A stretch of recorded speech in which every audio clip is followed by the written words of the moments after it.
Chapter 1. The Recluse. The summer morning was infused with vitality, though the sun lingered below the horizon. The distant chirping of birds in the valley hinted at yet another splendid day ahead, surrounded by towering mountains.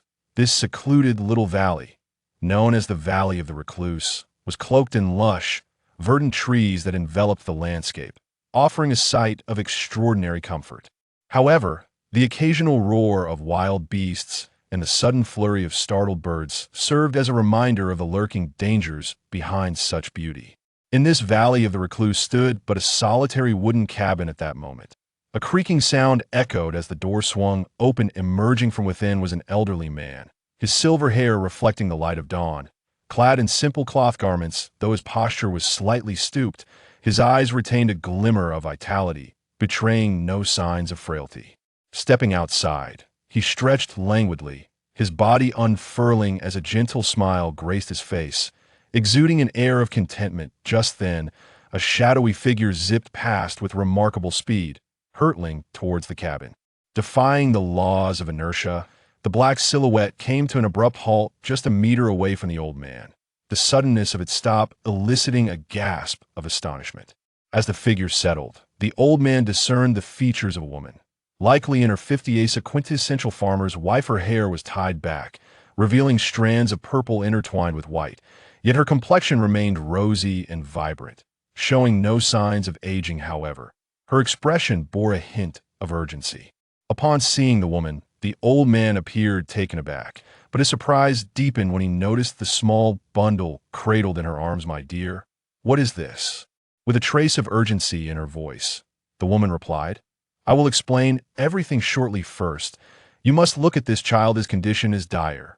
The old man turned his attention to the infant, a plump and adorable baby whose pallid complexion and rapid breathing were alarming. A gentle touch to the forehead confirmed his fever. Furrowing his brow, the old man declared, "A fever in infants can be perilous. Quickly, bring him inside." The woman hurriedly complied. Placing the child upon a soft surface within the cabin, the old man conducted a thorough examination and informed her, "This child has likely suffered from prolonged starvation, rendering him exceedingly weak, coupled with exposure to the cold. He has developed a high fever. It appears his condition has persisted for some time, and it is quite serious. The continuous fever has likely caused some damage to his brain. My dear, prepare the vitality restoration soup. I must administer acupuncture to him." "Understood." Without hesitation, the woman dashed into the kitchen. Moments later, she returned with a large wooden basin filled with steaming broth, bubbles rising from the boiling liquid. The old man carefully lifted the infant and placed him in the basin. Despite the steam rising from the broth, its temperature was only slightly above 30 degrees, as the vitality restoration soup had a low boiling point. Crafted from 81 common herbs and 36 rare ingredients, the primary purpose of this elixir was to safeguard the body's various functions at this moment. The infant's extreme weakness required the nourishing properties of the soup to replenish his nutrients and significantly enhance the development of his latent potential. After placing the infant in the basin, the old man produced a cloth pouch seemingly out of thin air. Without a moment's hesitation, he opened it to reveal a row of silver-green needles. Amidst the needles, a faint azure glow shimmered. Upon closer inspection, there were 9 needles of varying sizes. The 9 needles of the Duan clan. Selecting the largest needle, approximately 3 inches in length, the old man's expression turned grave as he slowly inserted it into the crown of the infant's head. Throughout the process, the child remained still, his eyes closed as if in slumber. However, upon the needle's insertion, the infant's frail body quivered momentarily before gradually relaxing, appearing to feel considerably better, no longer as stiff as before. The old man gently retrieved a second needle, inserting it with care. After over an hour of meticulous acupuncture and treatment, the infant finally emerged from the critical phase. Though his body remained extremely frail, it would likely take time. The summoning of beasts occurs instantaneously, akin to the instant cast found within elemental magic. Summoners belong to the realm of mental magic, a discipline that has largely faded into obscurity. Yet its potency remains indisputable, although this form of magic necessitates formidable mental strength as its foundation. It possesses numerous advantages, such as its enigmatic attacks and overwhelming power, in addition to being unbound by elemental restrictions. As for Simei, despite her being of a high holy rank, she does not practice any conventional form of combat energy. Rather, she harnesses the energy of sword aura, force unseen on the continent until now in her youth. She fortuitously stumbled upon a tome entitled The Nameless Sword Technique, which comprises two sections, one detailing the cultivation of sword aura energy, and the other elucidating the nameless body technique. The sword aura can embody both rigidity and grace, and their harmonious integration significantly amplifies its might. Moreover, the speed and agility afforded by the nameless body technique enable Simei, as a rogue, to navigate her endeavors with exceptional ease. Chapter 2. The Choice of Martial Arts and Magic. The nameless sword technique imposes no elemental attribute requirements, leading Simei to speculate that, in the absence of elemental interference, the cultivation of this technique would progress even more swiftly and yield greater accomplishments. Thus, even though Yifeng possesses the unfortunate trait of having no elemental attributes, he need not be concerned about his future potential. Conversely, both Duanli and Simei ardently desire for Yifeng to train alongside them. Duanli, ever obedient to Simeon, might say he adores her.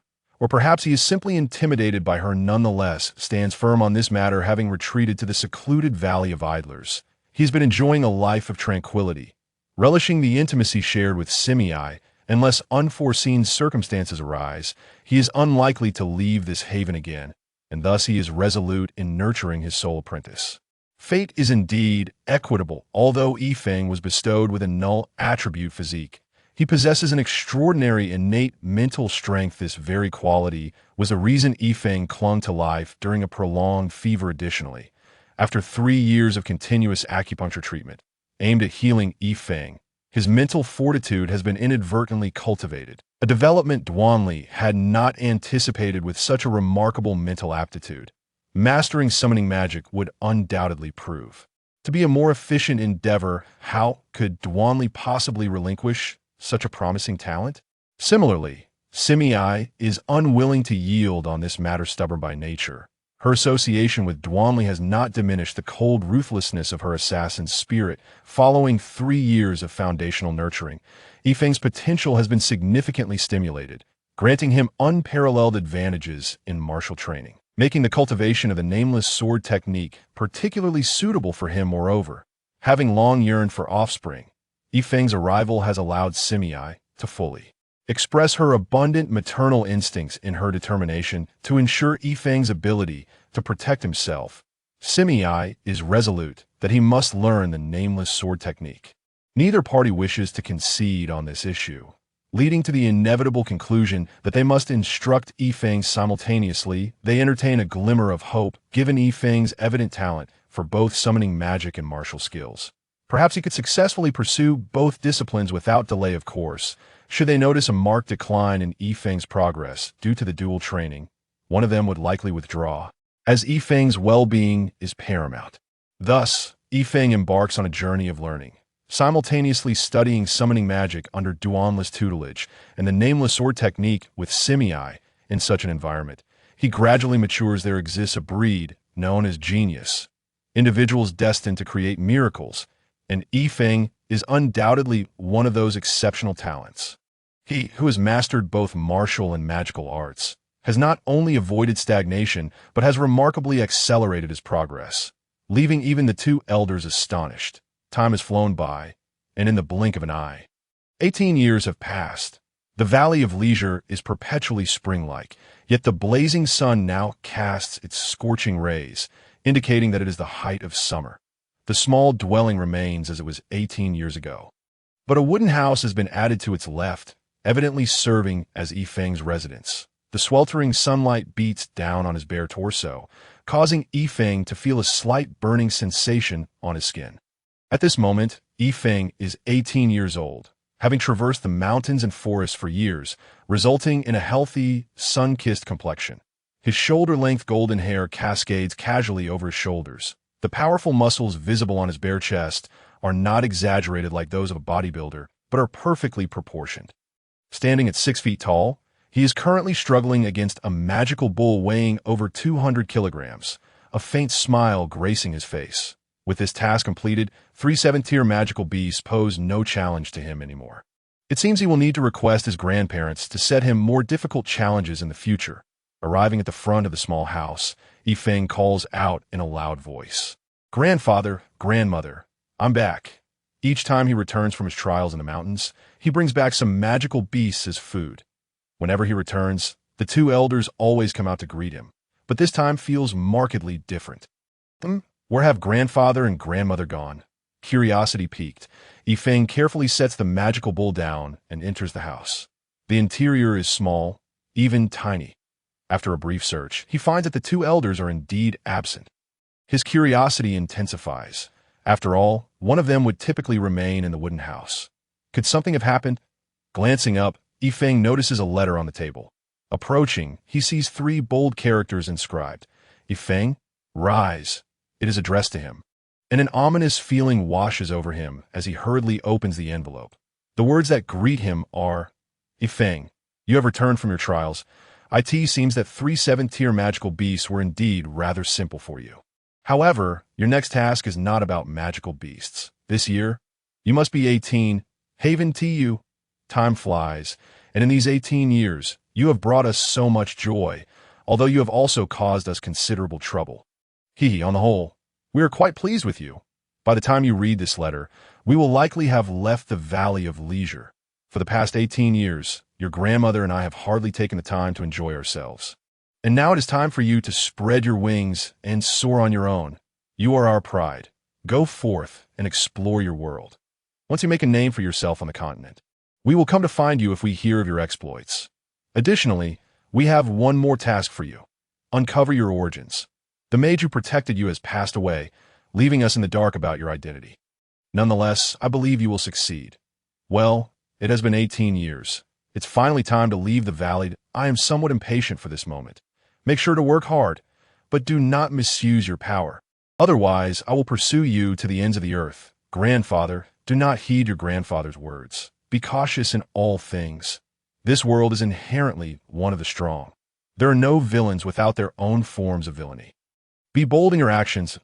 If your grandfather dares to say anything, I shall take care of him. You know well how formidable I can be now. I must take my leave. Remember to take care of yourself. We will return to see you." The latter part was clearly added later by Simei. Upon reading this, Yifeng is suddenly overwhelmed by a surge of emotion. Perhaps it is attachment, mingled with sadness. Having lived alongside the two elders for his entire life, he has grown accustomed to their presence. Yet now, the thought of parting makes him realize he is far less resilient than he had imagined. Taking a deep breath, Yifeng, not one to dwell on sentimentality, cannot truthfully claim he has no expectations for the world outside.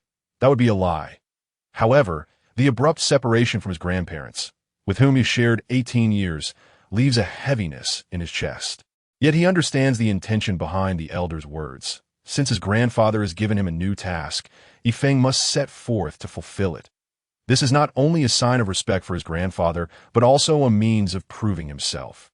After gathering his emotions, Yifeng ultimately decides to leave. Before departing, he circumvents the wooden house and heads to a simple grave located a few hundred meters behind it, at the foot of the mountain. A wooden marker stands there, devoid of a name. This grave belongs to the mage who died protecting Yifeng. Sitting cross-legged before the gravestone, Yifeng gazes at it and murmurs, "I am leaving the Valley of Leisure now. I may not be able to visit you again. Take care of yourself." After speaking, Yifeng appears somewhat dazed, pondering his true identity, the whereabouts of his parents, and why he has been pursued. "I don't know." "Do you know? You know, but you cannot tell me." Yifeng chuckles bitterly, gently touching the birthmark on his right chest, which resembles a magical circle and is as large as a fist. He recalls his grandfather's words. Only through this mark can he uncover his origins. Discovering his lineage, Yifeng scoffs. What difference would it make? Parents, that concept is a vague notion in his mind, with little emotional attachment. Yifeng believes that his grandfather's encouragement to seek his origins is tempered by the elder's own doubts about whether he can truly discover them. After all, finding a few individuals in this vast world is no easy feat. Chapter 3. The Blood-Red Wolf King parents? If I find them, so be it. If not, it matters not. Yifeng thinks to himself. Having his grandparents is enough for him. Well then, I must take my leave. Take care, and if I have the chance, I will return to visit you. Also, thank you for protecting me all those years ago. After speaking to the gravestone, Yifeng casts one last glance at the wooden house and the surrounding forest. After 18 years, every blade of grass and tree here feels so familiar, making him reluctant to depart. Resolutely turning away, he sprints towards the valley's entrance, unwilling to pause, fearing he might succumb to the urge to stay. Lowering his head, he runs with all his might, letting the heat of exertion drown out the so-called attachment. As Yifeng's figure finally disappears from the Valley of Leisure, two silhouettes emerge from the woods, one black and one white. None other than Duan Li and Simi Ai. Watching Yifeng vanish, Simi Ai can no longer contain herself and leans against Duan Li. Sobbing, Duan Li, too, has tears welling in his old eyes, patting Simi Ai's shoulder. It's all right. If we miss him, we can always go find him. I believe our little Feng, whom we raised with such care, will certainly not fade into obscurity on the continent. After half a day of travel, Yifeng gradually emerges from his sorrow over the separation. Since his grandparents wish for him to journey across the continent, he should earnestly fulfill that promise. Although he has never left the Valley of Leisure, apart from his grandparents, he has encountered few other humans. Most of his interactions have been with the magical beasts of the forest. Reflecting on the pitiable magical beasts he once toyed with brings a smile to Yifeng's lips. Even without venturing beyond the valley, Yifeng is not entirely ignorant. He has gleaned knowledge about the continent from the books his grandfather provided. Moreover, Duan Li is erudite and would not limit himself to teaching Yifeng merely martial prowess. He has imparted essential social knowledge, while Simi Ai has thoroughly instructed him on the dangers of the world. Thus, while Yifeng may lack worldly experience, he possesses the intellect to integrate into society. They ask for whether he would be bullied. The two elders are unconcerned, as long as Yifeng does not exploit others. After all, his innate mischievousness elicits a sense of helplessness from them. This is one of the reasons they trust him to explore the continent alone. In addition to his formidable skills, though he may not claim to have fully inherited everything from the elders, he possesses at least 80% of their abilities. With such prowess, he is more than capable of traversing the continent. The provisions in his spatial pouch can sustain him for a month, and the forest is rich in resources, particularly food, as long as one possesses the capability to procure it. Fresh water is also abundant. Additionally, the pouch contains a small stash of magical cores. Though small in quantity, the sheer size of the pouch renders over 600 cores of varying sizes rather inconspicuous. Among these, over 100 are high-tier cores. Beyond these essentials, the pouch holds no superfluous items: food, water, and magical cores. These three items constitute Yifeng's entire inventory for his journey across the continent. Food and water will sustain his existence, while the magical cores represent his future financial resources. Ultimately, Yifeng's greatest asset is his own strength. According to his grandfather, Yifeng's spiritual power has reached the initial stage of a mage saint. However, by summoner standards, one must possess a level 8 summoned beast to be considered a mage saint. At this moment, Yifeng found himself devoid of any summoned beasts. Over the course of 18 years, although he had captured numerous magical beasts, he had never entertained the thought of making one his summon. In terms of martial prowess, Yifeng's achievements surpassed those in magic. Due to his body being devoid of any elemental attributes, he was utterly incapable of learning either fighting chi or magic. Were he to be placed on the continent, Yifeng would undoubtedly be deemed a failure. However, fortune smiled upon him as he fortuitously encountered Duan Li and Si. He learned summoning magic and the unnamed sword techniques and energies from Si Mei, which were unprecedented forms of martial arts and energy on the continent. Si Mei had acquired the unnamed sword manual through a stroke of luck, enabling her remarkable accomplishments. More importantly, this energy bore no restrictions from physical attributes, leading Si Mei to ponder that if one possessed no attributes at all, their achievements could soar even higher. The sword manual seemed as though it had been tailor-made for Yifeng, fitting him perfectly. The might of the sword energy was truly astonishing, rivaling that of fighting chi. Moreover, compared to the fighting chi of Jiang, it exhibited a remarkable versatility effortlessly blending with the enigmatic maneuvers of the unnamed sword techniques, achieving a seamless harmony. Additionally, the sword energy had a unique characteristic. Aside from the individual themselves, it was virtually undetectable. Thus, if Yifeng refrained from summoning a beast, he would appear to be an ordinary person, lacking both fighting chi and magical power. If measured by fighting chi standards, Yifeng had already reached the intermediate level of a sword saint, thanks to 18 years of continuous immersion in potions. Coupled with exceptional combat training in the mountains and forests, which had fully unleashed his potential, I couldn't help but beam with joy at Yifeng's progress, often comparing him to Duan Li. There was a reason for this. Yifeng had a particular fondness for martial arts. As he felt invigorated by close combat, he discovered that he relished the process, which in turn fueled his dedication to training. Gazing at the rudimentary map gifted by his grandfather, Yifeng realized that if he wished to traverse the dense forest surrounding the Valley of the Idol, it would take him at least a month on foot. Therefore, to better survive in the continent and expedite his pace, he resolved to capture his own summoned beast first. With this decision made, Yifeng pressed onward. 18 years of living in the jungle had rendered him intimately familiar with its terrain. He knew precisely where to find the summoned beasts he sought and which landscapes provided the optimal conditions for capture. After 3 days of relentless observation and tracking, Yifeng finally identified his target, a mid-level 7th-tier wind-type magical beast, the Bloodwolf King. Given that a summoner's capacity to summon beasts is limited, a mage of Yifeng's caliber could theoretically summon up to 8 magical beasts, with the highest tier being 8th tier.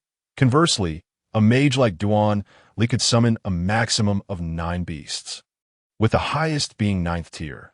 Therefore, the presence of an additional summoned beast would diminish one's capacity, which explained Yifeng's reluctance to seek a beast in the past 18 years. Initially, a 7th-tier beast would not have piqued Yifeng's interest. After all, he had previously captured an 8th-tier low-level flame blue lion without making a summon. However, his desire for the Bloodwolf King stemmed from its status as a growth-type magical beast. A growth-type beast is one whose tier can increase. Ordinary magical beasts have their highest potential determined at birth, whereas growth-type beasts possess the possibility of ascending to higher tiers through rigorous training. The Bloodwolf King, although currently at 7th tier, could potentially evolve to 9th tier or even to the level of a holy beast in the future. Of course, such advancement is exceedingly challenging, with a success rate barely exceeding a fraction. Nonetheless, this does not diminish the value of growth-type magical beasts. Yifeng had already resolved in secret that he would claim the Bloodwolf King for himself. Wolves are pack animals, yet the Bloodwolf King, being a proud high-level beast, disdainfully avoided mingling with ordinary wolves, thus granting Yifeng an opportunity. After 3 days of tracking, Yifeng decided today would be the day he made his move.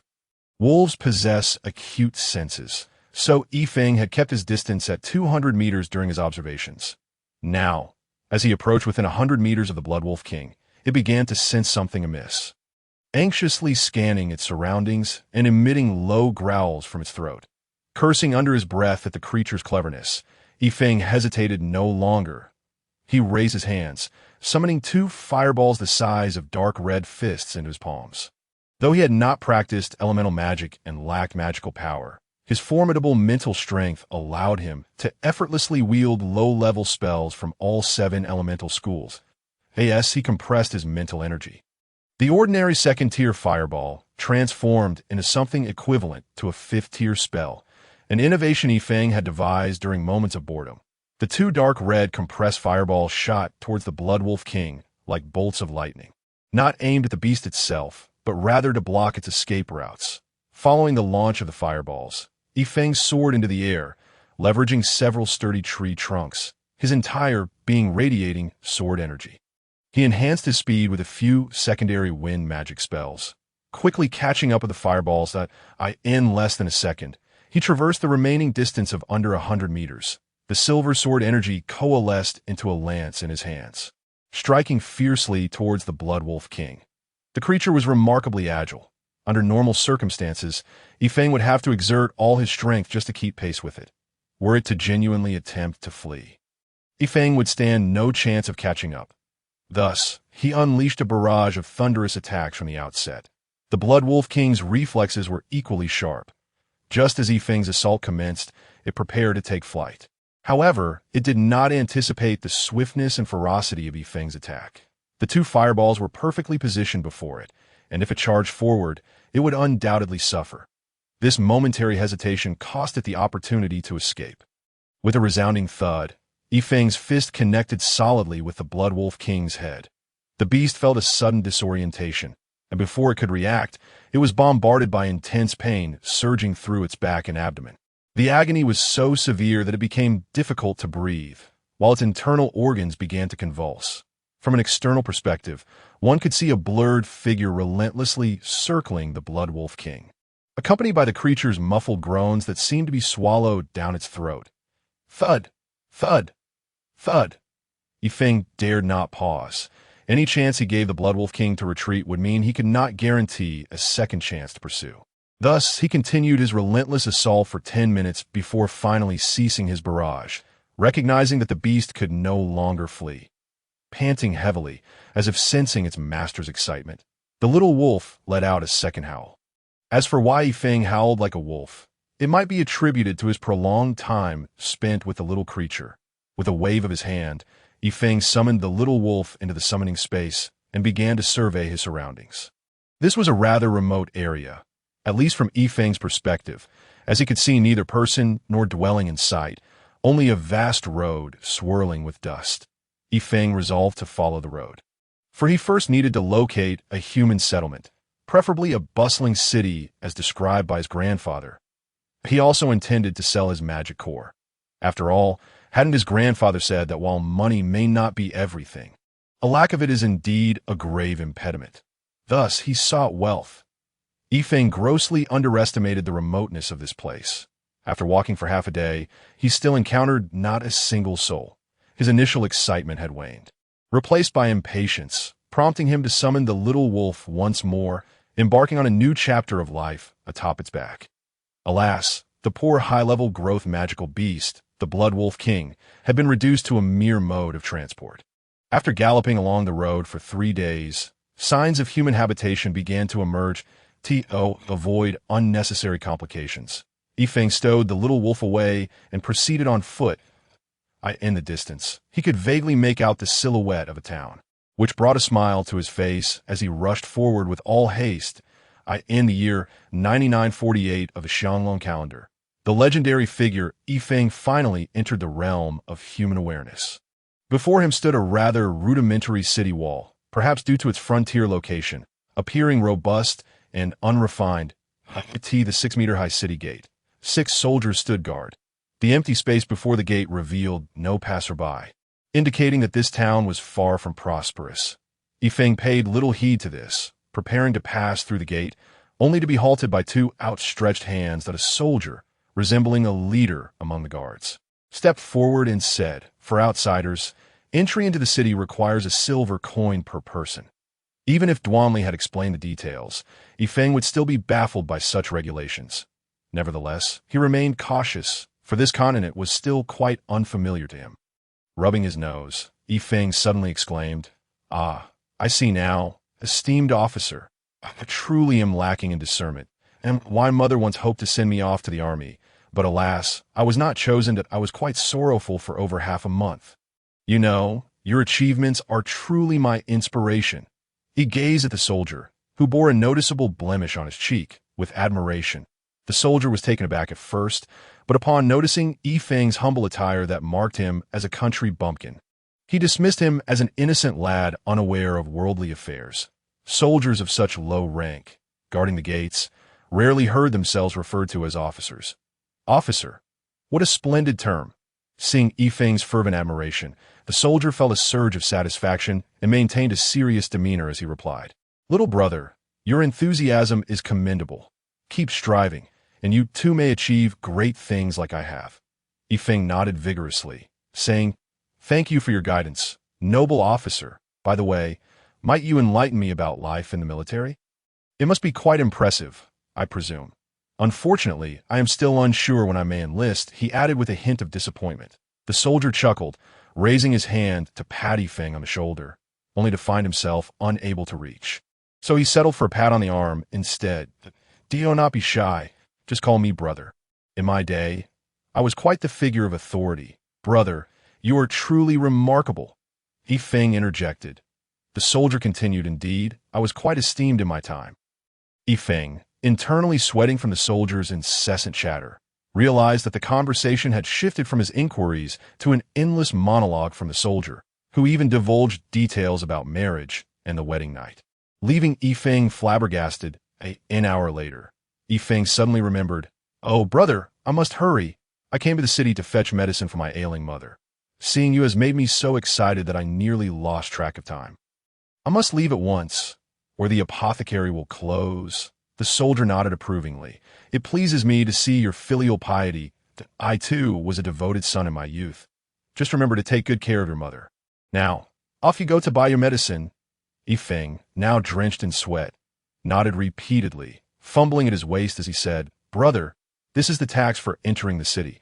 Seeing Yifeng in a fluster, the soldier waved dismissively. No need for that. Go on in, and please send my regards to your mother. If only he knew that Yifeng was sweating profusely from his incessant prattle, he might have felt differently. Yifeng thought to himself. That's exactly what I was waiting for. He thanked the soldier profusely before hastening into the city, wiping the sweat from his brow as he ran. Watching Yifeng depart, the soldier nodded with a sigh. What a fine young lad. Just as Yifeng left, another figure approached the city, a luxurious carriage. The soldier seemed familiar with the carriage's owner, bowing and greeting the driver, eagerly accepting a gold coin before swiftly opening the city gate. Yifeng, observing from a distance, felt his curiosity pique and scrutinized the opulent carriage. Aside from its lavishness, a striking purple flower adorned the front, catching his attention. He also noted that the driver appeared quite formidable. According to his grandfather, he was likely a great swordsman in this world. Swordsmen were categorized into several ranks.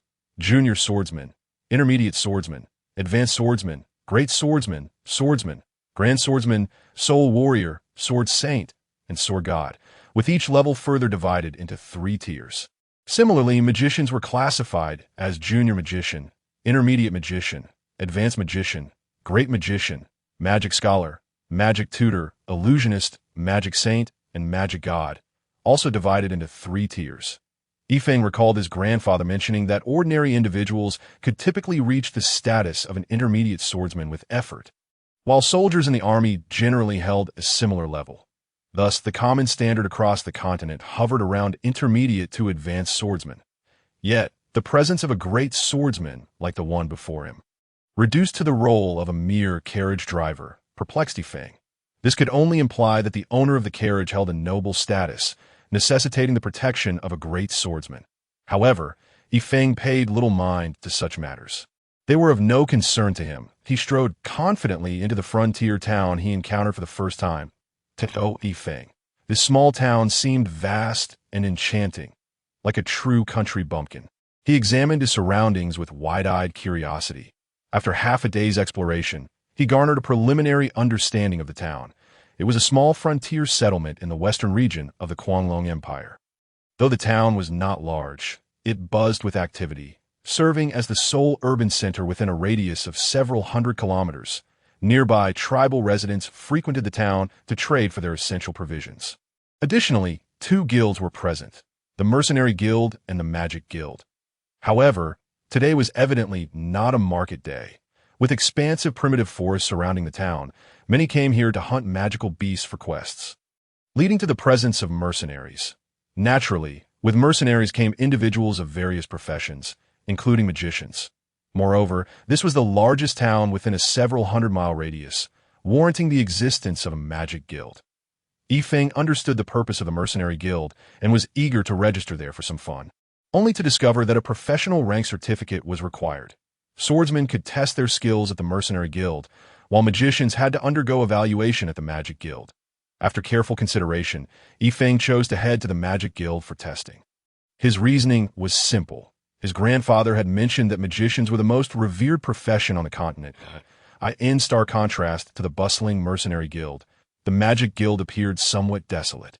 The spacious hall was devoid of movement, save for a receptionist seated at the front desk. Yet, the intermittent fluctuations of elemental energy within the hall caused Yifeng to nod in approval. the receptionist. Donned in typical magician attire, appeared to be around 35 years of age, though he bore an air of weariness. Upon noticing Yifeng approach, he inquired, "How may I assist you?" The receptionist's voice was steady, prompting Yifeng to reply with a smile. "Greetings, esteemed magician. I am here to test my magical rank." Oh. The magician's expression shifted to one of curiosity. He had been observing Yifeng since he entered and noted the complete absence of any elemental aura emanating from him. This could indicate one of two possibilities. Either Yifeng possessed no magical foundation whatsoever, or he was of a higher cultivation level than himself, rendering him incapable of sensing Yifeng's presence. Higher than himself? Was that even feasible? The magician pondered, having toiled for most of his life to ascend to the level of a magic scholar, dispatched here for his internship. Yet, Yifeng appeared to be less than 20 years old. How could he possibly possess the strength of a magic scholar? Chapter 5. Simple tasks. I initially believed that my internship task of receiving 10 magicians would be quite simple. However, I found myself in a desolate location for an entire year. Having only attended to 9, of which 8 were my friends and 1 was my teacher, Yifeng noticed the other party's evident confusion, yet their enthusiasm was palpable as they ushered him into a private room, instructing him to unleash his strongest attack upon a piece of magical rock. When his compressed fireball left a dent in the stone, the poor magician's mind seemed to short-circuit entirely. "Sir Magician, does this suffice?" Yifeng inquired, observing the lack of any signs of recovery from the other. "Yes, indeed. A second-level fireball achieving 5th-level destructive power. Your magical prowess is undoubtedly superior to that of a sorcerer. However, in this remote locale, I can only grant you the badge of a sorcerer, which will enable you to advance in a larger city. Would that be acceptable?" The magician's respect for Yifeng grew immensely upon witnessing his remarkable abilities. Yifeng, however, was indifferent to such accolades. All he desired was the title of magician.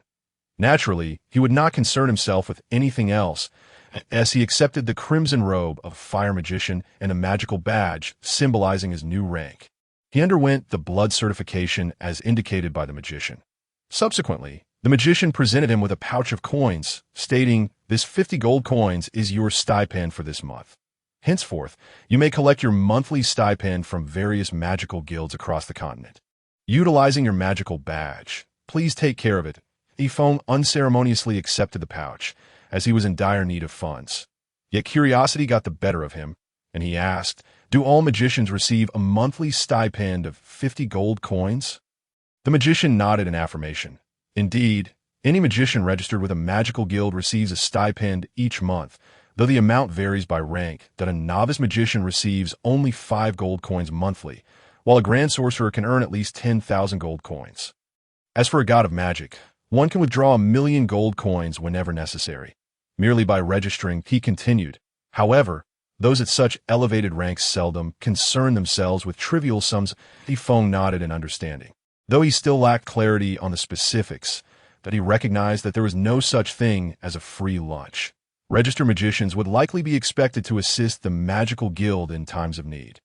Yifeng's thoughts were not misplaced. Should the magical guild encounter difficulties, all magicians must lend their aid. This was common knowledge among magicians, as the guild served as a central hub for them. Naturally, opportunities for such calls to action were rare. Who would dare provoke a formidable magical guild? Having completed the transfer task, Yifeng bid farewell to the magician as he reached the guild's entrance. He noticed a luxurious carriage adorned with a flower emblem come to a halt. From within emerged a graceful figure, her violet embroidered hair cascading down, her porcelain skin illuminated by a gentle smile. Engarbed in a pale blue gown that exuded nobility, assisted by a formidable swordsman as she disembarked. Truly a beautiful woman. Yifeng mused internally, momentarily entranced. It was only when a young lady entered the magical guild that he regained his composure. Exclaiming inwardly, "Could this be the charm of women my grandfather spoke of? Perhaps my grandfather was once like this," as the young lady vanished from view. Yifeng collected himself, preparing to register as a mercenary at the mercenary guild. Suddenly, he heard someone calling for him from behind. Yifeng the magician, please wait." It was the magician who had previously evaluated him. He had learned Yifeng's name during the registration. Yifeng inquired, "Is there a problem, Sir Magician?" The magician replied, "Please, do not refer to me as Sir Magician. My name is Airy. There is someone in the guild seeking assistance. They require a magician to escort them to the capital. Of course, they will offer you a handsome reward. If you are amenable, could we discuss the details inside?" After a moment's reflection, Yifeng agreed to accompany Airy into the guild tea that moment. He recalled the beautiful young lady he had seen earlier. Inside, he was greeted by the sight of the young lady in her azure gown, along with her capable driver. Yifeng smiled and nodded at them, asking, "Might I inquire how I can be of service to you both?" The driver furrowed his brow at Yifeng's attire, but was interrupted by the young lady, who raised her hand to halt him. She smiled at Yifeng, addressing him, "Greetings, esteemed magician. I am Anaya, and this is my bodyguard, Mr. Seekin. Please pardon our intrusion. We require a magician to escort us to the imperial capital. Would you be so kind as to assist us?" Anaya's speech was extraordinarily polished, and her smile conveyed an almost meticulous charm, creating an odd sense of unease that Yifeng could not quite place. Nevertheless, he paid it no mind. He noted Seekin's earlier behavior, but considered his own disheveled appearance after days of travel. He resembled a mere hunter more than a distinguished magician. Yifeng dismissed any concern and replied, "I would be delighted to assist you, esteemed lady. However, I am newly transitioned into the role of a magician and am still learning the ropes. Could you please inform me of the expected duration of our journey and what my responsibilities will entail?" Anaya smiled gently, stating, "You are too modest, Sir Magician. Ari has already informed us that you are at least a sorcerer, which is quite formidable. Your duties will be minimal. Primarily, you will provide us with support should we encounter any difficulties. Our journey will take approximately 2 months, and we are willing to offer you 200 gold coins as compensation. Does that sound agreeable?" Upon hearing this, Yifeng readily accepted without hesitation. In truth, he was prepared to agree to any terms offered, for he yearned for experience and adventure. The capital, undoubtedly, was an excellent place, and with someone offering to guide him free of charge, how could he refuse? As for the protective duties, Yifeng was unconcerned. He would help if he could, but if not, he could simply withdraw. He had no intention of jeopardizing himself for a stranger. Anaya was taken aback by Yifeng's prompt agreement and hesitated for a moment before regaining her composure. She instructed Seekin to hand Yifeng 50 gold coins up front, with the remaining 50 to be paid upon task completion. They arranged to meet at the mercenary guild the following morning before departing in the luxurious carriage. Yifeng was astonished, having gone from possessing not a single copper coin to now holding 100 gold coins. He could not help but marvel at the perks of being a magician. After leaving the magical guild, Yifeng registered as a mercenary at the mercenary guild for a single gold coin. Mercenaries are classified into 6 ranks: S, A, B, C, D, and despite being a newly registered mercenary, Yifeng, due to his status as a sorcerer, was directly assigned the rank of D, which highlighted the prestige of his magician identity. Holding the mercenary badge, which featured a gold coin design with a crossed staff and sword, he noted that D-grade mercenaries were represented by a yellow badge, while the highest rank, S, was denoted by a purple badge. Once registered, Yifeng sought out an inn in the city, casually tossing a gold coin onto the counter to secure a room, requesting the staff to deliver the finest dishes the establishment had to offer. The ease with which he had acquired 100 gold coins left him feeling rather nonchalant about money. Yet his casual gesture amused the innkeeper, who promptly instructed the staff to treat Yifeng exceptionally well. This attention also caught the eye of a shadowy figure lurking in the corner. Having not enjoyed a proper meal or restful sleep since departing from the Valley of Idle People more than 20 days ago, Yifeng savored the delectable dishes brought to him by the staff before promptly falling into a deep slumber. As the night deepened, the summer air felt somewhat stifling. Yifeng, still fully clothed, was fast asleep when suddenly a figure appeared outside his window. The intruder carefully surveyed the room before floating effortlessly to the foot of Yifeng's bed, cautiously rummaging through his belongings. However, all of Yifeng's wealth was secured within a spatial pouch, making it impossible for the intruder to find. The only items in his possession were the robe and badge he had recently acquired from the magical guild, with nothing else of value. The intruder, recognizing the lightness of the package, swiftly tucked it under their arm. With a graceful leap, they vanished out the window and into the night, The entire process was executed without a sound. At that moment, Yifeng suddenly opened his eyes, a smile spreading across his face. How amusing! This person is remarkably light on their feet. However, they have taken my magical robe, which I need for work tomorrow. This is quite troublesome. With that, he too vanished from the room. Chapter 6. The Thief Saint, Ka roamed in truth, Yifeng had long sensed the presence of the figure clad in black since his time in the Valley of Idle People. Yifeng sometimes delves deep into the mountains, disappearing for several days without returning to the wooden cabin. He can only sleep outdoors, where dangers lurk at every turn. In addition to magical beasts, there are various venomous insects. Consequently, Yifeng has developed a habit of remaining vigilant at all times, even while sleeping. The thief in question is none other than the individual he encountered in the corner of the inn that afternoon. Having observed Yifeng casually toss out a gold coin and noting his rustic appearance, the thief regarded him as an easy target. As night fell. At the third watch, he stationed himself outside Yifeng's room, waiting for the opportune moment to strike. However, he was somewhat disappointed to find that aside from a robe, an emblem, his sack contained nothing of value, just as he pondered where Yifeng had hidden his gold coins. A voice that sent shivers down his spine echoed beside him. Hey, what are you doing with my clothes? The tone was somewhat brazen and flippant, yet the thief froze in place. Turning around, he came face to face with the owner of the sack, the very rustic fellow he had underestimated, who was now smiling with hands on his hips. The thief's first instinct was panic, followed quickly by the urge to flee. Yet before he could move, Yifeng's hand struck down like a blade, delivering a fierce blow to his neck. Darkness enveloped him as he lost consciousness. Yifeng would not allow this thief any chance of escape. Though he wore a smile, he was internally astonished by the thief's speed. Moreover, it was eerily silent. Yifeng had exerted nearly 60% of his strength just to catch him. What intrigued him further was that the thief had not employed any fighting energy during their encounter. Driven by curiosity, Yifeng tossed his own sack into a spatial pouch and, lifting the frail body of the thief, hurried back to the inn. He slipped through the window, placing the thief gently on the ground as he awaited his awakening. Driven by curiosity, he pulled back the hood to reveal an elderly man. The face, lined with wrinkles and bearing deep-set eyes and sparse whiskers, appeared older than Yifeng's grandfather. The man's frail body resembled that of a 14 or 15-year-old child. A stream of sword energy flowed gently into the old man's body, and Yifeng immediately discerned something significant. The elder's meridians were severely blocked and paralyzed, and no wonder the thief had been swift yet had not utilized any energy while fleeing. Stimulated by the sword energy, the thief gradually regained consciousness. Upon seeing Yifeng's smiling face, he understood that escape was no longer an option.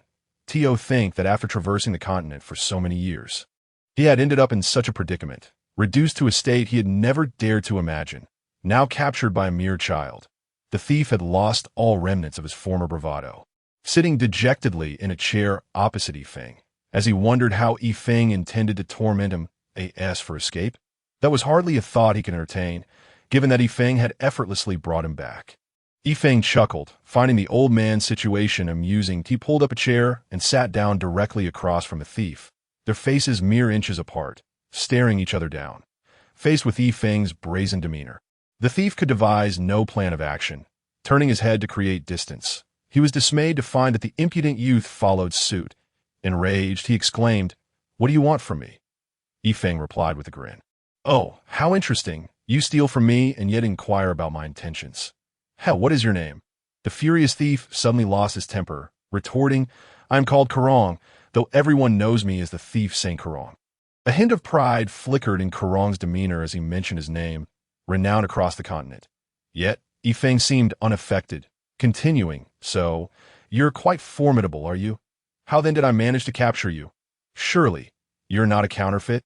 Touching a nerve, Karong shouted in anger, "If not for my meridians being blocked and paralyzed, you wouldn't have captured me, would you?" Yifeng smiled knowingly. Karong fell silent, realizing the truth in Yifeng's words. He was no longer the illustrious Karong of old. Now, he was but a mere husk, a thought both terrifying and sobering. Sensing the sorrow in Karong's eyes, Yifeng rose, Moving to sit at the head of the bed, he glanced at the silent Karong and said, "I have a way to heal your meridians." "What?" Yifeng's brief statement struck Karong like a thunderclap. Grasping Yifeng's hands with both of his body trembled with anticipation. Yifeng understood the exhilaration of regaining something so vital. Now, hope shone brightly in Karong's eyes, yearning for affirmation from Yifeng. Nodding, Yifeng reassured him, "Indeed, I am confident I can restore your meridians. However, as you know, to gain something, one must also give." Karong, now filled with certainty, steadied himself. He understood that gaining something required a price. Yet, apart from his life, he had little else to offer as he wrestled with the dilemma of choosing between freedom and a life of dull existence. Such a choice was arduous. Yifeng, seemingly unfazed, remarked, "Mr. Karong, I believe it is necessary to remind you of your current status." Suddenly, Karong awoke to the realization that he was indeed a prisoner, captured by this young man who appeared to be no older than 20. His freedom was long gone to that moment. Karong made a resolute decision. "As long as you can restore my meridians, my life will belong to you, Karong." Yifeng laughed heartily. "Fear not. If I save you, I shall not take your life. Your life holds little value for me, but I am quite interested in your abilities." With that, a thread of spiritual energy flowed into Karong's soul. Karong offered only a faint resistance before relinquishing all defenses. Entering into a master-servant contract with Yifeng, Grandma Simi had once advised that one should never show mercy to others. This world is inherently one where the strong dominate. Thus, Yifeng felt no inclination to pity Karong for his aged appearance. Once the contract was established, Yifeng wasted no time, declaring, "Very well, Karong, I shall now begin to heal your meridians. Given the extent of the damage and the time elapsed, I cannot guarantee a complete recovery in one go. It will require approximately 7 treatments, and I plan to treat you every 3 days." Karong understood that a complete recovery in one session was impossible, but according to Yifeng, it was entirely feasible to restore him to his former state within a month. Elated, he repeatedly expressed his gratitude. "Thank you, Master. Thank you, Master. Master." Yifeng frowned slightly. "I do not favor that title, by the way. How do people refer to the wealthy on the continent?" "Wealthy? Do you mean those affluent individuals? Everyone calls them boss. Boss?" Yifeng mused, finding the term quite fitting. He smiled. "All right, from now on you shall call me boss, and I shall call you Uncle Rome, as you are much older than I." Karong felt a surge of gratitude. After all, a servant bound by a contract had no recourse. Yet he was unaware that Yifeng's approach reflected the wisdom imparted by his grandfather. Moreover, having once been a formidable figure, Karong deserved a degree of respect to inspire him to serve diligently. Yifeng also detested the notion of being called master and the connotation of superiority that accompanied it. Subsequently, Yifeng employed the Duan family's 9 needles to clear Karong's meridians, as the sole heir of the Duan couple. Yifeng had received their teachings in full, including the miraculous medical art of acupuncture, which was specifically designed to treat the body's meridians and brain, though Yifeng's skills were not yet fully refined. After 7 treatments, he was confident he could restore 70% of Karong's paralyzed meridians. After a night of treatment, Yifeng began to feel fatigued. The precision required for acupuncture demanded utmost caution, lest the consequences be dire. As dawn broke, Yifeng took a refreshing shower, donned his magical robe, and began to meditate. Meanwhile, Karong had already been rendered unconscious by Yifeng's ministrations and lay still. Upon awakening from his meditation, Yifeng found his spiritual energy restored to about 70% and noticed Karong still in a state of unconsciousness. Delving into his spirit, he discovered that last night's treatment had revived the previously lifeless veins. Satisfied, he nodded. After all, this was his first experience administering acupuncture, and nerves were to be expected before long. Karong regained consciousness, feeling a flicker of vitality returning to his previously dormant meridians. Excitedly, he expressed his gratitude to Yifeng. "Thank you, Master Boss. I may finally have the chance to regain my former prowess." "Thank you, Boss. Thank you." Yifeng chuckled. "No need for thanks, Uncle Rome. Since you are with me, I must take responsibility for you. Now, let us hurry and have a meal. We must depart soon." "Depart?" Karong was unaware of Yifeng's mission to retrieve Anaya. "Where are we headed, boss?" Yifeng recounted the task he had accepted at the Magic Guild, and the two proceeded to eat before heading to the Mercenary Guild to meet Anaya. Upon arriving at the entrance of the Mercenary Guild, Yifeng noticed Anaya directing several individuals as they loaded items onto a cart, assisted by a burly red-haired man. Moreover, there are numerous mercenaries lending their assistance that it appears that quite a few individuals are accompanying us. And Yifeng is pleased with the company, as it alleviates the burden of exerting himself should any issues arise. Chapter 7. The mercenary Red Tiger. Today, Yifeng donned a vibrant scarlet mage robe, his golden locks cascading casually over his shoulders. Standing tall and handsome, he appeared even more regal after a thorough grooming and the donning of formal attire, complemented by a low-grade magic staff he had casually purchased for 5 gold coins along the way. With his servant, Ka-Rong, trailing behind him, enhancing his noble demeanor, Anaya's eyes sparkled upon seeing Yifeng's attire. He was a far cry from the rustic fellow of yesterday. Approaching the burly red-haired man beside her, she greeted him, "Good morning, Mage Yifeng. You seem to be in high spirits today." Yifeng smiled in return. "Good morning, Miss Anaya. I apologize for our tardiness. By the way, this is my butler, Uncle Rong. I hope his presence is not an inconvenience."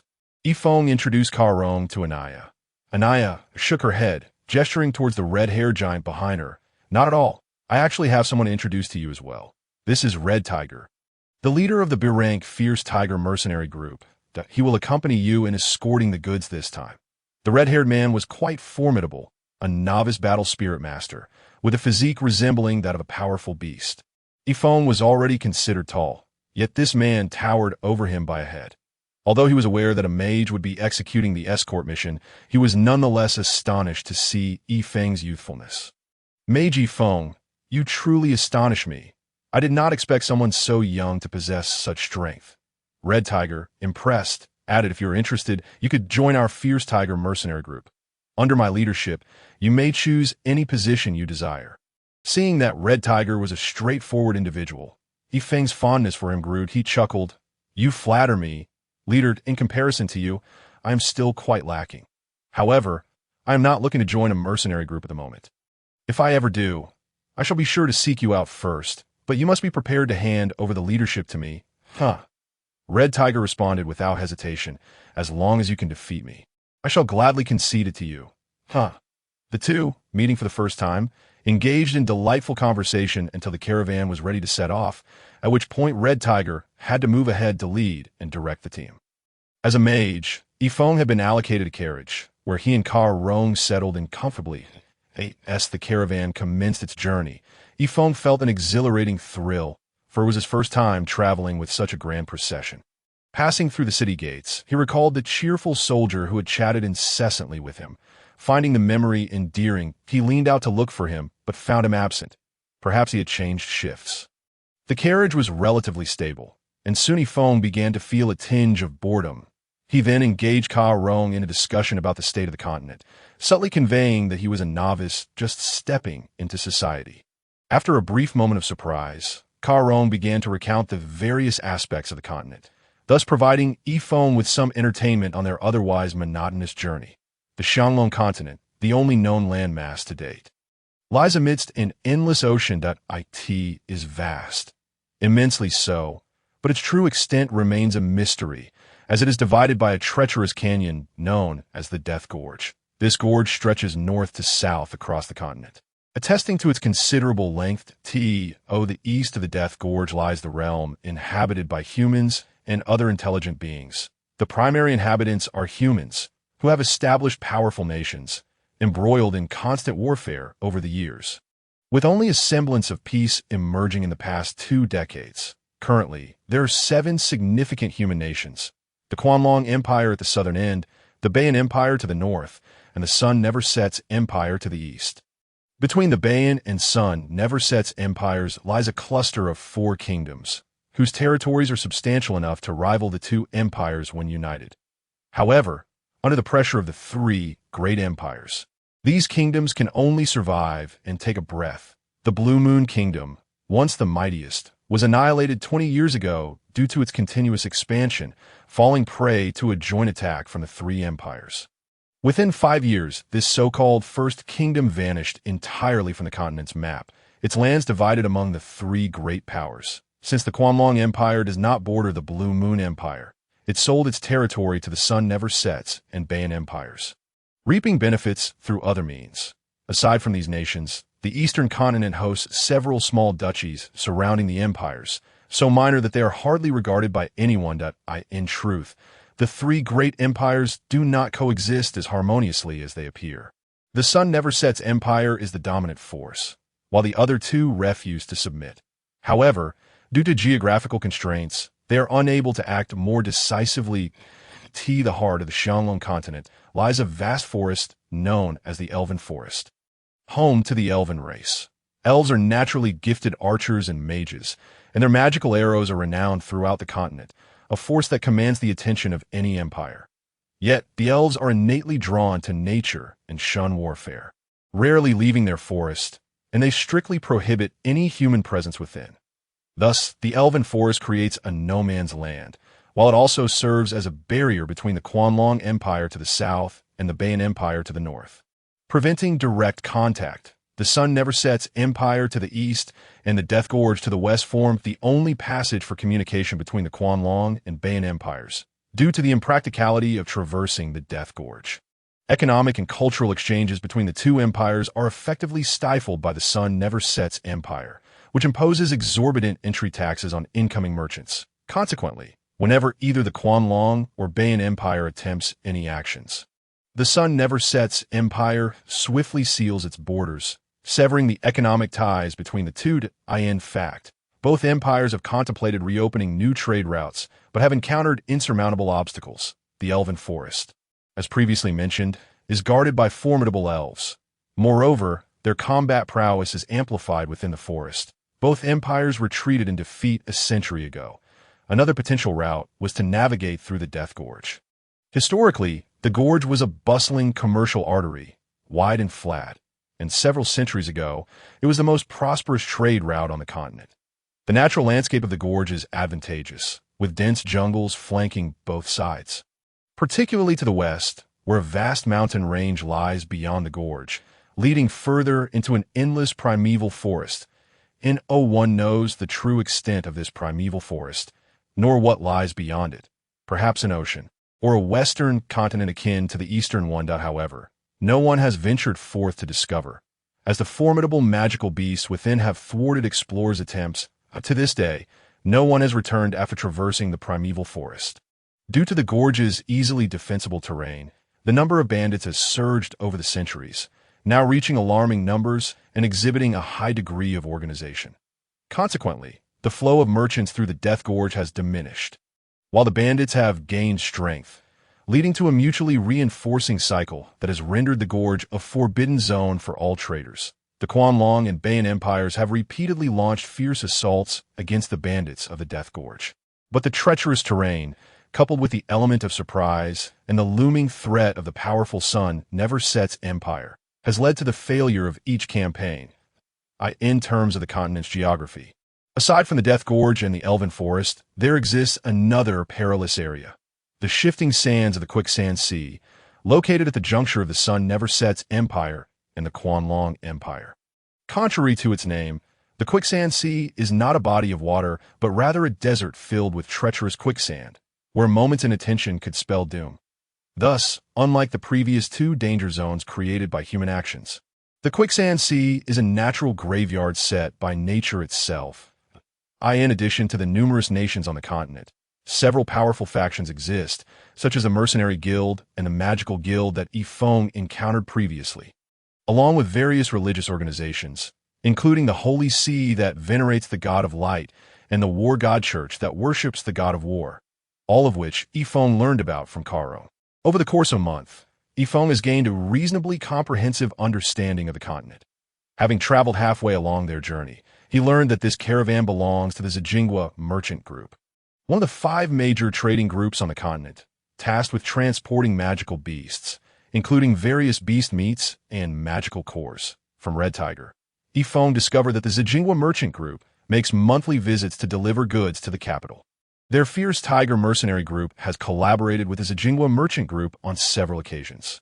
However, this time, the young mistress of Zijingwa, Miss Anaya, has personally come along to negotiate with local merchants regarding various matters, which is why they summoned an additional mage for protection. That Yifeng noticed that this young mistress rarely emerged from her elegant carriage, even for meals, preferring to remain inside, for over a month. Yifeng had seen her only a handful of times. During this period, he had successfully treated all of Karong's meridians, which filled Karong with immense excitement. After leaving a brief note about needing to attend to some matters, he departed from the convoy. Yifeng did not prevent him. After signing the servant contract, he felt no fear of Karong betraying him. With Karong gone, Yifeng found himself rather bored and decided to engage with Honghu, listening to tales of the exhilarating mercenary life, while secretly hoping their journey would encounter some bandits along the way. However, for the past month, nothing of the sort had occurred. Another 2 weeks passed, and soon the convoy would reach their destination, the capital of the Guanglong Empire, Longshan. Yifeng rode a horse from the mercenary group alongside Honghu at the front of the procession, glancing up at the blazing sun. He yawned and remarked, "These days are indeed quite dull." Honghu looked at the young man beside him and chuckled to himself, finding Yifeng amusing. Although he was a mage, he chose not to ride in the carriage but insisted on riding a horse just like him. Moreover, Yifeng's physical prowess was astonishing, completely contrary to the typical frailty associated with mages. What an intriguing young man he was. Honghu replied, "There is no other way around, as mercenaries. We must be prepared to endure hardships and loneliness. This is all in pursuit of a meager meal. Do you think we are like those thieves who come and go as they please?" He glanced at the brothers behind him. Yifeng pondered and said, "Yet aren't bandits also striving for survival? Why not become one yourself? Even a local tyrant would suffice." Honghu was taken aback by Yifeng's words, yet upon reflection, he found some truth in them. He shook his head and replied, "As a thief, one can never live openly and honorably. That a life spent in secrecy is not suited for me." Yifeng nodded in agreement, and then said, "You are correct. However, given the chance, I would like to experience the thrill of being a bandit." "Ha." Honghu shook his head, dismissing it as mere jest, yet sometimes he truly struggled to comprehend this young brother of his, whose words often defied logic. Little did Honghu know, years later, Yifeng would become universally recognized as the king of thieves. The two continued their banter when suddenly, Honghu raised his right hand, signaling the convoy to halt. Yifeng looked curiously at Honghu's serious expression, quickly suspecting they might be in trouble. Using his mental prowess to scan the surroundings, Yifeng immediately discerned the source of the impending trouble, and on either side of the road ahead lay an ambush of over 200 individuals. Though their auras did not convey great strength, a few of them were notably formidable, particularly a mage among them, an archmage, no less, whose rank surpassed Yifeng's own. Who were these people that could deploy a mage? They were certainly not ordinary bandits. At this moment, Anaya seemed to sense something amiss.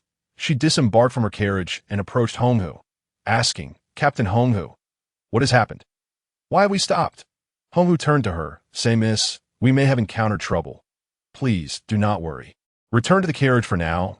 We will handle this." He then addressed Saiken beside Anaya, instructing, "Mr. Saiken, please escort the young lady back to the carriage, and no matter what occurs, do not let her come out. Just ensure her safety." Once Saiken and Anaya were safely back in the carriage, Honghu called out, "All drivers, dismount your horses and surround Miss Anaya's carriage with the wagons. All drivers, take shelter inside the wagons." Members of the Minghu group prepare for defensive formation. The Minghu mercenary group consisted of 77 members, including a mid-level greatsword master as the vice-captain. Among the 75 regular members, 30 shield warriors took position at the front. 20 spear warriors formed the middle line, and 15 archers positioned themselves at the rear. The time taken from Honghu's command to the formation of their ranks was less than 3 breaths. Showcasing his adept training methods, "Brother Yifeng, it seems we may have trouble ahead. As a mage, you should position yourself behind the spear warriors and stay with the archers. After all, you specialize in ranged attacks, and it will be safer there," Honghu advised. Yifeng, unfazed, chuckled, "Brother Tiger, do not concern yourself with me. Just command your men that I assure you, I can handle myself. They cannot harm me." Seeing Yifeng's unwavering confidence, Honghu, pressed for time, chose not to argue further. He directed the archers to hold their positions while the spear and shield warriors advanced slowly. Drawing from years of experience and his own strength, Honghu understood they might be walking into a trap. Yet he was unaware of the specifics of the enemy's capabilities, especially the presence of a mage, as his mental prowess had not yet reached Yifeng's staggering levels. Yifeng, aware of Honghu's situation, suddenly grasped Honghu's arm just as he was about to move forward, asking, "Brother Tiger, if the enemy has over 200 people, mostly consisting of junior and mid-level swordsmen, with 4 greatsword masters and 2 sword masters, as well as an archmage, do you feel confident?" Honghu furrowed his brow. Although he was unsure how Yifeng knew the enemy's composition, he rationally chose to trust him. After a moment of contemplation, he replied, "If that is indeed the case, it will be quite troublesome that we are outnumbered. While my brothers are all mid-level swordsmen, the presence of an archmage complicates matters that I would estimate our chances at only 40%. Yifeng continued, "What if there were no archmage?"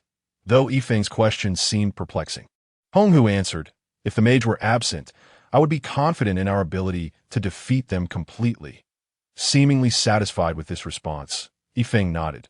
"All right, Brother Tiger, act as if the archmage does not exist. He will pose no trouble for you." Without waiting for Honghu's reply, he turned his horse around and rode back.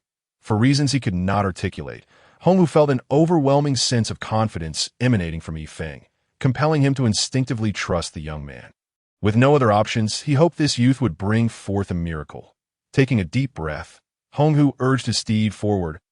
As Yifeng retreated to the front of the carriage, he witnessed the shield warriors reaching the ambush point. A fireball shot forth from his hand, catching the ambushers off guard and revealing their positions. Upon realizing their cover was blown, the ambushers rushed out in a frenzy. The 30 shield warriors and 20 spear warriors suddenly felt the weight of the odds against them, as the enemy vastly outnumbered them. However, Honghu was clearly prepared. He shouted, "Archers, scatter!" He then spurred his steed forward, charging alongside the vice-captain against the oncoming foes.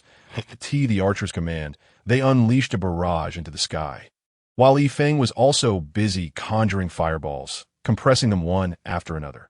Despite the enemy having been aware of Yifeng's existence as a mage, they had never witnessed such a relentless display of fireballs. The enemies faltered under the assault, falling in droves. As the magical elements in the air surged violently, Yifeng sensed the enemy mage was preparing to retaliate. Since he had promised Honghu that he would not engage the mage, he refrained from intervening. With a slight smirk, he uttered 2 simple words, "Little Wolf." Little Wolf was summoned from Yifeng's conjuring space, and rather than appearing beside Yifeng, he materialized near the enemy archmage. A summoner could bring forth their summoned beast within a radius of their location, and with Yifeng's current mental strength, he could summon within a 100-meter range. By sheer coincidence, the mage was positioned just within that distance. The sudden appearance of Little Wolf startled the archmage, yet he was still in the midst of casting his spell, assuming he was in no danger as he stood behind his allies. He had no protection from any swordsman. Naturally, even if there were, who could withstand a 7th-tier magical beast? Little Wolf's movements were swift and straightforward. He did not execute a magical attack, but instead lunged at the frail mage and bit down. The mage's flesh was no match for Little Wolf's razor-sharp fangs. Blood flew as the mage's spell was abruptly interrupted, causing a backlash of energy. Both his mental and physical states suffered severe damage, leaving him with no hope of escape in the face of a 7th-tier beast. Once Little Wolf had completely obliterated the mage's body, he discreetly returned to the summoning space.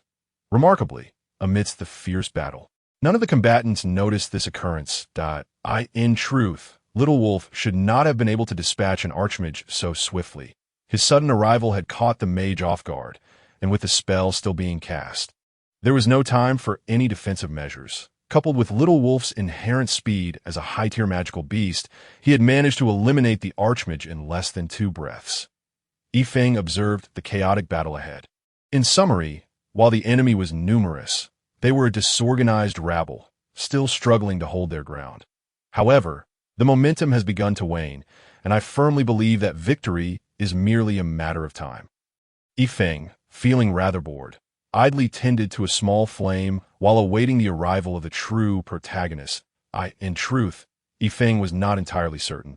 Yet he harbored a vague suspicion that the ambush of over 200 individuals was somewhat abnormal. Although these individuals possessed commendable strength, it hardly warranted the leadership of a mage master and four sword masters. Moreover, the apparent lack of coordination among the four sword masters, the mage master, and the surrounding forces was glaring. They resembled nothing more than a disordered rabble. Consequently, the 200-strong group was currently being thoroughly decimated by the 70 or so members of the Red Tiger mercenary group. Reflecting on what Red Tiger had mentioned regarding Anaya's noble status, her personally overseeing the transport of goods to this remote border town, Yifeng noted her apparent preoccupation. While he remained unaware of the specifics, his instincts, honed through encounters with magical beasts, hinted at something amiss. Though he appeared relaxed on the surface, Yifeng was keenly aware of his surroundings and the tea present. The fierce tiger mercenaries were engaged in repelling the enemy, leaving a significant void behind that if the adversaries truly aligned with his suspicions, their target was undoubtedly the carriage beside him, specifically Anaya's opulent carriage. While Yifeng was not particularly invested in this task, he found it rather intriguing. Since they dared to confront him, he resolved to engage in a fair contest. Previously, he had battled magical beasts, which had grown tedious. Now, he would contend with these so-called formidable foes. His mental energy continuously radiated outward from his core, expanding in all directions at this juncture. Yifeng's mental capacity could extend fully within a radius of 1 kilometer, allowing him to perceive the energy distribution within that range, akin to infrared detection. Upon completing his initial assessment, a smile crept upon Yifeng's lips. His suspicions had indeed been confirmed. Approximately 100 meters to his left stood 2 formidable adversaries, one a junior sword saint, the other a senior battle soul master.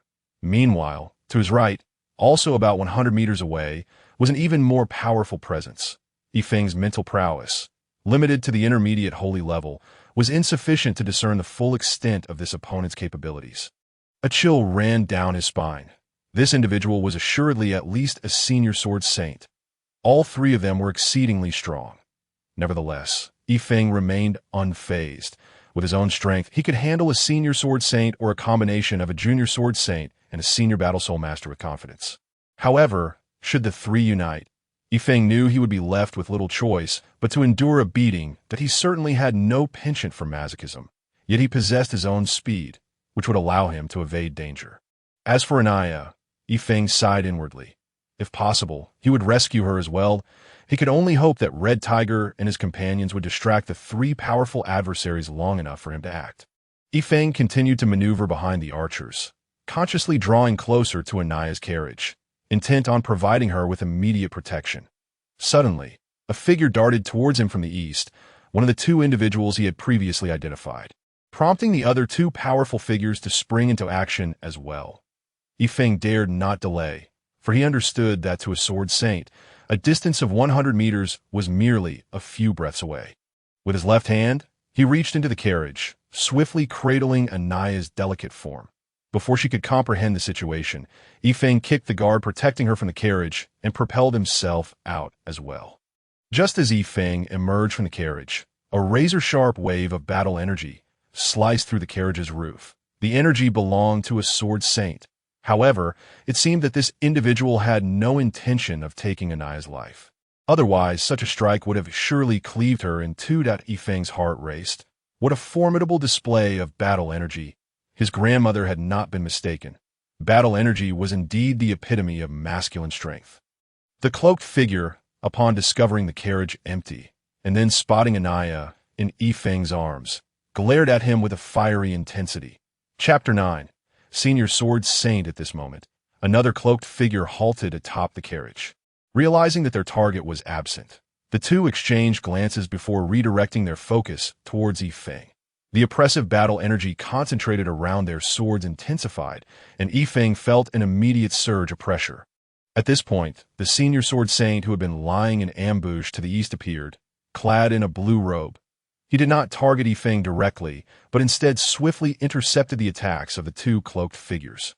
The black-clad assailants were evidently astonished by the sudden appearance of the blue-robed sword saint, and under his formidable resistance, they quickly reached a silent agreement.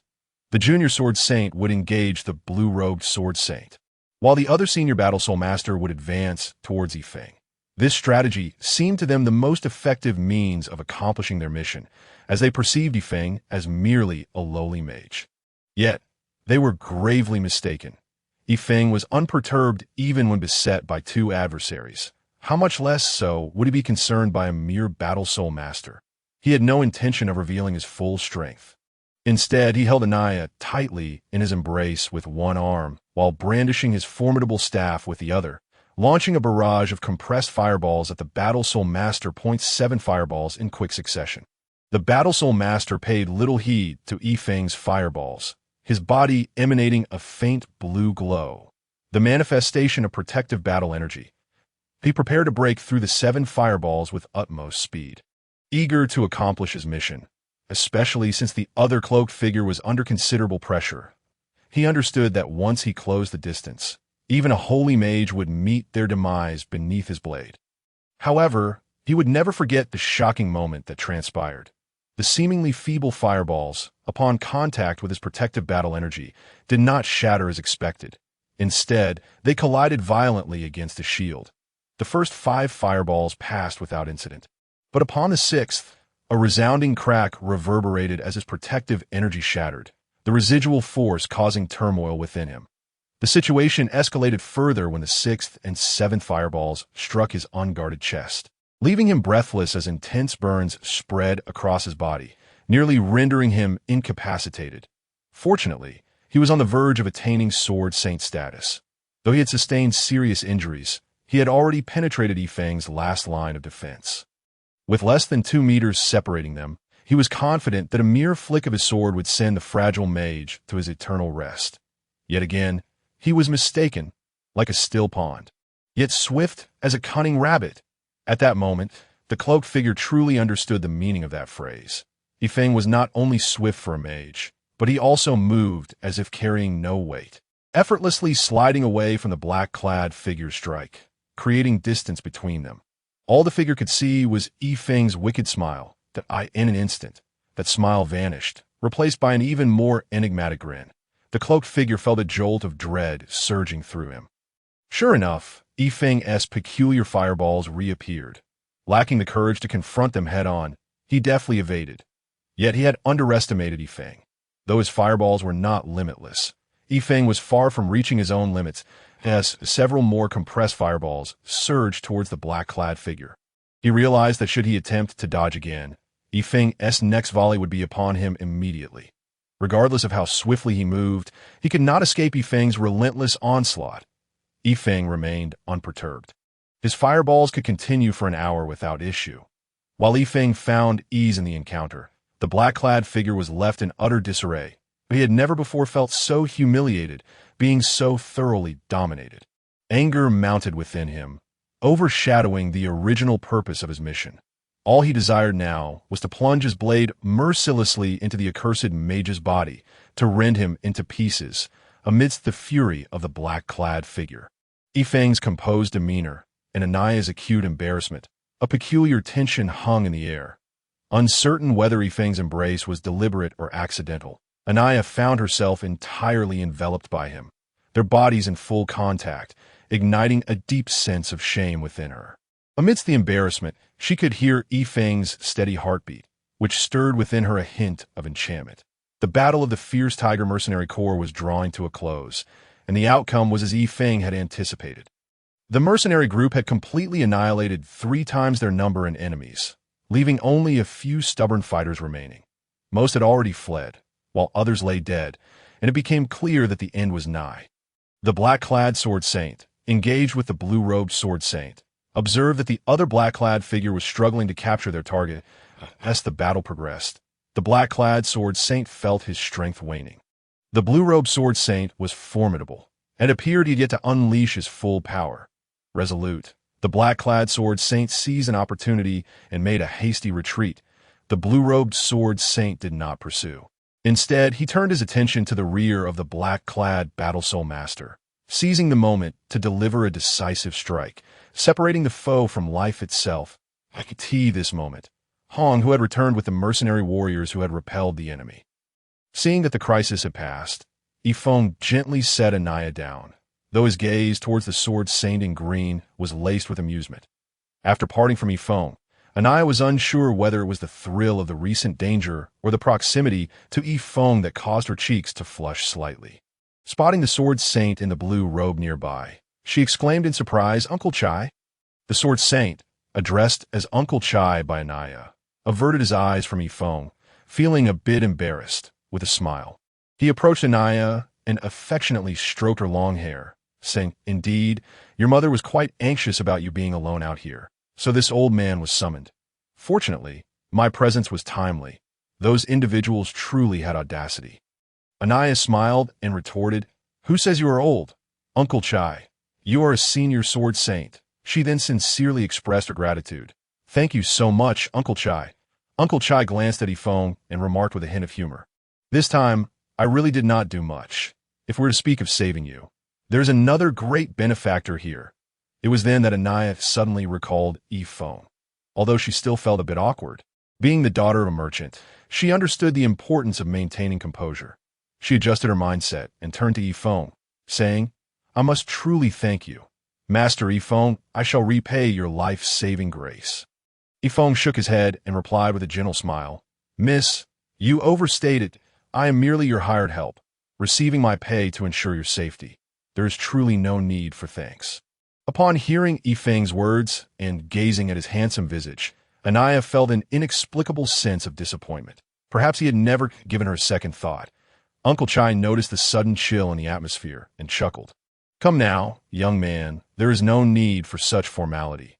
You saved Xiao Ye's life. You certainly deserve gratitude.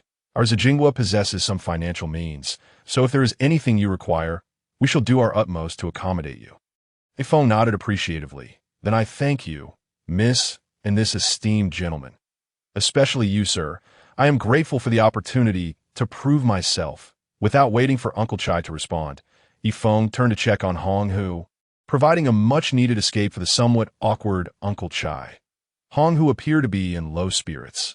Although they had successfully driven off the enemy, the losses incurred by the Tiger Mercenary Corps were significant. With nearly half of their members having perished and the majority of the survivors injured at Hong Hu, each member was akin to a brother.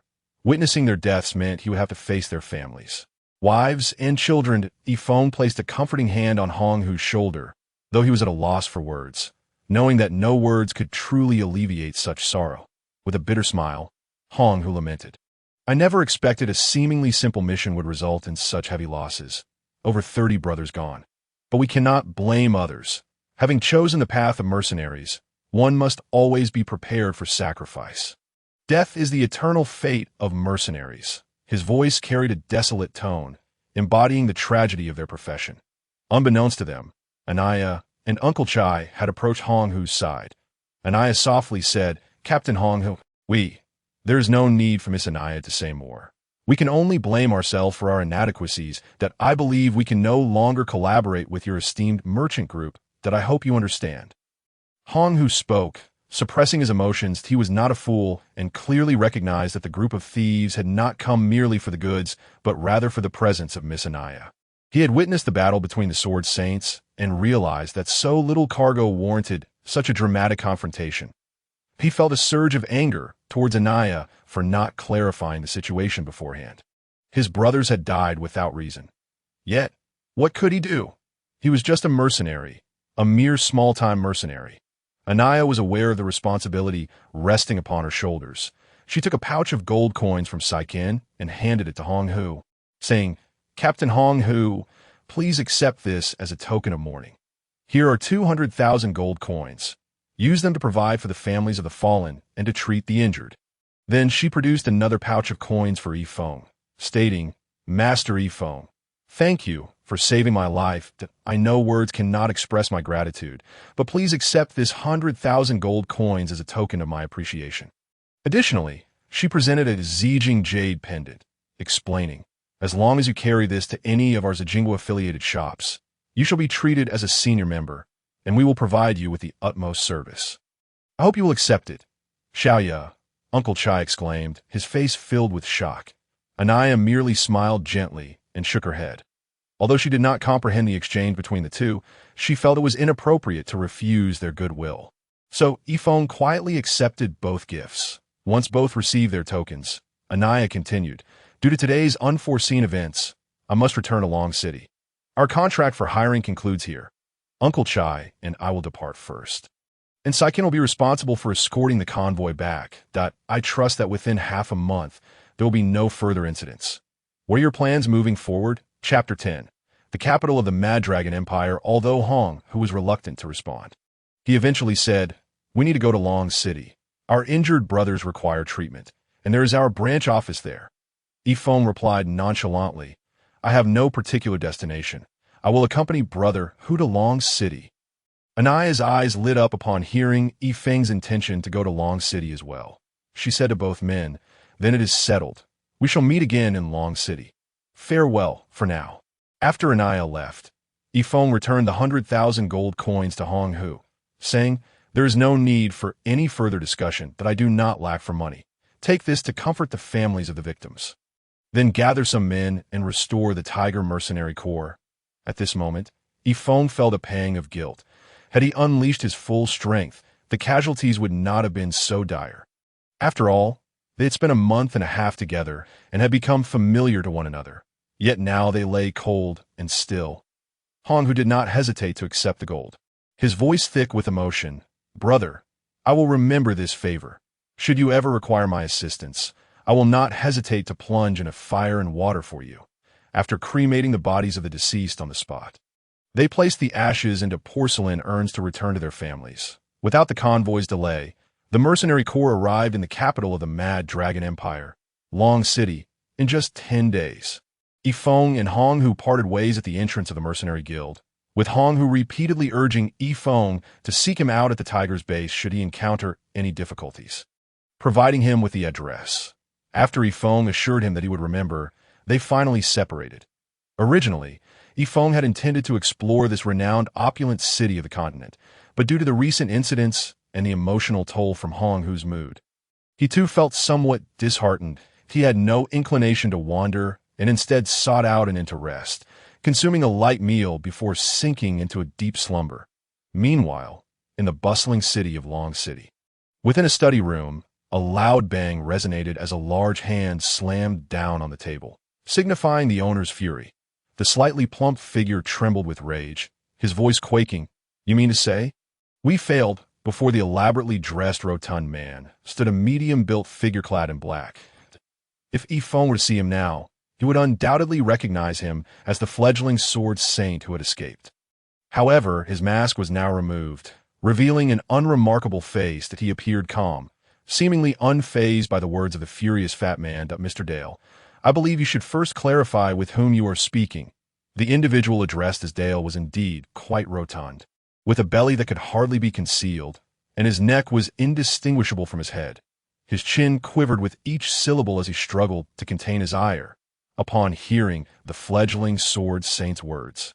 Dale recalled the identity of the person before him, that in the Driamsian continent, sword gods and mage gods are the pinnacle of power, standing atop the highest echelon.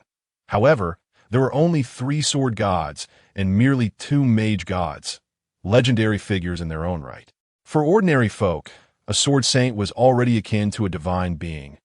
Across this vast continent, with a population exceeding 300 million, the count of sword saints was fewer than 50, a staggering concept. Although there might be some hidden powerhouses, it clearly illustrated how arduous it was to achieve the rank of sword saint, while also indirectly showcasing the formidable strength of such individuals.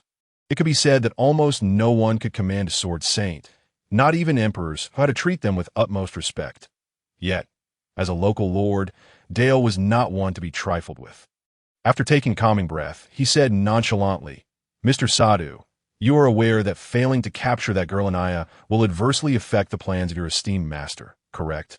Sadhu understood the gravity of this failed operation and nodded. "Rest assured, Mr. Dale, I have already reported this matter to the master, and he has instructed that you refrain from any major actions for the time being. This failure may have raised the enemy's vigilance. Furthermore, that suddenly appearing sword saint from my encounter with him is at least of the high-tier level. What perplexes me is that he did not unleash his full strength. Otherwise, I could not have escaped unscathed. I must investigate his identity. Moreover, that sorcerer undoubtedly bears a significant responsibility for this failure. Dale nodded and remarked, if I am not mistaken, the sword saint in green attire must be Mr. Chai, the guardian deity of Azajingwa. I cannot fathom why Mr. Chai would suddenly appear. Could it be that he is constantly watching over Anaya? Sadhu shook his head and replied, this time, our plan was insufficiently comprehensive. It seems the adversary has already become vigilant. However, that young sorcerer, though not particularly powerful, possesses an astonishing speed that is far beyond what one would expect of a magician. Even a high-ranking battle spirit master would struggle to match it. Since Yifeng has relied solely on the fireball spell from the beginning, Sadhu concluded that Yifeng's abilities were lacking. Furthermore, Yifeng appears to be under 20, and regardless of his extraordinary talent, his magical cultivation cannot be exceedingly high. Thus, he subconsciously believed that the fall of that high-ranking battle spirit master was due to negligence. Setting aside these matters, following this failure, Madame Ji will surely bolster her defenses around Anaya. We should remain dormant for a while and devise a more concrete plan later. Sadhu clasped his fists and said, in that case, Mr. Dale, I shall take my leave. I will report the specifics of this operation to the family head, that a sorcerer with such remarkable speed. No matter who you are. If you dare to disrupt my plans, you must be prepared to face the consequences. A fierce glint flashed in Dale's eyes. Meanwhile, in a luxurious villa in the eastern part of the city, the high-ranking sword saint Mr. Chai sat in the hall alongside a lady of noble demeanor. The grand hall was occupied solely by the two of them. Madam, Mr. Chai began, the situation is as follows. It seems that the fellow Dale can no longer contain himself. Your precious daughter must be quite terrified this time. Mr. Chai recounted the ambush that Anaya had faced in detail, yet he wore a smile that betrayed none of his concerns upon closer inspection. The noble lady bore a striking resemblance to Anaya, albeit with a maturity that contrasted with Anaya's youthful innocence. This lady was none other than Anaya's biological mother, the founder of the Zajingwa Trading Consortium, known as Madame. Madame nodded and said, indeed, however, following this setback, I believe that old fellow Dale will refrain from further actions for some time. As for Anaya, it is time for her to bear some pressure, which will facilitate her growth. Introducing her to this treacherous world, I am uncertain whether it is a blessing or a curse. Mr. Chai reassured her, Madam, do not overthink it. Lilia is a kind-hearted and talented child. In truth, she has always held you in high esteem. Otherwise, she would not have voluntarily offered to assist you in pursuing a career in commerce.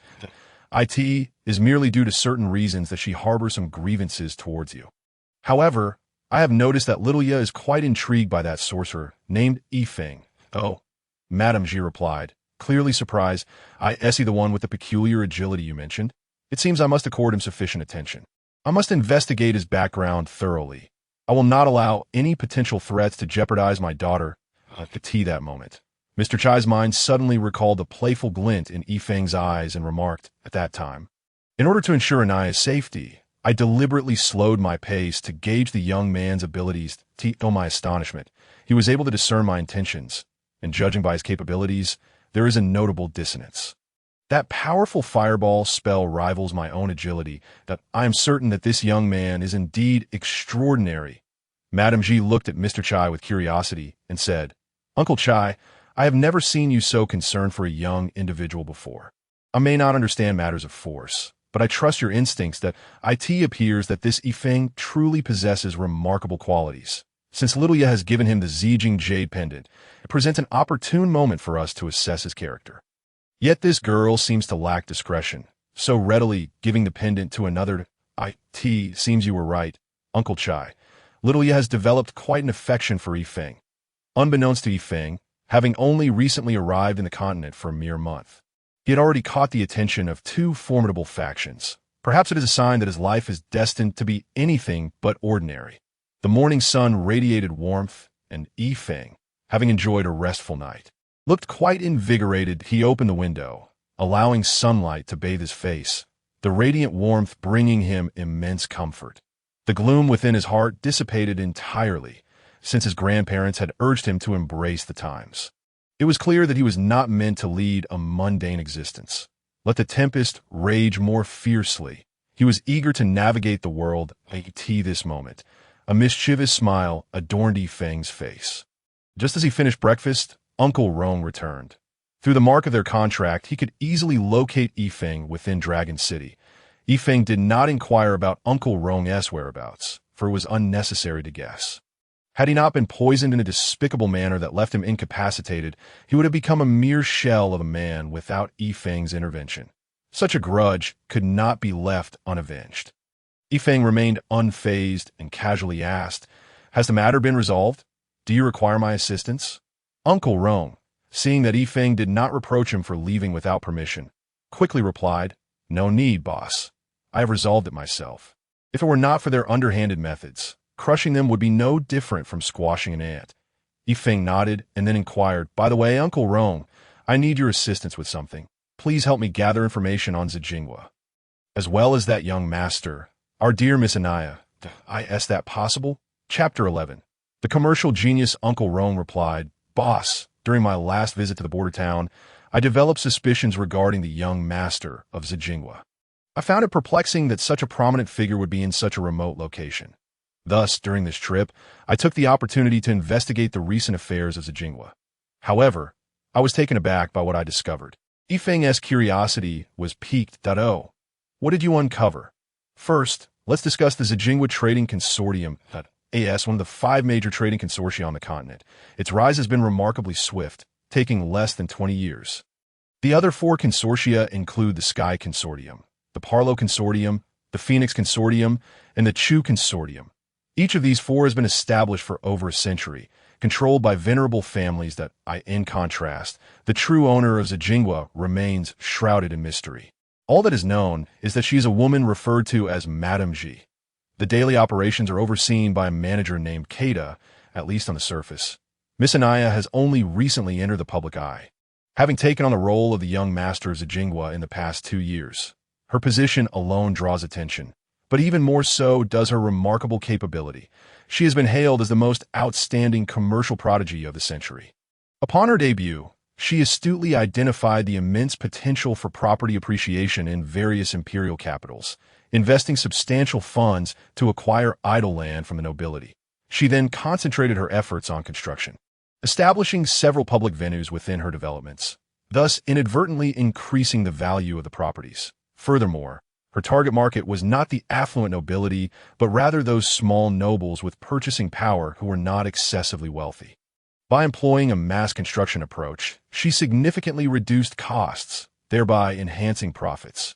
Moreover, she recognized the critical importance of product circulation and unearthed the potential for regional specialties. It is not to say that no one had attempted such ventures before. Rather, the investments required were substantial, encompassing both manpower and resources, accompanied by considerable risks due to lengthy transportation routes that were often fraught with unforeseen events. Thus, while others may have dabbled in this field, none have done so on the scale that Miss Anaya has achieved. She resolutely gathered various specialties across the continent, and to minimize expenses and risks, she forged cooperative agreements with several mercenary groups. This arrangement not only reduced the costs associated with completing tasks through the mercenary guild, but also allowed specific mercenary groups to manage particular routes, thereby significantly mitigating risks, akin to the Minghu mercenary group. If the first 2 endeavors directly benefited Zijingwa, her subsequent initiatives compelled the other 4 consortia to take her seriously. She established the continent's only economic education institution, named Zijing Academy.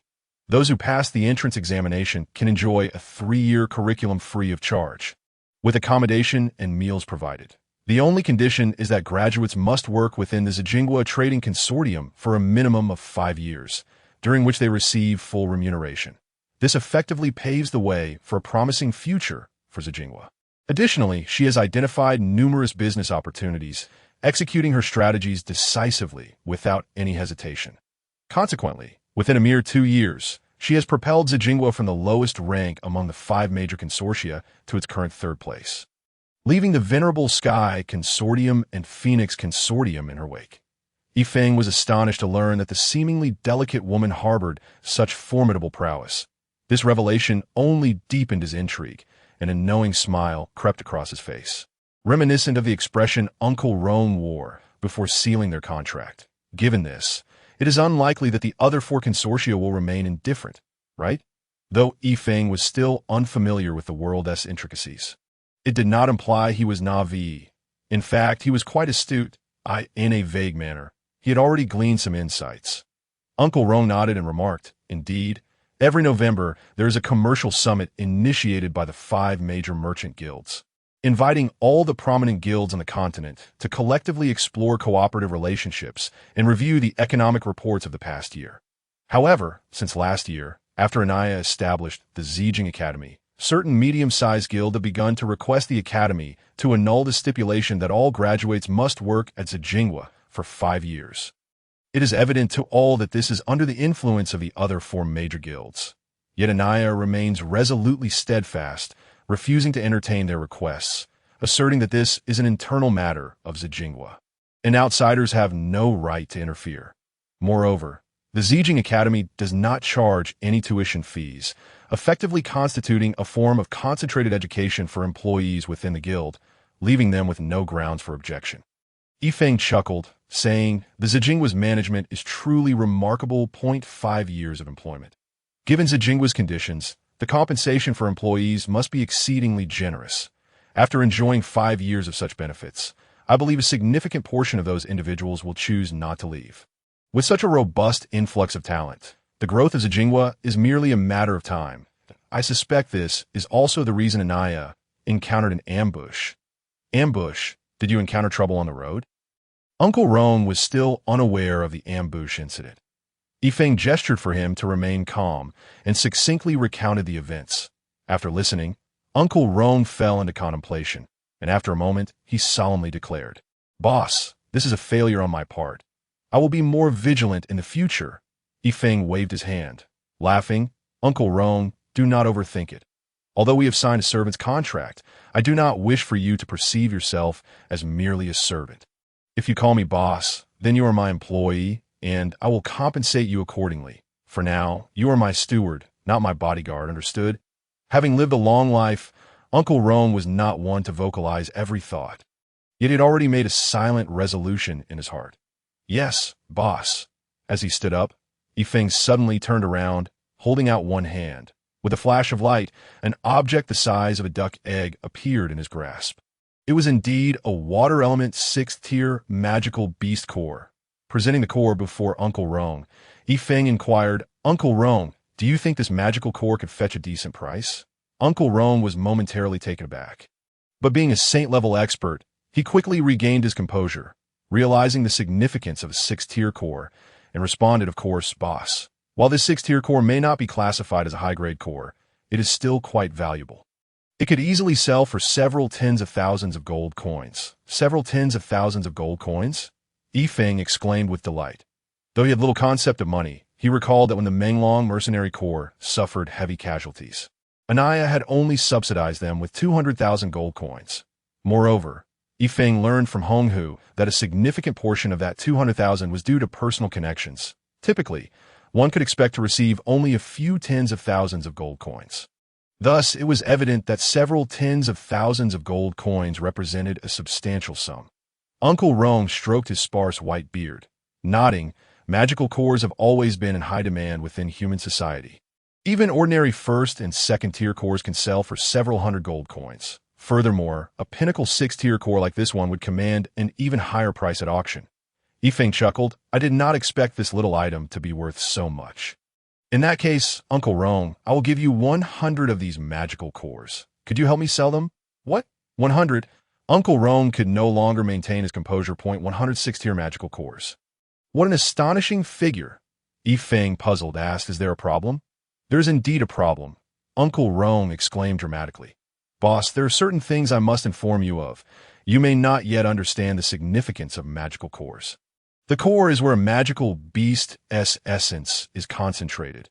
It is the reservoir of their magical power, with at least 80% of their magical energy stored within. The uses for magical cores are extensive. They can be utilized to forge various magical equipment or directly absorbed by mages. Since these cores contain the essence of magical beasts, which are living entities, it is considerably easier for human mages to absorb their energy. However, aside from the nobility, few would resort to using cores for absorption, as it is quite wasteful. This illustrates the preciousness of the cores, especially mid to high-tier cores.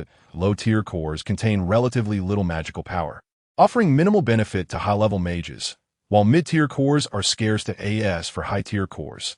Those from 7th-tier beasts and above are exceedingly rare. Thus, mid-tier cores are highly sought after in the human market. Yet, due to the strength of magical beasts, acquiring their cores is quite challenging, resulting in a persistent shortage. Boss, you claim to possess 106 tier cores. This is truly astonishing. Yifeng was unaware of this significance, as he practiced summoning and primarily focused on mental strength, rendering elemental energies irrelevant to him. Consequently, Duanli had not informed Yifeng of these intricacies. However, even upon learning this now, Yifeng was merely mildly surprised, as it bore no direct relevance to him. What mattered was the realization that the magical cores he possessed had appreciated in value. To be honest, I still have 400 to 500 of these cores, as well as over 100 7th-tier cores and 2 8th-tier cores. Can you guess how much they might sell for? At this moment, Uncle Rome was utterly flabbergasted. Over 606 tier cores, including more than 100 high-tier cores. Yifeng's ability to astonish him was unprecedented, and it also sparked immense curiosity regarding Yifeng's capabilities. If Yifeng had acquired such a quantity through his own efforts, it indicated his extraordinary strength. If it were bestowed by a relative, it suggested that Yifeng had formidable backing. In truth, Uncle Rome's assumptions were not entirely accurate, as half of these cores were obtained by Yifeng himself, while the other half were gifts from Duanli and the others. Chapter 12. The 8th Avenue Uncle Rome. Uncle Rome. It was only then that Uncle Rome snapped back to reality, quickly regaining his composure, being a seasoned saint-level expert. Yet he remained somewhat agitated, saying, "Boss, how did you come into possession of so many magical cores?" Yifeng chuckled. "I gathered them while bored in the mountains during my childhood, never imagining they would hold such immense value. It seems I have struck gold." Understanding his employer's intent, Uncle Rome refrained from probing further, stating, "Boss, I cannot accurately estimate the value of such a vast quantity of magical cores. The entire continent's annual output of 6-tier cores amounts to only 200 to 300, which is less than half of what you possessed. If you were to sell the entire batch to a nation or organization, you would reap even greater profits." Yifeng shook his head, saying, "I prefer not to collaborate with nations. I think it best to seek out an organization, but I want to avoid any connections with the state. Moreover, I do not wish to sell such a large quantity. If all these magical cores flood the continent, it would undoubtedly attract the attention of powerful factions, leading to a multitude of troubles. As you indicated earlier, these magical cores are evidently crucial strategic resources, and no nation would wish to see another obtain such a vast quantity of cores all at once. With magical cores comes the promise of powerful mages." Yifeng believed that currently, half of the magical cores in circulation on the continent were under the control of various nations, as mages could rapidly enhance their strength by absorbing the magical power contained within the cores. Although Yifeng was new to the continent, he was quite aware of the pivotal role mages played within military forces. Awakened by Yifeng's words, Uncle Rome also came to understand, feeling a tinge of embarrassment for his earlier outburst. In truth, Uncle Rome was quite knowledgeable about these matters. It was merely the overwhelming number of 6th-tier and higher cores that had stirred his excitement. "Indeed, boss, I recommend we first sell around 20. This is already a significant number that won't attract the scrutiny of major powers, thus allowing us to avoid unnecessary complications. Furthermore, I believe we could retain these magical cores, as they hold immeasurable potential. They could prove useful to us in the future. If you require funds, I recently raided my old rival's hideout and managed to reclaim all my belongings while also seizing his assets. As it stands, I have at least 10 million gold coins." Yifeng shook his head, laughing. "I am your boss. How can it be that you provide me with money?" "Very well, as you suggested. I will give you 26-tier magical cores. Good steel should be used on the blade. Although magical cores are precious, for us, they're simply commodities for exchange." Uncle Rome understood he could not argue against Yifeng's decision and reluctantly nodded. Very well, boss. After handing over 26-tier magical cores to Uncle Rong, Yifeng followed him out of the inn. However, he was not tailing him for any reason. Rather, he intended to take a stroll around Longshan. After all, it was one of the three great imperial capitals of the continent. Longshan was vast, centered around the imperial palace, with various layers of society distributed around it. The northern region housed the residences of bureaucrats and nobles, while the southern part belonged to merchants, characterized by their wealth yet lacking significant social standing. After all, this society valued strength. Although the rich were envied, they did not command enough respect. To the west of Dragon City lies a vast expanse of civilian quarters. Regardless of how prosperous a city may be, it invariably includes these fundamental components of society. Meanwhile, to the east of Dragon City, one finds the largest and most chaotic area of the imperial capital. This place is an absolute melange, teeming with mercenary guilds, magical associations, shops, as well as the infamous gambling dens and red light districts, not to mention slave markets, all congregated here, dubbed the hell of human depravity. It paradoxically attracts a steady influx of individuals drawn to its allure of moral decay. In this bustling eastern district of the imperial capital, the most renowned thoroughfare is undoubtedly 8th Avenue. Originally conceived merely as a main street during the planning of the imperial capital, 8th Avenue was unremarkable at first. However, as the capital flourished and merchants converged, it gradually transformed into a street characterized by a thriving entertainment industry. The name of 8th Avenue has spread to the far corners of the continent, becoming one of the few havens for entertainment and shopping that 8T this moment. Yifeng finds himself on 8th Avenue. His inn is merely a street away from this vibrant thoroughfare, and a casual stroll leads him directly to the heart of the action. Indeed, the atmosphere is exceptionally lively, with a plethora of gambling houses and brothels. Alongside theaters of all tiers, though the high-end establishments predominate, the crowd swells, making movement somewhat cumbersome. Nobles clad in luxurious attire intermingle with street vendors, creating a scene of undeniable exuberance. Having never witnessed such a spectacle, Yifeng is enthralled. Although he had accompanied Anaya's caravan through several towns for supplies, those locales pale in comparison to the vibrancy of 8th Avenue. The disparity is not only in the level of excitement, but also in the architectural elegance of the surroundings. Even the brothels and gambling dens boast opulent edifices, exuding an air of extravagant indulgence. In a moment of whimsy, Yifeng merges into the throngs, his curiosity piqued by the various street stalls. While these stalls offer trifles, they are exquisitely crafted, and the tantalizing street food further whets his appetite. Unbeknownst to him, he has already been swept into the lively currents of 8th Avenue. Suddenly, with a meatball in his mouth and 2 skewers in hand, Yifeng lifts his head, faintly catching the sound of angry shouts. Intrigued by the commotion ahead, he pushes through the crowd to investigate. Before him stands a grand gambling house, the Tianfeng Gambling House, towering impressively with 4 stories. Dwarfing its neighbors, in front of this establishment, a richly dressed middle-aged man, appearing to be around 35, frowns with evident fury. Before him stands a towering warrior, disdainfully gripping a massive sword. Beneath the feet of the middle-aged man lie 2 guards. One sprawled on the ground, unconscious or worse, while the other struggles to prop himself up, bloodied and clearly gravely injured. Surrounding them are about 10 similarly attired guards, each wielding long swords, nervously eyeing the imposing warrior. Likely the Tianfeng Gambling House's own protectors. Despite the numerical disadvantage, Yifeng can immediately discern that the towering warrior holds the upper hand.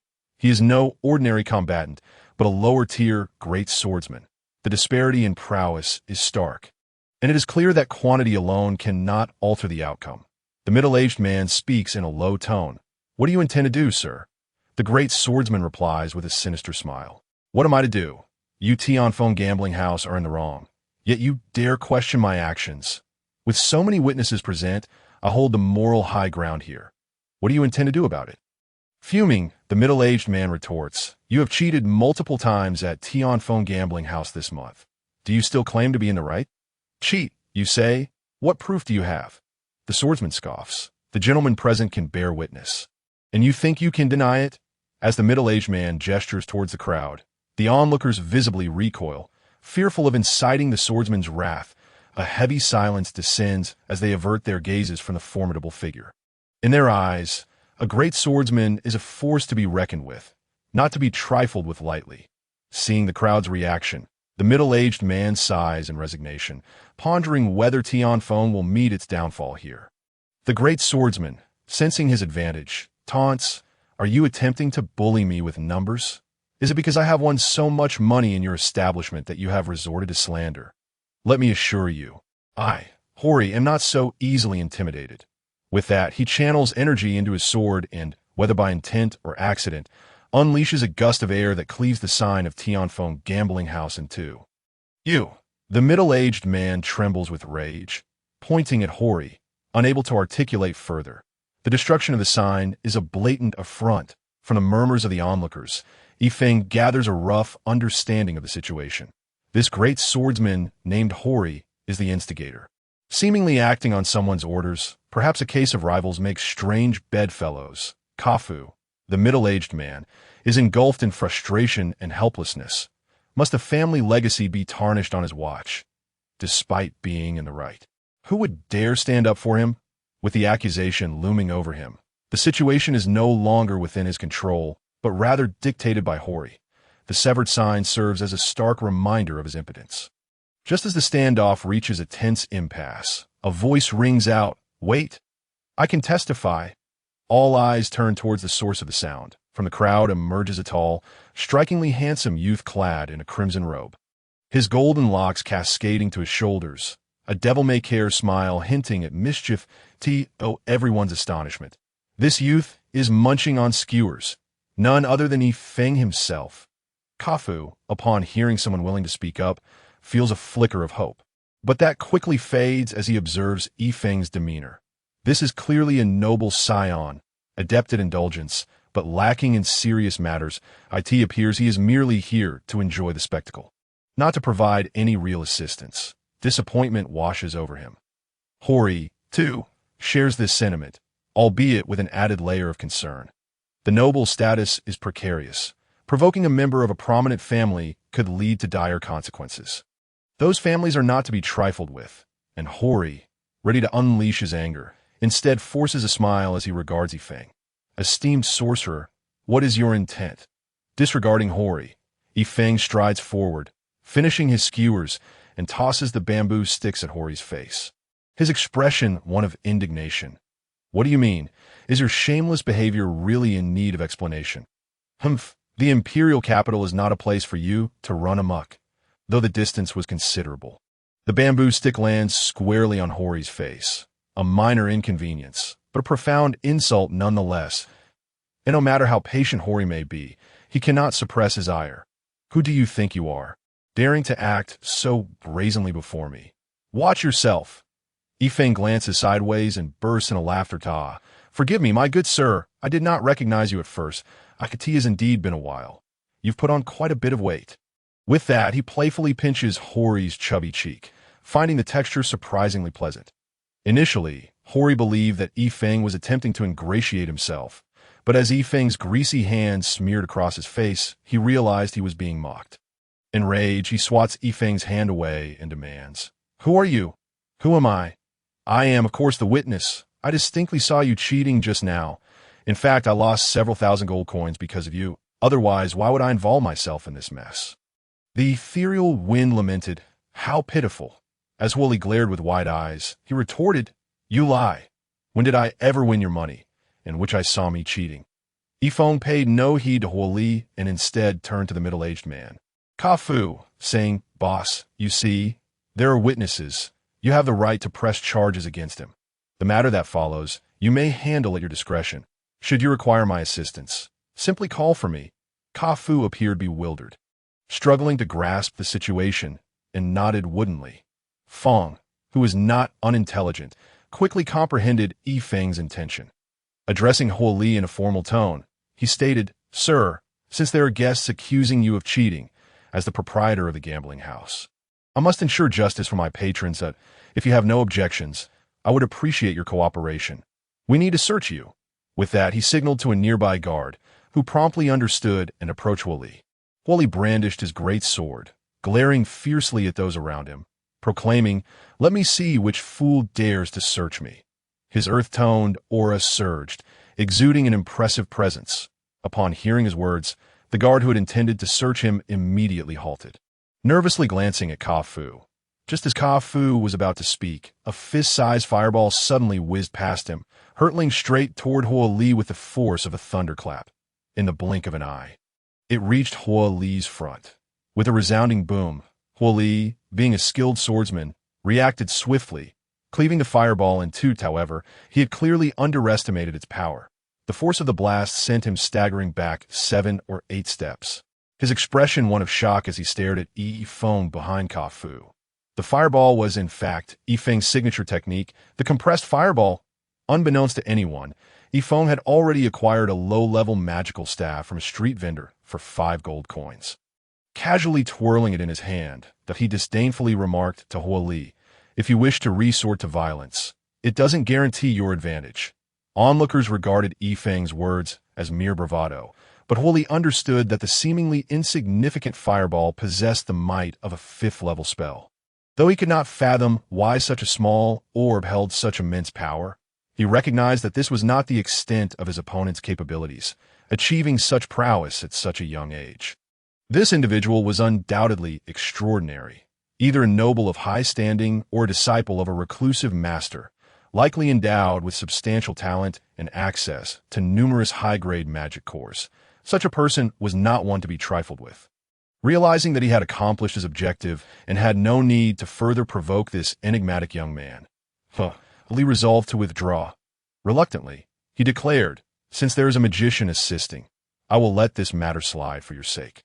But Ka Fu, I suggest you close this gambling house. With your abilities, you are unworthy of managing such a grand establishment. I trust you understand my meaning. Let's part ways here." With that, he turned to leave.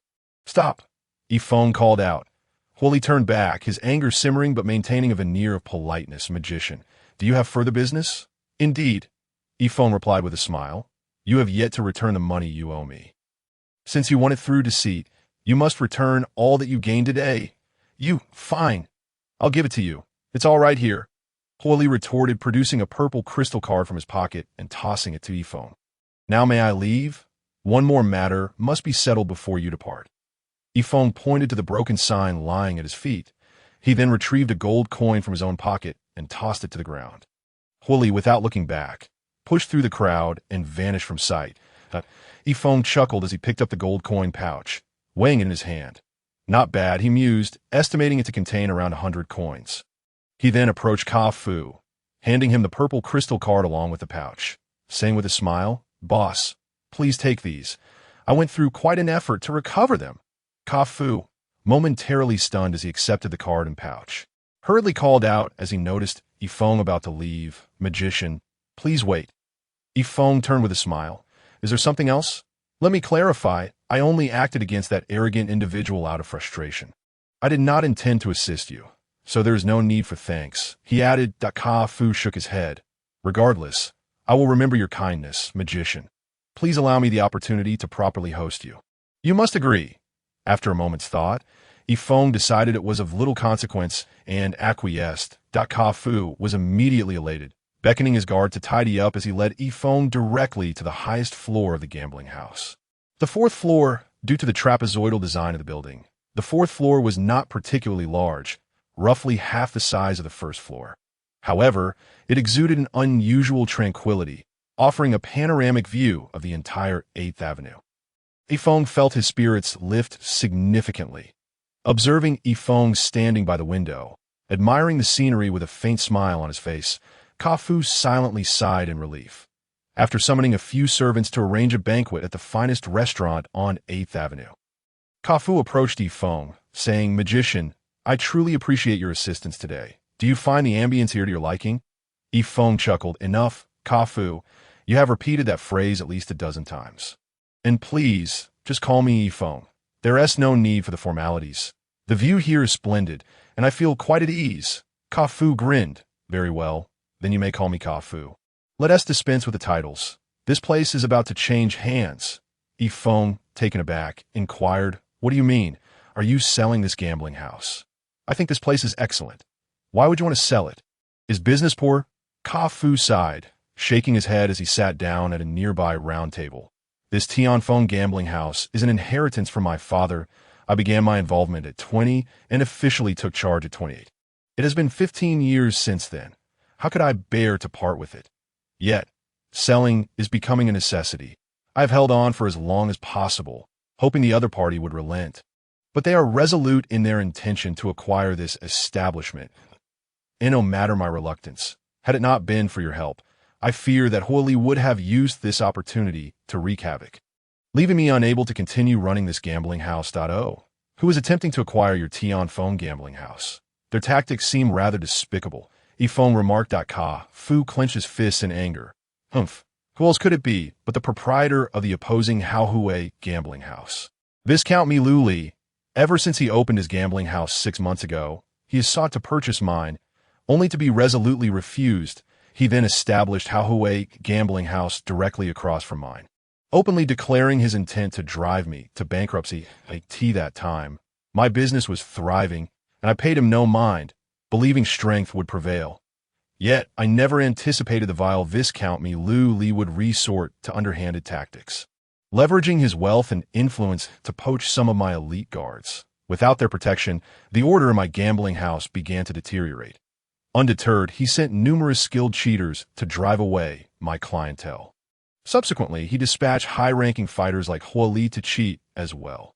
The most insidious part is that they allowed their cheating to be discovered, waiting for our reaction.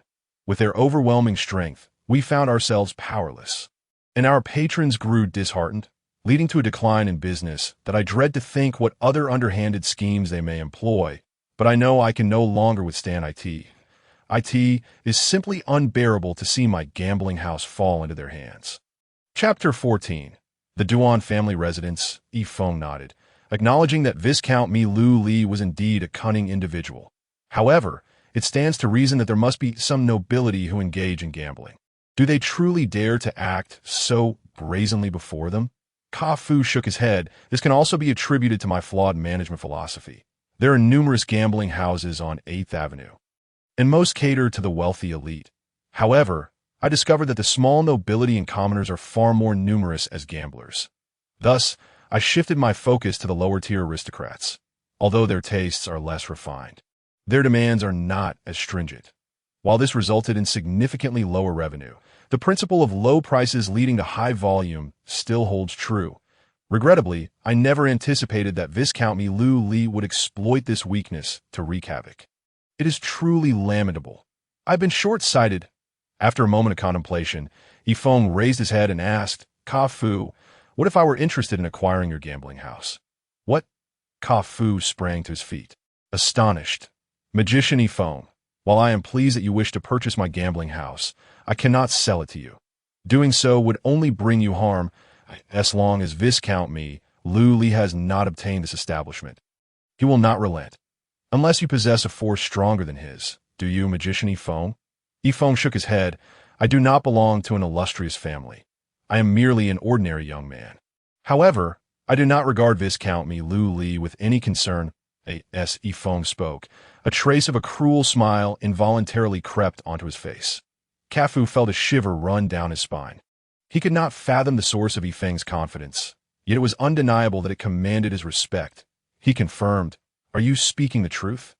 Yifeng replied with a grin, "Of course. Just tell me, how much do I need to acquire this gambling establishment?"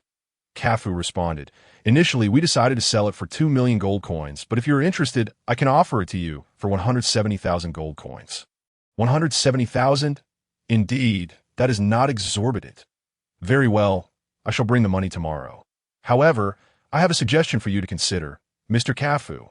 After all, this is the 8th Avenue, and the land here is exceedingly valuable." "What?"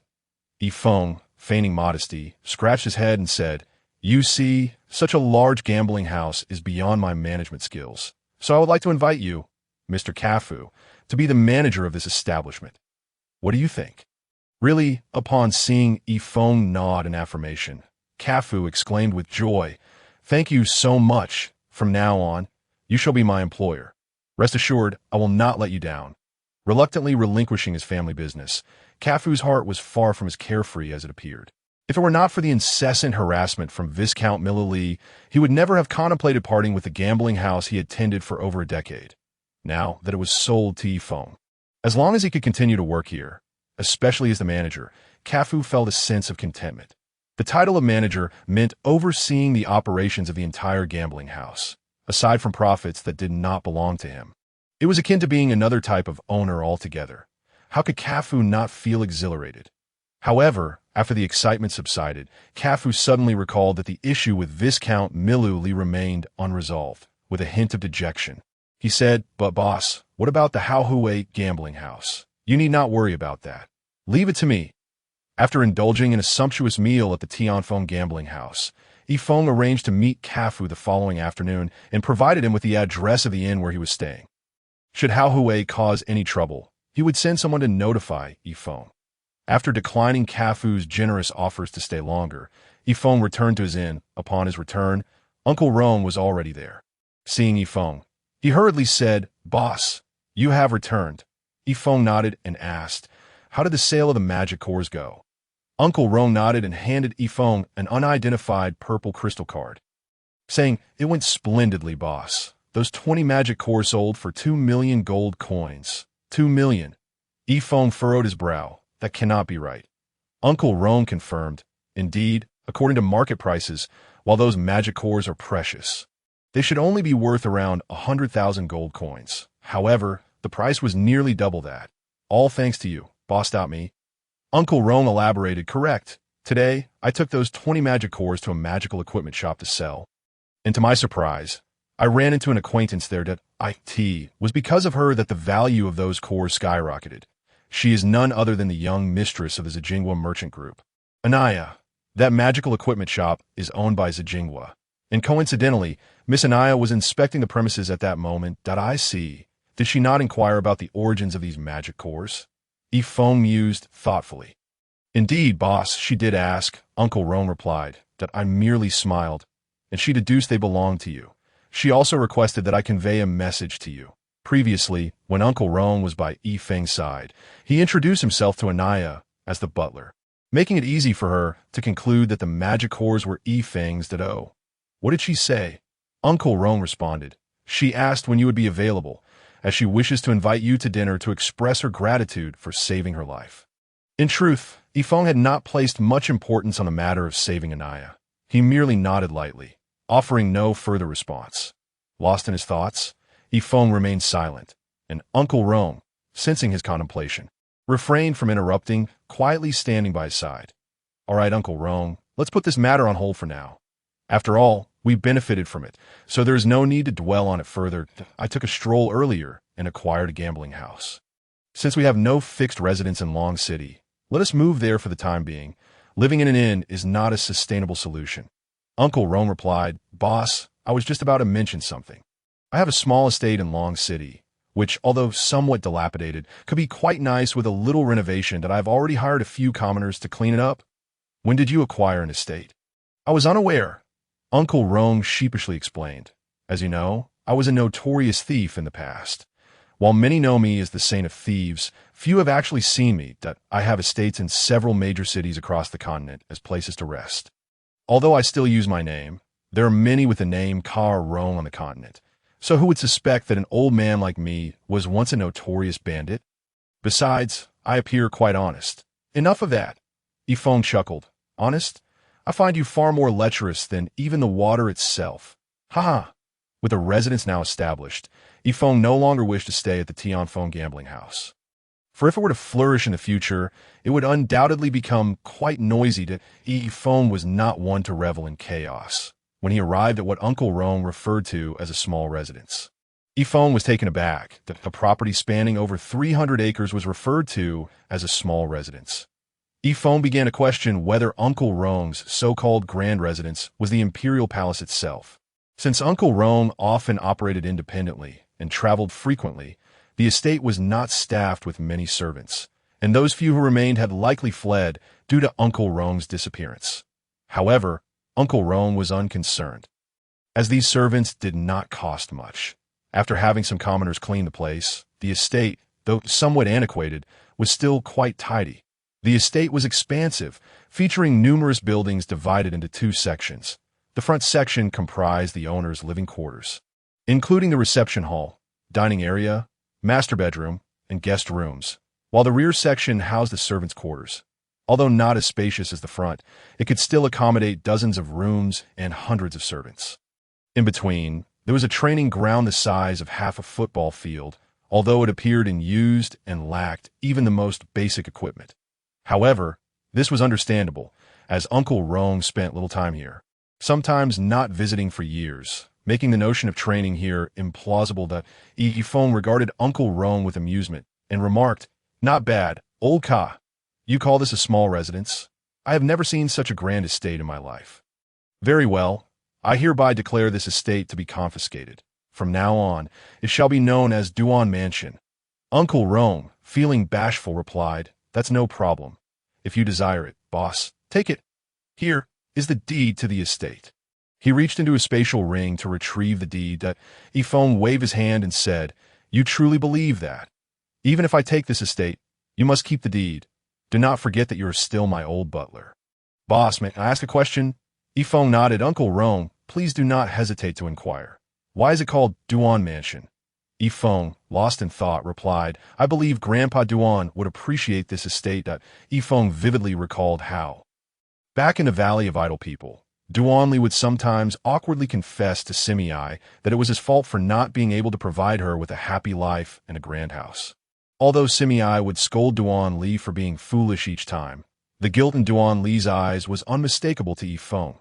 Grandpa Duan. Uncle Rome's curiosity piqued, although he had followed Ifong for over 2 months. He knew nothing of Ifeng's background, not even which country he hailed from. Ifong never mentioned it, and Uncle Rome never dared to ask. However, the mention of Grandpa Duan clearly indicated that he was one of Ifeng's closest companions. Seated in the hall, Ifong invited Uncle Rome to sit down as well. "Uncle Rome, considering this vast estate, it feels rather strange for just the two of us to occupy it. We should go procure some servants." Uncle Rome nodded. "You are correct, boss. I had intended to wait until you had seen the estate before making the purchase. We can acquire such servants at the slave market." Without hesitation, Ifong set off with Uncle Rome to the largest slave trading post in the imperial capital, the Yiklang Slave Market. The Yiklang Slave Market is the largest slave market in the Kwanlong Empire and the only one in the imperial capital. Chapter 15. The slave market contrary to expectations. There was no overwhelming stench. The entire market appeared quite tranquil. Although referred to as a market, it was essentially a series of orderly buildings. The first row comprised approximately 30 structures, which were the only 2-story buildings in the entire complex.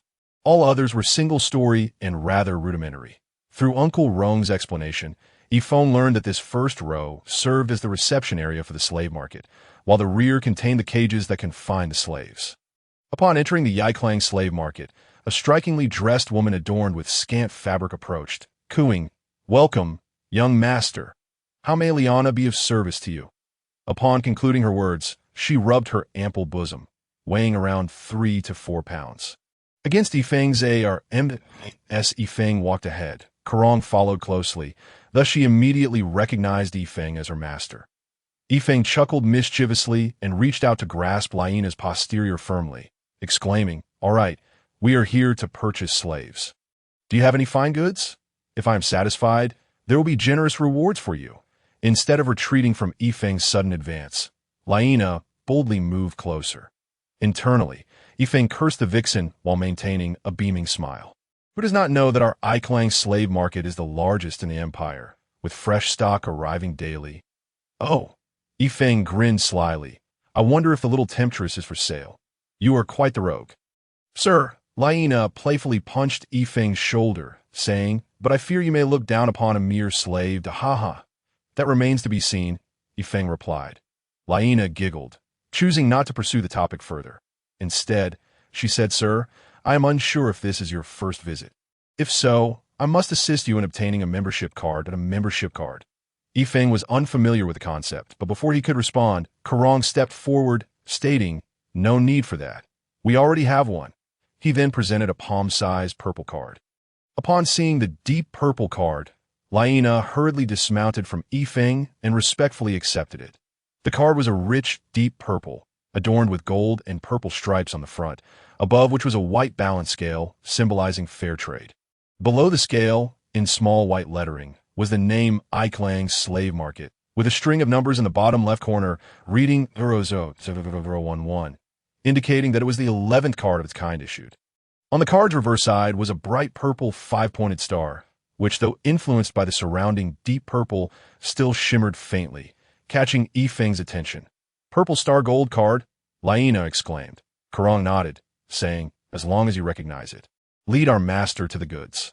"Master?"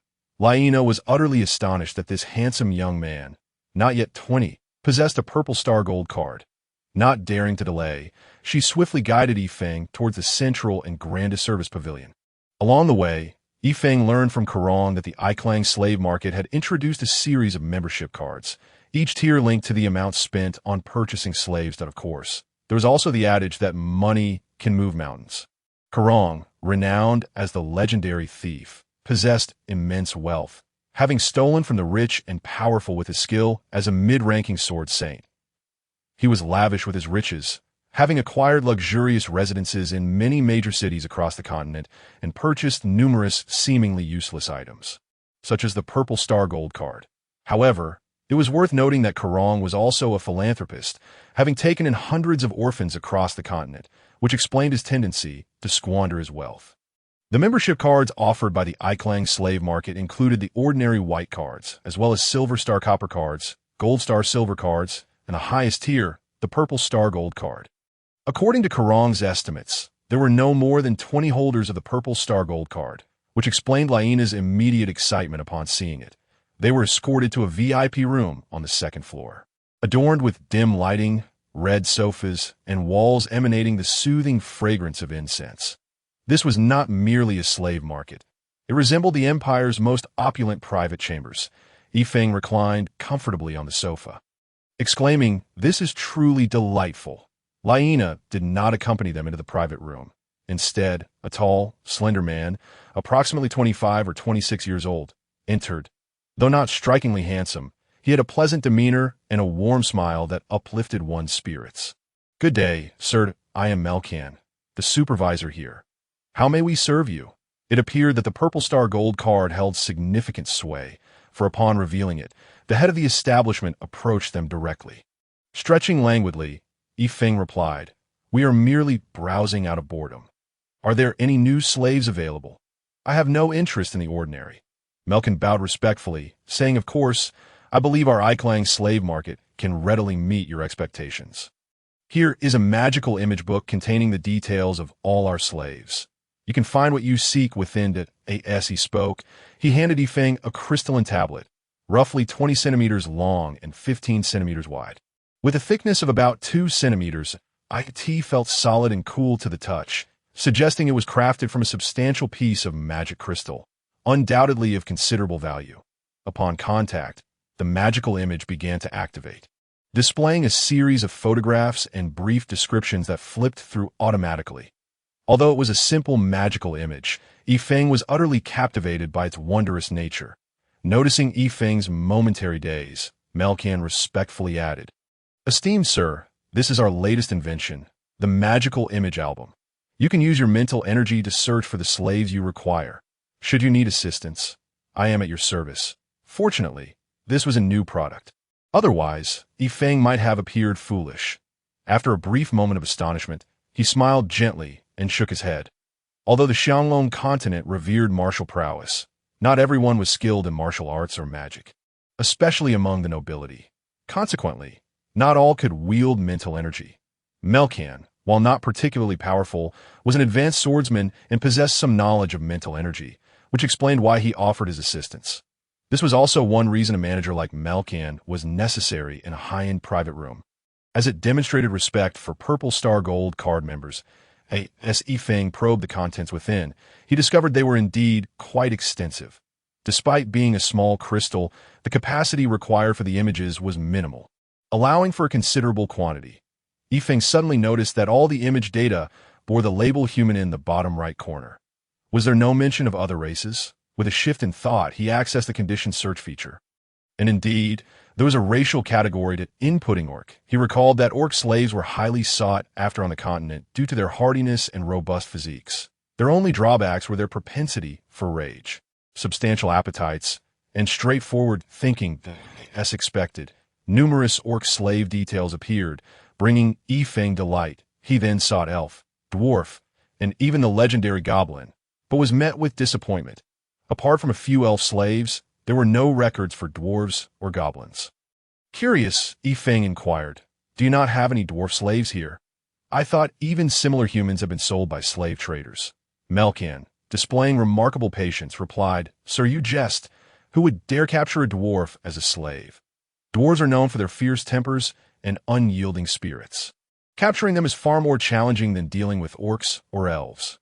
Orcs are simple-minded and can be lured easily, while elves are physically fragile, offering little resistance once approached.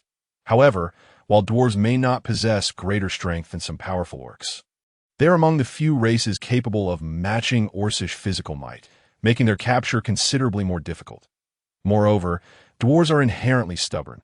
Not only are they unlikely to submit to any authority, but they also lack the appeal of orcs' raw strength or elves' beauty. Who would wish to purchase them? Furthermore, the dwarven race is formidable, possessing forging skills that far surpass those of humans. Yifeng nodded in understanding, his keen intellect grasping Melkin's implications. Dwarves were not to be underestimated.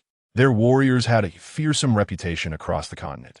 More crucially, they wielded the most advanced forging techniques, producing weapons that were several tiers superior to human-made ones.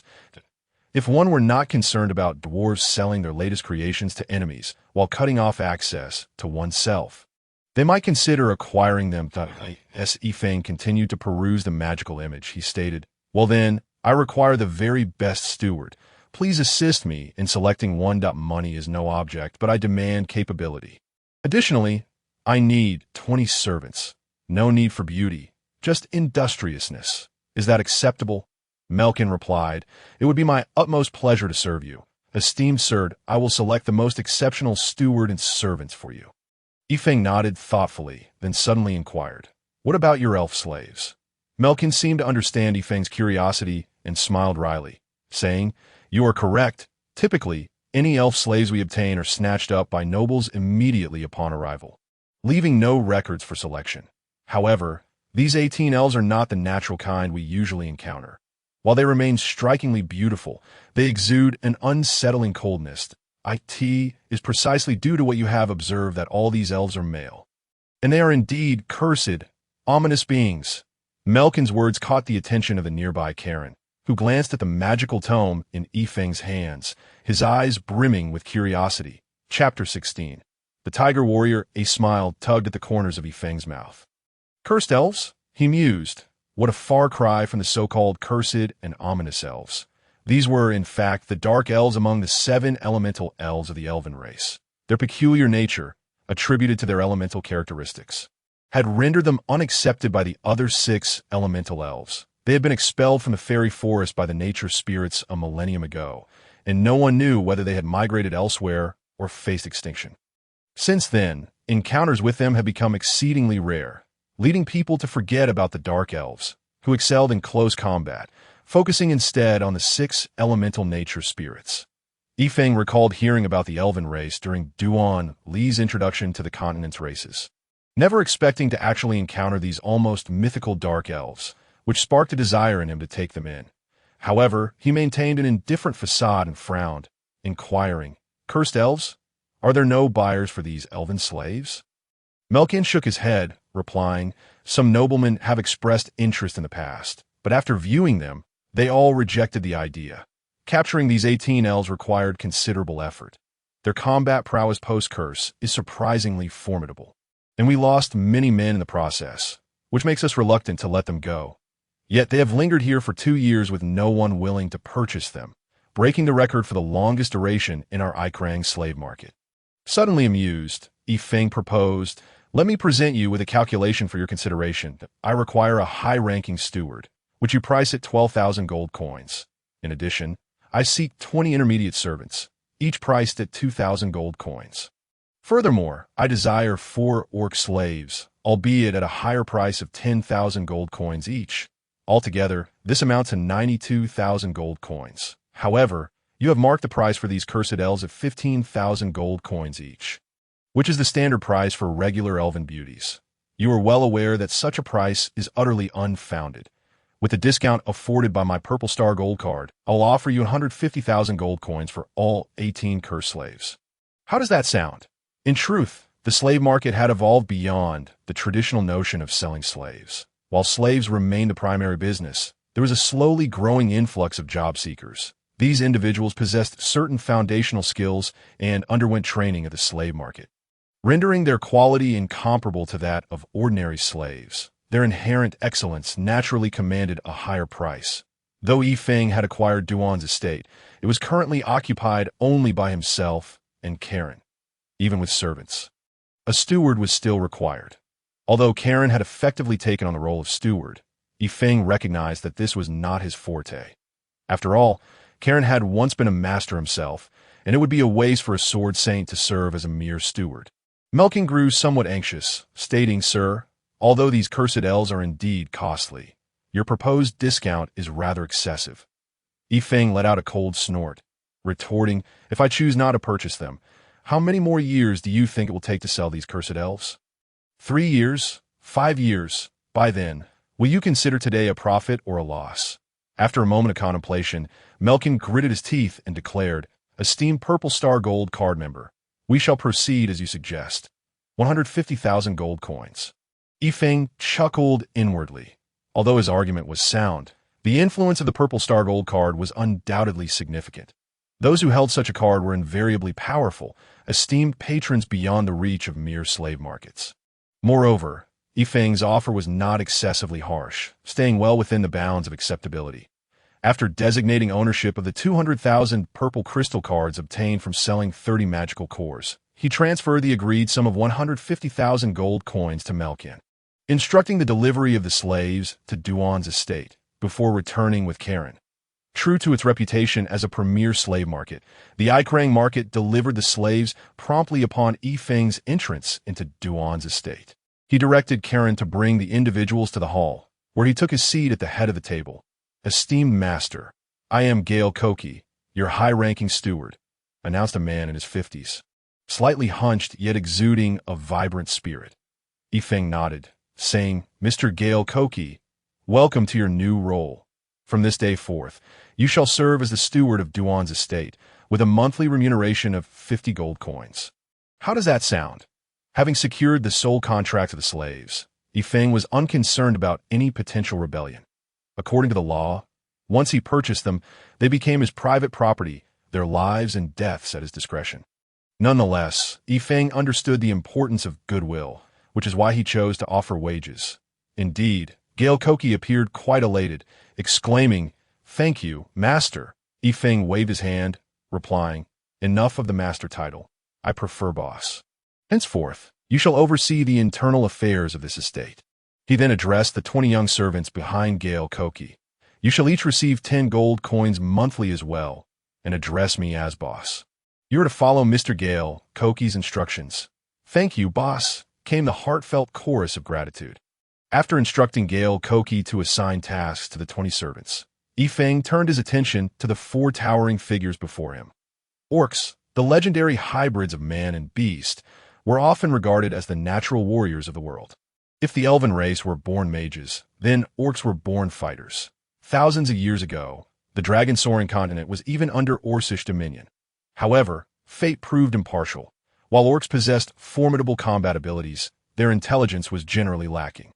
With the rise of cunning humanity, orcs gradually transitioned from being the dominant race to facing decline, particularly as human mages emerged, leading to their eventual near-total annihilation. Today, orcs were virtually extinct, with only a handful of descendants remaining in some obscure corners of the continent, unable to stir any significant commotion. Though Yi Feng had never encountered orcs, he recalled Duan Li's grandfather mentioning this once dominant race during his introduction to the continent's inhabitants. During Duan Li's youth, he had chanced upon a small orc tribe while traversing the continent and had even engaged in combat with them, thus acquiring significant knowledge about orcs. Duan Li had succinctly described orcs with 5 words. Born warriors.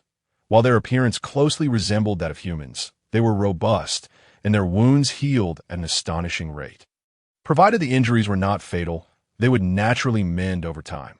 Furthermore, orcs possessed a remarkable ability known as beast transformation. When transformed, their strength multiplied exponentially, rendering them impervious to pain, their only focus being destruction. Consequently, Duan Li had suffered considerable setbacks during his encounter with an orc in its transformed state. The 4 orcs before Yifeng bore striking similarities, suggesting they were siblings. Although untransformed, orcs visually resembled humans. Subtle differences were evident. The faint Red King character on their foreheads confirmed that these 4 were indeed tiger orcs. Rising from his seat, Yifeng approached them. Despite their status as slaves, the 4 tiger orcs exhibited an air of defiance, each with their noses held high.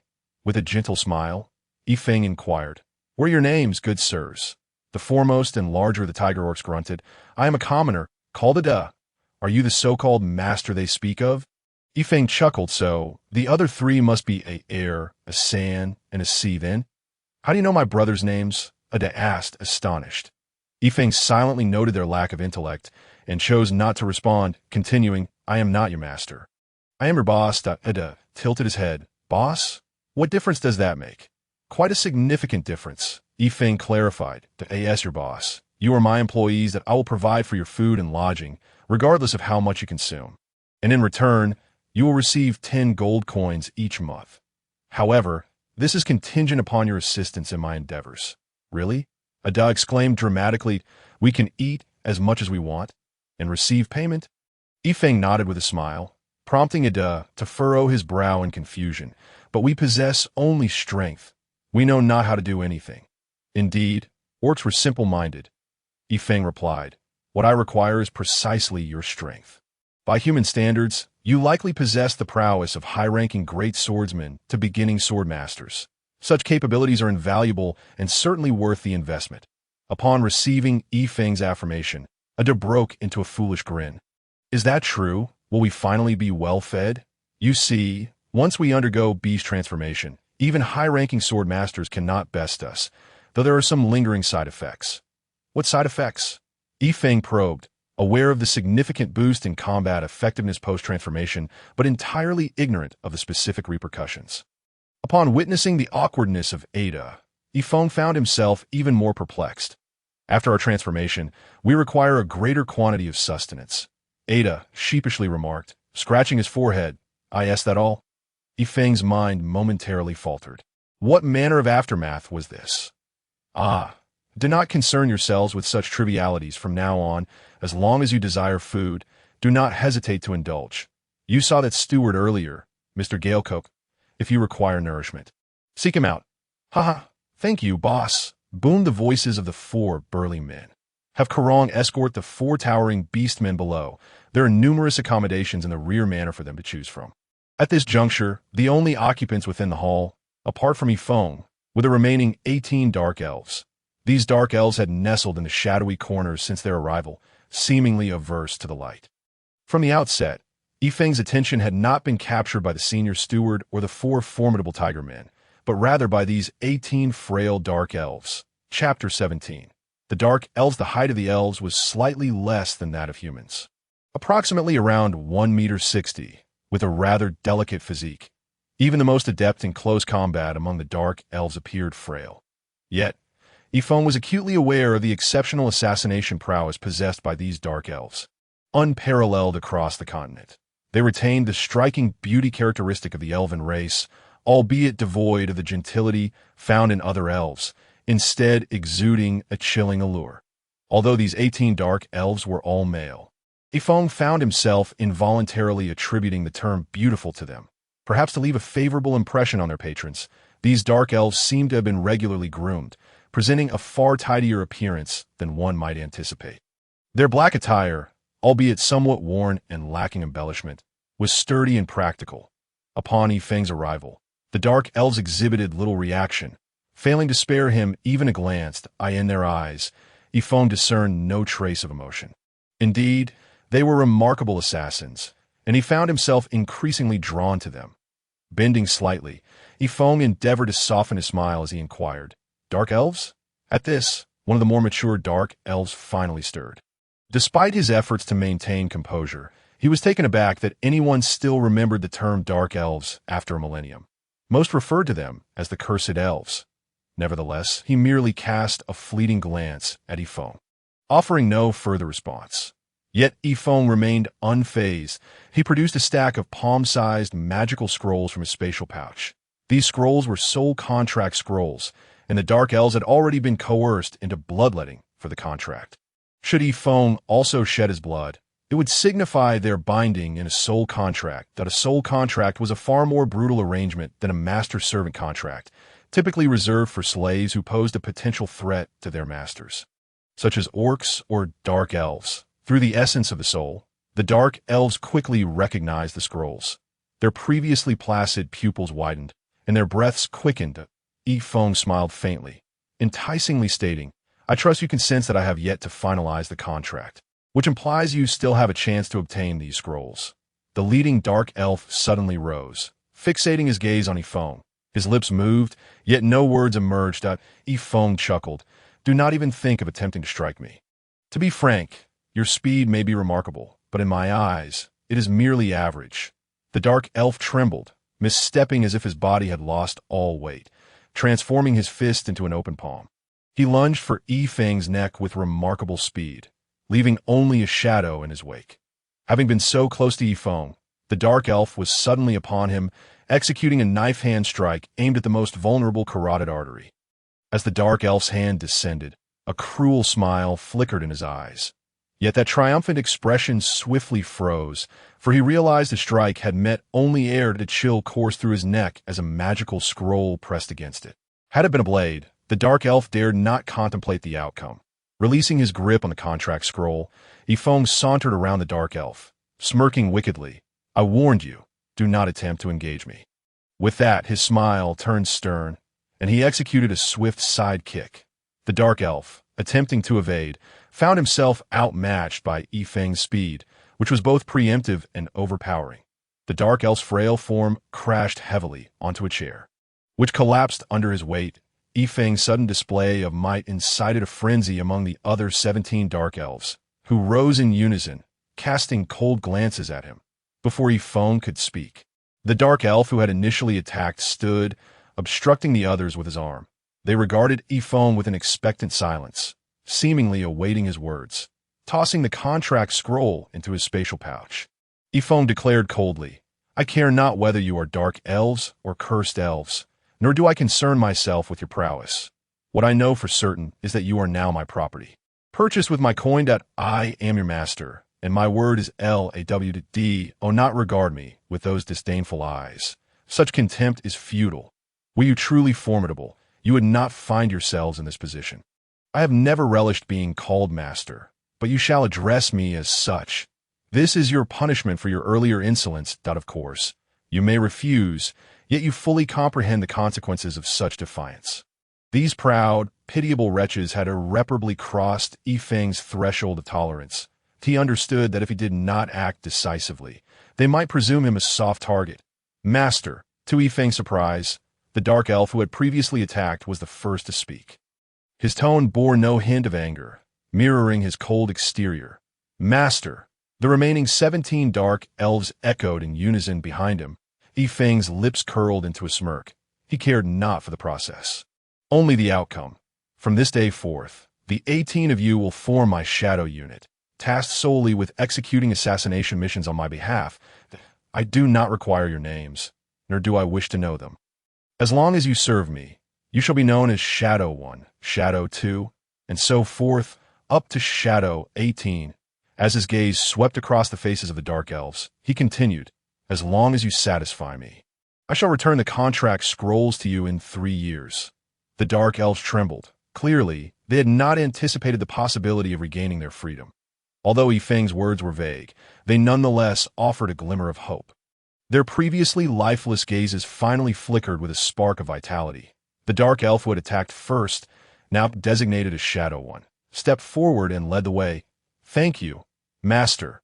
Yifeng's demeanor softened. He no longer wore a grim expression. Would you like to learn my earlier technique? Shadow One's eyes lit up. He had been unable to discern Yifeng's movements, but among the 18 dark elves, he possessed the greatest strength and speed. Yet he had only caught a fleeting glimpse of Yifeng's figure. Without comprehending his actions, the other 17 members as observers had witnessed everything clearly. The visual acuity of dark elves was not inferior to that of the other 6 elven races. Just as Shadow One's knife hand was about to make contact with Yifeng's neck, Yifeng had suddenly launched into action, tilting his body slightly to evade Shadow One's strike and swiftly maneuvering behind him, pressing a scroll against his carotid artery. Such speed and agility surpassed even that of the dark elves. Noticing the fervor in the eyes of the dark elves, Yifeng smiled gently. I have a task for you. The first mission of the Shadow Unit. Within one night, ascertain all information regarding the Viscount of Miliali in the Imperial capital, and I require the head of one of his associates. Upon successful completion, I shall teach you the unnamed technique you just witnessed. Understood. The Dark Elves, naturally inclined to favor dark and secluded places, were permitted by Yifeng to find a suitable area within the estate to reside. The manor was vast, with ample unoccupied spaces. Once they identified an appropriate location, he would designate that area for their activities. Having organized these matters, Yifeng felt a wave of fatigue wash over him after a long day, collapsing into a chair. Yet he relished this sensation, the exhilarating grasp of life and death. As he gently closed his eyes, he found himself lost in thought. The following morning, Yifeng summoned the steward, Gaelcoke, to bring Mr. Kafu from the Tianfeng gambling house. Kafu, at that moment, was overwhelmed with busyness, having searched fruitlessly for Yifeng at the inn. Fearing he had been stood up, to his surprise, Gaelcoke soon located him, and upon hearing that Yifeng requested his presence, he hurriedly followed. Upon entering the Duan Manor, Kafu was astonished. His curiosity regarding Yifeng's identity piqued further.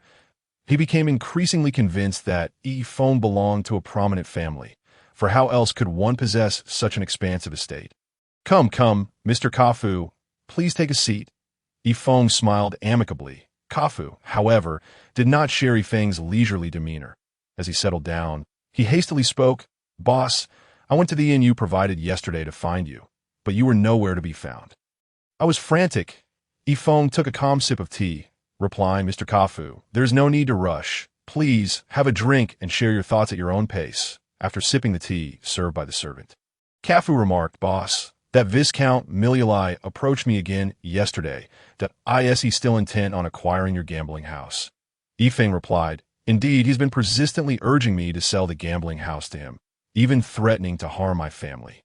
I had no choice but to claim that I had already sold it to someone else, but he simply would not believe me. After causing a scene, he said he would return today. Yifeng smiled slightly and reassured him, Do not worry. That Viscount is likely preoccupied today. You need not concern yourself with him. Let us close the gambling house starting today. Close it. Kafu's tone suddenly escalated. He took out a violet crystal card and transferred 170,000 to Kafu's account. With the card safely in hand, Kafu appeared considerably more at ease and handed over the deed to the gambling house to Yifeng, signaling the completion of their transaction, though he remained perplexed by Yifeng's course of action. Yifeng nodded and explained, The gambling house will be closed for a while as I intend to renovate it. The operational model will differ significantly from what you previously had. Your idea was commendable. While the stakes from the minor nobles and commoners may not be high, their numbers provide a substantial income. However, that will not be our primary focus. Kafu inquired, What do you mean, boss? Chapter 18. The Zijing Jade Pendant. After contemplating for a day, my plan is to categorize the gambling house. The first level will be the largest space, primarily dedicated to games for minor nobles and commoners. This level will require some renovation, but it need not be extravagant. The second level will cater to the majority of nobles, allowing only those of Viscount rank and above, although we will not turn away those with wealth. This level has models available on 8th Avenue, but we will add our unique flair, which I will elaborate on shortly. The third level will be accessible only to the great nobles or super-rich merchants, with a distinctly different ambience. Additionally, I wish to establish a ladies section, as those noble women could become one of our most significant clientele. As for the top level, we will host only one gaming table, which will remain closed and less reserved, with a minimum betting requirement that we will discuss in detail later. I will provide you with another 100,000 gold coins to oversee the renovations of the entire gambling house. Do not worry about the finances. The external appearance and the renovations of the second, third, and fourth levels should exude layered luxury. Ultimately, we want the nobles to feel a sense of superiority upon their arrival. Cafu was astonished that Yifeng had already devised a comprehensive plan for the future of the gambling house, never having considered that a gambling establishment could be stratified. However, with over a decade of experience in managing gambling houses, he quickly recognized the brilliance of Yifeng's strategy. Previously, the first, second, and third floors of the Tianfeng gambling house featured identical gaming options, while the fourth floor served merely as a resting area, which had not been utilized effectively. He exclaimed with excitement, "Boss, I have a feeling our gambling house will undoubtedly succeed." Yifeng nodded, saying, "Mr. Cafu, I must express one crucial point to reshape the nobles' perceptions of our establishment. We can no longer refer to it as Tianfeng. I have decided on a new name, the First Gambling City." "The First Gambling City? But boss, are you not concerned about potential backlash?" "First, is that a name anyone can claim?" Yifeng replied confidently, "Rest assured, Mr. Cafu, I have my own reasoning." Cafu responded, "In that case, the gambling house is now yours, boss, and you shall name it. If you are at ease with that, I shall be as well." Now, let us discuss the details. After deliberating with Cafu throughout the morning, they finalized the plan by noon. The remaining tasks were entrusted to Cafu, being a local who was well-versed in handling renovations, an area in which Yifeng had little expertise. Yifeng instructed Cafu to concentrate on executing the plans while he himself would manage matters concerning the Haohui gambling house and Viscount Milialai. In Cafu's estimation, with ample funds, the renovations of the gambling house could be completed in approximately 10 days, meaning it would reopen for business shortly thereafter. Once Cafu departed, Yifeng smiled. "Viscount Milialai, the Shadow Troop has already accomplished its mission this morning." Viscount Milialai's favored concubine was discreetly taken during the night, while the Viscount himself remained blissfully unaware. I wonder how he will react upon waking to find his concubine missing. Simultaneously, the Shadow Troop had gathered pertinent information on Viscount Milialai. However, there was little of significance. He was merely an ordinary Viscount amidst the tide of nobility in the imperial capital, his family lacking any influential figures, entirely reliant on inherited titles. Yet, Yifeng was taken aback to learn that this Viscount Milialai was a distant relative of the Phoenix Merchant Group's leader. Being connected through his grandmother to BY lineage, he would have to address the former leader, Dale, as his uncle. Though the connections were tenuous, Yifeng was unconcerned. Anyone who dared to offend him would not be allowed to roam free. Due to the actions of Ada and her companions, Yifeng had specifically instructed the butler, Gail Koch, to procure a set of training equipment, as the estate had a training ground well suited for their development. Simultaneously, the Shadow Troop required training, but due to their covert nature, Yifeng arranged for their sessions to be held at night, where he would also demonstrate the unnamed movement technique. Yifeng refrained from giving explanations, allowing them to observe and deduce as much as they could, relying on their own comprehension. Without the support of sword energy, it would be commendable if these dark elves could master 70% of the unnamed movement technique. Having spent 170,000 gold coins on acquiring the gambling house, 15,000 on slaves, and another 10,000 on renovations, Yifeng found himself with a mere 5,000 gold coins remaining from the sale of the magic cores. This amount was entrusted to the butler, Gail Koch, as household expenses were necessary. Consequently, Yifeng was once again left with little more than 100 gold coins, prompting him to seek additional magic cores. However, this time he did not call upon Karong to assist. Instead, he ventured out himself for a leisurely stroll. Initially, Yifeng intended to sell the magic cores at the magical equipment shop, but as he passed the auction house, an idea struck him, and he made his way there. As one of the 3 major capitals of the continent, Longqing's opulence was incomparable to that of previous border towns. The iron cavalry of the Wild Dragon Empire stood as the most formidable force on the continent. Particularly the renowned 7-colored Earth Dragon Heavy Cavalry, hailed as the premier cavalry regiment. Their mounts, the lower-tier 5th-grade Berserk Earth Dragons, were fearsome beasts that, despite lacking magical abilities, possessed unparalleled physical strength when they charged. They were a sight to behold. The Wild Dragon Empire's vast territories had been predominantly established under the iron hooves of the seven-colored Earth Dragon heavy cavalry, perhaps due to the cultural disposition of the Wild Dragon Empire. The architecture within Longcheng was impressively grand. Although lacking intricate detail, it possessed a natural, majestic beauty with a serene gray-white ambience that uplifted Yifeng's spirits. Before him stood an enormous building, unmatched by any other structure in sight. At its entrance loomed a colossal hammer, prominently displaying the words Zijing Auction House. It was evident that this was a property under the auspices of the Zijing Merchant Group. Today, the Zijing Auction House was bustling with activity, and upon inquiry, Yifeng learned that it was the quarterly auction event held every 3 months. The Zijing Auction House hosted weekly, monthly, quarterly, and ultimately an annual auction, with the value of items increasing as the year progressed. Esteemed sir, welcome. Are you here to participate in the auction or to consign items? A youthful receptionist approached Yifeng as he reached the entrance. Yifeng replied, I am here to consign items and also to attend the auction. Is that permissible? Certainly, esteemed sir. If you are here to participate in the auction, please present your VIP card. The attendant responded with a sweet smile, a VIP card. Yifeng understood that many high-end establishments issued such cards to prevent individuals without purchasing power from causing disturbances. He appreciated this practice. He had even contemplated establishing a VIP card series for the gambling city once it opened. However, he currently lacked a VIP card. If only Karong were here, he likely would have had one for this auction house. Just as he considered applying for a new card, Yifeng suddenly recalled the jade pendant Anna had given him before her departure, mentioning that it could grant him VIP privileges within any establishment under the Zijing Merchant Group. He quickly retrieved the lavender jade pendant from his spatial bag. Will this suffice? The receptionist, who had maintained a smile, was rendered speechless upon seeing the pendant, her face a mask of astonishment as she exclaimed, Zijing jade pendant.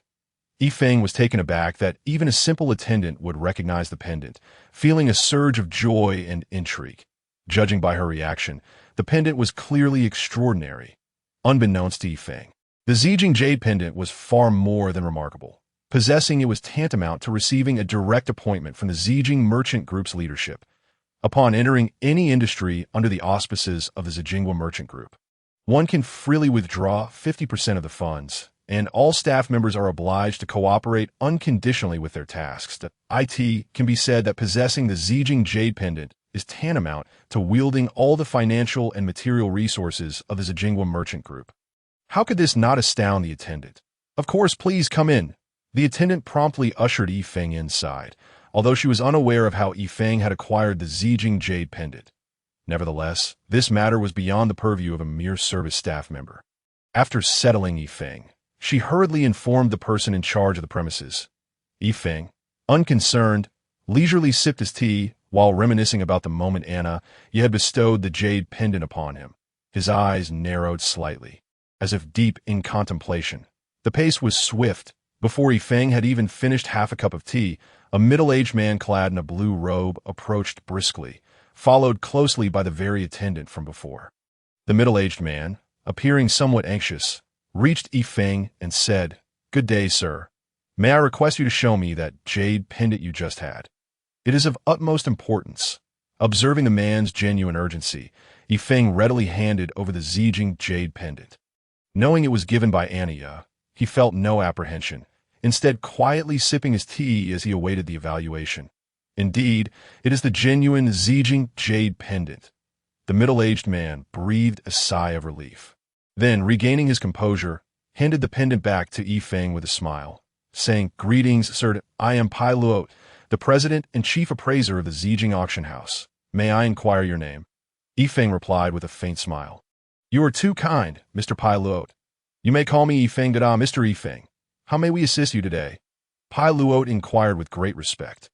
Yifeng, preferring not to delve into the origins of the jade pendant, allowed Pai Luot to think as he wished. As it bore no relevance to him, I am here to consign some items. I wonder if your esteemed establishment accepts such goods. As he spoke, a fist-sized yellow magic core materialized in Yifeng's hand. Its pure, earthy yellow hue, though lacking in dazzling brilliance, exuded a subtle yet potent magical aura that caught Pai Luode's attention. "What is this?" Pai Luode exclaimed, his eyes widening. "An 8th-tier magic core?" Yifeng nodded. "Indeed, this is the magic core of an 8th-tier lower-tier magical beast, the earth-devouring giant serpent. What do you think?" Yifeng possessed 2 8th-tier magic cores in a spatial pouch, this being one of them. Both cores were bequeathed to him by the 2 elders, and until now, the highest-tier magical beast Yifeng had hunted was only 7th tier. This was not due to a lack of capability, but rather the extreme rarity of higher-tier magical beasts. Even in the mountainous and densely forested Idle Valley, such beasts were scarce. This underscores just how rare higher-tier magical beasts truly are. Pai Luode hastily and carefully accepted the earth-devouring giant serpent's magic core, scrutinizing it with great attention, muttering, "Indeed, this is an 8th-tier magic core. My goodness, it truly is an 8th-tier magic core. This could certainly be featured at the annual auction. Just look at the purity of the earth element." Upon hearing Pai Luode's intent to include the magic core in the year-end auction, Yifeng interjected, "Wait, Mr. Pai Luode, you must expedite the processing of this magic core. The sooner the better if possible. I would like it to be auctioned today." Being the chief appraiser of the auction house, Pai Luode was accustomed to valuable treasures and quickly emerged from his reverie. Mr. Yifeng, however, with sufficient promotion, the value of this magic core could significantly increase. "It is feasible to auction it today, but you might incur a slight loss." Yifeng waved his hand dismissively. "A slight loss is of no concern. What I seek is speed. Is that agreeable? Respecting your wishes." "Sir, but even without promotion, this magic core, being 8th tier, has a minimum starting price of at least 50,000 gold coins that, if no one raises the bid, our Zijing auction house will gladly purchase it. However, that seems unlikely. You are fortunate, for today happens to be the monthly auction, and many esteemed nobles are present. In addition to Lord Yubaluos, the president of the Imperial Capital's Magic Guild, such a fine magical item would certainly not escape his attention." Pai Luode remarked with a smile. Delighted at the prospect of selling his magic core for a handsome sum, Yifeng urged Pai Luode to place the 8th-tier magic core in today's auction. Concurrently, Yifeng made his way to a VIP box. With the Zijing Jade pendant in hand, he was now equivalent to the highest-tier member of the auction house, thus receiving the best treatment. The box, though not spacious, was fully equipped, featuring comfortable sofas and soothing music that on the wall directly in front of the sofa was a screen through which he could observe the ongoing auction outside. Beside the sofa was a microphone. Should he wish to place a bid, he could simply speak into it, and his voice would resonate throughout the entire venue. The auction had commenced, and as Yifeng watched the screen showcasing item after item, nobles raised their paddles to bid, occasionally hearing a few bids from other VIP boxes. However, Yifeng held little interest in these items, recognizing that while they were commendable, none stirred his desired of course. He understood this was merely the preliminary phase of the auction. The truly valuable items would be presented later. As he savored the delightful food within the box, he observed for anything he might wish to acquire. Suddenly, Yifeng's eyes lit up. The auction had reached its mid-stage, and over 10 items had already been sold. The highest bid had soared to 150,000, as the value of items invariably increased with time. That moment, the auctioneer was introducing a certain mask on the auction stage, the Grim Reaper mask. This mask, entirely silver, was crafted from a uniquely special metal. Though it emitted no magical fluctuations, it was undeniably a remarkable item due to its special ability to conceal one's presence. Once worn, it could mask the aura of its user. And regardless of one's facial structure, donning the Grim Reaper mask would render one indistinguishable, leaving no trace of flaw. Such a capacity for concealment made it the ideal tool for an assassin. Even outside of that realm, its transformative quality held immense collectible value. Now, the Grim Reaper mask, starting bid is 100,000 gold coins.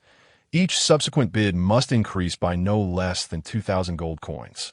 I bid 100,200, 100,500, 11,000. As the auctioneer's voice rang out, the bidding echoed in response. Indeed, the Grim Reaper mask was exceptionally unique. At first glance, it appeared devoid of mouth and nose. replaced instead by a smooth material. Only the eye sockets provided a semblance of a mask, yet it was far from exquisite. Nevertheless, its ability to obscure one's presence was formidable. If an assassin were to possess it, their capabilities would elevate significantly.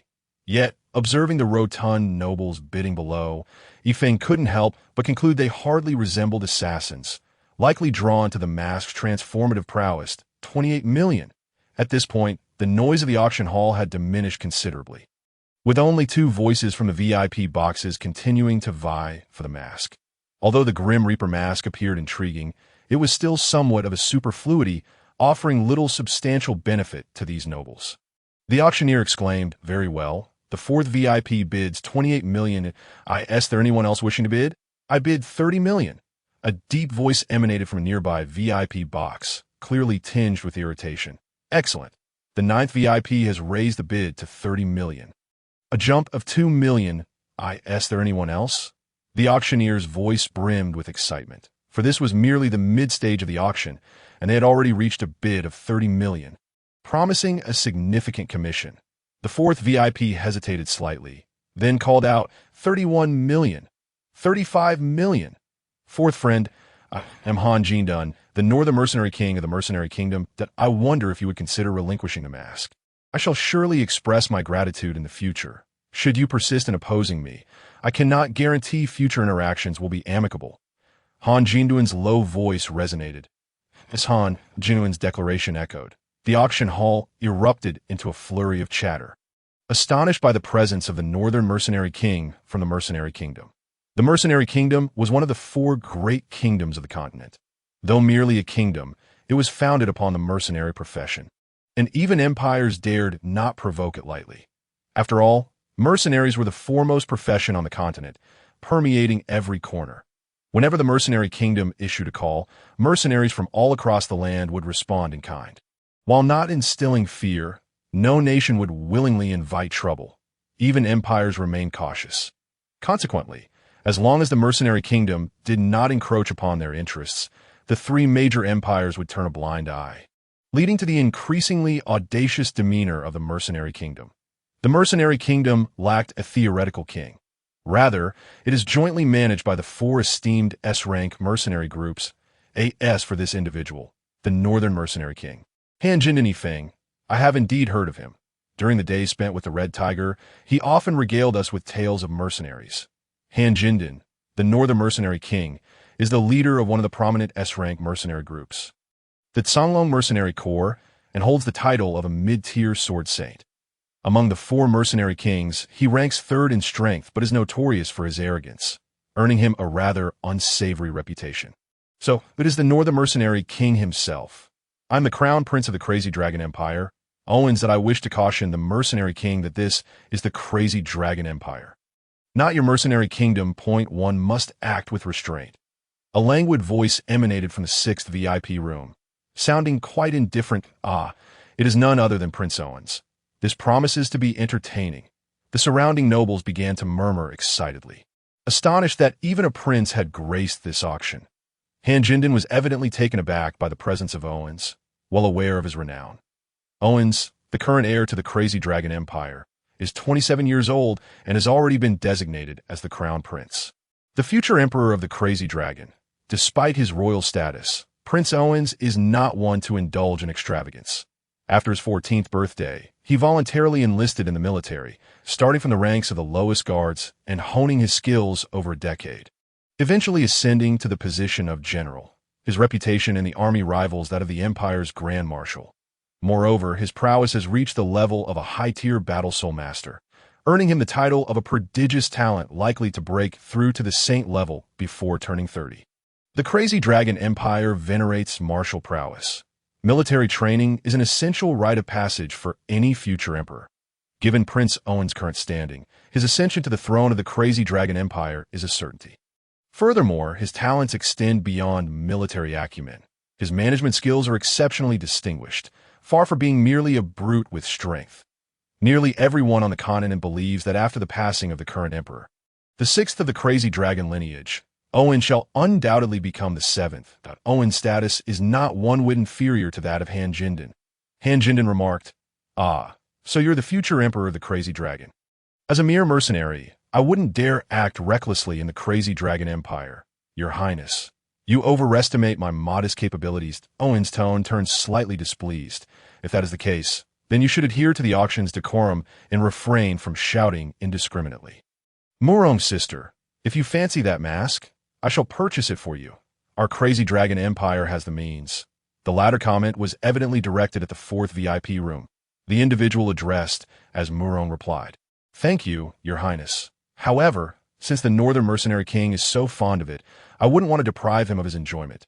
Originally, I intended to buy this mask for my younger brother's newborn. But it seems more fitting for the Mercenary King to have it." One could imagine how infuriated the individual in the fourth VIP room must have been moments ago, while Han Jinden's expression was not visible. It was easy to deduce that he was on the verge of an outburst. Yet, with Prince Owens present, Han Jinden dared not unleash his fury. Laughter erupted among the crowd at Han Jinden's discomfort. "Very well. Since there are no further bids, we have a final price of 350,000 gold coins. The Death God mask now belongs to the 9th VIP. Let us proceed to the next item up for auction." The auctioneer appeared unfazed by the earlier interruption, continuing with his duties. Yifeng chuckled to himself, choosing to disregard the encounter between the 4th and 6th VIP rooms, instead casting a knowing glance at the 9th VIP room. A mysterious smile gracing his lips, Northern Mercenary King Han Jinden. I must remember that name. Chapter 20. Promotional advertisements. The auction continued unabated, with Yifeng savoring fruits and sipping beverages while observing the proceedings on the screen. Several items were sold, and the auction was nearing its final stages. The nobles in the VIP rooms began to make their bids, with even Prince Owens from the 6th VIP room acquiring a few items. Curiously, the 9th VIP room remained silent, presumably due to some proud mercenary king unable to tolerate the situation and departing. Just then, the curtain of Yifeng's VIP room was lifted, and a graceful figure entered. Clad in a pristine white dress, with long purple hair cascading down her back like a waterfall, she gazed at Yifeng with a half-smile. Anaya stood at the entrance, smiling as she said, "Mage Yifeng, may I come in?" Yifeng quickly rose and replied, "Miss Anaya, this is your territory. How could I possibly deny you entry? Please come in." Anaya's expression shifted as she suddenly remarked, "So, if this were not the Zijingwa estate, you would not wish for me to enter?" Yifeng was momentarily speechless. What on earth was this? But Anaya quickly burst into laughter.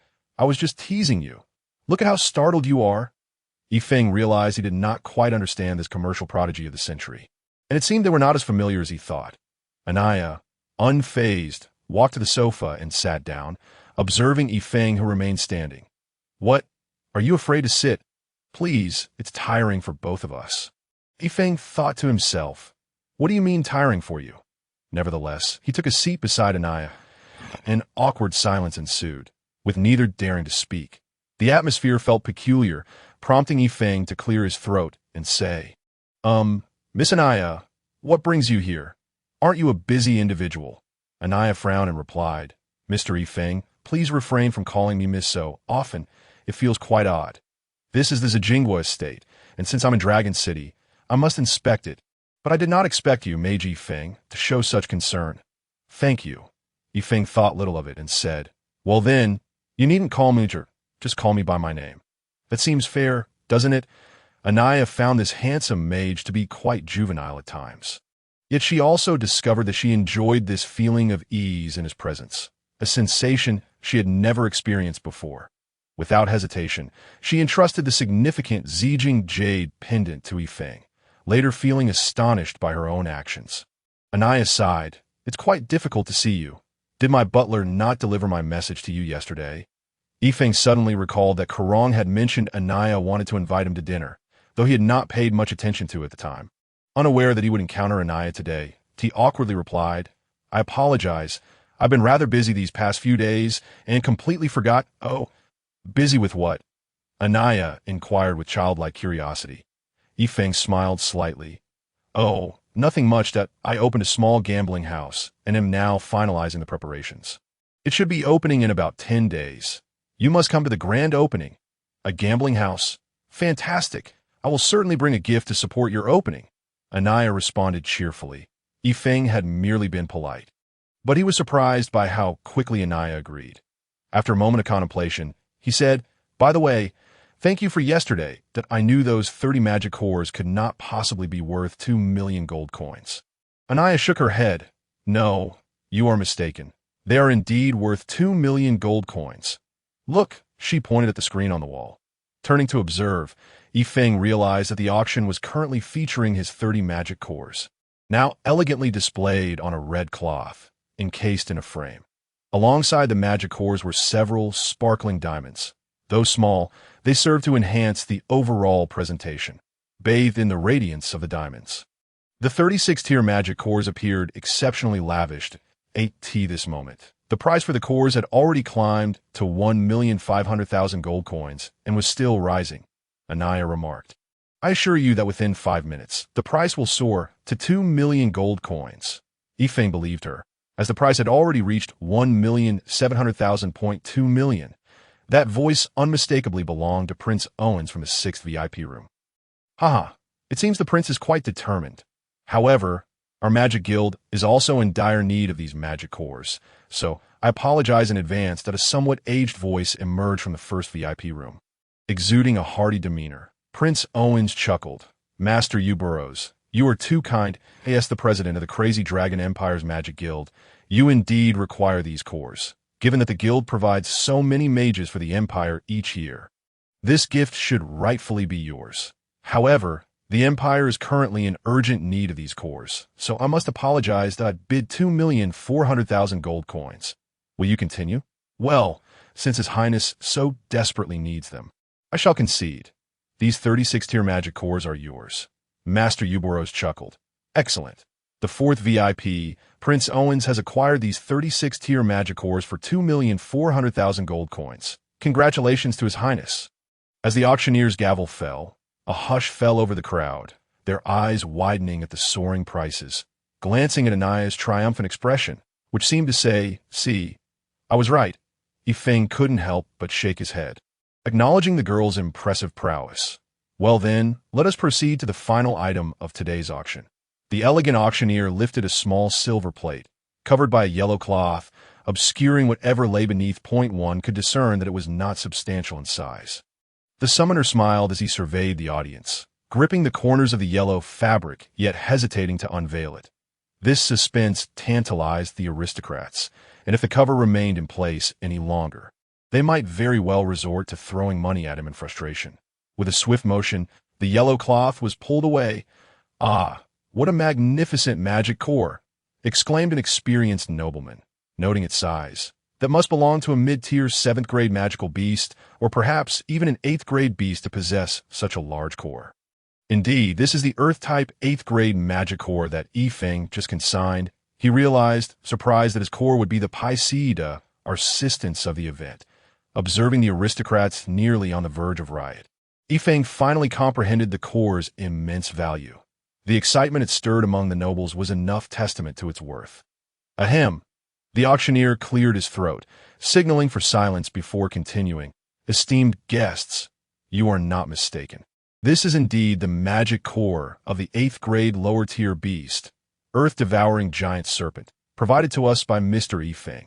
We extend our gratitude to Mr. Yifeng for graciously offering his collection for auction, elevating our event to a new pinnacle. To be frank, this magic core was only delivered at the start of the auction. Initially, it was meant for our annual auction, but Mr. Yifeng suggested that there is no time like the present to share it with all of you. This explains why it wasn't mentioned in our previous advertisements. Rest assured, upon the announcement of the 8th-grade magic core, we anticipate a surge of noble attendees, leading to a significant increase in bids. However, with Mr. Yifeng's decision, whoever secures this magic core today will undoubtedly reap the benefits. Indeed, I wonder why the previous advertisements lacked information about the 8th-grade magic core. Otherwise, the Duke would surely have attended. One noble interjected. "Exactly, and what about Master Gray? He certainly wouldn't pass up such an opportunity." "But who is this Yifeng? I have never heard of him in the imperial capital, yet he possesses an 8th-grade magic core." "Precisely, who is this Yifeng?" The auctioneer smiled, observing the guests' growing curiosity about Yifeng's identity.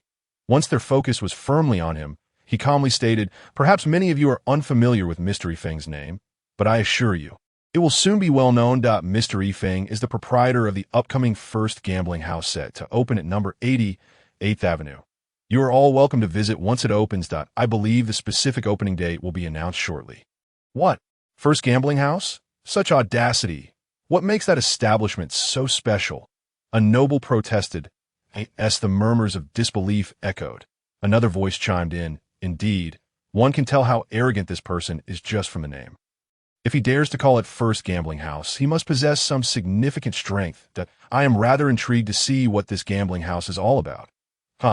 Indeed, if it is merely an empty title, we shall bring it down to Second Gambling House.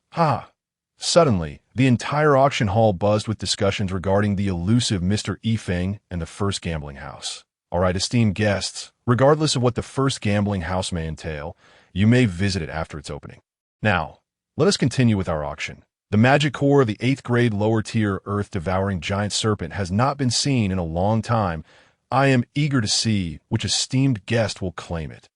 The bidding starts now, with a base price of 5 million gold coins.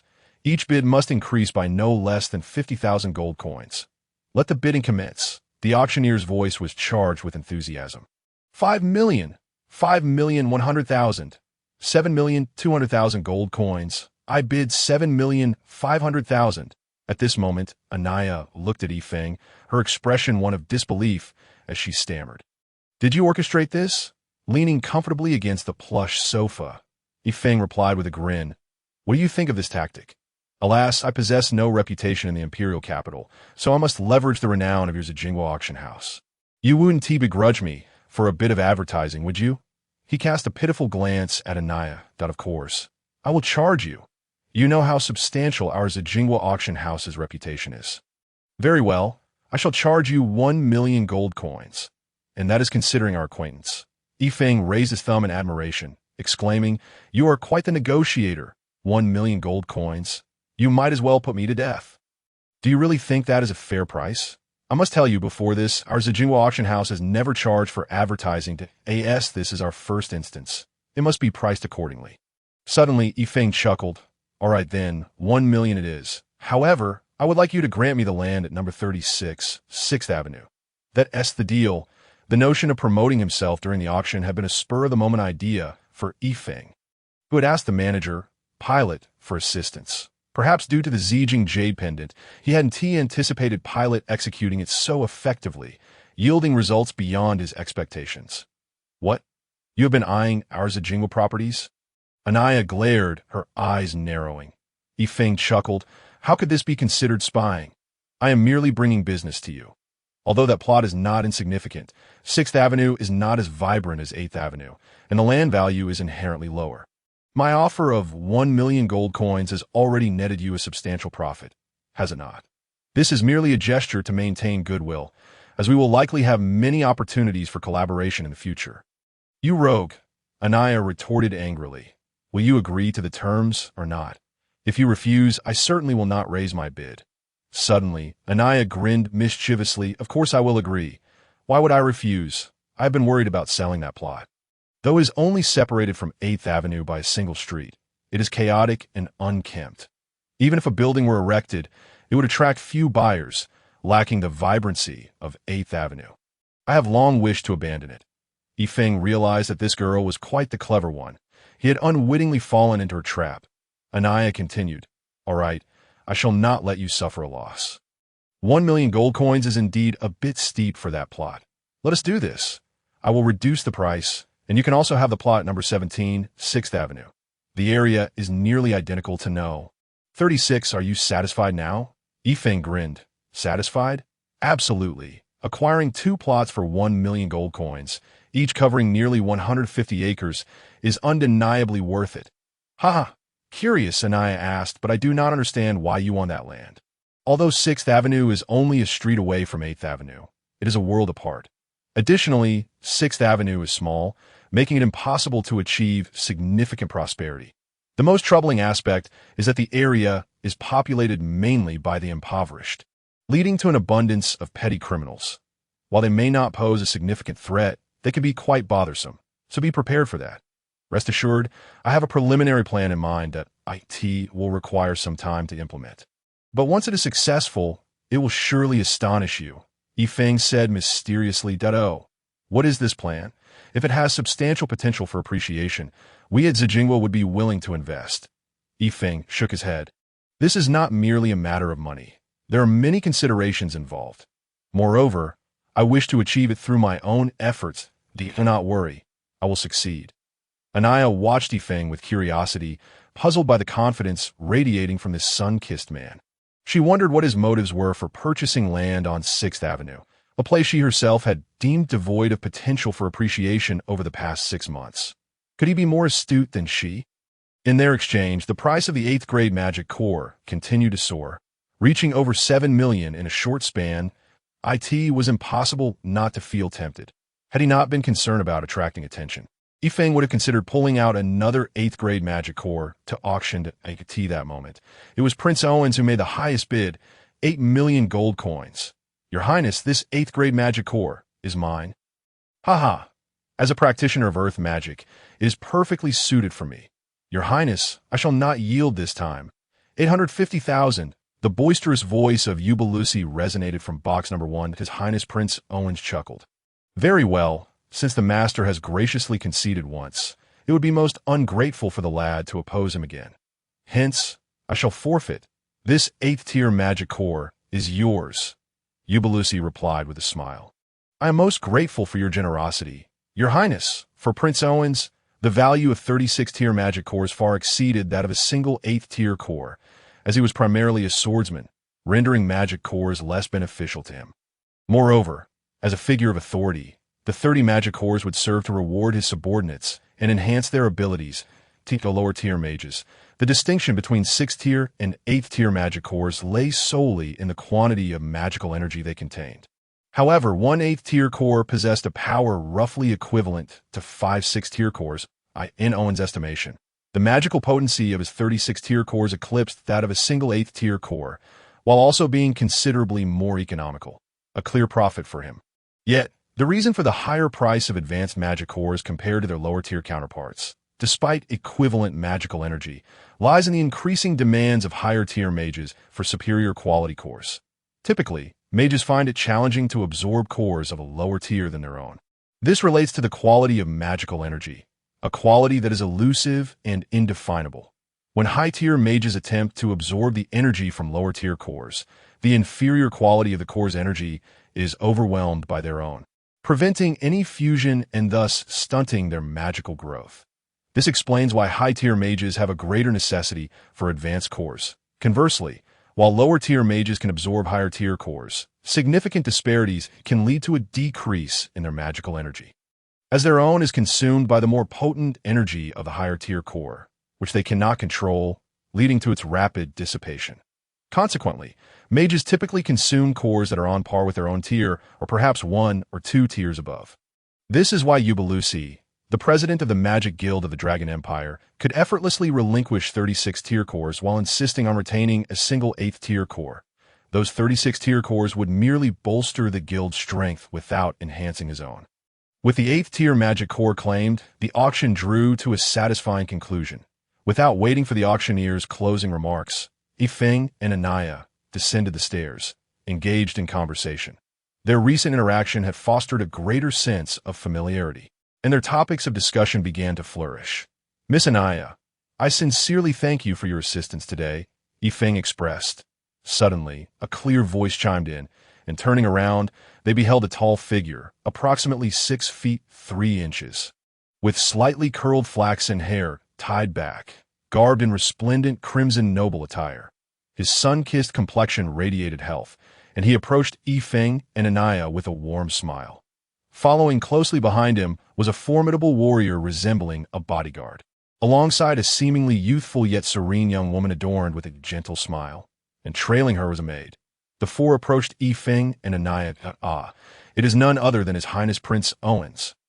I trust you acquired many splendid items today, Anaya remarked with a smile. Prince Owens had indeed come upon hearing that the Zijingwa Chamber of Commerce was auctioning 36-tier magic cores. This man was none other than the Empire's first prince, who had just successfully bid for those 36-tier cores.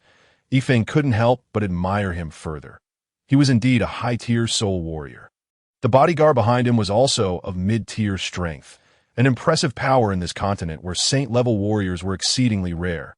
Chapter 22. Prince and Beauty. Yifeng observed Prince Owens, who, in turn, was keenly assessing him. Yifeng, true to his name, exuded an ethereal and radiant presence, although there were no discernible magical fluctuations or energy emanating from him. His years of military experience had honed his instincts, leading him to perceive that this seemingly younger individual was far from ordinary, prompting him to steal another glance. Noticing the two men scrutinizing one another, Anaya couldn't help but chuckle. "Your Highness, allow me to introduce my friend, Yifeng. This is His Highness Prince Owens of the Dragon Empire, who just bid for your 36-tier magic cores." Yifeng nodded with a smile. "Greetings, Your Highness." In contrast to Yifeng's composed demeanor, Prince Owens was taken aback, exclaiming, "You are Yifeng? Those 36-tier magic cores belong to you?" "And the 8th-tier core, the owner of the first gambling city, is he also named Yifeng?" Yifeng acknowledged, "Indeed, but those were gifts from my elders. I lack the strength to procure such treasures myself." "Elders?" the first prince inquired curiously. "May I ask where you hail from, Mr. Yifeng?" "I am a wanderer, without a true home," Yifeng replied with a smile. In truth, I am uncertain of my origins. I have merely followed my grandparents until 3 months ago, when they urged me to venture forth. Now, I seek to make a name for myself and have opened a gambling establishment.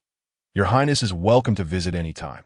The prince wished to inquire further, but sensed Yifeng's reluctance to delve into family matters.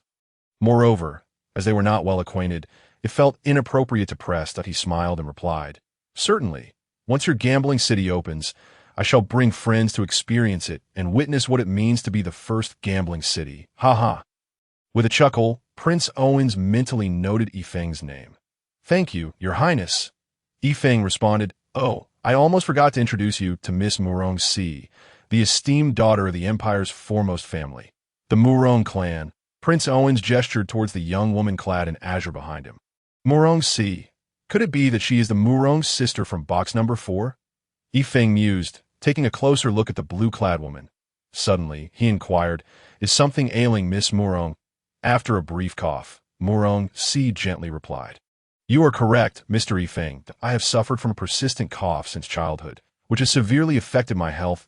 Mr. Yifeng, might you possess any medical expertise?" Owens asked, perplexed. Yifeng humbly remarked, "I have merely learned a few superficial skills from my grandfather." Owens eagerly grasped Yifeng's hand, imploring, "Could you possibly heal Miss Murong's ailment? She has been relying on medicine for years, yet her condition has not improved, and her health continues to wane. Even the court physicians have been at a loss." Though uncertain why Owens was so agitated, Yifeng replied, "While Miss Murong's condition is congenital, it is not beyond treatment. However, as she has not undergone treatment since childhood, the process may be gradual, with my acupuncture technique and herbal remedies. I believe she could recover within 6 months. Is that true?" Owens gasped, while Murong Si, though silent, displayed a glimmer of hope in her beautiful eyes, seemingly yearning for Yifeng's further assurance. Yifeng nodded. "Though I cannot guarantee complete success, I am at least 70% confident. Even if a full recovery is unattainable, there will be significant improvement. I assure you, she will no longer need to rely on medicine daily. If Miss Murong trusts me, I would be willing to assist in her treatment." With hope ignited, Murong Si hesitated, glancing towards Owens and softly asking, "Your Highness, what is your decision?" Owens nodded solemnly. Turning to Yifeng, "Mr. Yifeng, is there any risk involved in this treatment?" "Dangers exist in any endeavor," Yifeng stated confidently. "That I assure you that Miss Murong's life will be safe. However, I must clarify that if this treatment fails to cure her, then her ailment may remain for life." At this, Owens hesitated. The implication of failure meant a lifetime without remedy, a considerable burden to bear. "Mr. Yifeng, I am willing to undergo treatment," Murong Si declared resolutely. "Murong's sister." A flicker of compassion crossed Owens' face. Murong Si shook her head. "You need not worry. The doctors have always said I would not survive past 20, yet I have reached 21 this year, surpassing their predictions. Now that there's a chance for healing, why should I give up? Besides, should I fail, I would merely revert to my original state. Could anything be worse than that? Owens nodded gently, then suddenly spoke tenderly. "CC, if this treatment succeeds, please do not turn me down again.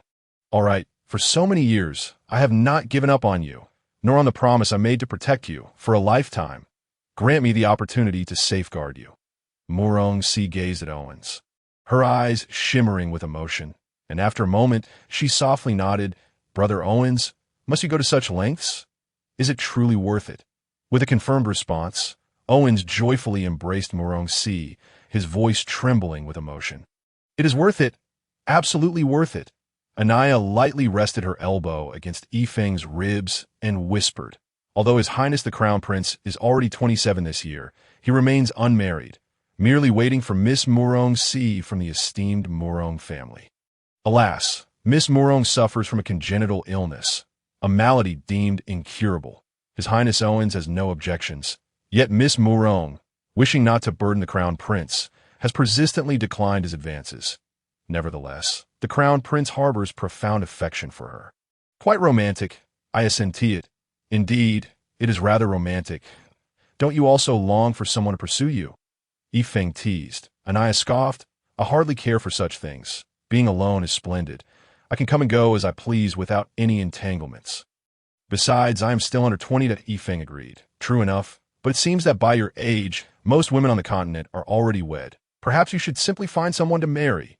He chuckled. "Given your family's wealth, I dare say many would eagerly consent." "What? Do I look that desperate?" Anaya's voice suddenly escalated by 100 decibels. Yifeng laughed. "Not at all. At least you're presentable enough for an audience. You two are quite the pair. I believe you are quite suited for one another." Yifeng and Anaya had initially been conversing in hushed tones, but in the midst of their banter, they completely forgot about the presence of others. Even Owens found their exchange amusing. Anaya, familiar with Owens, remarked, "Your Highness, what jest is this? You are so eager to settle down, yet you drag us into your schemes. Furthermore, it sounds as if I am undesirable. Must you push me around like this?" Yifeng laughed heartily. "I would prefer you not agree. I truly feared you might decide to pledge yourself to me simply because I saved you." He grinned. "Little girl, you indeed understand the ways of the world." "Huh. With you? Pledge myself? Goodness, spare me!" Anaya exclaimed, rolling her eyes. Both Owens and Yifeng laughed so hard they could scarcely stand. Owens remarked, "Anaya, having known you for so long, I've never seen you quite like this. You seem much more mature than before. Today, however, you appear like a child." "What do you mean? Your Highness, she is a child. Otherwise, why would I call her little girl?" Yifeng chimed in, "Child? I'm already 19. Thank you very much. And you, pighead, how old are you?" "Pighead? How dare you? I am quite handsome, and you dare call me that." "I concede. I am 18, but my mental age is 81. Yet you seem far more mature, little girl. Still calling me that? Pighead, little girl. Enough, you two to stop the bickering." Murong-C and Owens were already in fits of laughter. Owens continued, "Mr. Yifeng, when do you plan to commence treatment for C's illness? Is there anything I need to prepare? Just let me know, and I shall handle it all. Nothing much is required. Before the acupuncture treatment, I must first prescribe some medicine to Miss Murong to strengthen her, or her frail body may not withstand prolonged treatment. Your Highness, I believe I can begin the acupuncture in about 10 days. Owens nodded. "Very well. From now on, I shall call you Yifeng, and you should feel free to address me by name as well. Your Highness is merely a title. I also wish to request your assistance in treating C's illness, for you are our great benefactor. Truly, it is no trouble at all. How about this? In 10 days, bring Miss Murong to my place. The address is known to the little girl here. I will administer the first acupuncture treatment." After which, he asked Anaya to summon a server and pen a prescription in elegant script, handing it to Owens. The four of them, being young, quickly fell into lively conversation. As the evening wore on and the night deepened, they thoroughly enjoyed themselves in the grand tavern before returning to their respective residences. Yifeng discovered that possessing the Zijing Jade pendant was exceedingly convenient, as he successfully acquired 850,000 gold coins. Thanks to the Jade pendant, the auction house charged no fees whatsoever. Naturally, Yifeng did not hesitate to be generous. giving 100,000 to Anaya and leaving the address of the Dewan residence. Anaya would ensure that the land deeds for the properties on 6th Avenue, numbers 17 and 36, would be delivered. However, the Zijing jade pendant was too valuable, so Yifeng returned it to Anaya. The original intention of giving the pendant to Yifeng was to facilitate easy communication. As long as he presented the pendant, news would reach her. Now that the purpose was fulfilled, Anaya carefully put it away. It seemed that the mysterious death of the concubine had instilled fear in Viscount Milialai, who realized that someone capable of so easily taking the life of a woman close to him could just as easily take his own. Consequently, the guards at the Viscount's estate had significantly increased, and whether he was out and about or within his residence, he now surrounded himself with 4 skilled bodyguards, even keeping them at the door while he slept, regardless of how hot the weather became. He dared not open a window. With his mind in a constant state of high alert, he had no time to pursue any troubles with Kafu. Time sped by, and in the blink of an eye, 10 days had passed, with no disturbances from Viscount Milialai. The renovations of the gambling city were completed on schedule. With the additional 850,000, Yifeng decided to invest further, and no longer shrouded in secrecy. He made multiple high-profile appearances at elite events. Coupled with the spectacle at the auction, the first gambling city had already become the talk of the town before it even opened its doors. On the day of the grand opening, as Yifeng had anticipated, it was teeming with people. Although many attendees were filled with curiosity and skepticism, with some eager to see Yifeng fail, these considerations were of no concern to him. In his view, as long as a multitude witnessed the first gambling city, he had no worries about future patronage. Nobles, each harboring their own motivations, flocked to the first gambling city. Upon their arrival, the first impression was its impressive scale. The continent's architectural standards were generally low, with most buildings reaching no more than 2 stories, and only a rare few achieving 3. Yet, the first gambling city boasted an astonishing 4 stories, towering above the surrounding structures. They wondered why such a grand establishment had previously escaped their notice. As they observed, they realized that the first gambling city was not only grand, but also magnificent. The entire structure was primarily constructed of wood and stone, materials commonly used in the continent's architecture. The first gambling city, however, featured dark red hardwood complemented by a layer of deep-colored lacquer, imparting an imposing aura. The building occupied a decent plot of land, though not extraordinarily so. Yet, at this moment, both the first and second floors had numerous large windows flung open, creating a perception of vastness. The total number of windows easily reached 50 or 60. If the exterior appeared formidable, the interior was even more astonishing. The first floor was spacious, adorned with over 30 gambling tables equipped with every conceivable gaming apparatus. Notably, the tables were grander than those found in ordinary gambling houses. A throng of gamblers surrounded them, shouting excitedly. Some even perched atop chairs. The atmosphere was indescribably lively. While one might not gamble significant sums here, the ambience was undeniably enjoyable, filled with the thrill of excitement. Yet, do not be misled by the seemingly chaotic environment. While voices were raised in anger, no one dared to resort to violence, for standing at the entrance were 4 towering bald giants, each over 2 meters tall, their muscular forms on full display. Each wielded a more than a meter-long iron rod, thick as a child's arm, standing with their arms crossed behind their backs. The 4 bore striking resemblances, and a faint mark of a prince could be discerned on their foreheads. Seasoned mercenaries would instantly recognize them as members of the powerful beastman race, known as the Tiger M.D. not assume these were merely for show. A notice affixed to the wall read, "Those who cause trouble shall bear the consequences." Some might consider challenging this warning, but few would dare to be the first to do so. The first floor buzzed with excitement, while the second floor exuded elegance. The first gambling city had a rule. Only those holding the silver card, a privilege reserved for nobles of Viscount rank or higher, were permitted to ascend to the second floor. A silver card was priced at 10,000 gold coins, designed for merchants who possessed some wealth but lacked noble titles. Though 10,000 gold coins may seem steep, once one ascended to the second floor, the value became self-evident. Access to the second floor was not via interior stairs. Instead, a dedicated external staircase led the way, This arrangement ensured that patrons would not be disturbed by the first floor's clamor, while allowing those with the privilege to feel a sense of superiority. The gentle lighting and melodious music created an immediate impression of tranquility upon entering. As one delved deeper, it became apparent that this space could hardly be classified as a gambling den.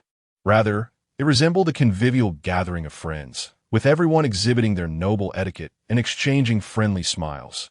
Moreover, amidst the crowd, elegantly dressed women navigated through, offering trays of exquisite drinks to the esteemed guests. This was one of the defining features of the first gambling city, and all refreshments were complimentary. Thus, the entire second floor resembled a grand ballroom. However, this level also served as the primary source of revenue for the entire gambling city. After all, despite the nobility of the Viscount, a single brick could topple a considerable number of aristocrats in the imperial capital, and the Viscount possessed no fewer than 800 subjects. Consequently, although the second floor was not expansive, it housed 15 gaming tables.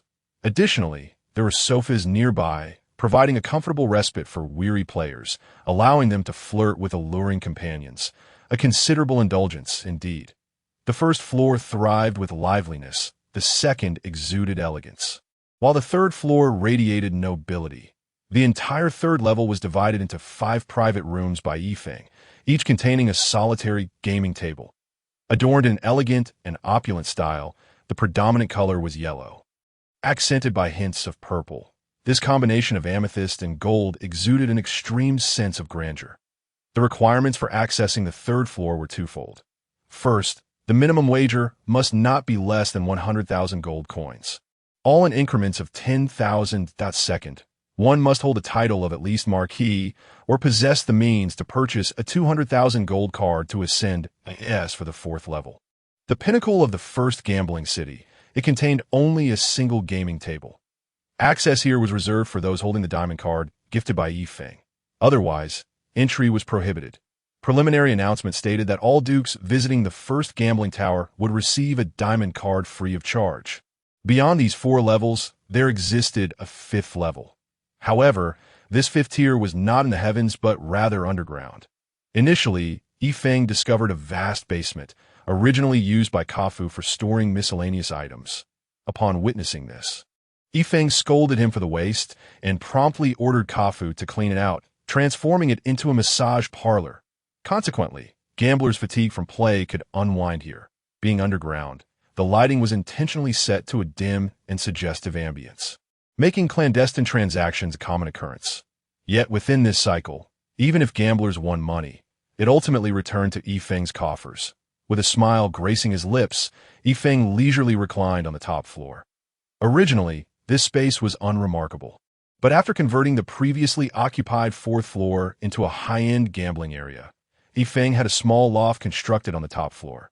Here, the view was expansive and the air was tranquil, rivaling the former 4th floor. Under a sunshade outside, Yifeng sat in a comfortable chair, sipping his drink. Everything unfolded according to his plan. With his eyes slightly squinted, Yifeng relished the sensation of having everything firmly within his grasp. At that moment, hurried footsteps approached. Turning his head, he saw it was Karong. Kafu was busy attending to the esteemed guests, a responsibility inherent to his role as supervisor. Meanwhile, Karong aimlessly followed Yifeng, seemingly disinterested in the lively atmosphere.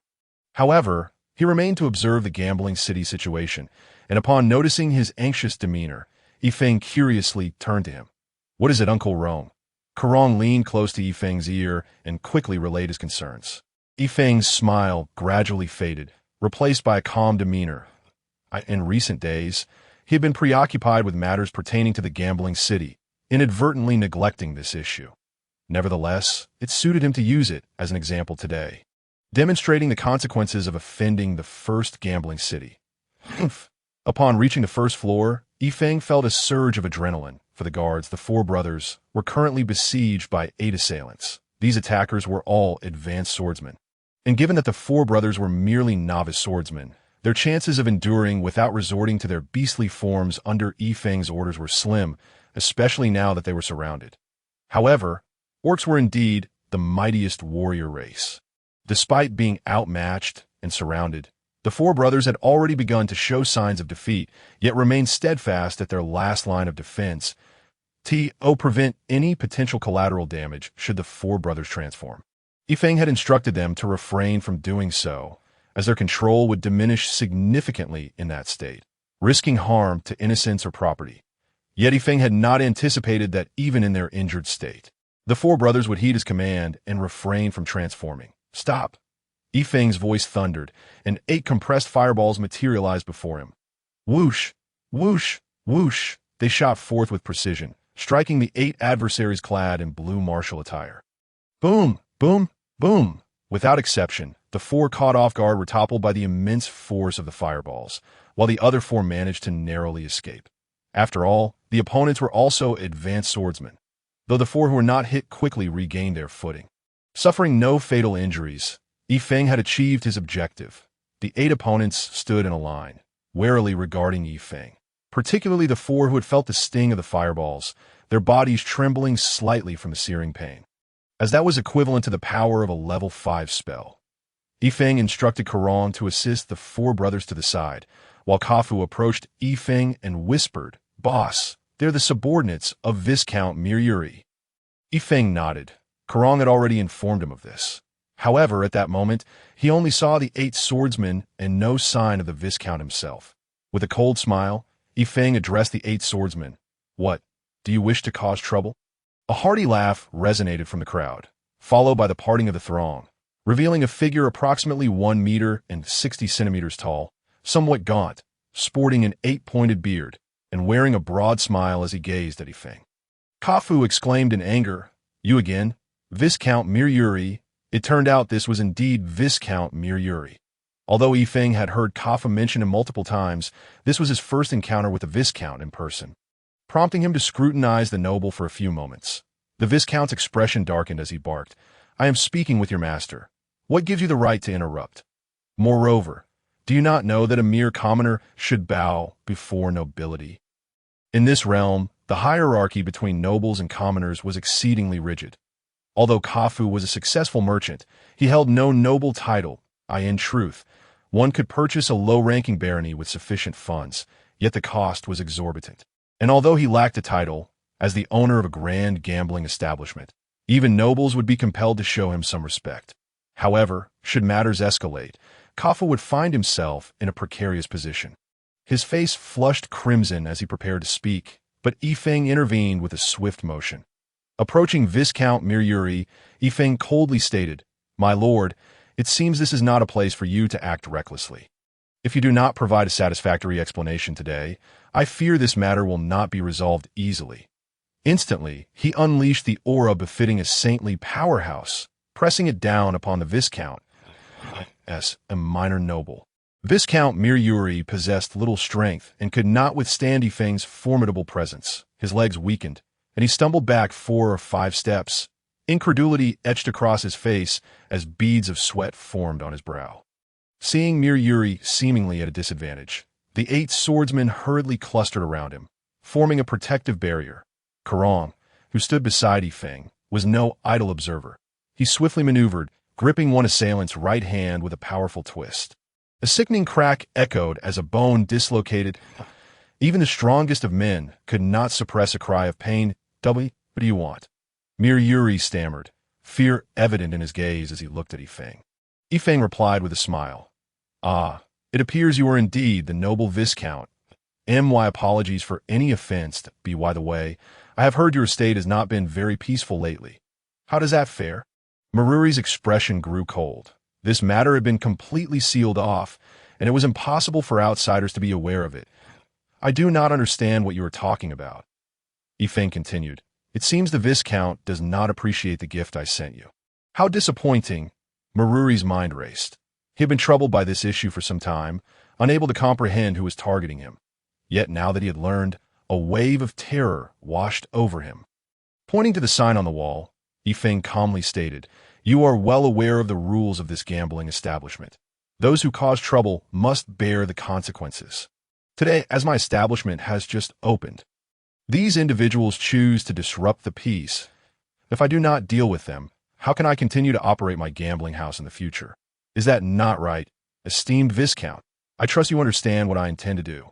Observing that Yuri was merely listening, Yifeng continued, "Now, I only wish to inquire, esteemed Viscount, whether these individuals have any connection to you, that if not, I shall proceed to deal with them, but I hope you will not obstruct me.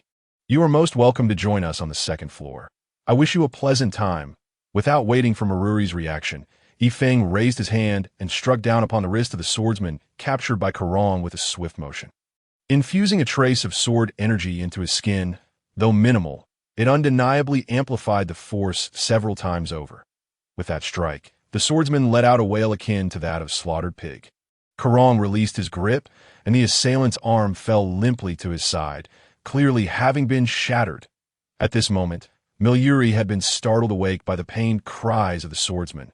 His long-accumulated arrogance ignited his fury. Yifeng, innocent, replied, "What is it, my lord the Viscount? Have I committed an error? If this man dares to cause trouble in my establishment, he must be prepared to face the consequences if you find this scene too unsightly. You may retreat to the second floor to play cards. Today is a fortuitous occasion, and I shall cover all your expenses." Yuri, utterly dismissive of Yifeng's words, retorted angrily, "What have you done to him?" "What have I done?" A cold smile flickered across Yifeng's face. "I merely disabled one of his hands. Shortly, I shall attend to the other, as for the remaining 7, since they act of their own accord and are not under anyone's instruction. They must be prepared to pay for their insolence. It would be a disservice to such a splendid day not to leave them with a few souvenirs." "What day is it?" "A day to slay the chicken, to warn the monkey." "My lord." The other 7 swordsmen felt a shiver at the fierce glint in Yifeng's eyes, and they hastily sought Maluri's aid. Yifeng regarded Maluri's increasingly grim visage with curiosity. "Viscount Yuri, do you know these individuals?" Yuri, not lacking in wit, sensed that the situation was slipping from his grasp. He had not anticipated the proprietor of this first gambling city to be so resolute. Realizing that this significantly younger owner had discerned everything, he ceased his pretense and declared, "Indeed, these 8 are my Viscount's guards." Upon uttering this, Yuri felt a surge of confidence and regarded Yifeng with disdain. "Oh, so they're the guards of your esteemed household." Yifeng mused thoughtfully. "Precisely. Initially intimidated by your presence, I have now fully comprehended the situation. You have harmed one of my guards." Yifeng responded calmly. "Then do you believe, my lord the Viscount, that I am in the wrong? How might I compensate you?" "That is quite simple." Yuri smiled. "I shall offer you 20,000 gold coins for you to relinquish this gambling house to me. I shall overlook everything else." Yifeng gently slapped Maluri's face. Mocking, "Yuri, are you out of your mind? Just look at how many nobles are here, and how many Viscounts. None have dared to touch my gambling house. And you, a mere Viscount, who do you think you are?" With a powerful swing of his arm, he sent Yuri flying. Instantly, all present were astonished. They had not anticipated Yifeng to strike so decisively. While his earlier actions against the swordsman could be excused, this was different. Yuri was a nobleman.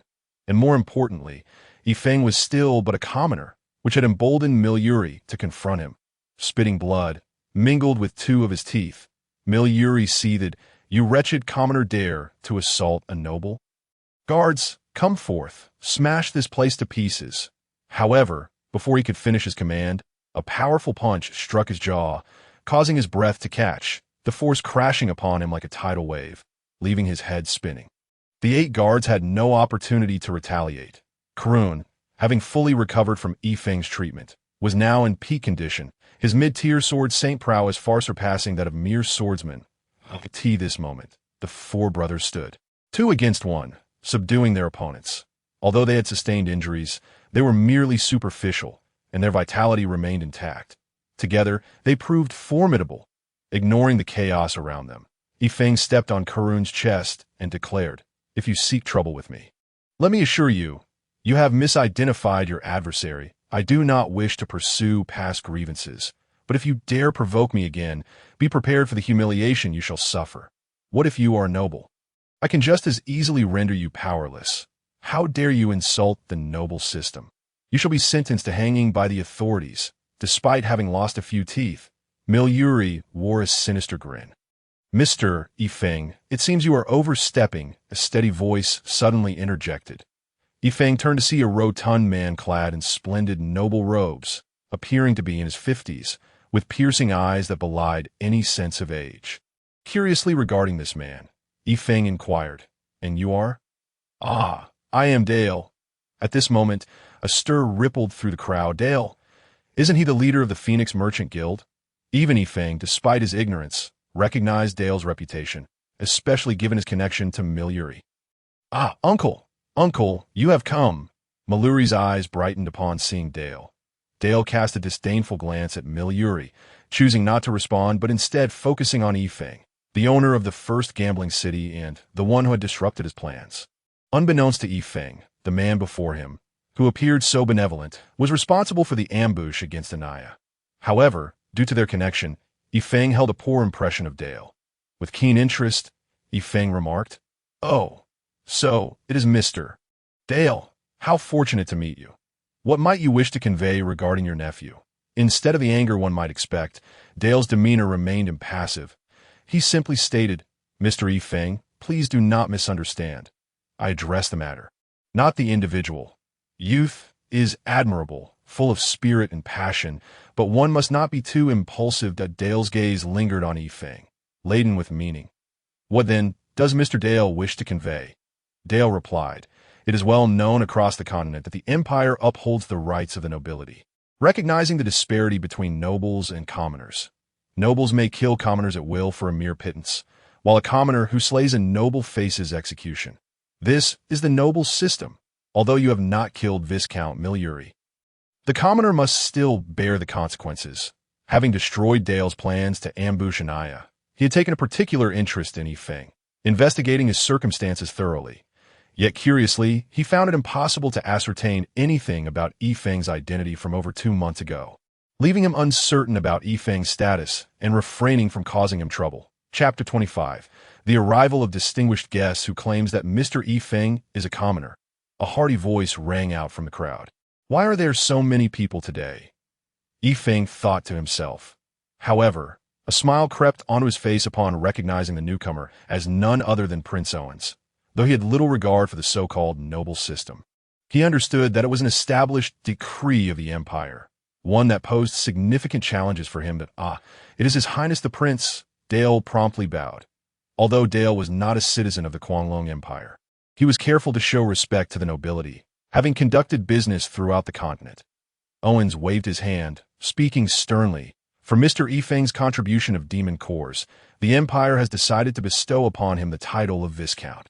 In my name, Owens Kwong, go forth and partake in the rituals of nobility."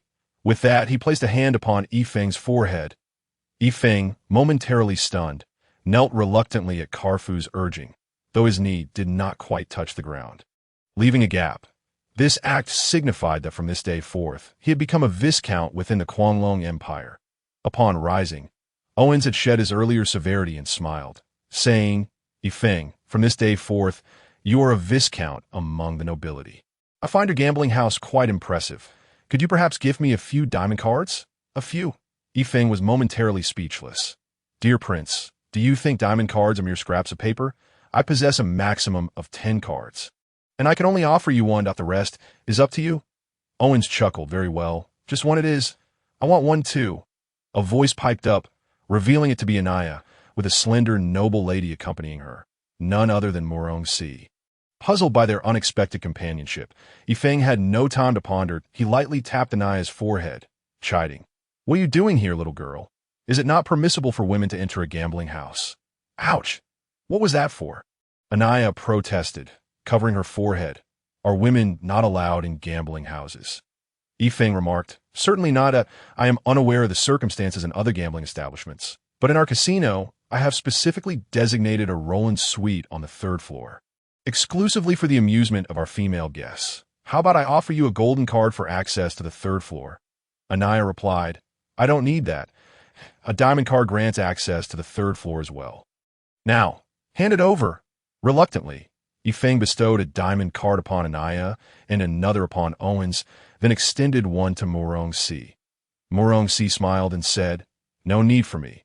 I don't partake in such activities." If I wish to come, I can ask Xiaoya or His Highness the Prince for access. You needn't waste a card on me." Just as Anaya was about to protest, Yifeng hurriedly expressed his gratitude. "Miss Murong, your sense of justice is truly commendable, as expected of a duke's daughter. You possess such refinement." Yifeng gave Murong a thumbs up while turning to Anaya with a smile, the implication clear. "Humph." Anaya huffed in irritation, turning to face Dale, exclaiming, "Ah, Mr. Dale, I sincerely apologize for not noticing you earlier. I didn't realize you were here to enjoy yourself." Dale chuckled wryly to himself. Finally, someone remembered him. Among the trio, one was the imperial crown prince, another was the esteemed daughter of the Murong family, and the last was the young master of the third-ranked Zijingwa merchant group on the continent. Each of their statuses was undoubtedly superior to his own, especially in the realm of the Dragon Empire. Indeed, it is quite splendid here. Miss Anaya, you are becoming more and more beautiful. Is it common for young ladies such as yourself to visit such places? Dale inquired. Although Anaya addressed Dale with respect, her tone lacked any reverence, as she replied matter-of-factly, "The owner here is a friend of ours. Today marks the grand opening of his casino, and we are here to show our support." Suddenly, Anaya pointed at the bloodied Viscount Miliolai and exclaimed, "What happened there?" Yifeng chuckled lightly, approaching Miliolai and Dale, and remarked, "I wonder if that can still be considered a commoner assaulting a nobleman." Dale was momentarily speechless, casting a deep glance at Yifeng. Who exactly was Yifeng to be so familiar with the prince? It was evident to any discerning observer that Owens had been assisting Yifeng, as the timing of bestowing nobility upon Yifeng was too fortuitous. As a prince, he had the authority to elevate a commoner to nobility at will. After Owens explained the situation, Anaya and Murong finally grasped what had transpired. The three had originally arrived together, but Owens had arrived early to discuss matters with Yifeng, coincidentally witnessing the previous altercation. Dale, ever the cunning fox, smiled and remarked, "Of course not. Both Viscount Yifeng and Viscount Miliolai are of the same rank, and normal duels are permitted." The earlier ceremony of conferring nobility had been far too hasty and informal, yet it mattered little. What was significant was that Prince Owens had a close relationship with the owner of the first gambling city, and that sufficed. "Uncle!" Miliolai exclaimed anxiously. However, Dale paid him no mind. Regarding this distant relative with disdain, he gestured to the prince and Yifeng before storming off in a huff. With Dale's departure, Miliolai appeared as dejected as a defeated rooster. Yifeng crouched down and said, "Now, shall we settle the score for your disruption of my grand opening?" "What?" Miliolai retorted. Yifeng replied coldly, "You sent your guards to cause trouble during my auspicious opening and even injured my attendant. Am I to invite you for tea instead? I offer you two choices. Either you lose a hand each of the 9 of you, your choice of left or right, or you take this and vacate your Gaoi casino." "I want it." He produced a purple crystal card. Miliolai had no objections regarding the loss of his 8 guards' hands, but the matter concerned his own well-being. Glancing at Yifeng, who clearly had the prince's backing, it was evident that he was at a disadvantage. After a moment's hesitation, he reached for Yifeng's purple crystal card, worry etched on his face, and then retrieved a land deed from his spatial ring. Handing it to Yifeng, fearful of any reversal. The Gaoi casino had been a whim of Miliolai's, lacking the emotional attachment that Kafu had to the original Tianfeng casino. Thus he was rather straightforward. Despite being of the same rank, if Miliolai were to perish, he would encounter considerable trouble, especially in the capital, where the noble system was most stringent. Yifeng was not afraid of trouble, but preferred to avoid it. He would not confront obstacles unnecessarily. Upon receiving the land deed, Yifeng glanced at it, smiled, and stood, saying, "You may leave now. However, I will retain those 8 guards as compensation for my attendant's medical expenses." Miliolai wished to protest, but ultimately held his tongue and hurriedly exited the crowd. "Haha, Yifeng, I never expected you had such business acumen, acquiring an entire casino in one fell swoop. By the way, how much is on that purple crystal card of yours?" Anaya approached, asking. Yifeng smiled slightly. 10,000. "What? 10,000? Anaya exclaimed, giving Yifeng an approving thumbs up. A purple crystal card incurs a handling fee of 10,000 gold coins. The fact that Yifeng had deposited exactly 10,000 gold coins meant that Viscount Milioli could not withdraw the funds from the card, effectively losing a casino for nothing. After handing the 8 swordsmen over to Kafu for their injuries to be treated, he entrusted the Gaohui Casino's deed to Kafu, instructing him to take over in a few days. Once these matters were settled, Yifeng said, "Your Highness, I did not expect your esteemed presence today. It is truly an honor. Allow me to entertain you with a game." "That sounds splendid, although I am not particularly fond of gambling." "A small wager can still be enjoyable," the prince replied. The first gambling city boasted a unique style in both its operational philosophy and its decor, and with the recent commotion, the casino was now more crowded than ever. Overwhelmed by the throng, Anaya and the others soon found themselves fatigued after a brief tour. Yifeng then invited the 3 to his exclusive rooftop pavilion. "Phew, I am utterly exhausted. I must say, Yifeng, your business is thriving beyond measure," Anaya remarked while massaging her sore legs. Owens added, "Indeed, I have visited casinos with friends before, but none have been as bustling as this. I believe you will need to expand your operations." Sitting beside Owens, Murong Si chuckled. "Yifeng is certainly ahead of us. He has acquired another casino, after all." "Right, a casino worth 10,000 gold coins. How infuriating. How did he manage to profit so handsomely?" Anaya glared at Yifeng. With a wry smile, Yifeng shook his head and said, "Do you really need to be so astonished? Each of you is either wealthy or noble, unlike me, who must toil for every coin that I am. After all, the one working the hardest." Anaya countered, "No, you are mistaken. Perhaps establishing such a large casino wouldn't be difficult for us, but achieving such success with so many patrons, to be frank, I have no confidence whatsoever, especially since your casino exudes a refreshing atmosphere. Furthermore, you needn't feign poverty. If you were to sell more magic cores, I am sure you would become wealthier than anyone." Owens suddenly interjected. Yifeng's heart sank. Could it be that others were aware of his substantial stock of magic cores? Yet, he replied with a smile, "Owens, do you think magic cores grow on the trees in my orchard? They don't even yield 2 harvests a year." Owens shook his head and chose not to speak further. The 2 women, astute as they were, quickly discerned that the 2 men had matters to discuss. After excusing themselves to venture downstairs, they clasped hands and hurried away. At that moment, only Owens and Yifeng remained in the pavilion. Chapter 26. The prince's recruitment. Owens fixed his gaze intently on Yifeng and remarked, "Did you think my conferring the title of Viscount upon you was a spur-of-the-moment decision?" "Wasn't it?" Yifeng replied, perplexed. "Was it truly for those 30 magic cores? Our transaction was entirely fair. It hardly qualifies as a favor. While it would be foolish not to profit from a good deal, you had no need to go to such lengths." Owens shook his head, saying, "It was indeed for the magic cores, but not merely for those 30 you know. Among the 3 great empires, the Empire of the Setting Sun is renowned as the continent's foremost empire due to its powerful mages and elite magical legions. The second ranked is the Bayan Empire, which, although lacking the magical ambience of the Setting Sun Empire, still boasts a substantial magical presence. The magical swordsman legions of the Setting Sun remain formidable. Meanwhile, we possess the continent's finest cavalry. Yet we rank only 3rd. What is the reason for this? It is due to our lack of formidable long-range striking power, which lead to significant losses among our elite knights upon engaging the enemy. The magical legions of the Empire are truly devastating." Yifeng nodded in understanding. The magical legions of the Setting Sun Empire, the magical swordsman legions of the Bayan Empire, and the cavalry legions of the Dragon Empire represented the 3 most powerful military forces on the continent. The close-quarters prowess of the Dragon Cavalry was unmatched.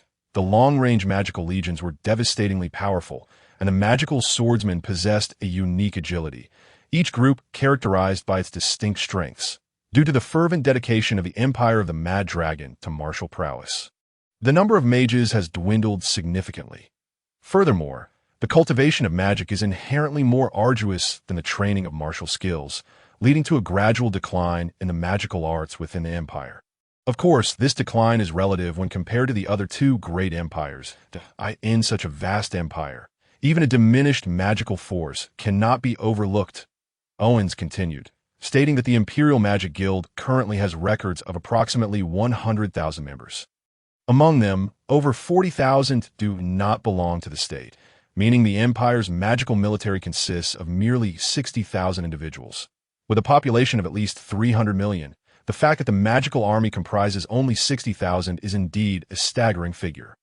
In contrast, the other two empires boast magical armies of 100,000, with the Empire of the Setting Sun possessing as many as 130,000, twice our number. Thus, it is imperative that the Empire's magical core undergoes urgent expansion. Yifeng refrained from interrupting, allowing Owens to elaborate further. To expand the magical unit is not merely a matter of financial resources. It also requires personnel on the battlefield. The general level of mages is that of intermediate rank. Yet this is sufficient. When a multitude gathers to unleash second-tier magic, the resultant power is indeed formidable. However, gathering intermediate mages is no simple task. Those under the sway of powerful families are not our concern. Rather, our focus lies on the free mages, those who have not aligned themselves with any faction. Yifeng inquired, "What relevance does this have to me?" After a deep gaze at Yifeng, Owens finally articulated a few words. "I require your assistance." "Me?" Yifeng chuckled. "Assistance with what? Do you wish for me to join your empire's magical army simply because you discern I am a mage?" Owens shook his head. "No, I hope you can provide me with more intermediate and advanced magic cores. Naturally, we shall offer you appropriate compensation. To attract mages, it is crucial to enhance their power. If we have a substantial supply of magic cores, they will flock to us without solicitation." "Owens, I comprehend your intent.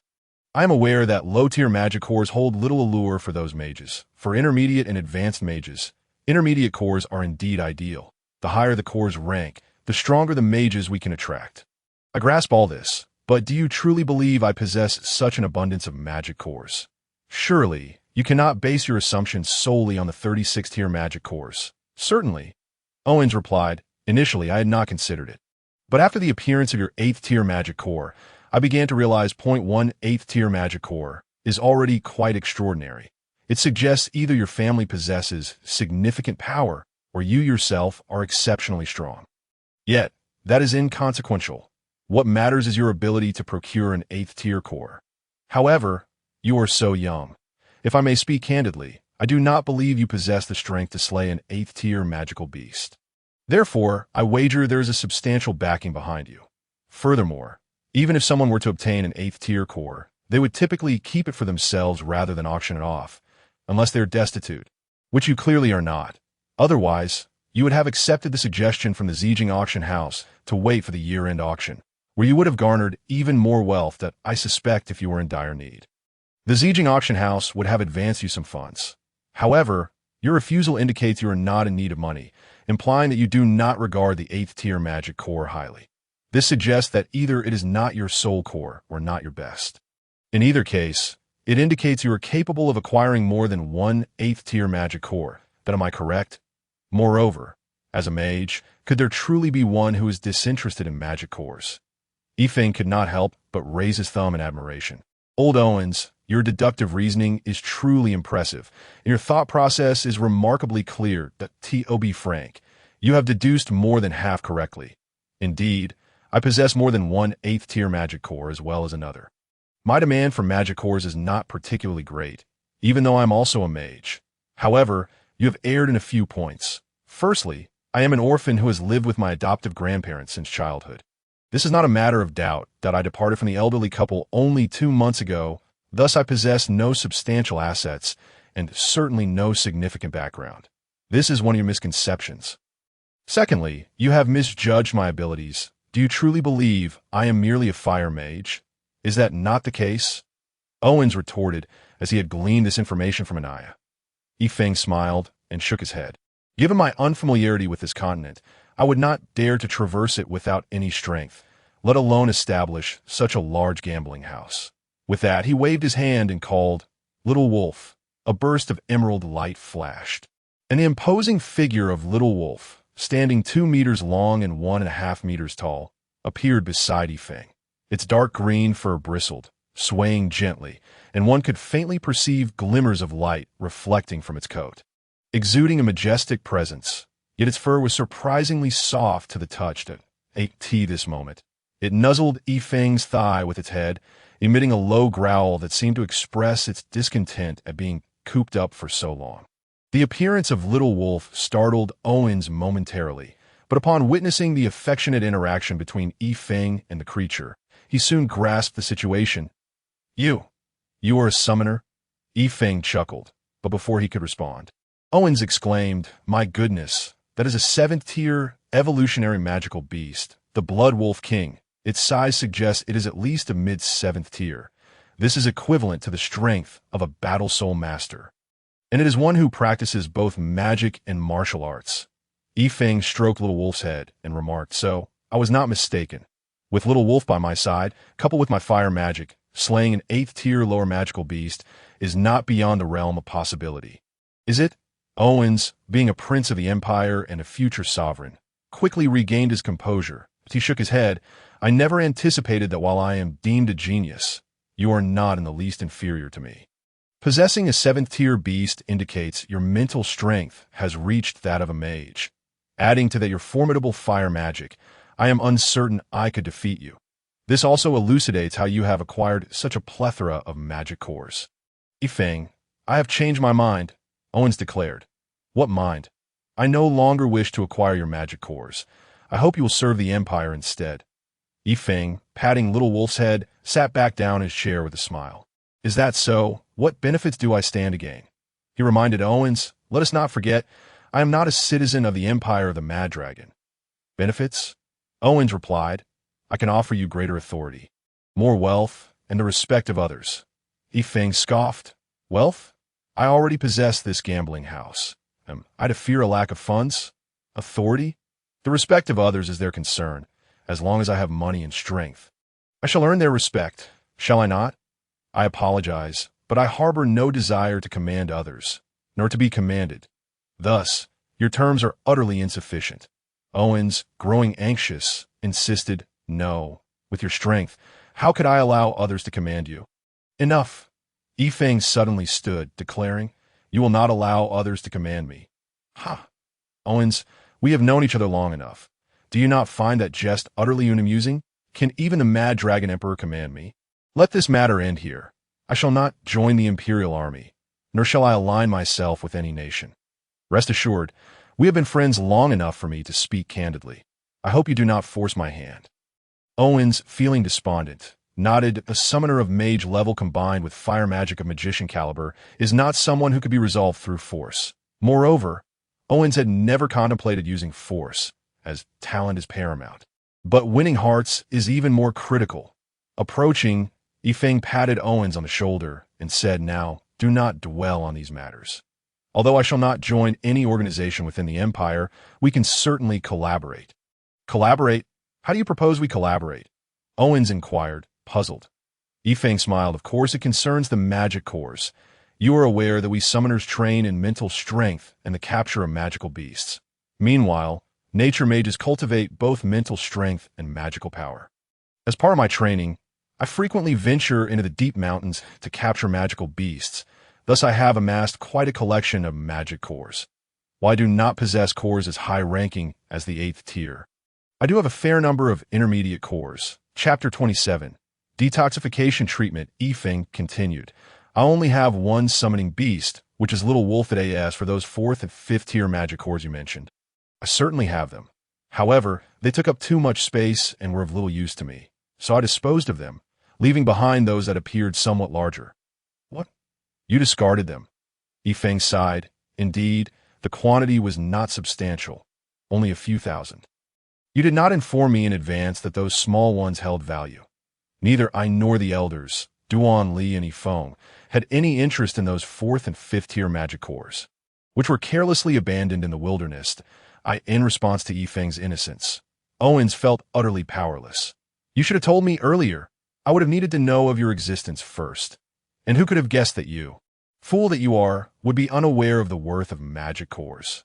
Thousands of intermediate magic cores, my heavens! Just imagine how many advanced mages could be created from such a bounty. Yifeng wants me to eliminate you?" "Stop! Enough!" Yifeng is practically breaking into a cold sweat. Owens shot a fierce glare at Yifeng, deeply ashamed of such a waste. Then why not capture more summoned beasts? I refuse to believe there are none among the 6th-tier magical beasts that would satisfy you. Yifeng nodded and replied, Indeed, there are none that meet my standards. If I am to have a summoned beast, it must be of at least 7th-tier caliber. Otherwise, I wouldn't even spare a glance. Owens immediately broke into a cold sweat. This fellow truly was arrogant. All right, enough of the jesting. I am here not only to discuss the magic course, but also to request your assistance in treating Cece. Yifeng responded, You need not worry about this matter. Murong Si is a friend of mine. I will do my utmost. The groundwork laid by 10 days of medication allows us to proceed with acupuncture today. Let us head to my residence, where it is quieter and more suitable for treatment. Very well. I will go fetch her. With that, he descended the stairs. Yifeng followed suit. The entire gambling city, after all, could not consist solely of gaming tables. There were also spaces for the staff to rest and tea this moment. Yifeng was in Kafu's office, where Karen and the 4 brothers, Ada, were present, along with 8 others, those 8 guards of Viscount Miliolai. Fortunately, Kafu's office was spacious enough. Otherwise, it would have been quite cramped. Yifeng sat in the office chair, casually toying with a pen. He turned to Karen beside him and inquired, How are things progressing? Karen replied softly, Boss, they only sustained some minor injuries. They are fine now. Yifeng glanced at the 8 swordsmen kneeling on the floor and stated, Your master has abandoned you. Since you dared to cause trouble here, I cannot let you off easily. Without further ado, you will work for me for 3 years, still as guards, and I will pay you. Now, you may choose, death or servitude. Without waiting for their response, he instructed Karen to take them away. As Yifeng had little interest in dealing with such insignificant figures, that he was confident that these swordsmen were not fools and knew how to make their choice. After the 8 swordsmen were led away, Yifeng turned to the 4 brothers, Ada, who were bowing their heads in dejection, and asked, What wrong? Why do you not dare to lift your heads? Boss, Ada muttered, We failed to defeat those people. Yifeng laughed heartily. Is that the reason? No matter. They were numerous and not weak. It is not your fault. However, remember this for next time. If you cannot win, then transform and give them a beating. Really? Ada exclaimed. Then, boss, you want to punish us? Why would I punish you? You performed admirably. Rest assured, shortly you may go to Butler Galek to collect 100 gold coins as a reward from the boss. Thank you, boss, the 4 bald-headed men chorused. Suddenly, a thought struck Yifeng, and he asked, Ada, where do you hail from? Ada, now quite excited, found his smile fading upon hearing Yifeng's question. After bowing his head for a moment, he replied, Boss, I'm sorry, but I cannot tell you. Oh, why not? Yifeng was taken aback. Ada shook his head and said, Our clan has a rule. No one is allowed to disclose the location of the human tribes. Humans do not permit our kind to exist. In the past, several orc tribes were discovered by humans and were subsequently annihilated. Our tribe resides in a very secluded place, which is why we have managed to escape calamity. Yifeng nodded thoughtfully and asked, Then how did you end up in the slave market? We left the tribe because we had no choice. The tribe is too impoverished and food is scarce. Every year, many strong young men are sent into human society to survive, leaving the little food we have for the elders and children. That is how we fell into the hands of those vile humans. Yifeng nodded and pondered for a long while before asking, How long have you been away from the tribe? 2 years. Do you not wish to return to your tribe? Not only Ada, but the other 3 tiger men also appeared somewhat helpless that of course we want to return. But the tribe lacks food, and we have gained nothing. How can we face them? Returning would only add pressure on the elders.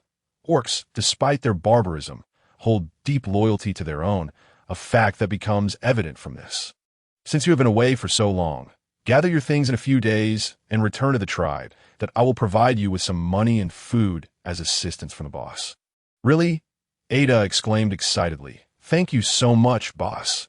Yifeng said no more and allowed the 4 to take their leave for some rest. Turning to Kafu, he said, Mr. Kafu, the gambling house is now operating normally. From here on, I am unfamiliar with the matters, so I will have to rely on you to oversee it.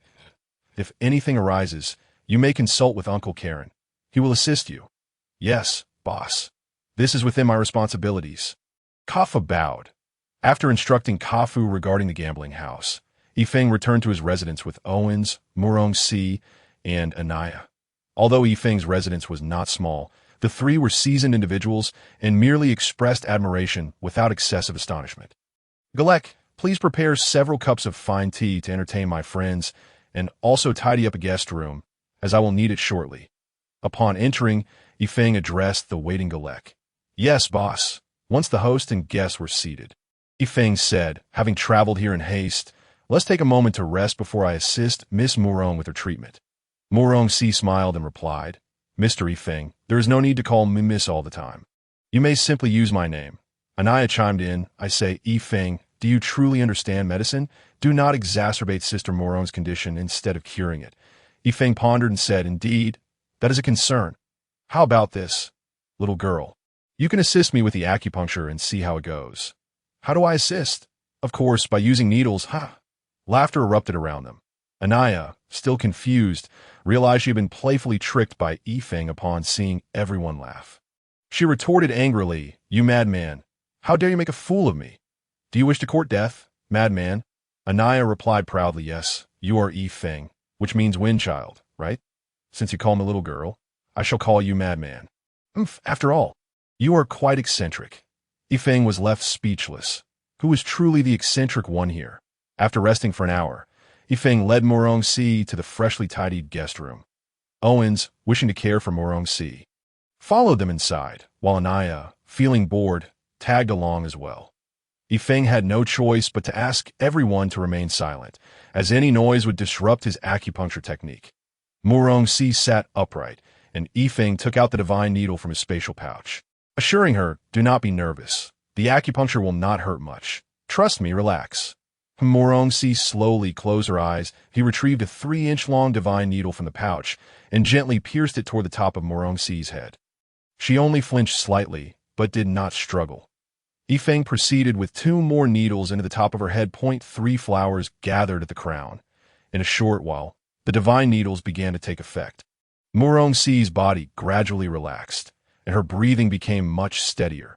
Yifeng utilized the 3 flowers gathered at the crown technique to lead Murong-Si into a state of slumber. "How is she?" Owens asked urgently. Anaya quickly pulled him back, signaling him to remain quiet. Yifeng made a reassuring gesture, slightly bending his finger, and took out 3 5-inch-long hidden divine needles, holding them between his fingers, taking a deep breath. He swiftly inserted the 3 needles into the 3 acupuncture points on Murong-Si's neck at a speed that was almost imperceptible to the naked eye. Murong-Si's main issues lay in her throat and lungs. While the lungs could be treated with medicine, only Yifeng's divine needles could yield optimal results for the throat. After the 3 5-inch needles were inserted, one would expect Yifeng to stop, but he surprisingly produced 2 more needles, targeting an acupuncture point 2 inches beneath Murong-Si's earlobe. Simultaneously, he clasped his hands together, withdrawing the 3 previously inserted 5-inch needles and discarding them into a prepared silver basin. The originally pale green needles had now turned halfway black. Yifeng paid them no mind and swiftly drew out 3 more divine needles, rapidly inserting them into the same acupuncture points, increasing the speed of insertion. It was no longer just 3 at a time, but rather 3 sets of 3. After each set, Yifeng would remove a trio of divine needles and cast them into the silver basin, each time the needles emerging half black, though the blackened portion diminished with each successive withdrawal, losing its initial intensity. After over an hour of concentrated acupuncture, Yifeng began to feel fatigued, as the intense focus required a significant toll on his mental strength. A light sheen of sweat appeared on his forehead. But ultimately, he persevered to this moment. Murong-Si had 18 divine needles inserted in her neck, yet her face bore an expression of serene tranquility, devoid of any hint of pain. Originally, the Duan family possessed only 9 needles.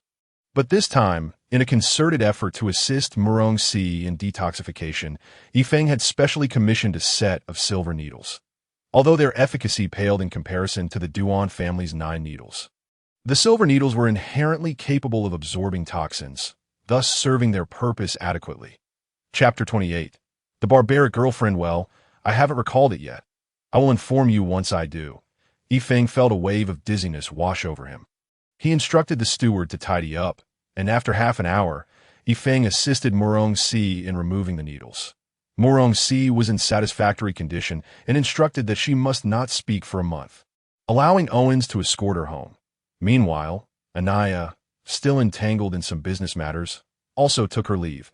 After bidding farewell to the three, Yifeng returned to his study. Suddenly, he spoke. "Shadow! Master!" A figure slowly emerged from the dark corner. Approaching Yifeng from behind, tea times, Yifeng could not help but marvel at the concealed presence of the dark elves.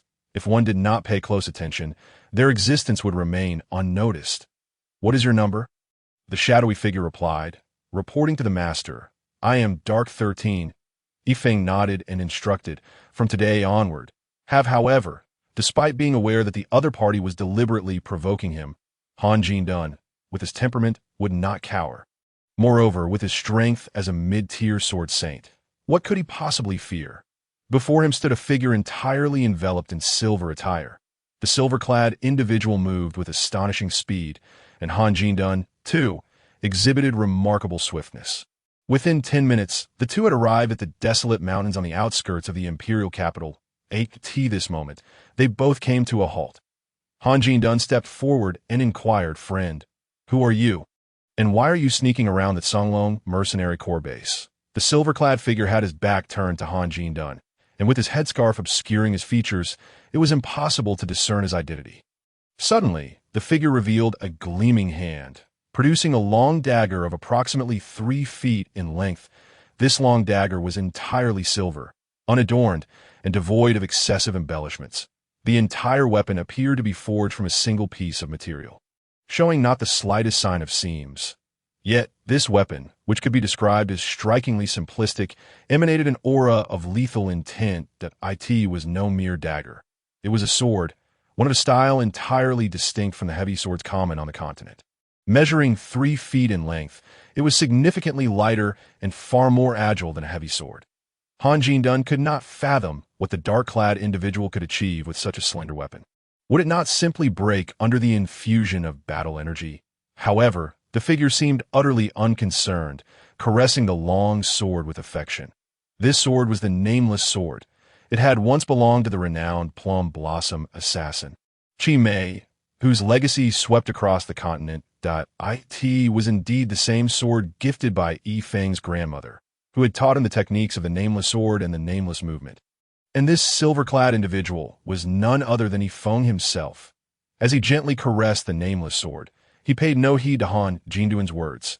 Just as Han Jin-dun's irritation was about to boil over, Yifeng made his move, holding the long sword in one hand. Yifeng resembled a dragon emerging from a sea, his body seemingly drifting without a fixed trajectory. Yet, in that ephemeral moment, he closed the distance to Han Jin-dun with astonishing speed.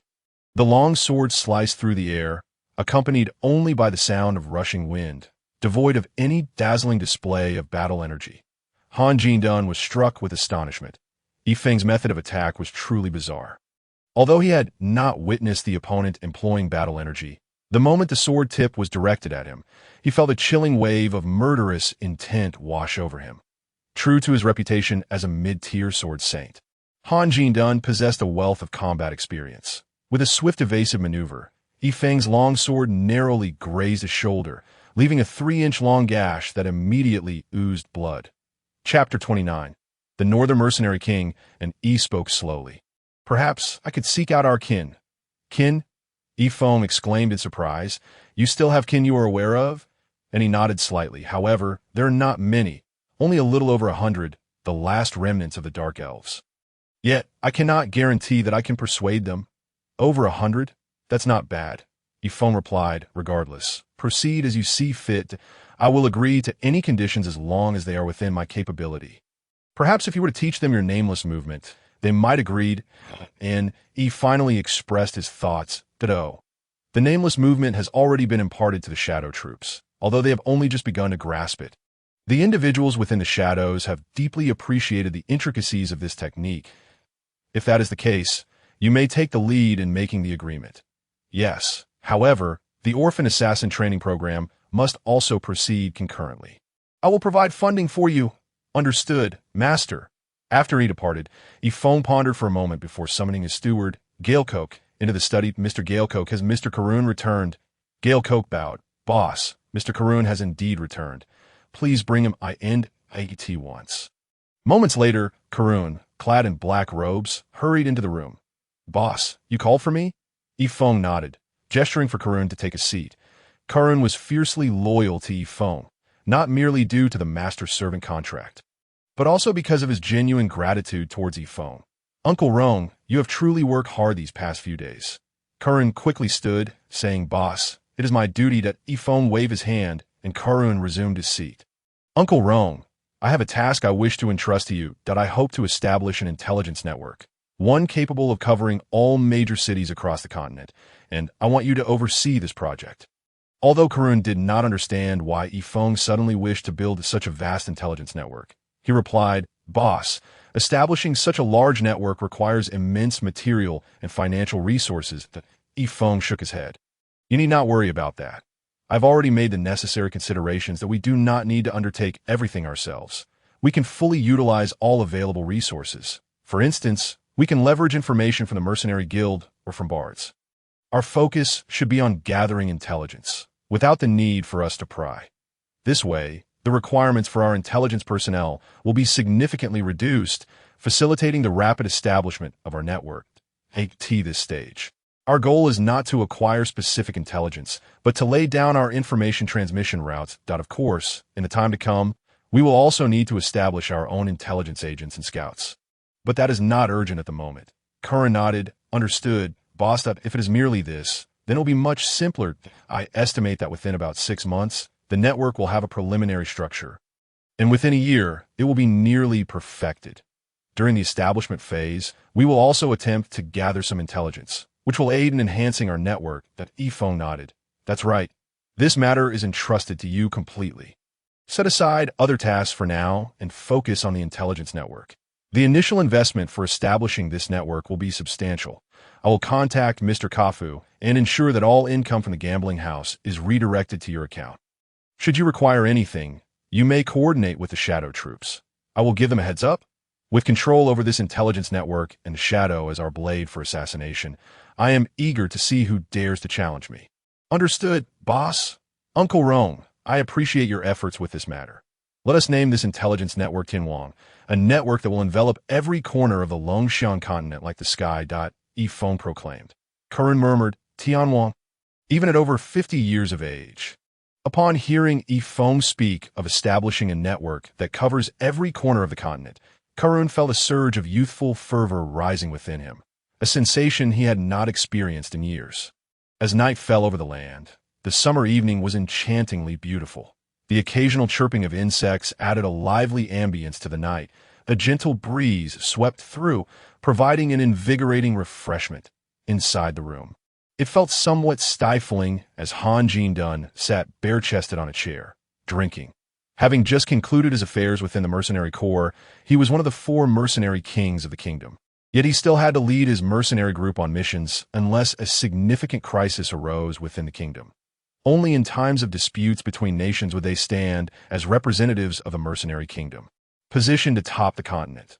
This mission to the Mad Dragon Empire had gone fairly smoothly, but the incident at the Zijing auction house had left him in a foul mood.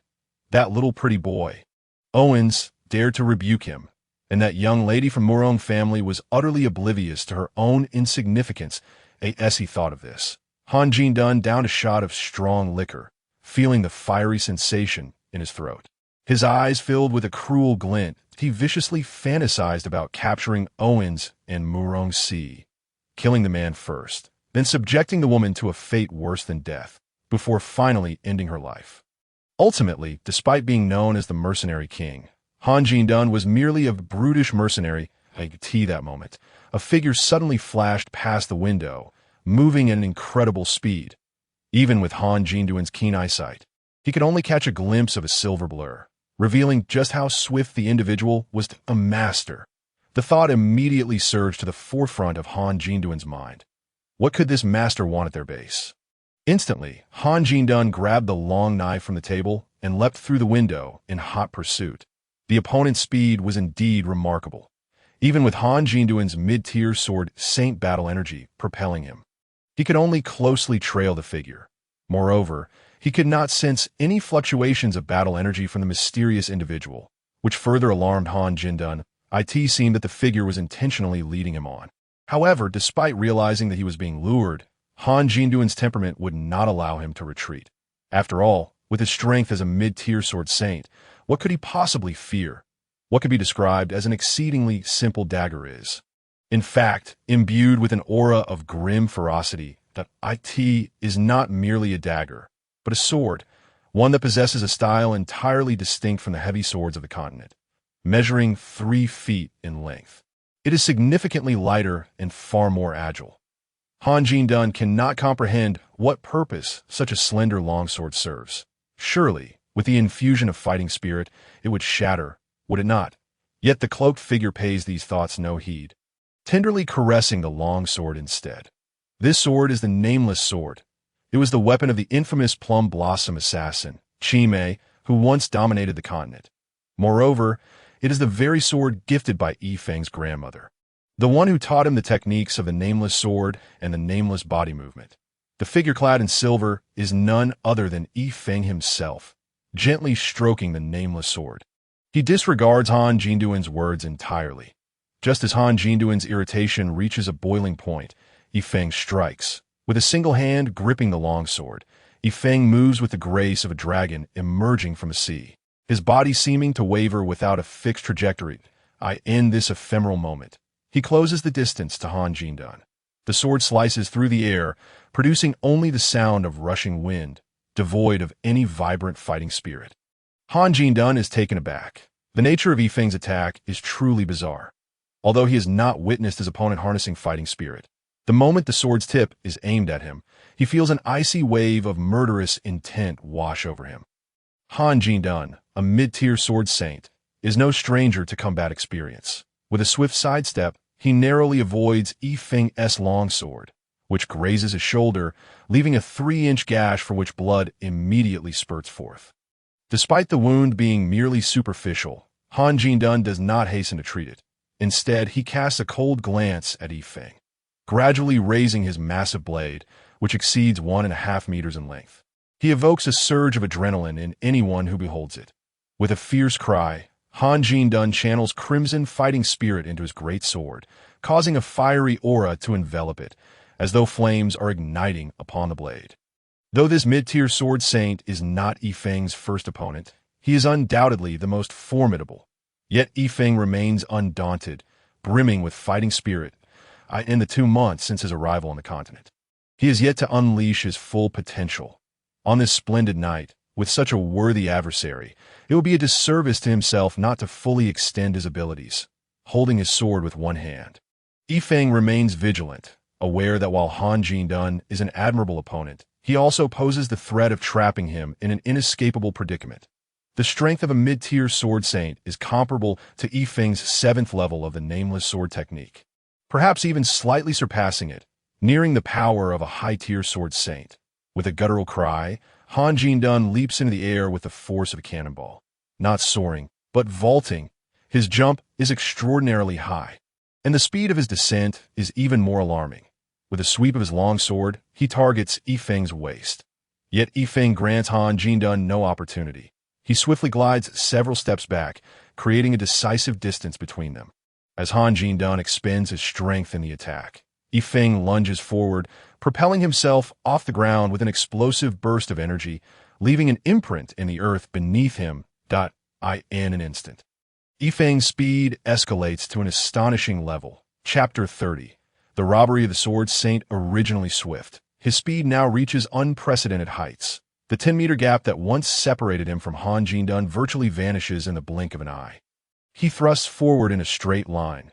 This simplest of thrusts, executed with such terrifying velocity, commands respect, especially as Han Jindun perceives a dazzling silver radiance pulsating within the silver longsword. A chill runs down his spine as he gathers the surging fighting spirit within him. Channeling it with fervor, he braces his great sword horizontally, knowing that his speed falters in comparison. Instead of attempting to evade, he prepares to defend himself. Magic is typically associated with long-range attacks, while fighting spirit is deemed a close combat technique.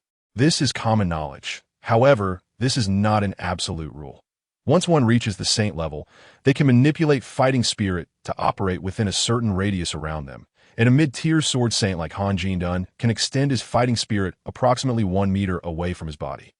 In this moment, Han Jin-dun employs this extraordinary skill, controlling his fighting spirit to form a shield just 10 centimeters in front of him. The robust fighting spirit fortifies the shield, using the red blade as a support, thus enhancing the defensive capabilities of the fighting spirit shield. Han Jin-dun is confident that under his defense, his opponent will be incapable of breaching it. From the outset, Han Jin-dun has regarded Yifeng as an agile swordsman of comparable rank. He remains assured of his opponent's attack power. Specialization in a field implies that perfection is unattainable. Indeed, no individual can embody perfection. However, it is a fallacy to believe that speed and strength cannot coexist. There exists a category of individuals known as geniuses, and geniuses are the ones who create miracles. Yifeng is a genius destined to forge miracles.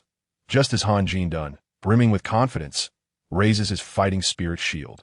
Yifeng's afterimage, born of his extraordinary speed, is about to make contact. The silver light swirling around the long sword suddenly expands, or rather, explodes.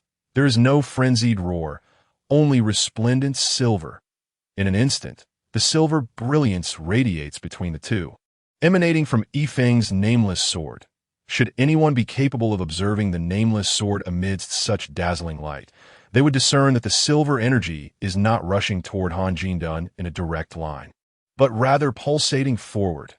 Yifeng is acutely aware that Han Jin-dun's speed can never rival his own. Indeed, the disparity is substantial. After all, under equal energy conditions, his nameless body movement secures a distinct advantage. Having established an undefeated position, Yifeng sees no reason to prolong the confrontation, unleashing his maximum attack power through the pulsing sword technique. In battles between masters, victory or defeat often hinges on a single moment. Yifeng's pulsing sword serves as the final verdict. As he is of no attribute, Yifeng is unable to cultivate any martial skills or magic, rendering him perhaps the most unfortunate person on the continent.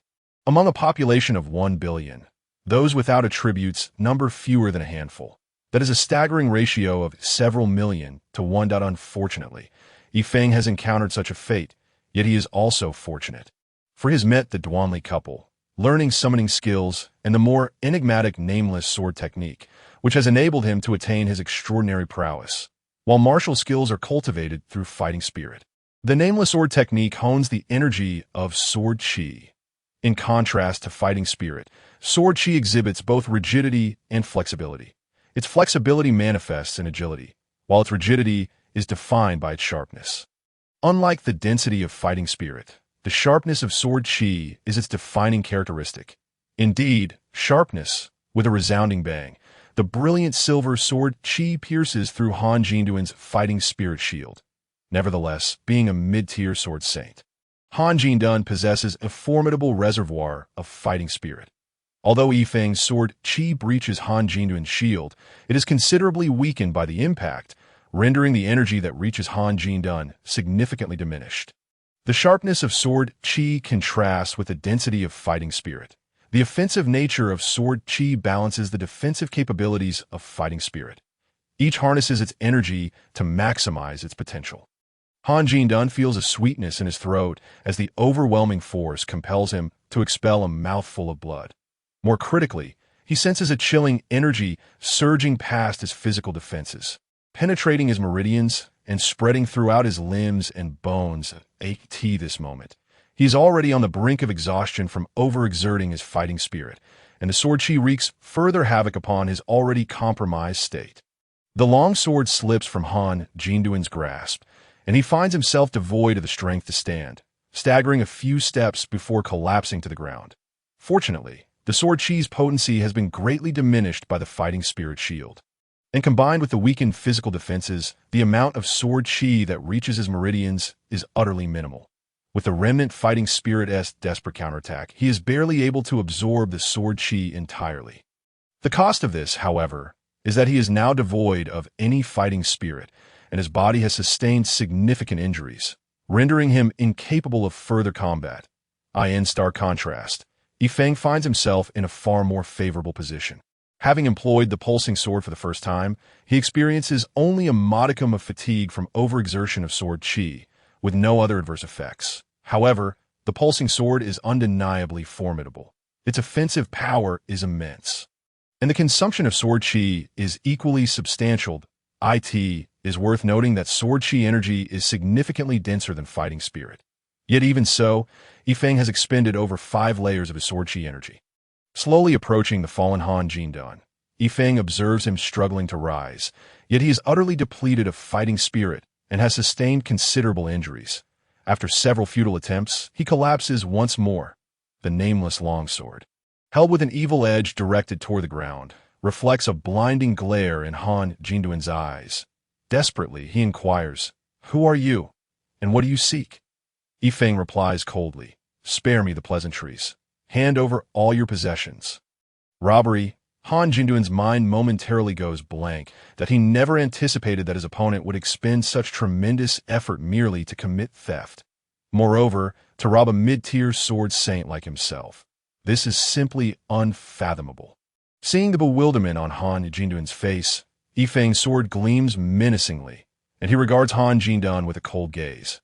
Only then does Han Jindan realize he has not misheard, taking a deep breath as he responds. "Brother, if you require money, we can negotiate.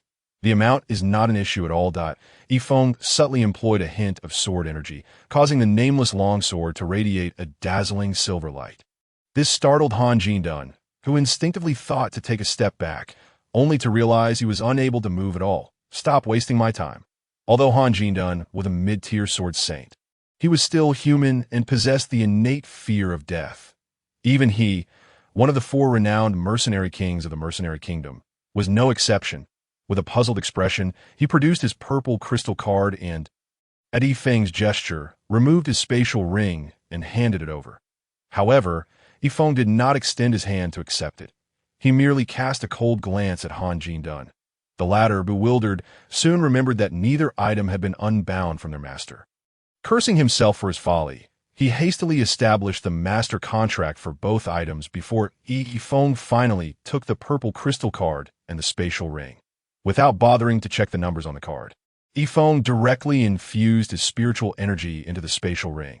His eyes narrowed, clearly pleased with what he found. Casting a glance at the dumbfounded Han Jindan, Yifeng discarded various insignias and seals belonging to the mercenary kingdom's kings and guilds that he had no use for, before swiftly vanishing into the oppressive darkness, leaving Han Jindan staring in shock. In his mind, only one thought persisted. Was this truly a robbery? Although he suffered significant financial loss, he was fortunate that the various documents and badges had been left behind, alleviating many troubles. More importantly, he had not been killed, which he considered a stroke of luck amidst misfortune. However, Han Jindan dared not mention this incident to anyone, who would believe that a mid-tier sword saint had been robbed. Furthermore, doing so would only serve to make him a laughingstock, especially since he was, after all, one of the 4 great mercenary kings. Yet, having inexplicably engaged in a skirmish and been robbed, he could not help but mutter under his breath, "What a stroke of bad luck."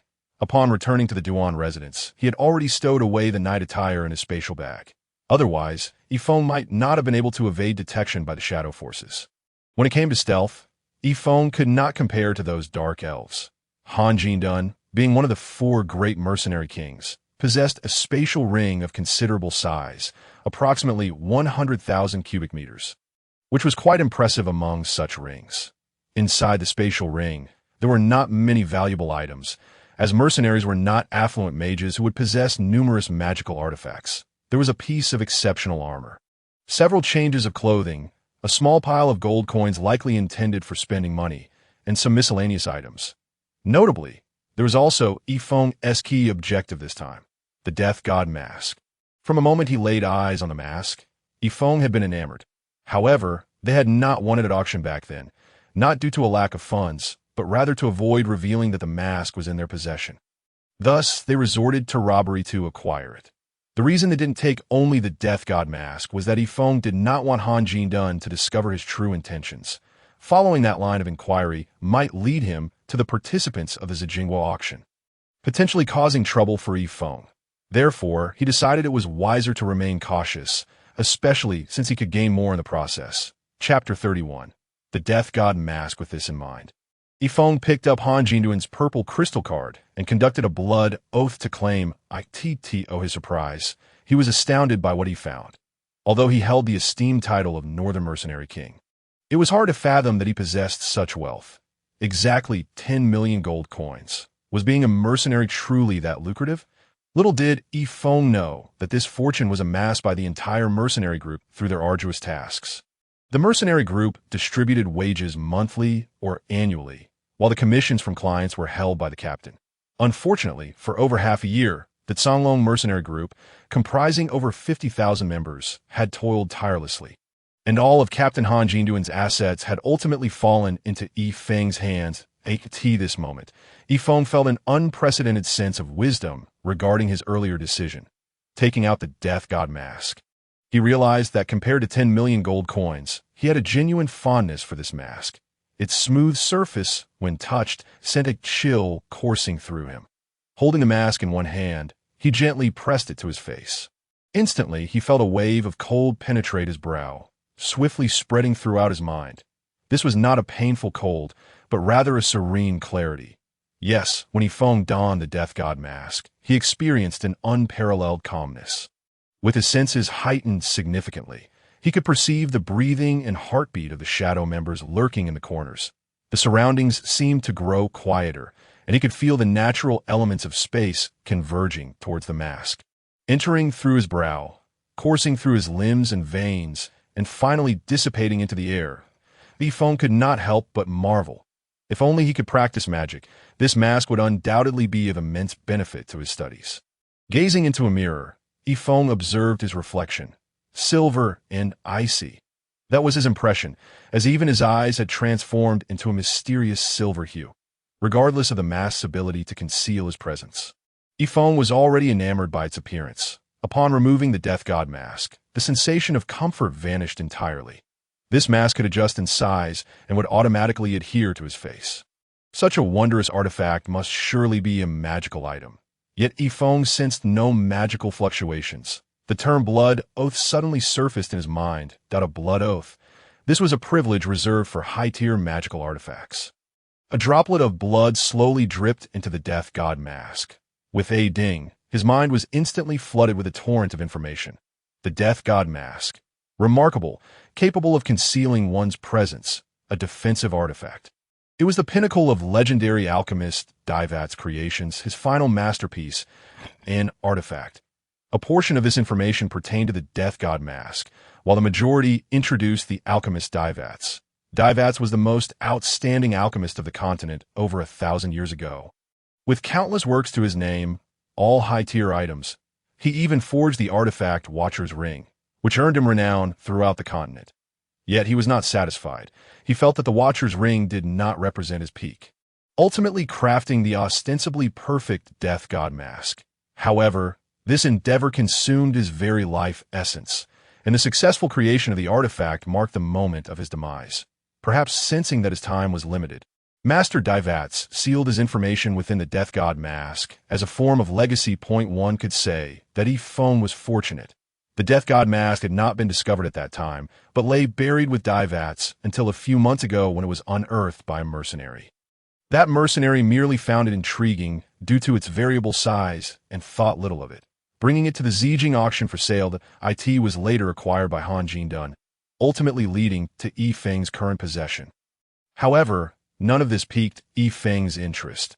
Amidst the flood of information, he only noted 4 crucial words: artifact and defense. The term artifact was clear. Items on the continent were classified into bronze weapons, silver weapons, gold weapons, cursed items, and artifacts. However, the term defense eluded his understanding. Was it a means of defending one's face? No. Yifeng donned the Death God Mask once more, with the blood oath now established. The experience was even clearer than before. He attempted to probe his spiritual energy into the Death God Mask, and indeed succeeded. After a thorough search, he finally grasped the true meaning of defense. Defense indicated absolute protection. Through the information within the Death God Mask, Yifeng learned that it could activate an absolute defense. However, this absolute defense was effective only against energy attacks and could not shield against physical assaults. Moreover, the absolute defense could only be employed once per day, after which it required a cooldown period. Nonetheless, this did not diminish the excellence of the Death God mask. It was indeed a remarkable artifact. Yifeng found himself increasingly enamored with the Death God mask as dawn broke. Coupled with the exhaustion from expending over 5 tiers of sword energy, Yifeng decided it was best to engage in some cultivation to restore his vitality. 2 hours later, Yifeng awoke from his meditation, the sun already high in the sky. Gently pushing open the door, he was greeted by a warm, invigorating breeze, an indescribable sense of comfort washing over him. Today was a splendid day. Upon entering the dining room, the butler, Galakochi, had already prepared breakfast. Seeing Yifeng emerge, he promptly said, "Sir, please enjoy your meal." Yifeng nodded and approached. The breakfast was quite sumptuous, possibly due to his physical exertion the previous night, as he found himself consuming more than usual. Noticing Galakochi standing nearby, Yifeng inquired, "Have you eaten, Mr. Galakochi? Would you care to join me?" Galakochi quickly replied, "No need, sir. I will eat later," though he was not fond of it. Yifeng had to admit that the social hierarchy on the continent was rigidly enforced. Sighing in resignation, he suddenly asked, "By the way, Mr. Galakochi, you must be familiar with the imperial capital, right?" "Yes, sir, I have lived in the imperial capital for over 30 years. Galakochi responded, "Good, that if I wish for you to oversee the construction of a building, would you be able to manage it?" Galakochi bowed, "Yes, sir. That falls within my responsibilities, dada." So the butler also took on such tasks. No wonder a high-ranking butler was worth more than an orc slave. Spending 12,000 gold coins was indeed worthwhile. "Very well, Mr. Galecoke.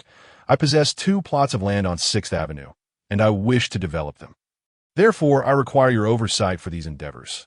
Initially, Yifeng acquired plot number 36 on 6th Avenue at the Zhejiang auction house for 1 million gold coins, and later, Anaya gifted herself plot number 17, thus yielding 2 parcels of land.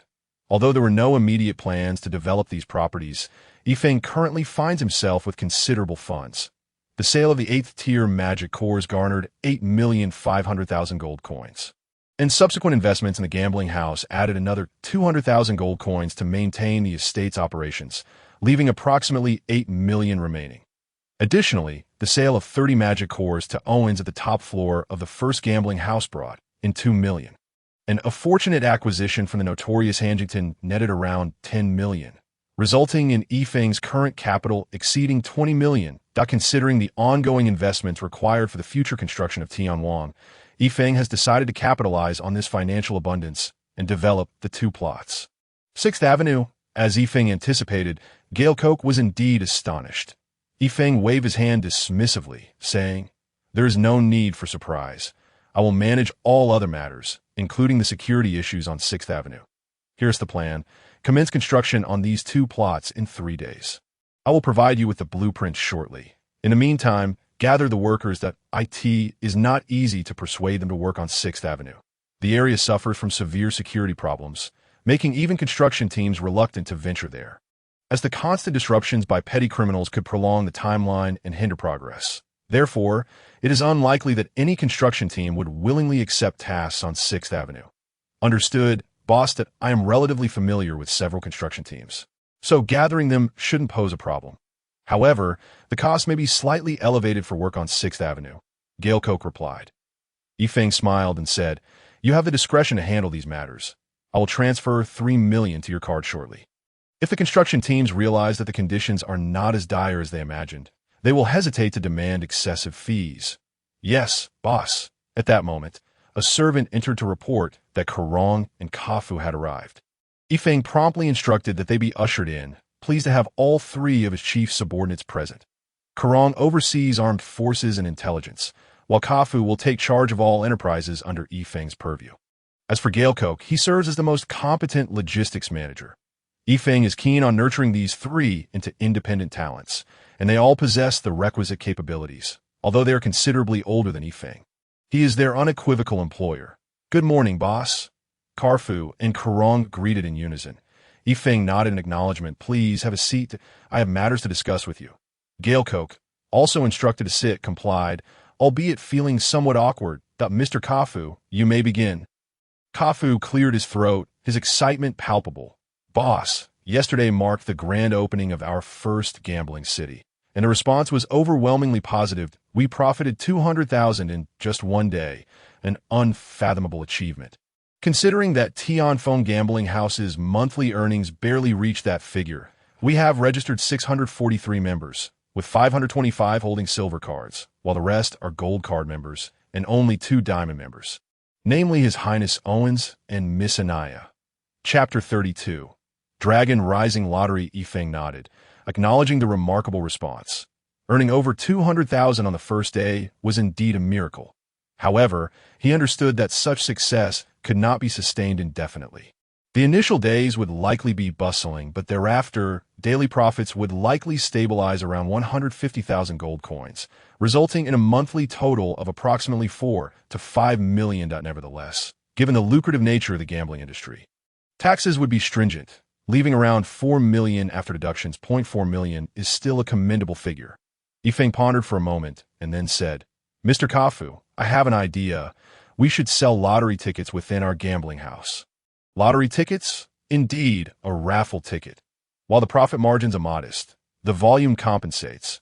We can sell each ticket for 1 silver coin. If tens of thousands in the capital purchase our tickets, the profits could be substantial.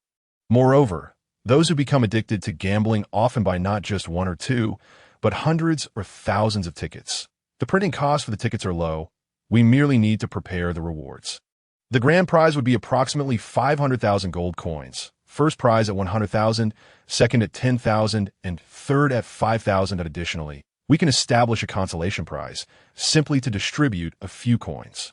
You may consider the specifics. I merely offer this as a suggestion. Kafu seemed lost in thought, murmuring the word lottery with increasing enthusiasm, suddenly exclaiming, Excellent, boss. The prospects for the lottery are exceptionally promising. We shall undoubtedly reap tremendous profits. You are a genius, boss. Meanwhile, Galecoke, perplexed, interjected, But boss, if a ticket is sold for only 1 silver coin, what if someone wins the grand prize of 500,000 gold coins? Wouldn't that result in a loss for us? Kafu chuckled, placing a friendly hand on Galecoke's shoulder, and replied, Mr. Galecoke, the odds of winning the lottery are not determined by us, while the grand prize will be claimed. The probability is something we can manipulate. Although we will adhere to principles of fairness and justice, in the long run, our lottery will yield significant profits. I see. Galecoke, being astute, quickly grasped the underlying rationale. Yifeng smiled and said, Very well, Mr. Kafu, I entrust this matter to you. You may determine the lottery drawing schedule as for the deed to the Haohui gambling house I previously provided you. You may take possession of it in the coming days. The renovations at Haohui are satisfactory. We only need to make minor adjustments and replace the signage with that of First Gambling City. Haohui has 2 floors. I suggest we keep the second floor as is, while the first floor will be designated as the Dragon Rising Lottery Center. However, prior to this, you must ensure security arrangements are in place, as the scene may become quite chaotic. Furthermore, you should carefully consider the method of drawing. It must appear fair and impartial. Understood, boss. Kafu readily acknowledged, aware that Yifeng's remarks were merely casual suggestions. Now that we have concluded discussions regarding the gambling house, I need to announce a few points. First, I have instructed Mr. Galecoke to construct 2 buildings on 6th Avenue. You will all learn the specifics in due course, but rest assured they will yield benefits for us. Once these buildings are completed, Mr. Kafu will take over their management. Is that acceptable, Mr. Kafu? Kafu nodded. No problem. Once the gambling house is operational, I will not need to be overly concerned, as my assistant can handle most matters. Excellent. The second point is that Mr. Karong will assist me in addressing certain issues that require substantial funding. Therefore, I plan to allocate the future earnings from the 2 gambling houses, aside from some basic reserves, entirely to Mr. Karong. Mr. Kafu, I hope you can facilitate this. Although Kafu was surprised by the necessity of transferring significant earnings to Karong, his astuteness prevented him from prying further. After all, transferring funds to Karong was no different from transferring them to Yifeng. Understood, boss. Very good. Yifeng turned to Karong. Now, Uncle Karong, I entrust this matter to you. Understood, boss. Karong, though serious in demeanor, was meticulous in his work, ensuring Yi Feng's complete trust. This is why Yi Feng entrusted him with such a significant undertaking while keeping the other two in the dark. After all, the fewer people who know about such matters, the better. Yi Feng stood up, leaning on the table, and smiled. All right, gentlemen, unless there are further matters, you may return to your duties. I too must attend to my own affairs. Busy? The others were momentarily puzzled, as Yi Feng had delegated all tasks to them. What could possibly require his attention? Yi Feng smiled mysteriously, a glint of mischief in his eyes, and declared, I am off to do some shopping. During the early urban planning of the imperial capital, 12 main thoroughfares were designated, crisscrossing to form the primary traffic lines of the city. However, as the city evolved, these thoroughfares transformed into various manifestations, with the most opulent being the 8th Avenue of the civilized continent's Dragon City. Conversely, there are numerous lesser-known streets that have accrued negative reputations, such as the infamous 6th Avenue, where Yi Feng currently resides. The adverse reputation of 6th Avenue stems from its geographical location, which is situated amidst a chaotic mix of markets and shops, primarily frequented by the impoverished, the underprivileged having been oppressed by the nobility for far too long. Particularly the audacious youth are constantly seeking opportunities to express their frustrations. The more you oppress, the more he resists. This is a perfectly normal manifestation of rebellious psychology. In truth, they too experience feelings of loneliness and despondency. They endeavor to make others aware of their existence, which leads them to incessantly stir up trouble and disrupt the order. However, due to their insufficient power, they can only engage in minor skirmishes, failing to create any significant impact. Yet, this prevailing atmosphere is perilous. As it accumulates over time, some impressionable youths find themselves drawn into the world of petty gangsters, resulting in a severe decline in order here. Moreover, there exists a crucial reason for this. The Empire's tolerance, or rather, it cannot be termed tolerance, but rather willful blindness. They observe that the scale of 6th Avenue is quite small, not even half that of 8th Avenue, and see no profit in its development. More importantly, these petty thugs are elusive. The moment you apply pressure, they disappear completely, only to emerge from the shadows when the military withdraws. Consequently, the imperial officers abandon this wasteland. Just stepping out from 8th Avenue, Yi Feng could not help but lament the disparity between the once thriving 6th Avenue, a major thoroughfare of the empire, and its current state. 8th Avenue bustles with life, teeming with people and vehicles, creating a lively atmosphere. The buildings on either side are diverse and distinctive, but here, it is nothing but a collection of dilapidated low-rise buildings, and while there are numerous shops, most are small businesses, many of which are shuttered. The road, though wide, sees only a handful of hurried pedestrians, as if everyone is racing against time. The sides of the road are lined with makeshift stalls, selling trinkets. Desolation. However, Yi Feng noticed a few casually dressed youths, their clothes tattered and oversized, swaggering about from one stall to another. Occasionally, they would pick up a few appealing items without any intention of payment. The stall owners, though visibly anxious, remained silent. It appears that 6th Avenue is indeed as rumored. Sir, please don't take it. This is worth 2 gold coins. It is my family's living expenses for the month. Smack! The sound abruptly silenced the pleas. Weighing the silver pot in his hand, Nanny felt fortunate today. He had stumbled upon such a fine item after merely wandering the stalls. He chuckled to himself, thinking he might even exchange it for a couple of coins, as he had heard it could fetch 2 gold coins. Quite a bargain indeed. Nanny slapped the stall owner, who was clinging to his leg, and barked, Are you new here? Unaware of the rules? You need to understand that before you stands Nanny, the boss of this street. This is my territory. Although Nanny was not particularly tall, he stood at an impressive height of 6 feet. His physique was lean, but his hands were remarkably strong. With that slap, the stall owner, in his 50s, could hardly withstand it, losing several teeth in the process. The stall owner felt a burning sensation in his face, and upon seeing Nanny's menacing glare, he trembled in fear.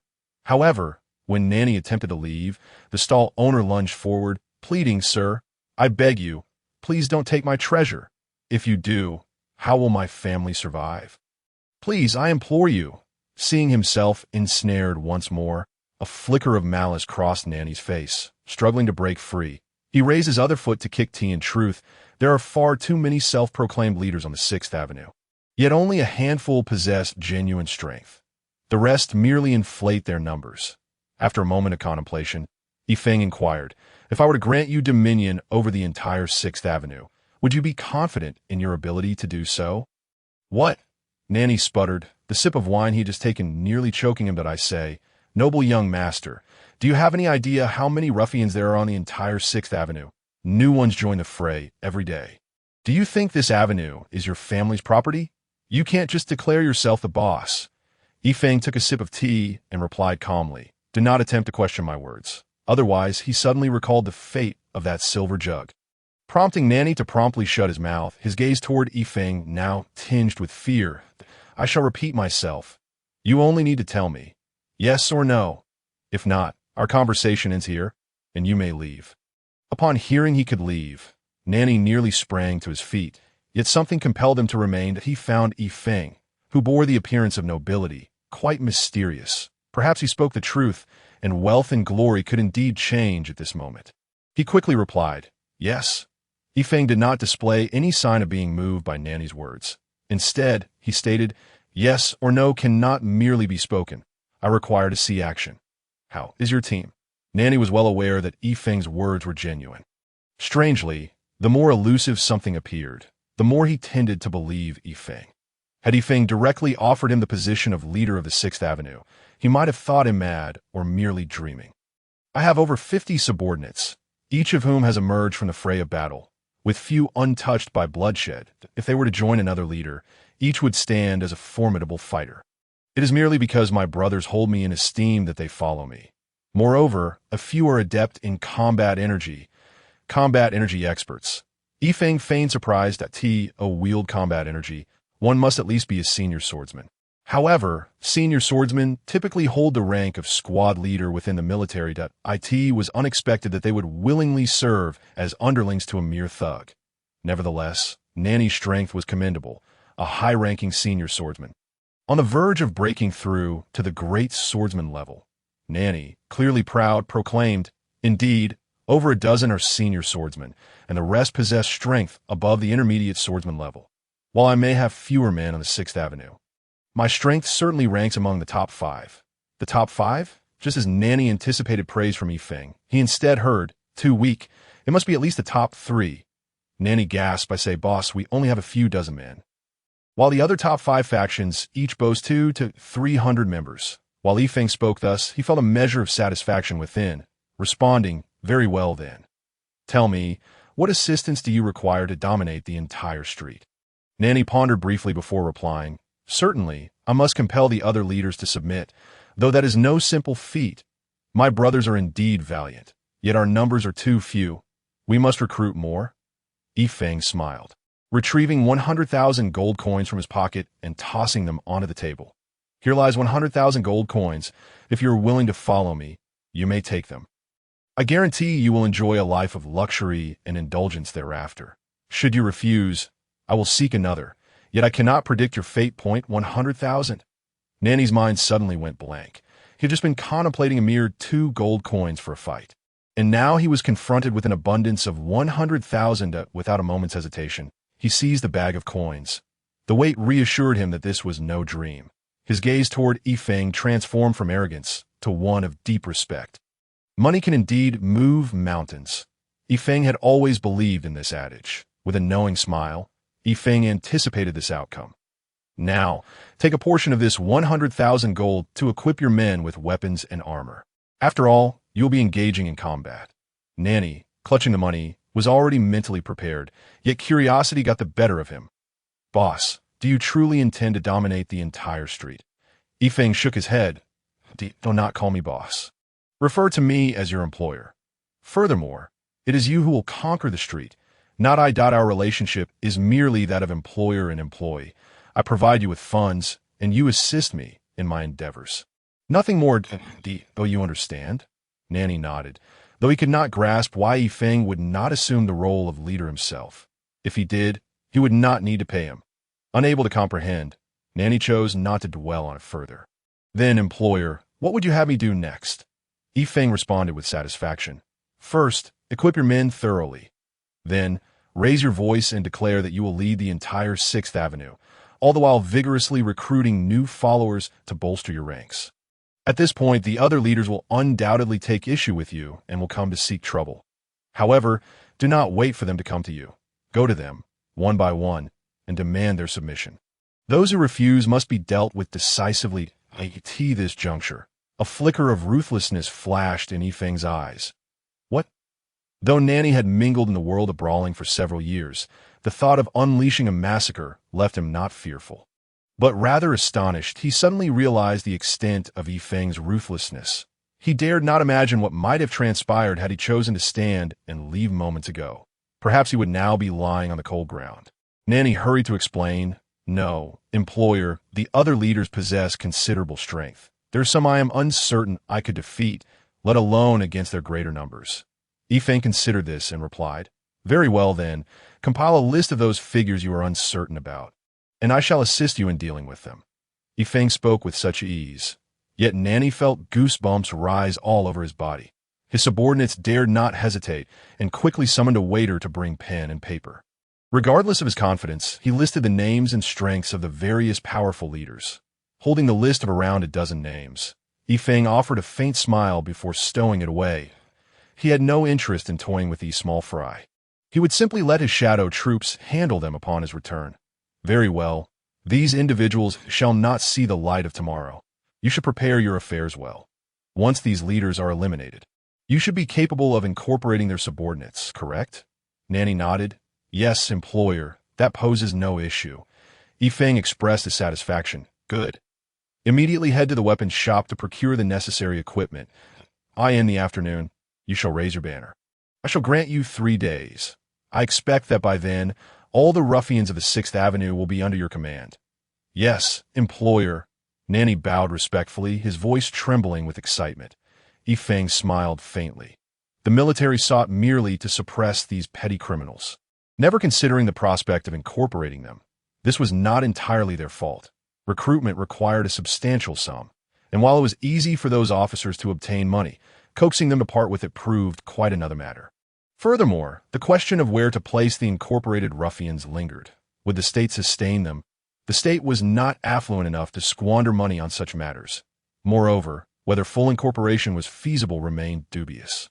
Feng's reluctance to intervene personally stemmed from a desire to let them engage in internal strife. Such a method often proved more thorough than external suppression and required far less intensity. Of course, Feng did not intend to wait for them to finish their infighting before moving to suppress them. He was confident he was not that benevolent a person, although he had yet to devise a clear purpose for these ruffians. He understood one thing: every person has their worth. After all, where does the saying, "every talent is born for a purpose," originate? Furthermore, if these ruffians were not dealt with, he would soon find it impossible to conduct business in both Lot 36 and Lot 17. Everything proceeded according to Feng's plan. After departing from Feng, Nanny swiftly gathered his brothers and marched grandly toward the weapons shop, startling the proprietor, who feared an impending robbery, with 100,000 gold coins in hand. Nanny felt quite extravagant, tossing coins about without concern for a single penny lost. He reasoned that since this money belonged to his employer, why should he be courteous when spending it? Once he had procured the necessary weapons and armor, Nanny invited his brothers to a tavern, where he waved his hand grandly, securing the entire establishment for a lavish feast. After satiating their hunger and thirst, Nanny began to follow Feng's instructions, rampaging through the territories of other leaders, beating their subordinates and demanding their submission. This, of course, ignited the ire of the opposing leaders, prompting one to emerge with a large entourage of followers, resulting in a tense standoff between the two factions. "Guangzhou, from today onward, you shall follow me. Be frank. This street will belong to me from now on." The leader known as Guangzhou towered over 2 meters in height, his neck as thick as a head.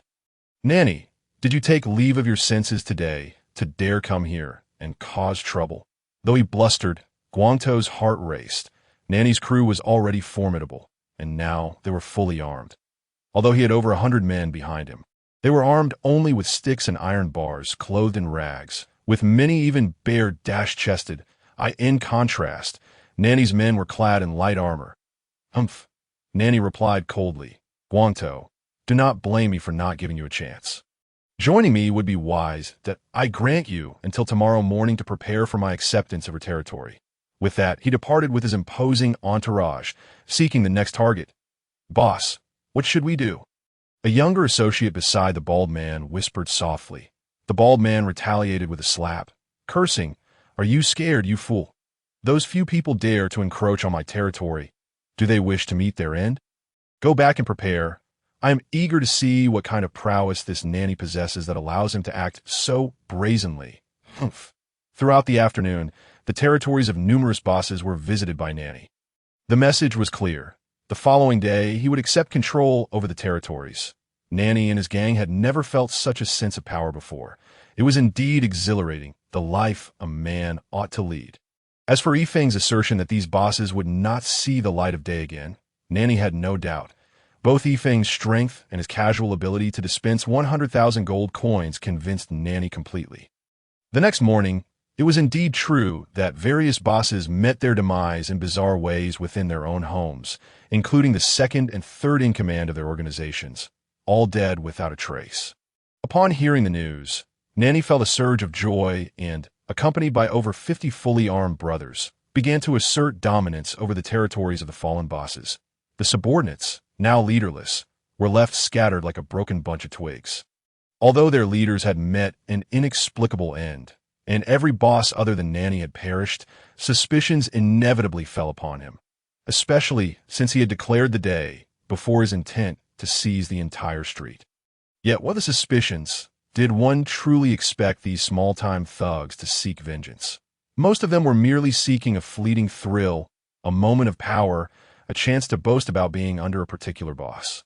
However, once the leader was gone, they were like trees felled in the wind, no longer concerned about any boss.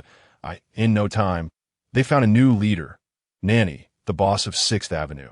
Compared to the previous bosses who held only a modicum of territory, Nanny was significantly more powerful. Moreover, his wealth was evident from the weapons and armor adorned by his brothers. Thus, they willingly rallied behind him. Of course, there were a few loyalists who vowed to avenge their fallen leader.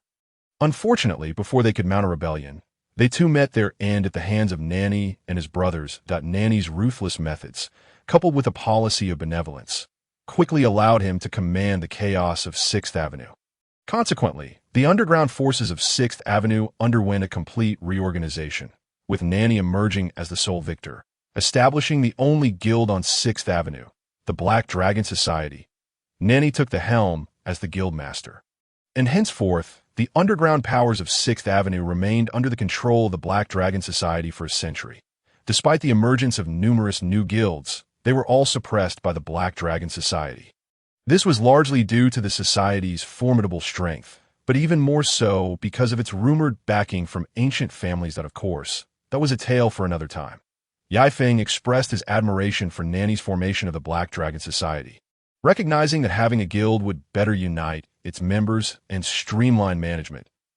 He bestowed upon Nanny another 100,000 gold coins, urging him to swiftly refine the guild structure. 3 days later, Yifeng sat in the temporary headquarters of the Black Dragon Society, where Nanny stood respectfully before him, having developed a genuine respect, along with a hint of fear, toward Yifeng. After all, an entire cadre of bosses had perished overnight, all thanks to Yifeng's machinations. Yifeng smiled and said, "You have done exceedingly well, and I am quite satisfied that I believe our future collaboration will flourish." Nanny hurriedly replied, "All credit goes to you, boss. Without your assistance, Nanny would not have achieved such success today. You needn't belittle yourself. While I may have aided you, it is a testament to your own capabilities that the Black Dragon Society was established with such ease." Yifeng remarked with a smile. Nanny bent slightly, remaining silent. "Very well. If you meet my requirements within 3 days, we shall officially commence our partnership. Do you know why I want you to dominate the entire street?" Nanny paused, genuinely unaware, and shook his head. Yifeng continued, "It is because your gangsters have obstructed my path to wealth." Upon hearing this, Nanny felt a chill run down his spine that he was about to explain when Yifeng pressed on. "Do not misunderstand. I do not wish to eradicate you. Frankly, I believe that everyone acts to survive, and why quest for wealth is merely a means to live better. You are no different, as small-time thugs. You seek a better existence. I cannot fault you for that. But your disarray severely disrupts the order of 6th Avenue.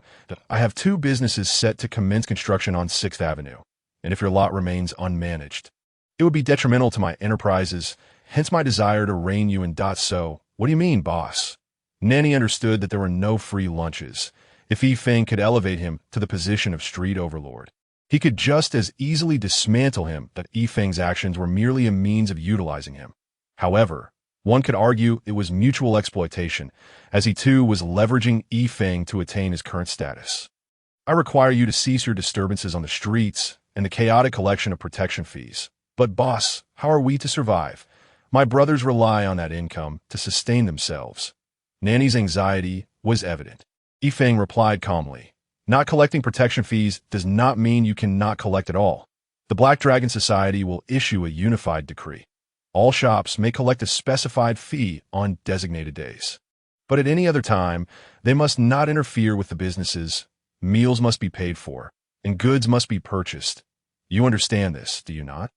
If your members remain disorderly, what reason would I have to consolidate you? I expect you to maintain order on 6th Avenue. I know your original brothers are quite capable. Form an enforcement team. Conduct patrols at irregular intervals, and should you discover any small-time thug violating the law, I trust you know what to do. Although Yifeng's tone was casual, the authority in his voice was undeniable. Particularly, the phrase "I trust you know what to do" sent a shiver down Nanny's spine. A fleeting glance at Nanny conveyed the gravity of the consequences. Should he fail, I will grant you 2 months.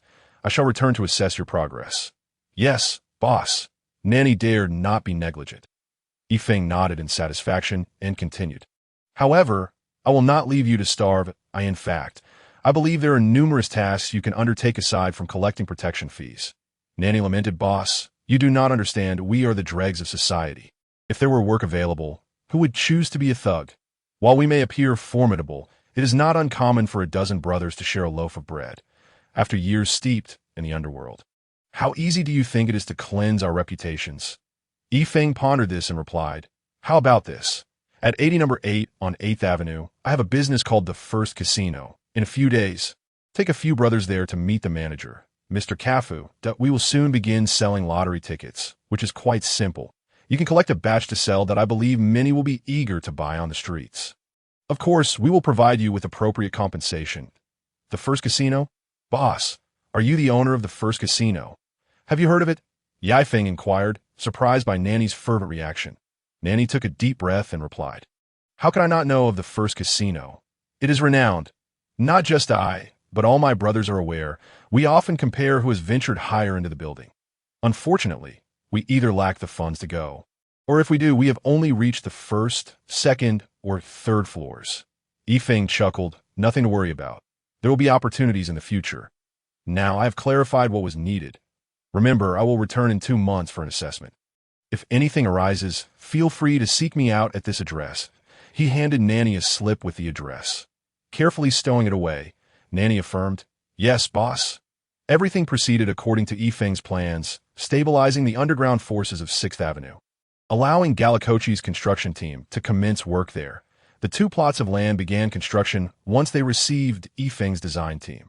According to the schedule, plot number 36 would be completed in 2 months, while plot number 17 would take approximately 3 months.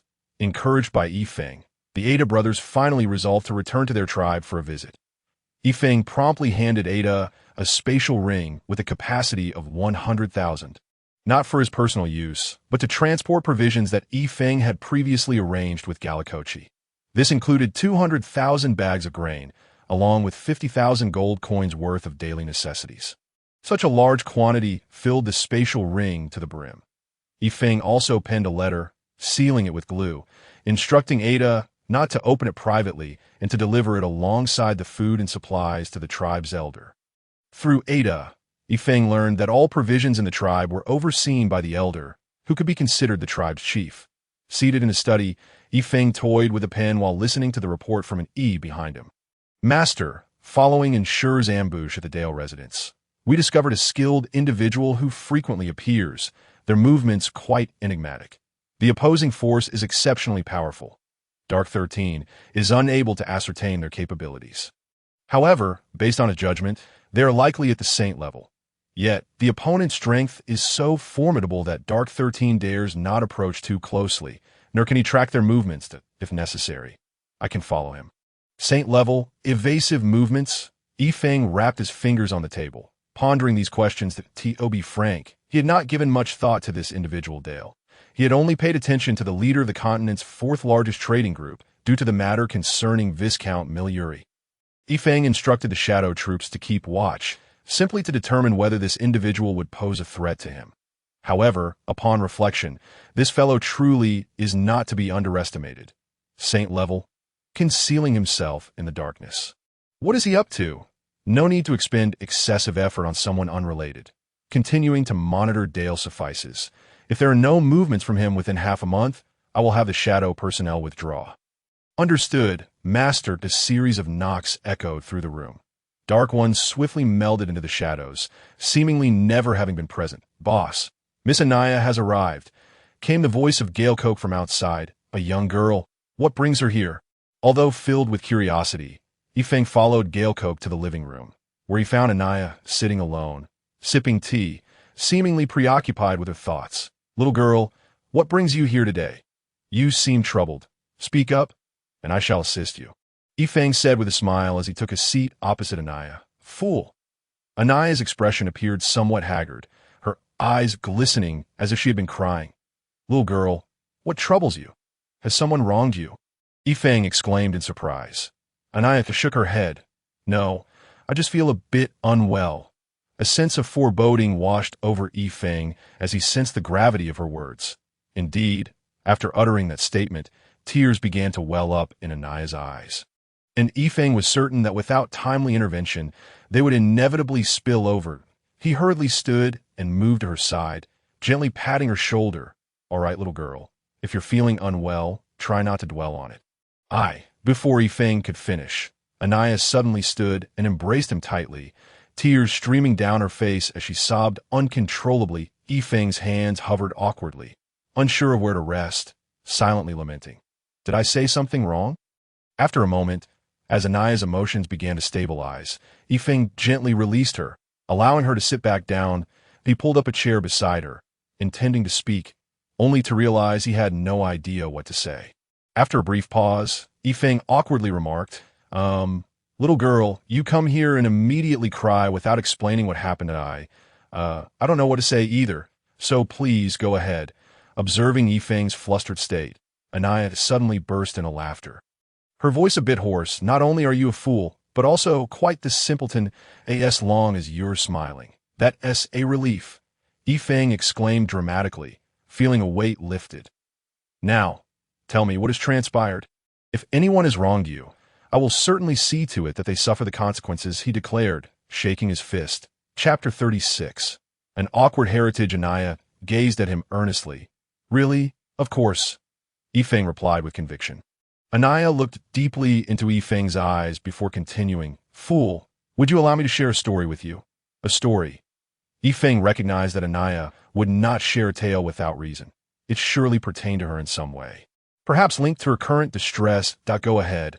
I'm all ears. Anaya's gaze turned distant, as if lost in recollection. Once there was a man, charming and dashing, gathering of friends, he encountered a noble lady. She was not only beautiful, but also exceptionally talented. Countless noble suitors pursued her, many of whom were remarkable in their own right. Yet she remained indifferent, her heart captivated solely by this rake. For him, she forsook her illustrious lineage, following him across great distances, unwavering in her devotion. The man, once a libertine, transformed entirely, no longer engaging with any other women. Before long, they wed in a humble grass hut amidst the wilderness. Devoid of officiants or the blessings of family and friends, the only adornments were 2 red candles and a joy character written by the man himself. Yet, they were profoundly happy, nestled together until dawn broke. A year later, they welcomed a precious daughter, a testament to their love. But 6 months after the birth of the girl, trouble arose. The man abruptly informed the woman that he must depart. without a moment's hesitation. She pleaded to accompany him with their daughter, yet he fell silent, not from a lack of love or desire to take them, for he wished nothing more. However, he could not. When she inquired about the reason, he finally revealed the truth. He was the leader of a band of thieves, unable to provide a stable life or ensure their safety on a stormy night. He left alone, leaving behind a pouch of gold coins. An ample sum. This was not what the woman desired. She wept, her cries echoing through the empty world, met only by the sound of rain and the rumble of thunder. She sobbed until exhaustion overtook her, collapsing into unconsciousness. When she awoke the next morning, she resolved never to cry again. She had no use for the man's riches, casting the pouch of gold into the sky, watching it fall without emotion. She vowed to live for herself, to strive and thrive. As their daughter grew, she was often confined to the garden, left to converse with the flowers on her 7th birthday. While lost in thought, a man suddenly appeared before her. He claimed to be her father. The little girl had never known she had a father. Whenever she asked her mother, she was met with cold glares, and over time, she had forgotten what a father was. The man's gentle smile dispelled her fear, and the lonely girl delighted in playing with this figure she called father. He regaled her with countless stories. Thus, every 6 months, the man would return, bringing gifts, and those meetings became the girl's most anticipated moments. As she matured, she began to understand more. She listened to her father's words, never harboring hatred for her mother, knowing that her mother often cried alone in the dead of night. Sometimes, she would ask her father why he did not visit her mother. His replies left her puzzled. He would say he could not see her because he loved her. The little girl failed to grasp this at the time, but now, she comprehends. She sympathizes with her mother, and as soon as she was able, she helped her, excelling in her studies. Yet few knew her true motivation was simply to aid her mother. At this moment, Anaya was in tears, and Yifeng remained silent, listening intently to the poignant tale behind this extraordinary girl. After a brief pause, Anaya continued, "Indeed, I am that little girl, and my mother is the founder of the Zijinghua trading group. As for my father, he is the leader of the bandits in the Death Canyon." What? Though he had suspected something, hearing it directly left Yifeng astounded. A flicker of melancholy crossed Anaya's eyes. "I know that when people hear the bandits in the Death Canyon, they harbor no good feelings, or perhaps even hatred, especially among the citizens of the Dragon Empire and the Bane Empire. It is precisely because of the bandits that the declining sun never sets empire has been exposed to vulnerabilities." Yifeng hastily shook his head. "Do not misunderstand. That was not my intent. I merely meant to say that your father is quite remarkable to have established himself in the Death Canyon as a leader. Goodness, with such an impressive father and a mother who founded the Zijinghua trading group. Little girl, you are truly fortunate." "Really?" Anaya's eyes sparkled with excitement. "You truly do not look down upon my father." "A bandit leader? Of course not," Yifeng replied without hesitation. "In truth, regardless of one's profession, it is all in pursuit of a better existence in this world where the strong prey upon the weak. Banditry is but one way of life. I have heard from Brother Honghu that such a life is carefree. Perhaps one day, I shall also seize a mountain and become a bandit leader." What Yifeng did not anticipate was that his words would later come to fruition, albeit in a manner he could not have foreseen, as he indeed became a notorious bandit king. Upon hearing Yifeng's words, Anaya appeared elated. "While I do not reject bandits, it is due to my father's influence. However, I did not expect you to possess such depth, madman, that it seems your perspective on matters is quite sharp, revealing your unique insights." Indeed, with Anaya's words, Yifeng felt a bit lightheaded. Remember to exercise humility." "Sir," Yifeng chuckled and inquired, "By the way, what was troubling you just now?" Noticing Anaya's expression darken, Yifeng inwardly cursed himself for bringing up a sensitive topic. After all, she had just begun to feel better, and his comment had caused her previous smile to vanish without a trace. Observing the remorse on Yifeng's face, Anaya understood his thoughts. With a forced smile, she replied, "It's nothing. I just miss my father a bit. I'm also a little worried. Since I was 7, my father has visited me every 6 months without fail. However, this time, over a month has passed since the last visit, and he hasn't come yet. I'm almost certain that something must have delayed him. Otherwise, he would not have neglected to see me. Feng could see that Anna was filled with concern, anxiety, and helplessness. She was worried about her father, but did not know what to do. And there was hardly anything more painful than that. Then why don't you go see your father? Feng suggested. Anna smiled bitterly and replied, how I wish I could, but the Death Canyon is far too perilous. And the mountains are treacherous. I have no means of self-defense. I would likely be devoured by the magical beasts as soon as I enter. Besides, I dare not tell my mother. She would certainly not allow it. A glimmer of determination flashed in Feng's eyes as he said, little girl, what if I accompany you? Really? Anna exclaimed with overwhelming joy, but quickly her expression fell again. Thank you, madman. I appreciate your kindness. However, the Death Mountains are truly too dangerous, and I cannot drag you into this. Just being able to share my thoughts with you brings me great joy. You are the second man, after my father, to whom I can confide my heart. Feng grinned mischievously, replying, so, does that mean I am quite honored? Haha, since you hold me in such high regard, how could I possibly be afraid of death? I have decided. I shall protect you on your quest to find your father. Your father. Watching Feng's playful demeanor, Anna felt a warmth in her heart, but she still declined his offer. She knew that Feng was merely a fire mage, and taking him along would be akin to inviting disaster. Really, it's unnecessary. Perhaps my father has been delayed due to some matters. He may come to find me in a few days, madman. You're truly kind of— No, I'm not kind. I have my own motives, but I cannot disclose what those motives are. If I do, you will be wary. And how can I achieve my goals then? Do not think too highly of me, or you may end up regretting it even more. Feng replied with a laugh.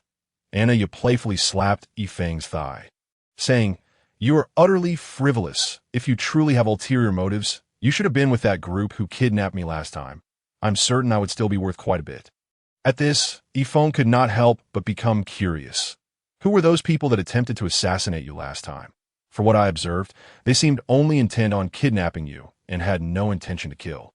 Yet, a holy level expert attempting to abduct a defenseless girl for extortion seems rather unreasonable. How do you know he was a holy level expert? Anna questioned, quickly spotting Feng's slip. Could you discern that person's realm? Of course I could.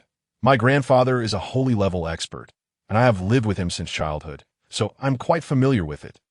The speed and fighting spirit of that man I encountered last time were comparable to my grandfather's, which is why I assumed he was a holy level expert. Was I mistaken? Feng had not anticipated Anna's astuteness, but he quickly thought of an excuse, feeling a wave of relief wash over him. Anna still seemed somewhat uncertain. Really? Absolutely. While I consider myself a once-in-a-century genius, have you ever seen a holy level expert as young as myself? After all, I am still under 20. I am a genius, not a monster, Feng exaggeratedly proclaimed. Chapter 37. A dazzling entrance, Anna scoffed. Spare me your theatrics. You have many secrets. Though you're a fire mage, you possess agility that rivals that of a swordsman. Moreover, I've only ever seen you use fireball magic. I've yet to witness you employ any other spells. Uncle Chai mentioned that you are not as simple as you appear, for he cannot discern your true realm. Uncle Chai? At that moment, Feng recalled the high-ranking sword saint. Without fighting spirit or magical power, Uncle Chai obviously could not perceive Feng's true strength. However, Feng began to ponder inwardly while maintaining a smile. That is simply because the fireball spell has a quicker casting speed and appears more impressive. That don't you think I look quite dashing when casting a fireball? If you wish to see, I can demonstrate other fire spells as well. Feng was capable of using all first, second, and third-tier low-level spell from the elemental magic spectrum, and he could cast them instantaneously, and no need. I trust you. Anna replied. Feng felt deeply moved. The little girl was indeed the most delightful. After a while, mealtime approached, and Feng took the opportunity to host a feast for Anna. She remained at the Duan residence until evening, departing just as night began to fall as Anna as personal guard. Seekin also served as her coachman and was seldom apart from her. After Anna entered the Duan residence, Seekin did not dare leave on his own accord. He simply purchased some food and drink nearby to eat and rest in the carriage. Now that Anna was emerging, Seekin hurriedly dismounted to greet her. Miss, shall we return to the residence now? Yes. Anaya replied with a gentle smile. Thank you for your hard work today, Mr. Seekin. If not for my mother's insistence on having you accompany me, I would not have allowed you to endure such discomfort. Seekin hurriedly replied, Miss, you flatter me. It is no trouble at all. The lady is merely concerned for your safety. Today, you ventured out without any other guards, so I had to follow. The safety of the young lady is of utmost importance. Seekin also felt a hint of curiosity. He remembered that upon entering the Duan residence, Anaya had worn a troubled expression, yet now she seemed to be in quite good spirits. And why mother is truly something else. Last time was merely an accident, yet she insisted on sending such a large entourage with me, leaving me no freedom at all. Miss, that may not have been an accident. Well, whether it was an accident or not is inconsequential. Mr. Seekin, we have been out all day. It's time to return to the residence, Anaya interjected. Understood. Seekin skillfully maneuvered the carriage, hastening towards the estate. However, as they passed through a bustling area and turned a corner, Seekin suddenly slammed on the brakes, pulling tight on the reins. The horse neighed sharply, rearing its front legs high, but thanks to Seekin's adept handling, it soon settled down. Inside the carriage, Anaya was caught off guard and tumbled against the side. But fortunately, the carriage was quite comfortable and equipped to handle such sudden events, so she was not seriously hurt. Still, her head spun, and just as she was about to ask what was happening, Seekin's serious voice came from outside. Miss, do not move inside. The situation is rather dire. Anaya hastily pulled aside the curtain and saw that the road, wide enough for only 2 carriages to pass side by side, was now filled with 8 figures clad in black, their bodies entirely shrouded in dark fabric, armed with weapons, clearly prepared for confrontation. Though surprised, Anaya had spent over 2 years in commerce, and her composure was commendable. She did not panic, but coldly demanded, Who are you, and what do you want? The leader among the black-clad figures stepped forward and said, Miss Anaya, our master would like to invite you for a chat, to foster some mutual understanding. Your master? Anaya furrowed her brow slightly. Who is your master? I do not know any master. Please do not obstruct our path. The black-clad figure coolly responded, You will soon find out who our master is. If the young lady does not cooperate, we have been given orders to use any means necessary.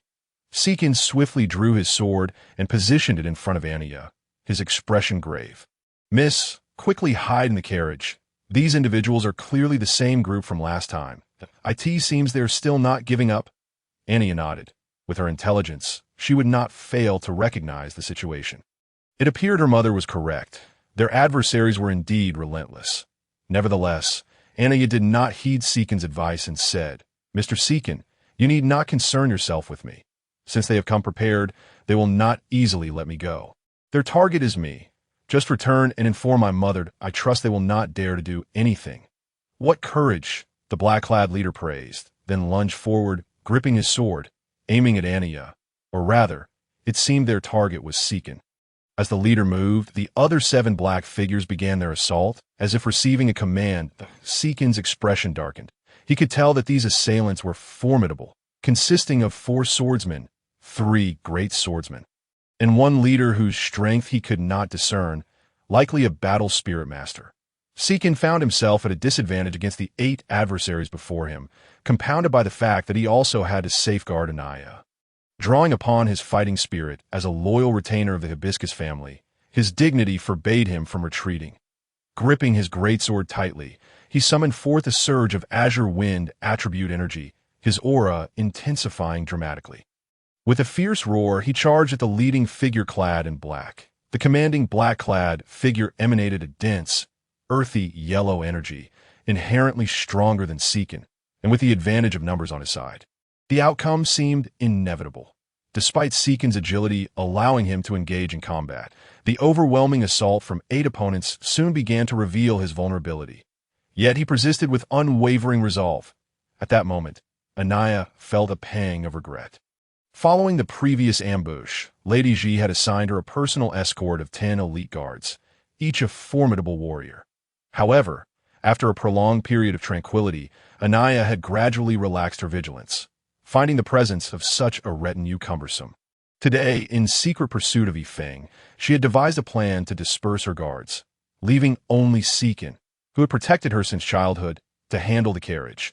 Little did she anticipate that the adversaries would seize this opportunity.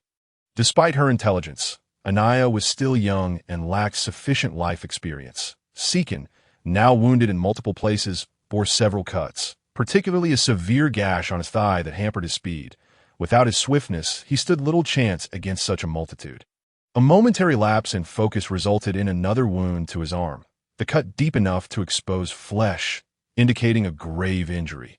Clenching his sword with one hand and applying pressure to his wound with the other to stem the bleeding. His complexion had grown pale as he remained wary of his foes. The next wave of attacks commenced anew, and within mere exchanges, Seekin found himself in dire straits, struggling to parry the sword of one opponent. He was caught off guard as the black-clad leader lunged low, aiming a horizontal slash towards Seekin's abdomen, a key at critical juncture. The leader suddenly sensed a formidable energy hurtling toward him, causing him to hastily alter his strike. His sword veered narrowly past Seekin's belly, but it was too late. The leader felt a chilling, piercing pain in his hand, realizing that an inexplicable energy had penetrated his palm, rendering him incapable of holding onto his sword, which clattered to the ground. That a cry of agony from the black-clad leader halted the assault from his comrades. They observed him falter, unable to stand straight, one hand dangling impotently while the other gripped his injured wrist. His expression a mask of torment. It was evident that a hole had been pierced through his palm. Just as Seekin believed his demise was imminent, he suddenly felt an unusual lightness. The relentless barrage of attacks had ceased.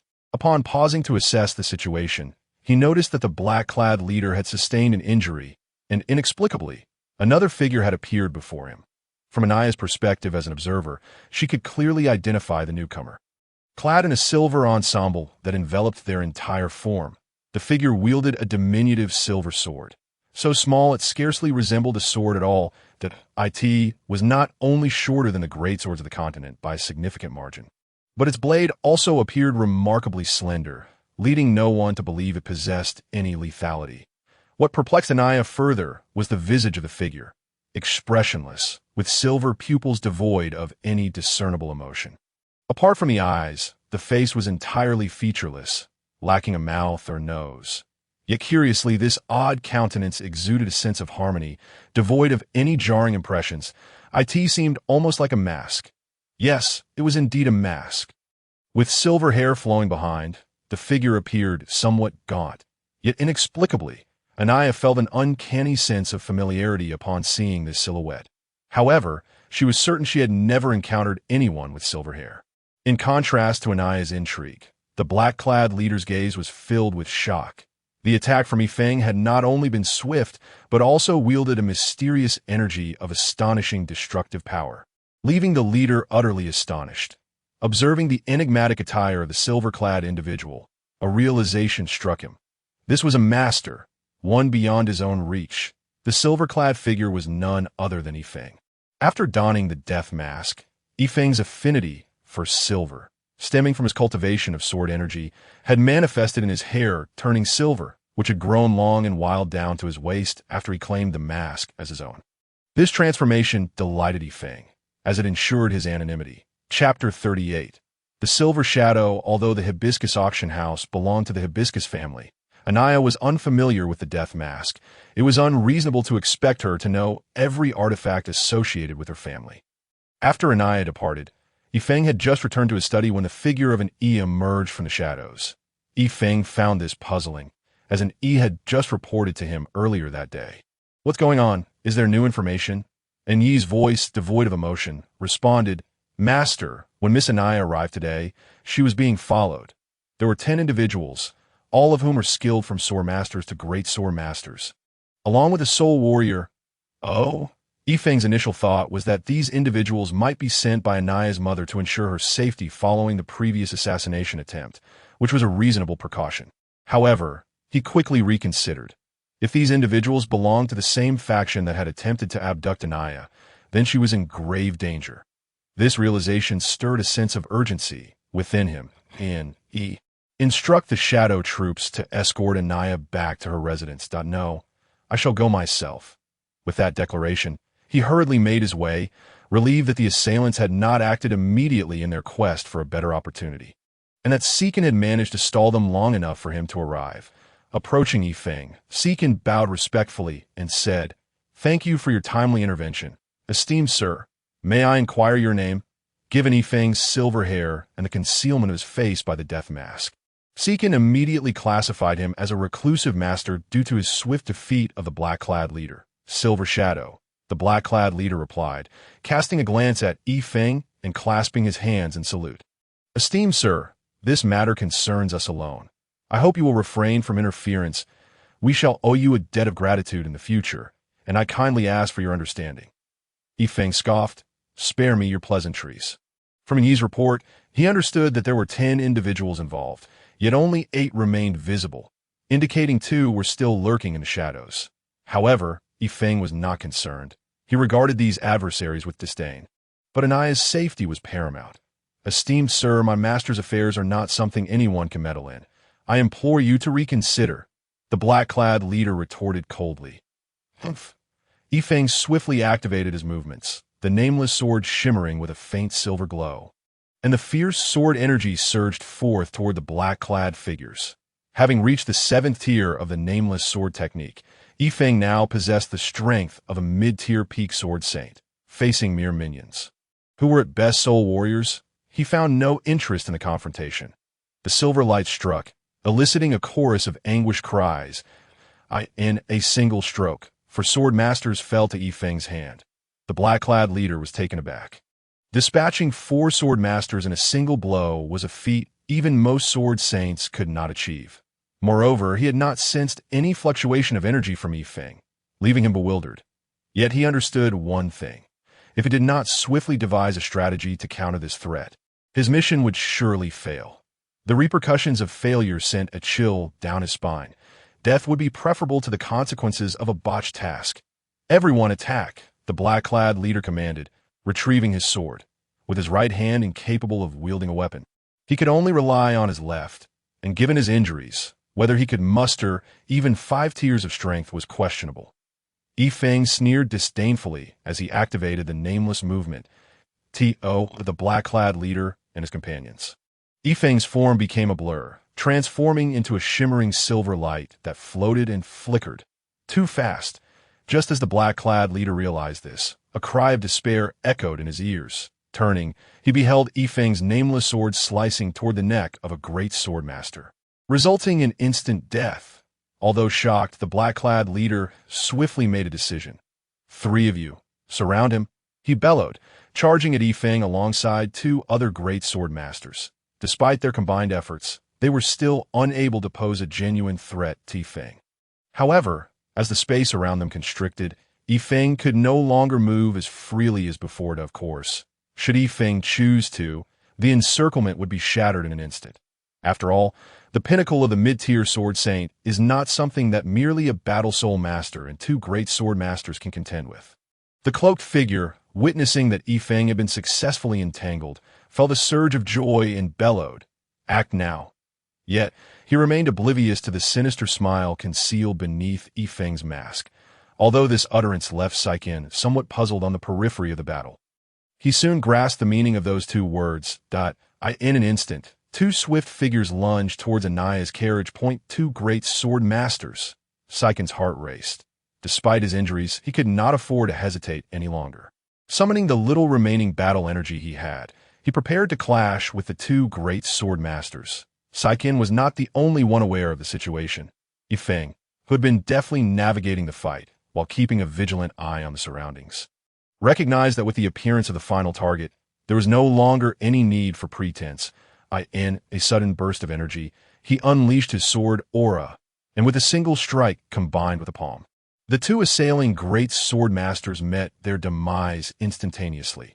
Logically, while Yifeng was indeed far more powerful than his opponents, simultaneously eliminating 2 great sword masters posed a considerable challenge. However, the 2 great sword masters underestimated Yifeng, believing he relied solely on speed. With Yifeng's speed momentarily curtailed, they had relaxed their guard, and due to their lack of understanding of Yifeng's capabilities, they were caught off guard by a sudden explosion of power, leading to their untimely deaths. With the two great sword masters defeated, the triangular encirclement crumbled, and Yi Feng continued forward without a moment's pause.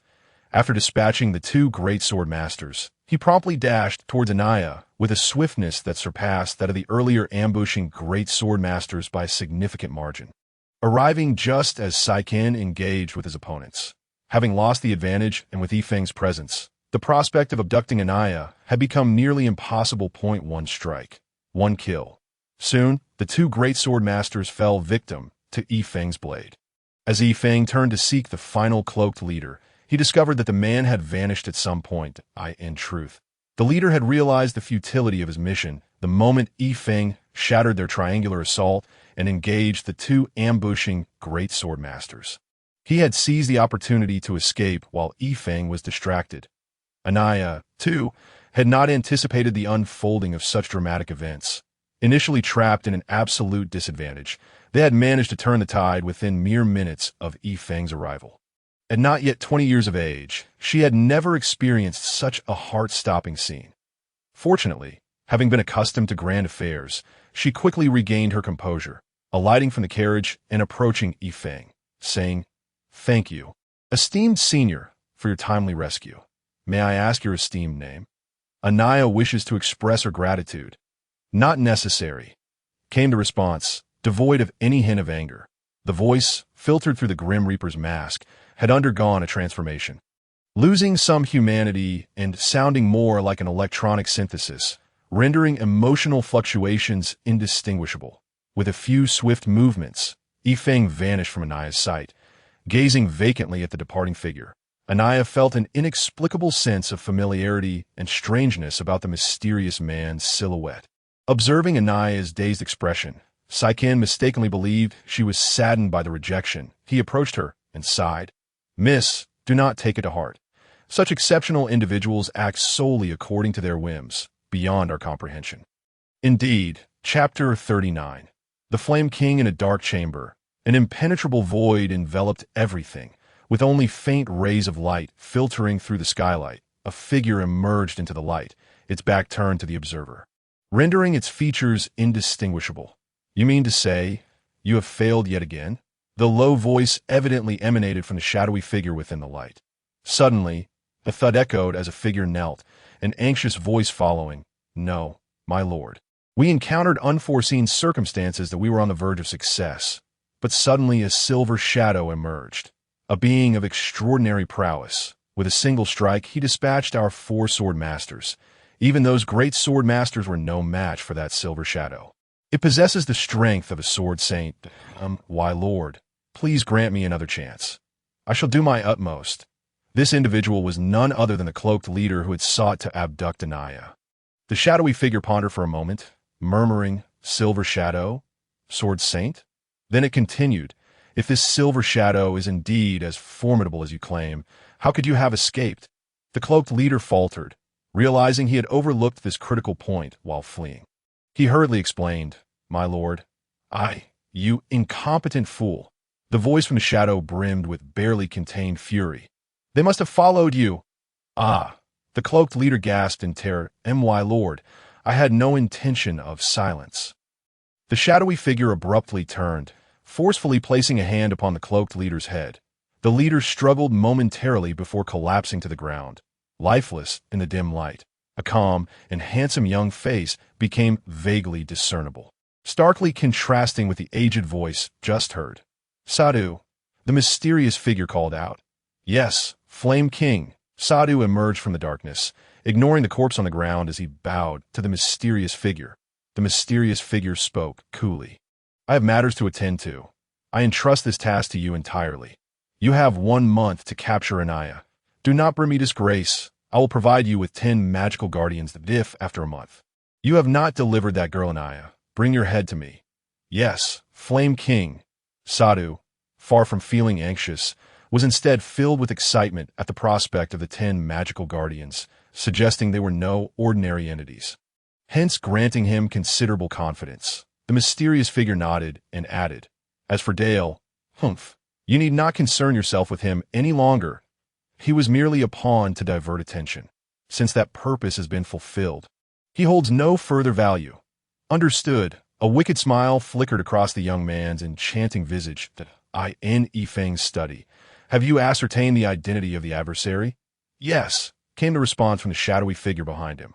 We tracked the cloaked figure to Dale's residence. Dale? Yifeng's brow furrowed. He had never anticipated that it was Dale who sought to abduct Anaya. Given Dale's wealth, there was no need for him to resort to kidnapping for ransom. It seemed he harbored ulterior motives, but what could they be? Yifeng could not fathom. The most likely scenario involved the rapid rise of the Zijingwa due to Anaya, which had encroached upon Dale's Phoenix Trading Company's finances. While plausible, there were protocols in the business world. If Dale resorted to such despicable means, then Yifeng would have to reassess his character. Shadow 1. Intensify surveillance of Dale's estate. From this day forth, report any suspicious individuals associated with Dale. And do not forget to keep an eye on that mysterious sword saint we discussed last time. However, I know this will be difficult. Simply follow from a distance and prioritize your safety. The sword saint's senses are exceptionally keen. Even the slightest hint of attention could alert him. Yes, master. Unbeknownst to Yifeng, he had unwittingly become embroiled in a vast web of conflict. Zifu. Anaya's home, ate this moment. Anaya sat with her head bowed in a chair. Alongside the kindly Mr. the head of the table sat Anaya's mother, Madame Zifu, a woman of high standing. Madame Zifu wore a stern expression, her presence exuding authority that even her own daughter, Anaya, dared not meet with direct gaze. Only experts like Mr. Chai could maintain their composure in her presence. Xiaoya, you have been too careless. How could you leave home without guards? Had it not been for that mysterious silver shadow, you might have found yourself in grave danger. Look at how worried your mother is, Mr. Chai whispered from the side. Anaya raised her head to sneak a glance at her angry mother and replied softly, Mother, I was wrong. I won't do it again. Chapter 40. Inner voices humph. Madame Zifu retorted coldly, Won't do it again. You have grown up and spread your wings. Do you still need to heed my words? Tears welled in Anaya's eyes as she lowered her head and wept. Suddenly, she lifted her head and shouted, Yes, it is my fault. I have spread my wings. Are you satisfied now? Throughout my life, when have you ever shown concern for me? I have always lived in my own world. Under such circumstances, how could I not become independent? You only care about your business. When have you smiled at me? If you dislike me so much, then why did you give birth to me? She understood that her recent actions had been reckless and recognized that her mother's words were merely out of anger. However, upon hearing her mother's callous words, and reflecting on the indifference that Madame Z had shown her throughout her life, Anna suddenly erupted. Madame Z was taken aback. She never anticipated that Anna, who had always been obedient, would dare to confront her. In that moment, she was overwhelmed not only by anger, but also by astonishment, alongside a twinge of heartache, as if a sensitive area within her had been struck. Not only was Madame Z stunned, but Mr. Chai, who had watched Anna grow up, was equally taken aback. He was well aware of Anna's temperament. Although she could be stubborn and headstrong, she was inherently kind, especially towards Madame Z, for whom she harbored a deep-seated reverence. Having never witnessed Anna defy Madame Z before, this confrontation was unprecedented. Wiping away her tears, Anna fixed her gaze on Madame Z and continued, What? Have I struck a nerve? In your eyes, am I merely an unwelcome child? You spend all your time tending to your Zijingwa trading group, leaving no space to care for me, and I do not hold that against you. You greet me with nothing but coldness, devoid of the warmth a mother should possess. And yet, I do not resent you. I understand that your ambition is to expand Zijingwa, and I have aided you in that pursuit. I have helped Zijingwa surpass the Immortal Bird Trading Group to become the third largest in the continent, and I continue to strive to elevate it to the foremost position. I do this not only to ease your burdens, but to allow you a moment of respite to enjoy life. Yet, I find myself pitying you. You possess such a grand trading group, yet you are utterly unhappy. Your discontent breeds discontent in others. You are a tyrant in your own right. Consider our household servants. Are they not perpetually on edge? I feel sorry for you. Many revere you, but how many truly submit to you? You are pitiable, and I lament for you.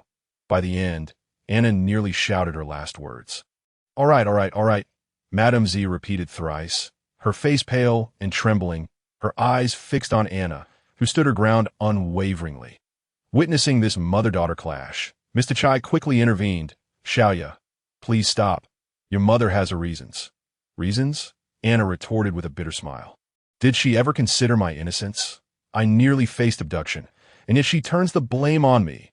Perhaps only my demise would absolve her of guilt. Now I understand why my father left her. She is consumed by her own grievances and never contemplates my father's struggles."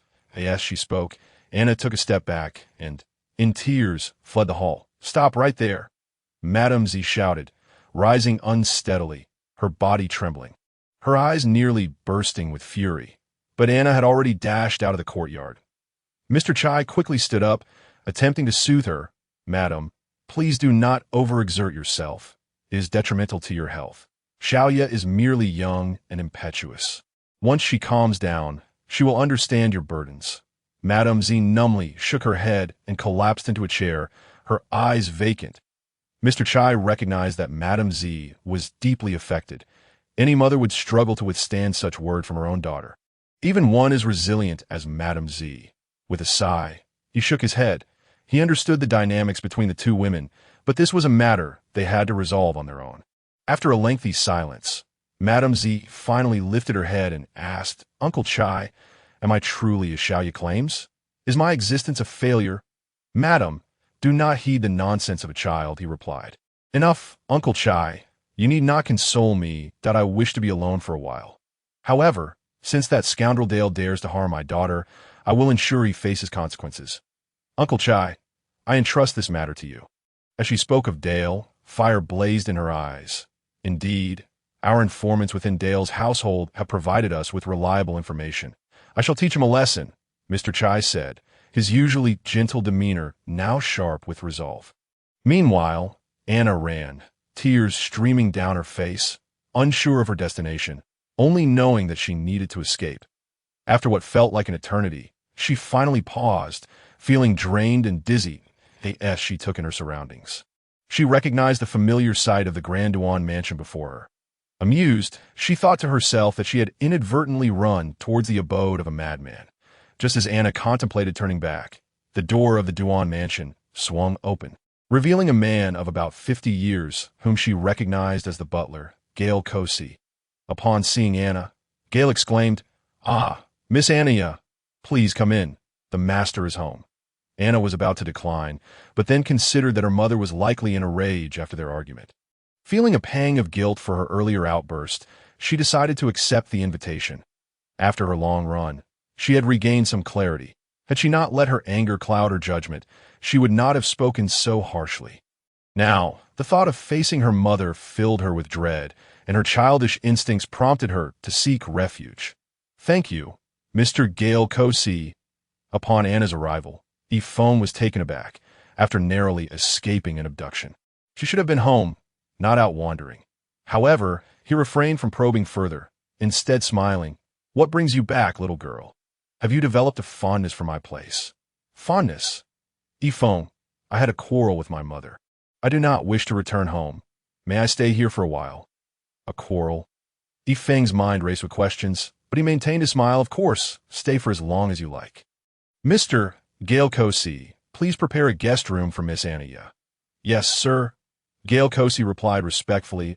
Yifeng could see that Anna was downcast, but it was evident that her distress stemmed not from the recent kidnapping incident, but from her clash with her mother. He sighed, realizing that such matters were beyond his ability to mend.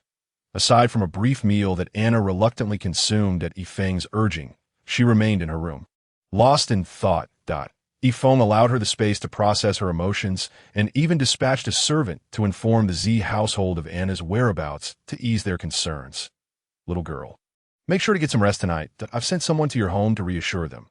"You need not worry," Yifeng soothed her. Anna nodded, then suddenly looked up, her voice choked. "Yifeng, do you think I'm being unreasonable?" How was he to respond to such a query?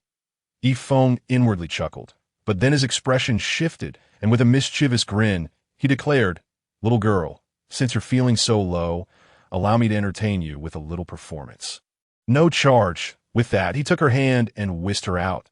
The Duan mansion, maintaining the classic architectural style of the empire, was predominantly a single-story structure with only one two-story addition that Yifeng had later constructed. This upper level was not substantial, merely a small pavilion. Having enjoyed the heights of the first gambling city, Yifeng sought to replicate that experience at the Duan Mansion, though not as high as the first gambling city. It offered a tranquility far superior to the bustling 8th Avenue that on summer nights. Yifeng preferred to meditate here, relishing the serene atmosphere that transported him back to the tranquil forests of the Valley of Idleness. Now, he led Anna to this pavilion. As Anna followed Yifeng, perplexed, she inquired, "The environment here is lovely, but why have you brought me to this place? To catch a thief?" Yifeng replied with a mysterious smile. A thief? Anna was even more confused, for the vantage point afforded little visibility of any activity below. "Trust me, you'll soon understand. Just stay here and watch without making a sound, no matter what happens. I will handle everything." Despite her uncertainty about Yifeng's intentions, Anna nodded in agreement. After settling Anna, Yifeng's smile broadened as they sat together in silence, gazing at the dark night sky. Approximately 10 minutes later, just as Anna was about to speak, Yifeng suddenly gestured for silence, his eyes sparkling with mischief as he whispered, "The show is about to begin." With that, he produced his rather shabby wand, signaling Anna to look ahead at a first glance. The dark expanse appeared unremarkable, but upon closer inspection, she could discern shadows moving atop the rooftops. Anaya, having undergone no training, possessed no superior vision compared to an ordinary person. However, Yifeng was a different matter entirely. He could distinctly see his adversaries. There were a total of 11 individuals. Though Yifeng wore a smile upon his face, his heart was filled with curses. What the hell have I done to warrant such a grand assembly? 10 high-ranking soul warriors and a novice sword saint. Was that not extravagant enough? Yet it soon dawned on Yifeng that these individuals were likely not after him, but rather Anaya. Among the 11, the only sword saint he recognized was the novice one who had attacked Anaya on her first encounter. What could Anaya possibly possess that warranted such persistent assaults? Why else would they repeatedly send people to attack her? What sinister plot was Dale concocting? If he aimed to strike at the Zijingwa merchant group, he should target its true leader, Madame Zifu, rather than Anaya, a mere young mistress who had only just begun to make her mark. Yifeng, of course, remained oblivious to the fact that Dale was merely a pawn in someone else's scheme.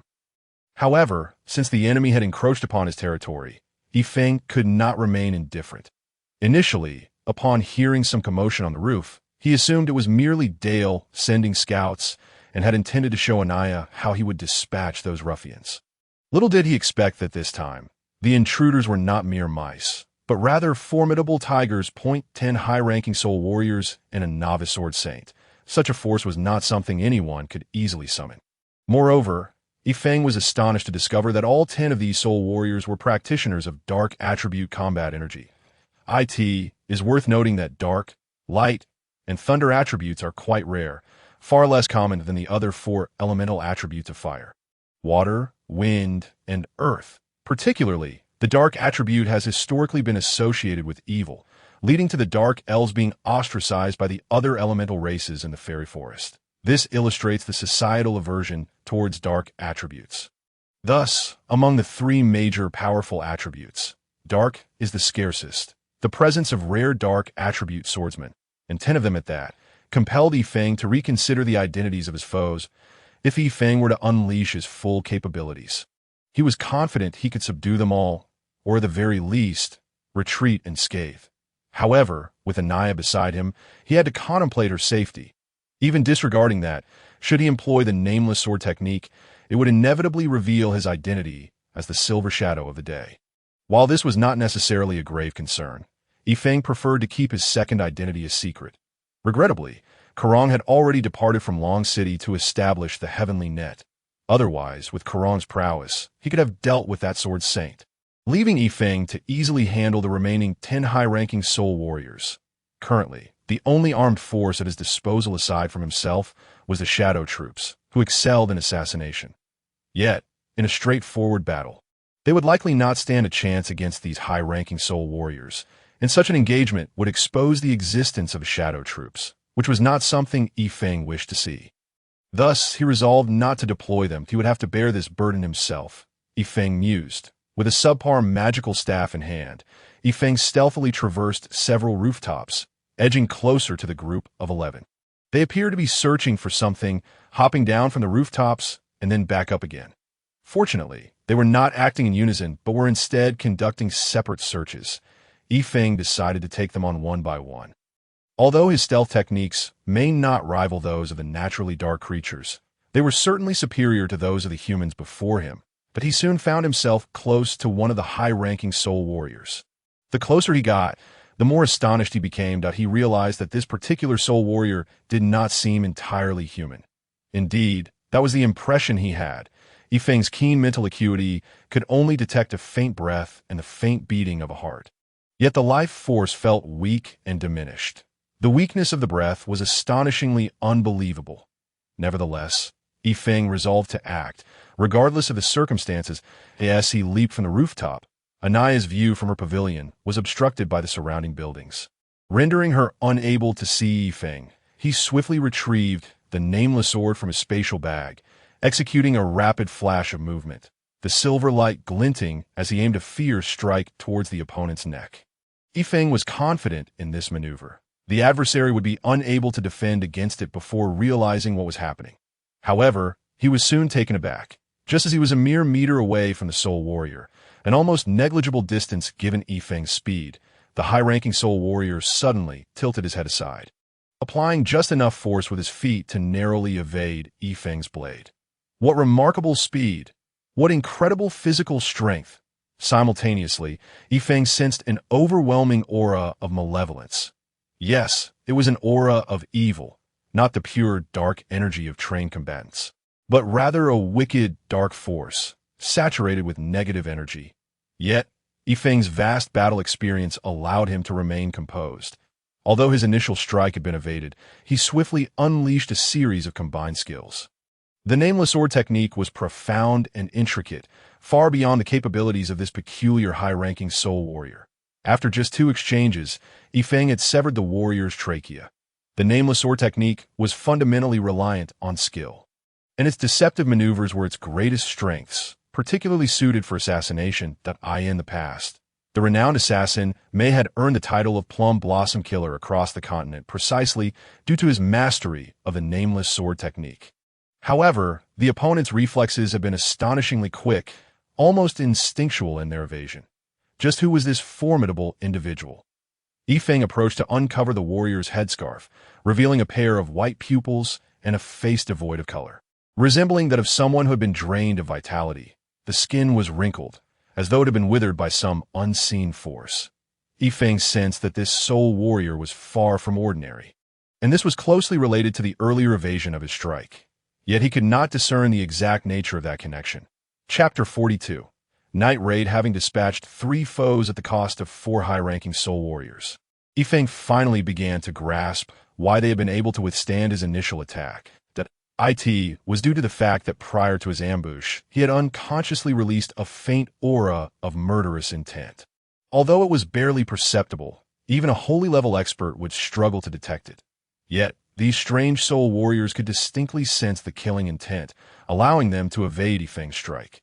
However, once Yifeng's true power was unleashed following the failed ambush, the disparity in strength left these soul warriors unable to rely on their instinctual advantages to escape. The remaining 4 high-ranking soul warriors shared a peculiar trait. Each possessed unusual milky white pupils and bore the appearance of elderly individuals.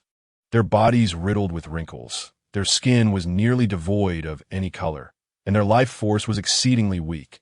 Such a frail vitality could only belong to those in the twilight of their lives. Yet, judging by their physique and hair, they appeared to be in their prime. What could have caused such a transformation? Yifeng's mind was filled with questions. Nevertheless, one thing was certain. These individuals had been trained by someone. Who could possibly train such formidable warriors? High-ranking soul warriors are no small feat.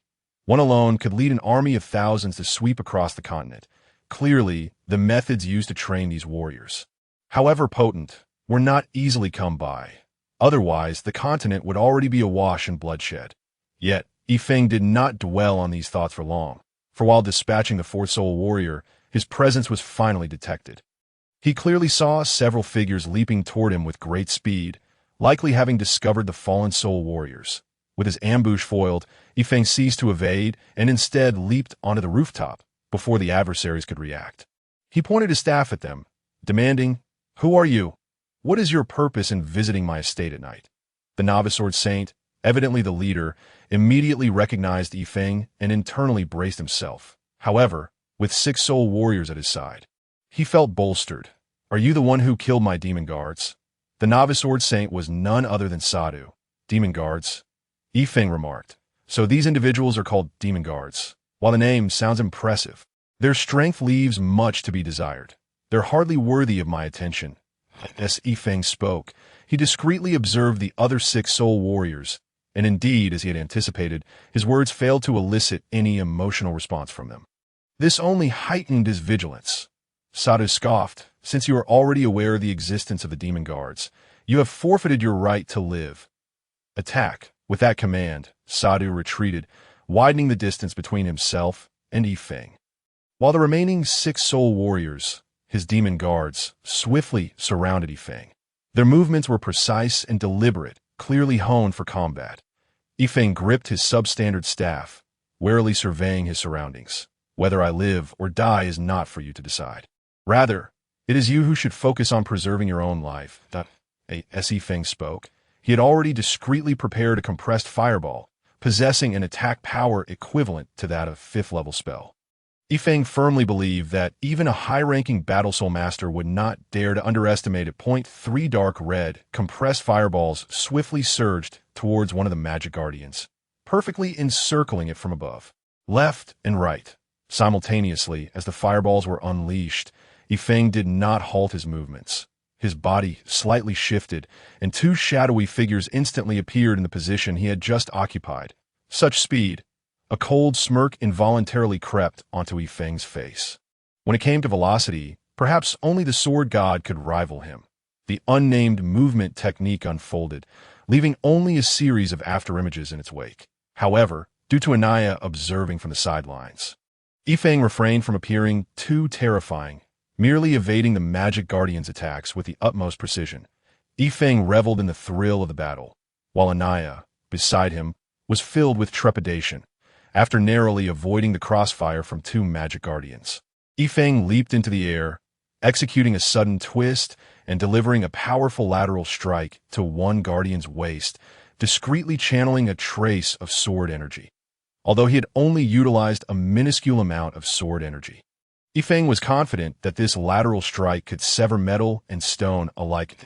At that moment, he truly grasped the formidable strength of the Magic Guardian's physical forms. His strike was perfectly angled, targeting the most vulnerable part of the opponent's waist. Yet, contrary to his expectations, the Guardian did not lose its combat capability. Although propelled by Yifeng's overwhelming force and crashing into the rooftop, it swiftly regained its footing and charged at Yifeng once more. Chapter 43. A formidable opponent. Damn. Are they even human? Yifeng could distinctly feel that the hardness of the Guardian he struck was akin to that of steel. Is this still a human? Yifeng inwardly gasped in astonishment. Countless times, his compressed magic spells and enhanced strikes, fortified by sword energy, had landed solidly on the Magic Guardians. Yet these Guardians, like unyielding warriors, repeatedly stood back up to rejoin the fray. Yifeng felt an overwhelming frustration, facing such tenacious adversaries, ones that could not be vanquished nor evaded. Left him feeling powerless, as if he possessed great martial prowess yet was unable to unleash it. How vexing! In truth, Yifeng understood that these Magic Guardians were not truly immortal. Their physical resilience was simply extraordinary. However, had he employed his unnamed sword technique or openly utilized sword energy to strike at the Guardian's few critical vulnerabilities, he would have dispatched these seemingly indestructible cockroaches long ago. For the first time, Yifeng felt he was courting trouble. If it weren't for Anaya observing from the pavilion, he would not have to exert himself so strenuously. Such was fate. After another difficult evasion of a Magic Guardian's attack, Yifeng infused sword energy into his magical staff, which had become a weapon as robust as finely forged steel. With a swift motion, he slammed it into the abdomen of a magic guardian. The powerful strike caught the guardian off guard, sending it flying like a kite with its string cut. Alas, the staff had already been reduced to a mere club in this engagement. Indeed, with scarcely a moment's hesitation. As if the previous assault had not even touched it, the guardian, upon hitting the ground, steadied itself with one hand and leapt back into action, charging towards Yifeng once more, seamlessly rejoining the melee. No, Yifeng vaguely grasped something. Yet faced with the tempestuous onslaught of 6 magic guardians, he had to focus entirely on evading their attacks, leaving little room to seize the fleeting insight flashing through his mind. As more magic guardians were struck down only to rejoin the battle, Yifeng's intuition intensified. Suddenly, a brilliant idea illuminated his thoughts. Yes, that was it. Surrounded by 6 magic guardians, Yifeng, though awkwardly dodging, continued to astonish the onlookers. This peculiar mage unleashed explosive fireballs one moment and wielded a staff as hard as a heavy sword the next. An magic guardian had escaped Yifeng's strikes, with each enduring at least 5 hits. However, Sadhu remained unconcerned. He knew the guardians had completely lost their sensory perception, retaining only the most basic awareness. Furthermore, their physical energy was immensely strong, as long as they did not sustain fatal injuries. They would tirelessly follow their master's commands in battle. Subconsciously gripping a token in his hand, Sadhu thought, "Now I am their master." Throughout the conflict, Sadhu had refrained from joining the fight, confident that the 6 magic guardians were more than capable of defeating Yifeng. Once Yifeng was eliminated, capturing Anaya, hidden within this purple mansion, would be significantly simpler. Though he had lost 4 guardians, he believed that capturing Anaya would more than compensate for the losses. Thus, Sadhu remained self-assured until now, merely waiting to reap the fruits of victory. However, Sadhu had not anticipated that Yifeng was not an ordinary mage, nor a mere warrior. He never imagined Yifeng would find a way to escape the siege of 6 magic guardians, let alone turn the tide against him. He certainly did not foresee that, with the assistance of the 6 guardians, Yifeng would ultimately bring about his demise. Yet, that was precisely how unpredictable reality could be. Yifeng again swung the low-quality magical staff he had purchased for 5 gold coins from a street vendor. The immense impact sent the magic guardian soaring through the air once more. However, this time, Yifeng did not engage with the other 5 guardians but seized the opportunity presented by the one being struck, exploiting the resulting gap in their formation. Yifeng unleashed his full speed, leaping high into the air, perfectly leveraging the momentum of the flying guardian, propelling himself to his utmost limits. What kind of speed was that? From afar, Anaya observed Yifeng move as if teleporting. The second most affected was Sadhu. For Yifeng's trajectory was directly towards him. Yifeng's velocity was astonishingly fast, and Sadhu had not prepared in the slightest. He could only perceive Yifeng's form rapidly enlarging, and in the blink of an eye, Yifeng stood before him. Sadhu's gaze was filled with terror and disbelief. The last thing he saw was Yifeng's malevolent grin, and then he felt an icy chill, reminiscent of death, surge through him. That fierce tidal wave of energy shattered all of Sadhu's defenses in an instant, obliterating his heart's veins. Sadhu's face was a mask of unwillingness. He could hardly fathom how suddenly death had arrived. Boom, boom, boom. 3 consecutive compressed fireballs hurtled towards Sadhu's heart. And in that moment, he completely lost his life force, his already severed veins unable to withstand the onslaught. Sadhu was dead. A brilliant explosion of flames erupted, and coupled with Yifeng's extraordinary speed, the fireball's blaze overshadowed the silver sword energy. This was precisely why Yifeng had gone to such lengths. He sought to avoid raising Anaya's suspicions. To the outside observer, it appeared as though Yifeng's 3 fireballs had felled Sadhu, a notion that, while difficult to believe, thus, Yifeng utilized the body of the flung magic sentinel as a guise, leveraging its momentum to fully unleash his speed, all aimed at delivering a fatal blow. Chapter 44. The Magic Order Symbol. Although it may seem extensive, all of this transpired in the blink of an eye. From the moment he deliberately set out to the demise of Sadhu, it was merely a matter of a few breaths. The 6 magic sentinels surrounding him stood like statues, and Yifeng suddenly recalled that if these individuals were to freeze mid-air while taking flight, would they not succumb to free fall? Fortunately, not many sentinels had leapt up. Otherwise, as Yifeng had suggested, they might have plummeted from above. Glancing at the sentinels approaching him, Yifeng couldn't help but chuckle. The scene was indeed comical. Approaching the unseeing Sadhu, Yifeng lightly kicked him to ascertain his death. Then pressed down once more. "How dare you provoke me? Don't you know how to write the word death?" Yifeng scolded. With a forceful stomp, Sadhu's body shook, causing the already loosened grip to release a token that fell to the ground. "What is this?" Yifeng bent down to retrieve the token that it was a pair of diamond-shaped crimson iron plates. Though referred to as iron, it was actually a metal Yifeng had never encountered before. Yet it emanated a significant energy fluctuation, dark energy. On the blood-red plates were inscribed 3 eerily green characters. Magic order symbol. Magic order symbol. Yifeng couldn't help but study it curiously, assuming this must be the medium controlling those magic sentinels. A thought crossed his mind. With a drop of blood, he infused the magic order symbol, causing the green, bewitching characters to flicker momentarily before returning to their original hue, albeit with a hint of red, clearly indicating a bond of ownership. His heart stirred. All the magic sentinels, which had been standing in various peculiar postures beside Yifeng, suddenly collapsed without a sound. Indeed, as anticipated, with Sadhu's demise, the magic order symbol had become ownerless, rendering the 6 sentinels devoid of commands. Thus they ceased their movements. After establishing ownership over the magic order symbol, Yifeng's first command to the sentinels was simply to fall. Truly a remarkable artifact. Yifeng mused, secretly lamenting the loss of 4 sentinels, for otherwise he would have acquired 4 additional combat machines. Casting a glance at the 6 sentinels and Sadhu lying on the rooftop, Yifeng chose to disregard them. Leaping towards the attic where Anaya was located, he would deal with Anaya first, and return to handle the magic sentinels later. As soon as he steadied himself, Yifeng was unexpectedly embraced by Anaya. "You scare me to death." There were so many of them, and they were so powerful. Yifeng was at a loss for words. This woman was truly made of water. He had seen Anaya cry 3 times today already. Utterly perplexed by the abundance of tears from her petite frame. "When I saw so many surrounding you, I thought you were going to die. I wanted to call for help, but you wouldn't let me speak. I was terrified."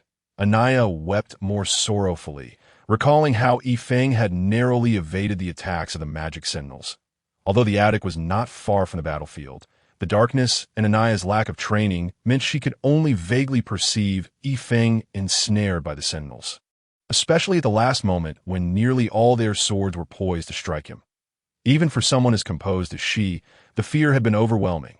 Yet, she was unaware that while Yifeng appeared to be in peril, he was entirely in control. Though the sentinels possessed immense strength and speed, their soulless forms lacked the agility of high-tier spirit warriors, barely reaching the mid-tier level. Their power and defense, however, were on par with novice sword saints, giving them an overall strength akin to high-tier spirit warriors. Yet, with their inability to land a blow on Yifeng and their speed insufficient to catch him, they were utterly subdued. Gently patting Anaya's shoulder, Yifeng spoke tenderly. "All right, little one, please stop crying, will you?" "Okay." Slowly detaching from Yifeng, under the moonlight he could faintly discern Anaya's swollen eyes, causing a pang of sympathy within him. Tenderly wiping away her tears, he was gentle and considerate. Anaya's cheeks flushed as she gazed at Yifeng's rare, serious demeanor, realizing that the mischievous boy she often teased had a surprisingly gentle side, making him all the more handsome when earnest. She found herself momentarily entranced. Yifeng smiled softly, caressing Anaya's face, gently lifting her chin to plant a heartfelt kiss. Clearly taken aback by Yifeng's actions, Anaya shyly struggled for a moment before yielding, gradually returning the kiss. Although her movements were clumsy, she discovered a newfound fondness for the sensation. After what felt like an eternity, their lips parted. Embracing Anaya tenderly, Yifeng whispered, "Do not worry about me anymore. Trust me, all right?" "Okay." Anaya felt Yifeng's embrace was incredibly warm, filling her with a sense of security she had never known before. Listening to the rhythmic and powerful beating of Yifeng's heart, her confidence in him surged. Drawing circles on Yifeng's chest, she added, "But you mustn't make me worry either, all right?" Yifeng gently pinched Anaya's small, upturned nose, chuckling, "Little girl, hey." After escorting Anaya back to rest, although they had just established their relationship, Yifeng had no intention of advancing further. Returning to the rooftop where the battle had taken place, Yifeng commanded the magic sentinels to clear away the corpses, disposing of the 4 fallen sentinels and Sadhu's body. Naturally, as a wealthy landlord, Yifeng could not overlook the treasures on Sadhu's person. A spatial ring containing hundreds of thousands of gold coins found their way into his possession. Having dealt with the bodies, Yifeng contemplated the magic sentinels for a moment. He certainly could not carry them with him. Thus, he decided to assign them to guard the Duan residence, as their current defensive force consisted solely of the shadow troops, while the shadow troops were adept at assassination. Their overall strength was primarily between sword masters and grand sword masters, with only a few, like Dark One, reaching the level of spirit warriors. For defense, these robust, swift magic sentinels were far more suitable. The appearance of Sadhu and the magic sentinels left Yifeng with a lingering sense of unease, amplifying his concern for Anaya's safety, given that Anaya had no magical or combat prowess. There was little time for her to train. Yifeng had no immediate solutions. He could only assign 2 members of the shadow troops for round-the-clock covert protection for Anaya. Moreover, Yifeng was confident that the Zijingwa faction would also dispatch forces to safeguard her. Meanwhile, in what appeared to be a tranquil night, the leader of the Phoenix Merchants Guild experienced a sudden and mysterious assault on his estate in Longshan, resulting in widespread destruction. Fortunately, aside from a few casualties among the guards, the other servants and Dale himself were largely unharmed, merely shaken. Chapter 45, Dale's Disturbance. Despite the relatively low casualties, the group of over 100 individuals had wreaked havoc like marauders, although 100 people might not seem excessive. It was certainly not insignificant. Dale's elite guards had become entangled, and several had been killed. In the aftermath of such a calamity, Dale exhibited remarkable composure, demanding strict confidentiality from everyone, forbidding any disclosure to the outside world. He also instructed the servants to tidy up the estate before retreating to his study in Longshan. Within Dale's study, he gazed out the window, his eyes somewhat glazed, seemingly lost in thought. As the leader of the Phoenix Merchants Guild, Dale possessed unimaginable wealth, appearing to lead a life of glamour. Yet, the reality was that despite his outward success, he bore the weight of managing such a vast organization. Behind Dale, a lean middle-aged man stood quietly, patiently waiting without disturbing him. Since entering, Dale had remained standing for over an hour. "Bozens, you've been with me for several years now." Dale unexpectedly posed this question. The middle-aged man, taken aback, took a moment to respond. "My lord, I have been with you since I was 18, and this year marks 30 years, Dale sighed. "Indeed, 30 years. It's astonishing how swiftly time flies." "Bozens, you are an exceptionally talented individual.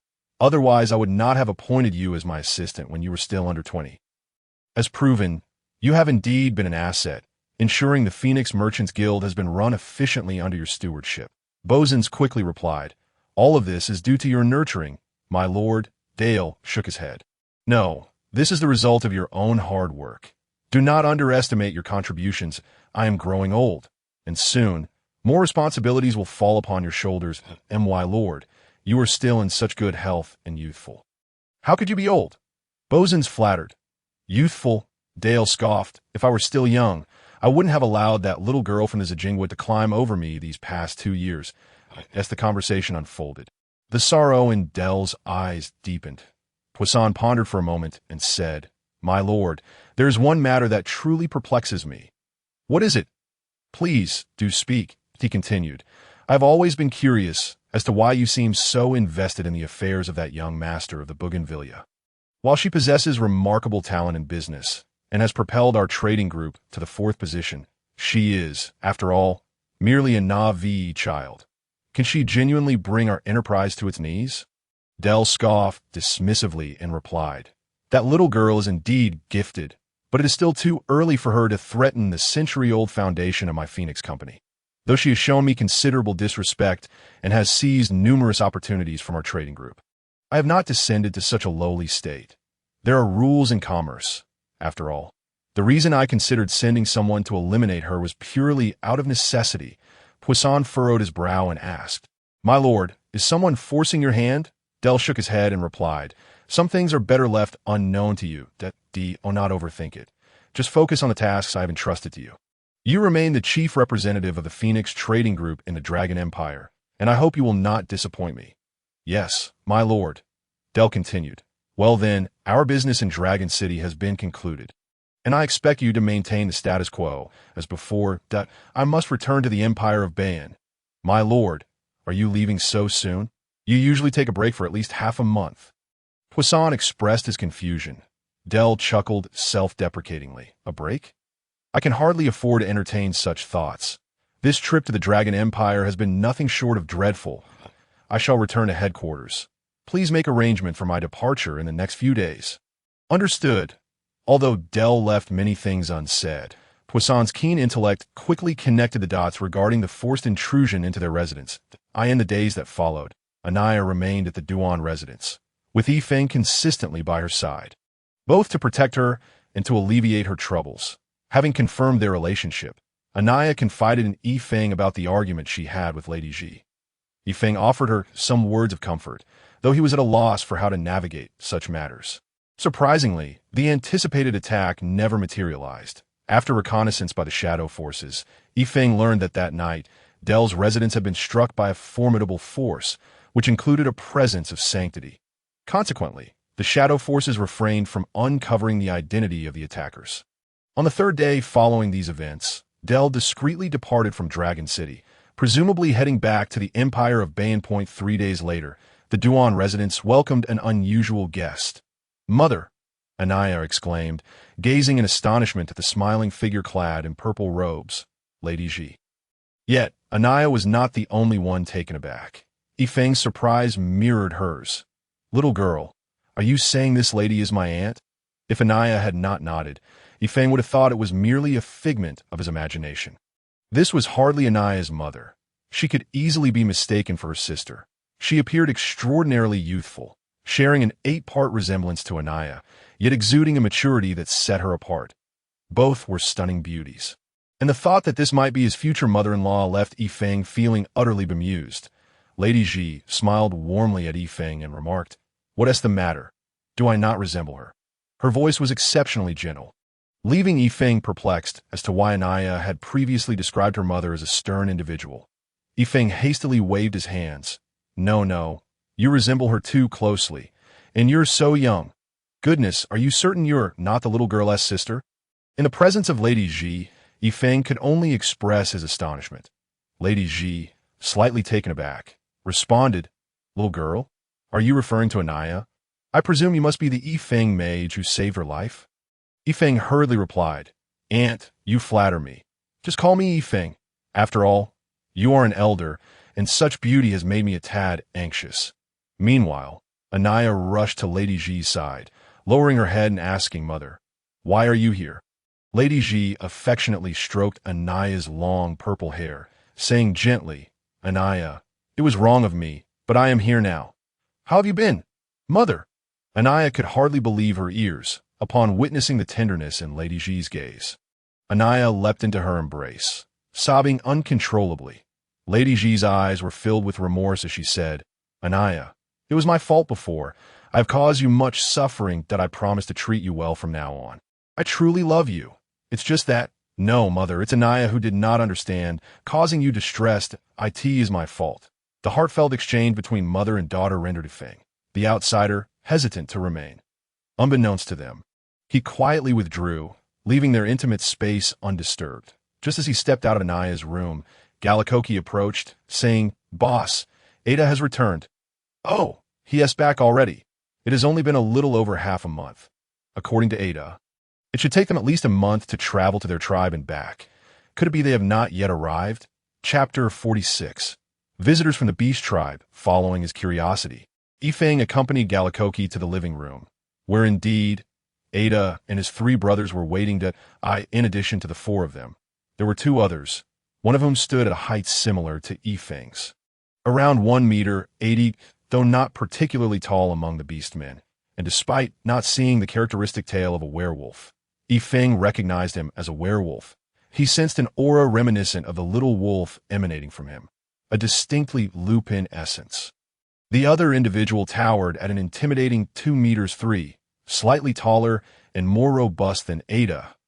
He possessed a pair of horns larger than those of an ordinary human, with nostrils proportionately broader, resembling those of a bull. A minotaur. "Boss, we're back," Ada exclaimed with excitement upon seeing Yifeng. "Oh, back so soon. Didn't you say it would take a month?" Yifeng queried. Ada laughed. "We were so eager to return with the 20,000 bags of grain you provided that we hardly rested. What should have taken us 15 days was completed in 10. We spent a day in the tribe, and the next day, the elders asked me to bring Bangu and Pan along. With the assistance of the Eagleman brothers, we made it back in 6 days." Yifeng nodded in understanding and then turned his attention to the two individuals beside Ada. Ada quickly introduced, "This shorter one is Bangu, a rare genius werewolf from our tribe, and this towering figure is Pan, a minotaur who is also quite formidable. Both are high-level battle soul masters." At a glance, Yifeng recognized their prowess as Ada introduced them. He approached with a smile. "Welcome, friends from the Beast Tribe. I am Yifeng." The werewolf, Bangu, replied, "Greetings, Mr. Yifeng. Thank you for the grain. It has significantly eased our food storage task for this autumn. On behalf of my kin, I express our gratitude for your generosity. Among beastmen, werewolves are known for their calm demeanor and intellectual development, nearly on par with that of humans in terms of intelligence. Only foxmen could rival them. Though foxmen often exhibit more cunning behavior, it was clear that sending a high-ranking werewolf to represent the beastmen was a strategic move to negotiate with him. This could indeed be promising. Yifeng responded, "There is no need for formalities, my beastman friends. Please have a seat." After they settled in, Yifeng continued, "I am curious to know how the elders received the letter I sent to your esteemed chief elder." Bangu regarded Yifeng intently before responding slowly. "To speak candidly, Mr. Yifeng, the elders found your suggestions compelling and are quite willing to collaborate with you. However, as you can understand, we cannot simply take your word for it. You must demonstrate sufficient sincerity." Yifeng smiled. "Of course, I have made my intentions clear in the letter to your elders. As a show of good faith, I am prepared to provide 1 million bags of grain all at once.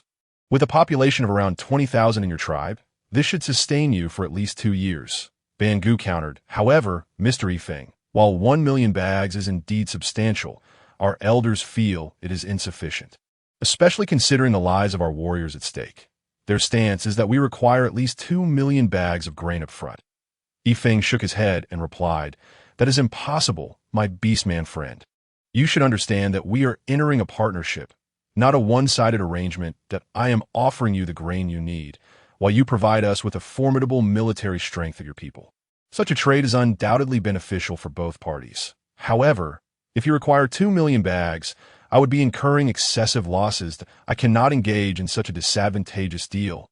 Suddenly, Pan slammed his hand on the table and growled, "Human, this is the stance of our elders. Do not be ungrateful." Sensing the tension in the room, Ada quickly interjected, "Boss Pan, let's discuss this calmly." On one side stood a benefactor, the boss, and on the other was the predicament of the orc. Pan. Adad found himself in a dilemma. Yifeng's expression suddenly turned icy, while Bangu, standing nearby, remained indifferent, clearly deeming Pan's actions as entirely justified. Yifeng was no pushover, nor was he someone easily manipulated. Humph! With a cold snort, Yifeng provoked Pan to the brink of an outburst. Suddenly, whoosh! Pan felt a chilling sensation at his neck, as an aura that struck fear into his very being manifested behind him. Unbeknownst to him, a black dagger, approximately 30 centimeters in length, had appeared, poised against his throat. The assailant was completely shrouded in dark attire, rendering their face indistinguishable. Though slight of build, standing around 1.60 meters, Pan was utterly convinced that this diminutive individual could extinguish his breath in an instant. Although Bangu was a werewolf, known for their swiftness, even he found it challenging to catch sight of that shadowy figure that had appeared so abruptly at this moment. He could no longer remain composed. Casting a terrified glance at the shadow behind Pan before turning to Yifeng, stating coldly, "Mr. Yifeng, What do you mean by this? Humph. Yifeng replied icily, you know full well what I mean. While I prefer to resolve issues without resorting to violence, it does not mean I am incapable of doing so. I have always believed in reciprocity. If one treats me with respect, I shall return it tenfold. Bangu took a deep breath, his voice softening. Mr. Yifeng, we were in the wrong just now. Please have your man sheath his weapon and put it away. Indeed, the enigmatic figure that had just appeared was an the strongest of the shadow troops. Whether facing a soul warrior or even a sword saint, an had the potential to eliminate them without a trace, and vanished as mysteriously as he had appeared, slipping seamlessly into the surrounding darkness. Once that frigid aura dissipated, Pan exhaled slightly, only to discover that his clothing was drenched in sweat. His gaze towards Yifeng now held a hint of reverence. Yifeng spoke calmly. Orc friend, we can discuss the possibility of collaboration in detail. But I hope not to witness a repeat of earlier events. Otherwise, should my people inadvertently injure your noble allies, it would not bode well. Bangu nodded. Mr. Yifeng speaks wisely. Our elders among the orcs have expressed considerable interest in this collaboration. However, might you reconsider what I proposed earlier? There is nothing to reconsider. Yifeng interrupted Bangu. Let me reiterate. What we seek is cooperation, not a plea from my side. Therefore, you have no right to leverage this against me. I can unequivocally state that 100,000 bags of grain is the absolute limit. With that, he cast a significant glance at Pan. Bangu understood that Yifeng was displeased with Pan's earlier actions and was intentionally making things difficult for him. Pan's behavior had indeed been his suggestion, but he had not anticipated Yifeng's staunch resistance. Mr. Yifeng, enough. Orc friends, I have made myself perfectly clear, and I am sure you comprehend my position. You are more aware of the orc situation than I am. You should know whether collaboration is beneficial. Perhaps after your arduous journey, these matters have yet to crystallize in your minds. Thus, how about this? Adad, take your kin to the inn for some rest. I will have Mr. Galecoke make the arrangements. Yifeng then addressed Galecoke. Mr. Galecoke, please reserve some rooms at the finest inn in Longsheng for our orc friends to recuperate. Yes, boss, Galecoke replied, turning to the orc guests.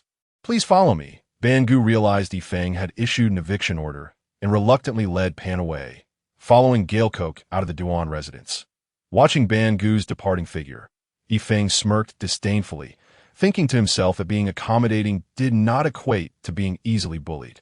At that moment, Lady Z and Anaya happened to emerge, observing Bangu and the others leave. Anaya looked at Yifeng with curiosity. Yifeng smiled. Just some acquaintances. Come, dear aunt, please take a seat. Lady Z chuckled. No need. I must return as long as Xiaoya is happy here. I can rest easy. Anaya shyly interjected. Mama, I plan to move back this afternoon. Lady Z replied with a smile. No need, Xiaoya. As long as you are content. That suffices. Perhaps you are better off here.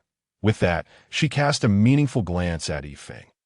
Yifeng, feeling a bit embarrassed, scratched the back of his head and smiled awkwardly, unsure of what to say. Anaya lowered her head even further. Reproaching Mama, Lady Z laughed. All right, I shall take my leave now. Yifeng, I will trouble you to look after Anaya. Yifeng waved his hands. Not a trouble at all. Really? Lady Z suddenly said, Thank you. Yifeng was momentarily taken aback, then slowly replied, Aunt, you are too kind. You need not worry about Xiaoya while she is with me.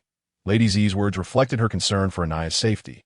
Indeed, she nodded and whispered a few words to Anaya before departing from the Duan residence. Yifeng, what were you and Mama discussing? Anaya inquired after Lady Z's departure. Yifeng chuckled. Oh, we were undoubtedly discussing our wedding plans. You jest. Anaya shot him a glare. The following days unfolded with remarkable tranquility. Even the Dell residents exhibited no unusual activity, suggesting that the individual behind Dell was biding their time after suffering a significant loss at Yifeng's hands.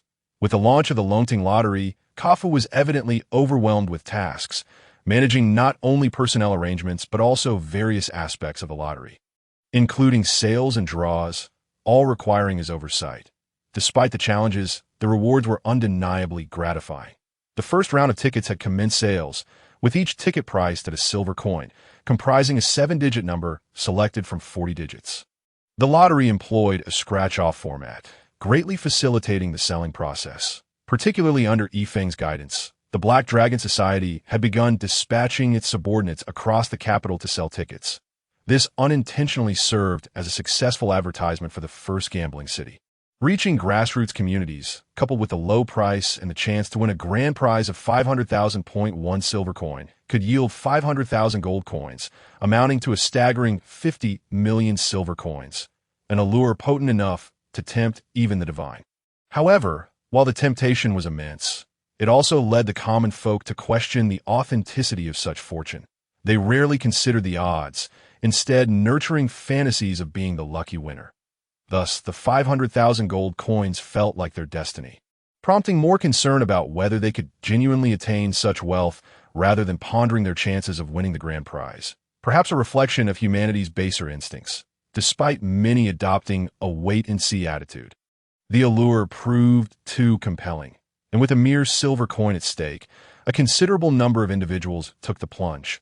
Consequently, the inaugural round of lottery tickets sold exceptionally well, totaling over 70 million tickets.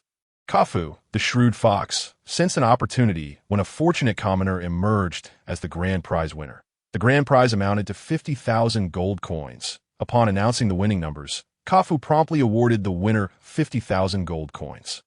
There were also several second and third prize winners, along with numerous consolation prizes. That day, the Tunglong Lottery Sales Center, formerly known as the Haohui Gambling House, erupted with excitement as over 1,000 people celebrated. The news of the lottery's authenticity spread swiftly throughout the capital. The first round of the lottery yielded profits exceeding 500,000 gold coins, after deducting over 200,000 in prizes. And this was merely the beginning.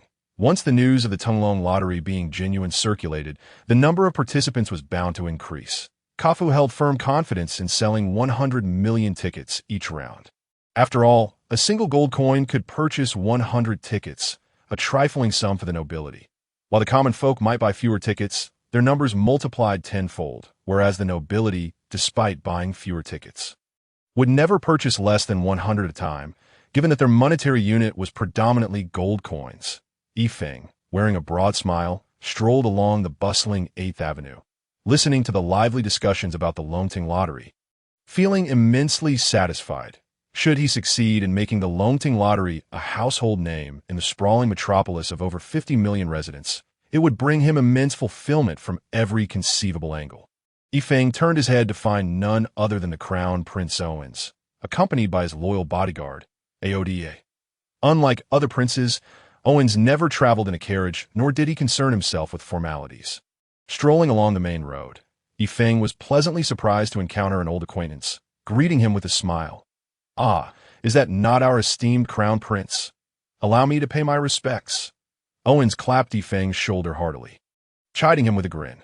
"Come now, I suspect the citizens of the imperial capital are busy playing the dragon's lottery without even realizing I, their Crown Prince, am here. You've done well for yourself. Haven to you. I couldn't resist purchasing 1,000 tickets for 10 gold coins, yet my luck was lacking, and I only won a consolation prize." Yifeng chuckled. "Ha! I appreciate your patronage. Your Highness, come, let me treat you to a meal as my thanks." Owens quickly replied, "No, thank you, I have some matters to attend to, and besides, it is I who should be grateful. Since your treatment, Cece's cough has improved significantly. I owe you a great debt." During this time, Yifeng had already administered a second detoxification treatment to Murong Si, yielding results beyond his expectations that he believed that within 6 months, the affliction that had plagued Murong Si for 20 years could be entirely resolved. Speaking of this, both Murong Si and Owens felt profound gratitude towards Yifeng, especially Owens. The healing of Murong Si's ailment signified that she would accept him, a piece of news too splendid for someone who had pursued her fruitlessly for over a decade.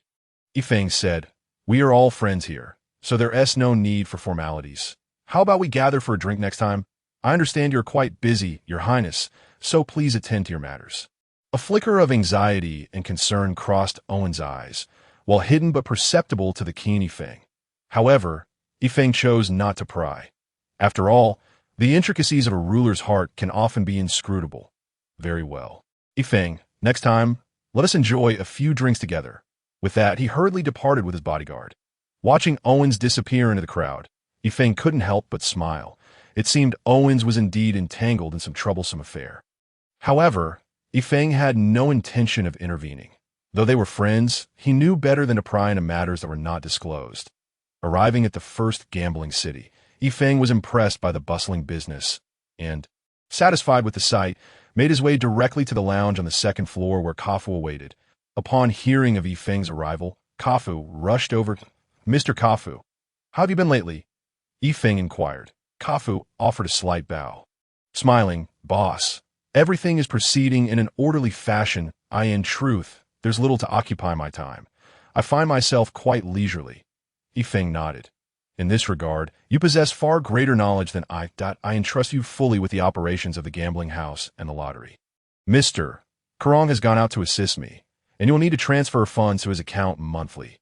Given the current situation, what do you estimate our earnings from the gambling house and lottery will be?" "Boss, the gambling house is projected to yield about 4 million each month. The lottery has approximately 10 draws per month, each potentially yielding 5 to 6 million, I believe. Once everything stabilizes, we should be able to reach around 7 million in profits. Thus, our total earnings should amount to approximately 11 million. Yifeng contemplated this for a moment and replied, "All right, please ensure Mr. Karong receives 5 million gold coins monthly. That should suffice. Our other two properties are currently under intense construction and require substantial investment. Not to mention the funds needed for the gambling house and lottery operations. The remaining amount will be at your discretion." Kafu protested. "Boss, that simply cannot be. I am merely your employee. The profits are yours alone to manage. I am grateful for your trust, but such is the customary practice. Rules must not be broken. Mr. Kafu, I trust you will allocate those funds wisely. Besides, the money will ultimately be utilized within my enterprises. So it will return to me in due course. To be honest, I am not particularly concerned about money. I simply enjoy watching the numbers on my amethyst card fluctuate." Yifeng chuckled. Kafu responded, "In that case, boss, I shall keep a portion as working capital and transfer the rest to your card. Does that sound acceptable?" Yifeng pondered this, finding no objections, and nodded in agreement. I could see that moment. A servant burst into the room, exclaiming, "Boss, supervisor, there's trouble outside." Yifeng was taken aback, clearly not expecting any disturbances at this time. Kafu also appeared astonished. Aside from the previous incident with Viscount Miluri, no one dared to cause a ruckus here anymore. With Ada and his 4 imposing guards, alongside 8 sword master-level experts, who would be foolish enough to stir trouble? Moreover, the presence of Crown Prince Owens had been well noted by all. It was common knowledge that the owner of the first gambling city maintained a close relationship with the Crown Prince. Who would dare to disrupt the peace? "Oh, who is causing the commotion?" Yifeng inquired. The servant replied hastily, "Boss, it is a towering minotaur. However, it seems Ada and his brothers are acquainted with him, and under Ada's persuasion, he has caused little destruction. Yet, he refuses to leave, occupying a gambling table while the other patrons dare not approach a minotaur." Yifeng immediately envisioned a brazen face, knowing the minotaur was likely the same one who had nearly suffered a throat slicing at the hands of an E. He stood up and declared, "Let us go and see for ourselves." With that, he led the way outside. Since Pan lacked a membership card for the gambling house, he could only create chaos on the first floor. As Yifeng arrived, he beheld the imposing minotaur standing atop a gambling table, boasting loudly. The surrounding gamblers, too intimidated, kept their distance, while Ada and his brothers desperately attempted to reason with him, though Yifeng could tell that Pan was entirely unresponsive. "Pan, please come down. This is the boss's territory. If you cause damage, he will be furious." Ada had repeated this plea countless times, yet it was as if Pan had not heard. Frustration was evident in Ada's voice. Pan huffed disdainfully, his voice rumbling. "Why should I? Why can't I play up here? Your boss is being rather inconsiderate. If he needs us, he ought to treat us like guests. I want to see what he can do about it." Though he spoke confidently, his tone lacked conviction, likely recalling the mysterious figure from the Duan residence. Yifeng surveyed the crowd, noting that Pan's antics had dampened the gambling spirit of those around them. Parting the throng, Yifeng approached slowly to Do. "How do you believe I should treat you as a guest?" Yifeng asked calmly, a tranquility that sent shivers down Kafu's spine. Pan, taken aback that Yifeng had overheard him, faltered, Unsure of what to say, he glanced around for the shadowy figure, finding no trace, and mustered the courage to respond. Naturally, you should allow us to play up here. Yifeng smiled coldly. Who do you think you are? A noble beastman? In my domain, you are nothing. You. Pan's face turned red with rage as he pointed a finger at Yifeng. Yet words failed him. Yifeng continued. Tell me, what is your strength? Pan, caught off guard by the question, hesitated before boasting. I have reached the high-level Battle Soul Master rank, and even after transforming, an initial Sword Saint would struggle to defeat me. Yifeng scoffed. Do you believe I could not bring you down with just one hand? Do you believe that? With your little frame? I know the humans are cunning and love to boast. If it weren't for the Elder's orders to avoid trouble, I would shatter your bones with a single blow. Pan's irritation was palpable, nearing the edge of control. Little frame? Yifeng stood nearly 1.9 meters tall, yet before the 2.3-meter tall Pan, he did appear somewhat slight. Remember, this is the price you pay for causing a ruckus in my gambling house. With that, Yifeng stepped forward swiftly, delivering a straight punch toward Pan. Pan, dismissive, curled his lip. Among beastmen, none matched the strength of a minotaur, let alone a human. Without hesitation, he extended his own fist, channeling all his might. Believing that his full-force strike would easily obliterate Yifeng's punch, Pan sought revenge for the intimidation he had suffered at the Duan residence. In that instant, the two mismatched fists collided. Yifeng did not crumble as others had anticipated. Rather, he soared forth like a mighty kite severed from its tether, crashing violently against the wall before plummeting down and shattering a table to pieces. In Pan's eyes, disbelief reigned. He had never fathomed that Yifeng's seemingly fragile physique concealed such formidable strength. A power so overwhelming that even the mightiest of the Tauren could not withstand it. Yet, the dull ache radiating from his fists served as a stark reminder that this was no mere dream. Pan was astounded, and how could Yifeng not be astonished? Just moments ago, while secretly wielding his sword energy, he had managed to repel Pan's colossal fist, yet he still felt a lingering soreness deep inside. He marveled at the primal might of the Orcish race. Their innate prowess designed for battle evoked a profound respect from Yifeng and intensified his resolve to recruit an orc warrior.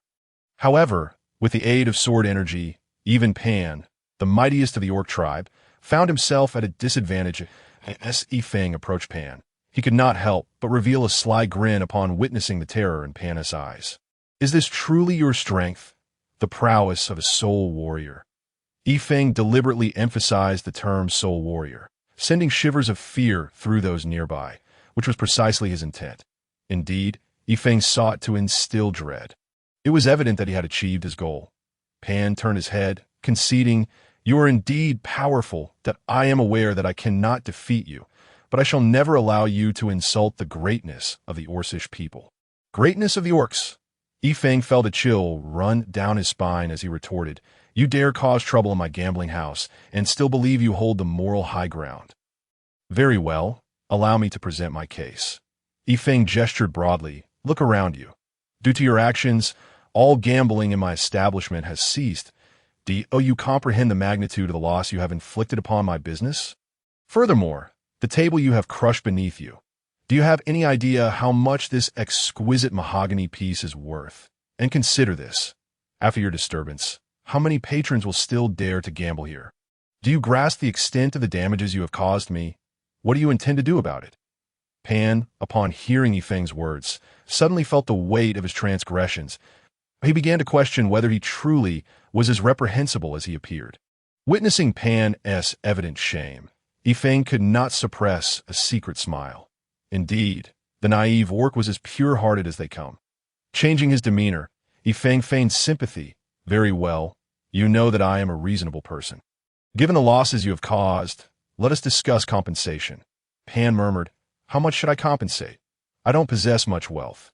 Yifeng replied, The tangible losses coupled with the damage to my reputation warrant a sum of 100,000 gold coins.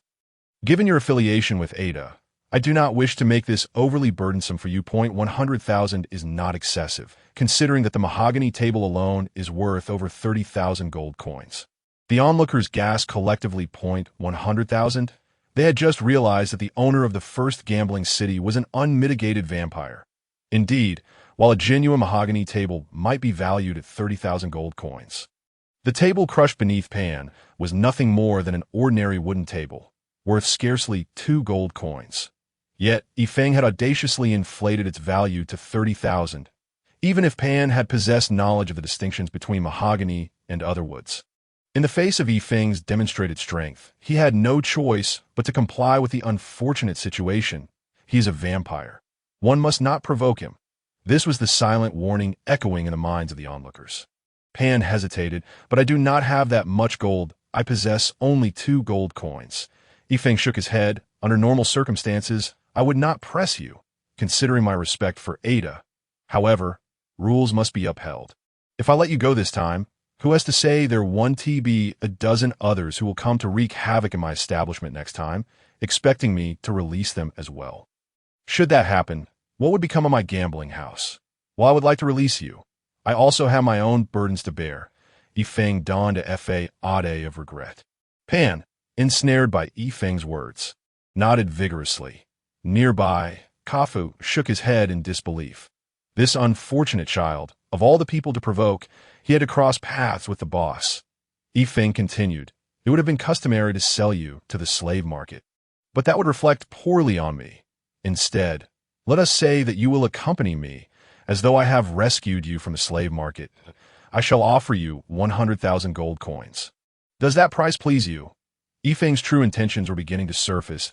Oh, very well. 100,000 gold coins is indeed a substantial sum. Thank you. Pan expressed his gratitude earnestly.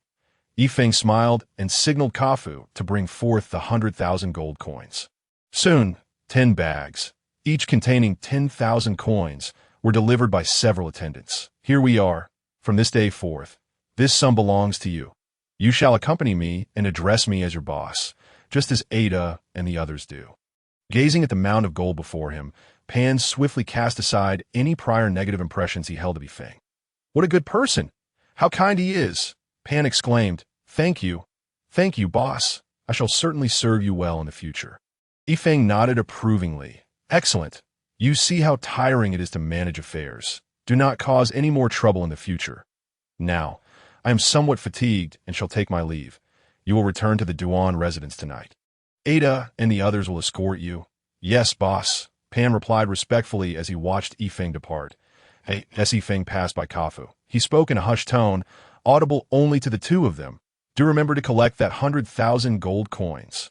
Kafu felt a chill run down his spine. Yifeng's power was formidable.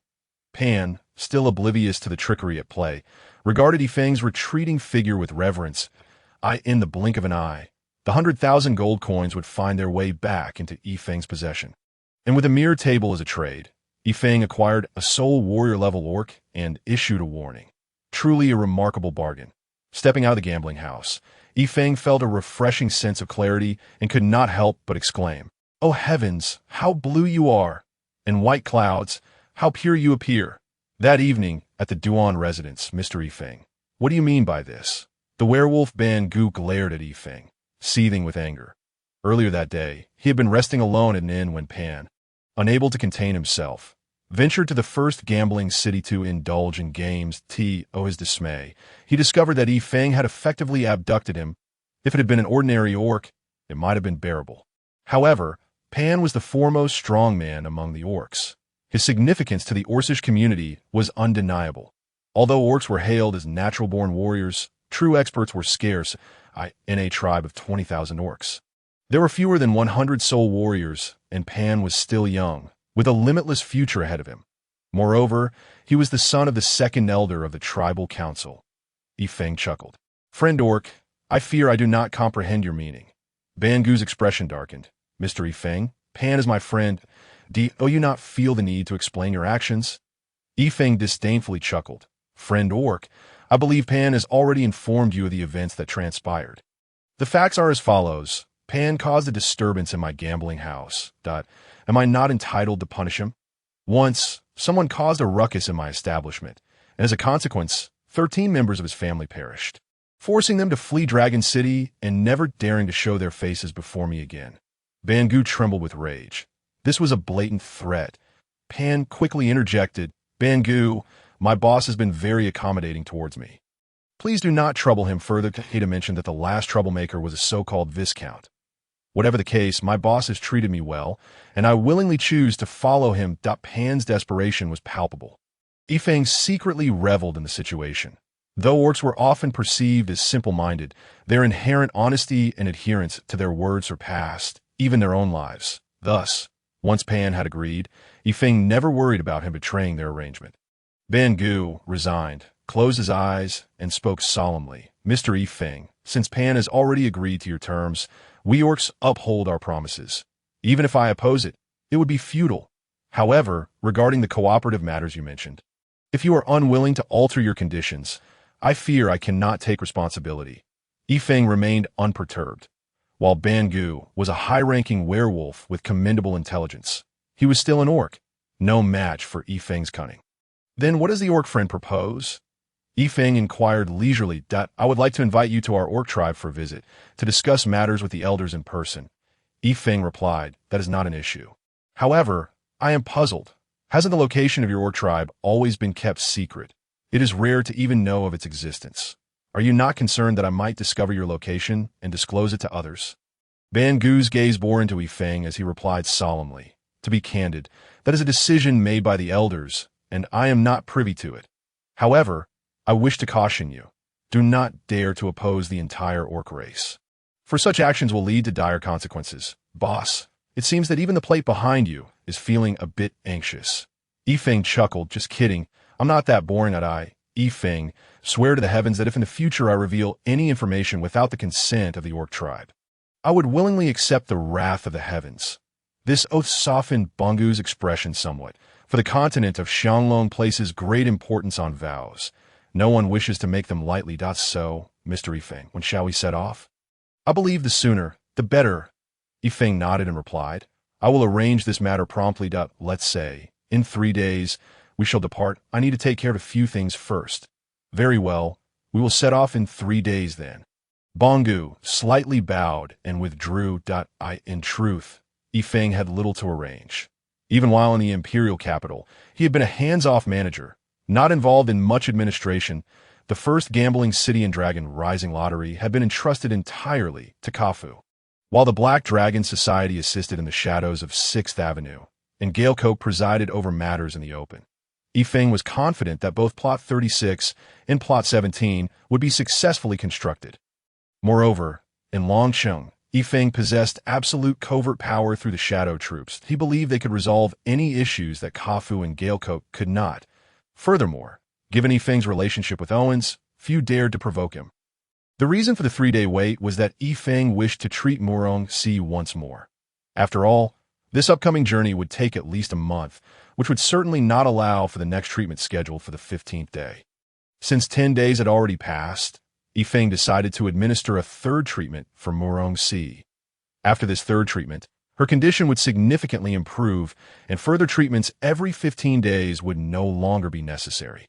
Coupled with the medication he had prescribed, Yifeng believed that even if he were to be away for a while, it would not greatly affect Murong-Si's recovery. Chapter 51. Managing the Rear Boss. Miss Murong-Si and Miss Anaya have arrived, a servant reported. Yifeng appeared somewhat surprised, for he had dispatched someone to the Murong residence to invite Murong-Si over specifically for this treatment. However, what was Anaya doing here as well? After their secret conversation in the boudoir with Lady Z, Anaya had moved back to the Z residence the following day. Anaya wrapped her arm around Murong-Si's and, noticing Yifeng's astonished expression, expressed her displeasure. Feng, you needn't look so surprised to see me. Yifeng quickly apologized with a smile. No, I was merely curious as to how you came to be here with Murong-Si. Beside him, Murong-Si chuckled. Xiaoyu was already at my place. Upon hearing your servant's announcement, she came along. Feng, isn't there still 5 days until the 15th for my treatment? Why are you administering needles again? Yifeng explained. I have some matters that will require me to leave the imperial capital in a few days, and it may be a month before I return, so I wish to treat you first. However, rest assured, this will not affect your recovery. Anaya exclaimed. You're leaving the imperial capital? Where to? Yifeng could not divulge the matters concerning the orcs in front of everyone, especially with Murongxi present. He merely replied with a hint of reluctance. It's nothing, just a minor issue. I will be back shortly. Murongxi, let us go inside. I will administer the treatment. Murongxi, being astute and perceptive, understood that Yifeng clearly had some secrets. Although they had all grown to be good friends, everyone has their own privacy, and Murongxi would not pry into Yifeng's affairs. With a faint smile, she followed Yifeng inside, having had 2 prior experiences with the treatment. This time the process was evidently more familiar and quicker. An hour later, Yifeng had completed the procedure. There remained a 2-hour detoxification period, during which Murongxi had been anesthetized and put into a deep sleep. Surprisingly, Anaya did not insist on staying to care for Murongxi this time, but instead pulled Yifeng outside. Yifeng figured that there was little danger here, and the unconscious Murongxi did not require attention. So he followed Anaya outside. Impatiently, Anaya inquired, "Feng, where exactly are you going? Why won't you tell me?" Yifeng replied helplessly, "Well, it's nothing major. I'm just going to meet some people to discuss cooperation matters. There shouldn't be any danger. So don't worry. Discuss cooperation." Yifeng grimaced, "Indeed, while I currently have the gambling city, my strength is still rather limited. I need some fresh forces to join me. To be honest, it's all for you. Look at how grand your Zajingwa merchant group is. While I merely have a small gambling house, how could I ever match up to you in the future?" Although Anaya knew Yifeng was just being modest, she still felt a sweetness in her heart and playfully scolded. "Oh, spare me. You must be going to the orc tribe, right? How did you know?" Yifeng was taken aback. Upon realizing she was correct, Anaya beamed with pride. "Of course. Do you think I earned the title of a rare commercial genius in a century on a whim? Although I didn't follow you, many of your actions are quite well known. Everyone knows about the 4 tiger guards at your gambling house, that I heard they were missing for over half a month until they returned last time. That's not particularly suspicious, but when my mother came to see me, I could tell from her silhouette that those 4 tiger guards had brought someone with them. They must have been assisting you during that time. And yesterday, the spectacle you staged at the first gambling city spread throughout 8th Avenue. A high-ranking Tauren was defeated in one blow by you, and everyone is buzzing about how formidable you are. They also learned that you have tamed a Tauren of the Battle Soul Master level, who previously referred to you as a distinguished guest. The implication of that statement is quite significant, isn't it? Your close ties with the orcs are more than enough for me to be suspicious." Yifeng was momentarily stunned. Was this all it took for her to deduce the truth? Anaya, feeling triumphant, replied, "Of course, but since it's merely a guess, it doesn't require absolute certainty. I have a 6 out of 10 confidence. 4 of which is based on intuition. You know, a woman's intuition is quite sharp." Yifeng could only be speechless. "All right, you win. I am indeed heading to the orc tribe. However, I hope you will keep this a secret from everyone, including your mother," Yifeng stated earnestly. Anaya nodded. "Of course, I understand. Although I am unaware of what terms you seek for cooperation with the orcs, you must realize that the orcs are a double-edged sword." Yifeng responded, "I am aware of this. The general sentiment towards orcs on the continent is far from favorable, as humanity has historically lived under their rule, although the continent now belongs to humans. They are acutely aware that if the orcs were to grow strong again, it would lead to endless warfare. Consequently, whenever the orc tribes are discovered by human nations, they are invariably exterminated. This demonstrates the caution with which human nations regard orcs. If they were to learn of my collaboration with the orc tribe, I would undoubtedly be the first to suffer, and I might even be labeled a traitor to my country, a traitor to all of humanity."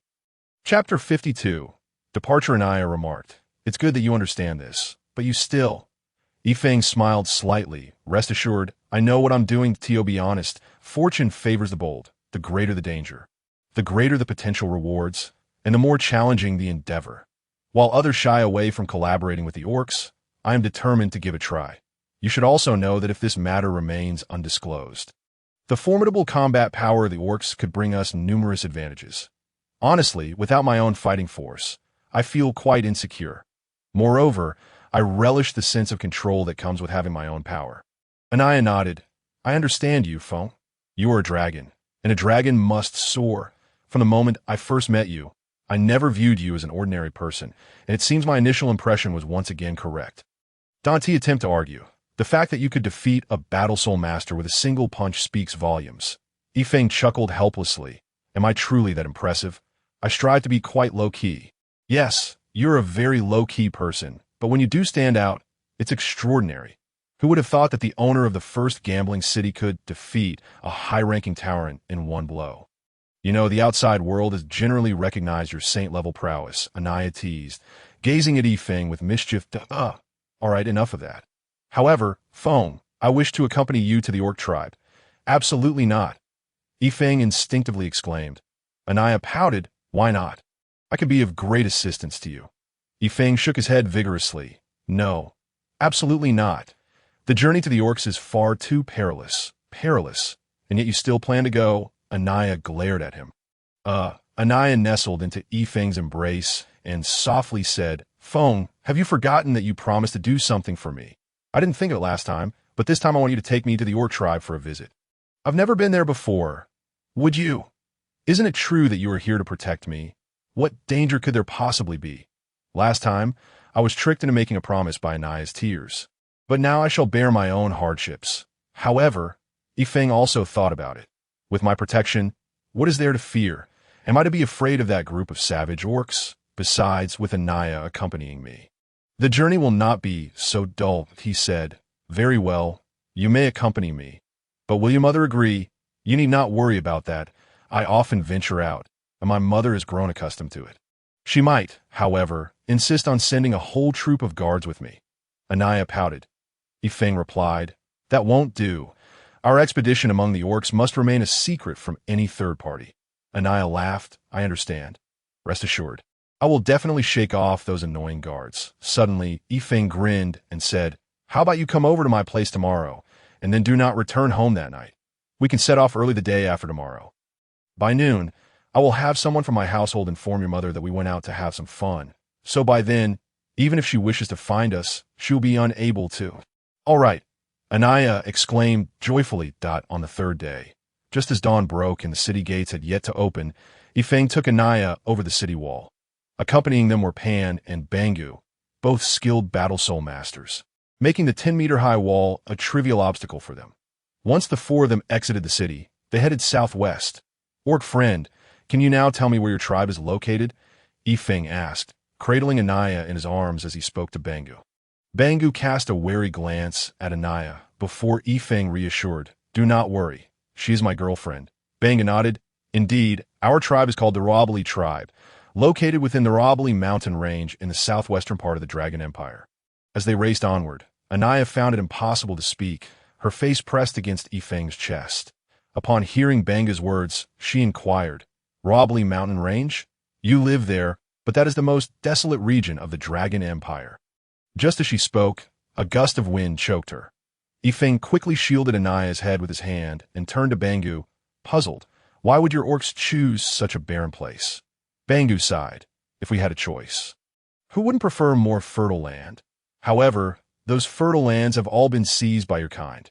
Even those that remain undiscovered will undoubtedly be found by humans soon enough, and to that point, we orcs would be exposed. Thus, our ancestors chose to settle in remote, desolate areas. The Robali mountain range is barren and possesses a complex terrain that cannot support human settlements or road construction. Although the peaks are not particularly high, they are numerous, providing us with a natural barrier. While I am unaware of how our kin fare in other parts of the continent, I believe our tribe is the largest, with a population of 20,000, which illustrates how far the orcs have fallen. The four continued at a swift pace, but they did not intend to maintain this relentless speed. After approximately an hour of travel, they stopped, having moved about 20 kilometers from launching. They found themselves outside a village, where a group of over 20 individuals awaited them, as arranged by Bangu. From afar, Yifeng spotted a gathering of more than 20 individuals, and upon recognizing Bangu and the others, they respectfully greeted, Boss Bangu, Boss Pan. Bangu nodded and turned to Yifeng, explaining, These 25 individuals are the only ones in our orc tribe with the ability to fly. Hawkmen. Yifeng had never heard of them and scrutinized the group clad in black attire. With black hair, sharp eyes, and cold expressions, their most distinctive feature was their hooked noses resembling that of eagles. The notion of orcs with the ability to fly piqued Yifeng's interest, as only those who reached the divine level could possess such a capability. Even Yifeng himself could not fly, yet he could only glide at high speeds. Bangu approached the leader among the 25 black-clad individuals and inquired, "Gomi, are you ready?" Gomi coldly nodded. "All is prepared." Afterward, he cast a curious glance at Yifeng. "Very well, let us depart immediately. You go and make the arrangements." Bangu then turned to Yifeng and said, "Mr. Yifeng, shortly we will be using a Tiaolan, which will allow us to travel at a faster pace." At that moment, Yifeng noticed a large basket, about 2 meters in diameter. Among the black-clad hawkmen, .8 stout ropes supported the basket at its 8 corners, each approximately 20 meters long, with a slipknot at the other end. Presumably for securing the hawkmen, as the name suggests, was a basket suspended in the air by the hawkmen. Beast transformation. Upon Gomi's command, the other 24 hawkmen simultaneously shouted the same. Yifeng watched as Gomi's hands elongated, sharp claws emerging from his fingers. His feet expanded slightly, and his legs seemed to shorten inward. Suddenly, 2 bulges appeared on his back, growing larger until they burst free from his clothing, revealing a pair of black wings that extended over 3 meters. At this moment, Gomi had completely transformed, his human visage replaced by that of a majestic eagle. "What a magnificent eagle!" Anaya couldn't help but exclaim. Indeed, the transformed hawkmen stood tall, clad in black attire, their icy gazes complemented by the grand black wings unfurling from their backs. After all 25 hawkmen transformed, 8 of them instinctively grasped the ropes and secured the knots around themselves, indicating their readiness to take flight. "Mr. Yifeng, please," Bangu urged as he leapt into the Yifeng and Anaya exchanged excited glances. Both sensing the thrill of the moment, he carefully lifted Anaya into the before joining her, followed closely by P and as Gomi flapped his wings. The group surged forward, soaring high into the sky. The other hawkmen, as if receiving a coordinated command, took flight, with 8 securing the while the remaining 16 formed 2 teams of 8, flanking the sides to protect the basket's journey. That began to ascend. Anaya, brimming with excitement, gazed around in wonder at the earth below, relishing the exhilarating sensation of soaring through the air. "Boss, our orc tribes is quite impressive, isn't it? You humans are experiencing this for the first time." Pan boasted. Yifeng nodded appreciatively. "I had no idea your kind possessed such remarkable races. This truly broadens my horizons." Bangu added, "In the heyday of our orc tribe, we had over 50 different races, but now all that remains are the tiger people, wolf people, bull-headed people, hawkmen, dog people, cat people, fox people, and leopard people, totaling fewer than 10 races. Among them, the more powerful races like the bear people and lion people have already vanished. Even now, none of the existing races has a population exceeding 10,000. The tiger people, wolf people, and bull-headed people are a bit more populous, each numbering around 5,000. While the hawkmen, cat people, and leopard people only have about 1,000 each. As for the fox people and dog people, their numbers are even less than 1,000. The orc population has dwindled significantly." Bangu appeared somewhat despondent. Yifeng furrowed his brow. "But I've heard that orcs have a strong reproductive capability. Why is your population so low?" Bangu replied, "Indeed, typically, orcs bear at least 4 to 5 children in their lifetime. However, due to our extreme poverty, more than half of the orc population does not survive to adulthood, succumbing to starvation. Orcs have substantial appetites, and the Ruabali mountain range is a barren land, where food is scarce. Thus, even without being discovered by human nations, we orcs have been constantly battling against our environment. Yet we are unable to win against fate." Yifeng responded with a faint smile, choosing not to comment further. The hawkmen flew swiftly, with Gomi leading the way, and the 8 hawkmen flanking which progressed rapidly. Every hour, the 8 hawkmen pulling the would rotate, maintaining a 3-hour cycle to alleviate fatigue. According to Gomi's calculations, if they continued at this pace, they would reach the Ruabali mountain range in 6 days. As Yifeng had already spent 4 days in the Anaya, feeling bored, stifled a yawn. Having grown weary of the initial excitement, she now found the journey monotonous. Apart from meals and evening camping, they had spent most of their time in the Yifeng, however, was unbothered, enjoying the view of the clouds and blue sky, accompanied by the rhythmic sound of the hawkmen flapping their wings, creating a serene atmosphere. Why do you still seem to be enjoying the view so much? Ananya gazed at Yifeng with a hint of confusion, for he had maintained that expression for the past 4 days. With a smile, Yifeng remarked, "Calm your mind, and serenity will follow. Do not let anxiety cloud your thoughts. If you take a moment to reflect, you will find the world still holds its beauty. Who would heed your nonsense?" Ananya retorted with a scoff. "Danger! Stay alert!" came Gomi's urgent voice as the basket descended under the escort of 2 wings. Suddenly, Gomi flew over, approaching the basket with a distressed expression. "Boss Bangu, we might be in trouble. We must land." Yifeng narrowed his eyes and inquired, "A golden-winged thunder eagle?" Gomi, visibly perplexed by Yifeng's knowledge, nodded. "Indeed, a golden-winged thunder eagle is approaching us. Its speed is moderate, so I am uncertain of its intentions. However, I think it would be safer to bring the basket down."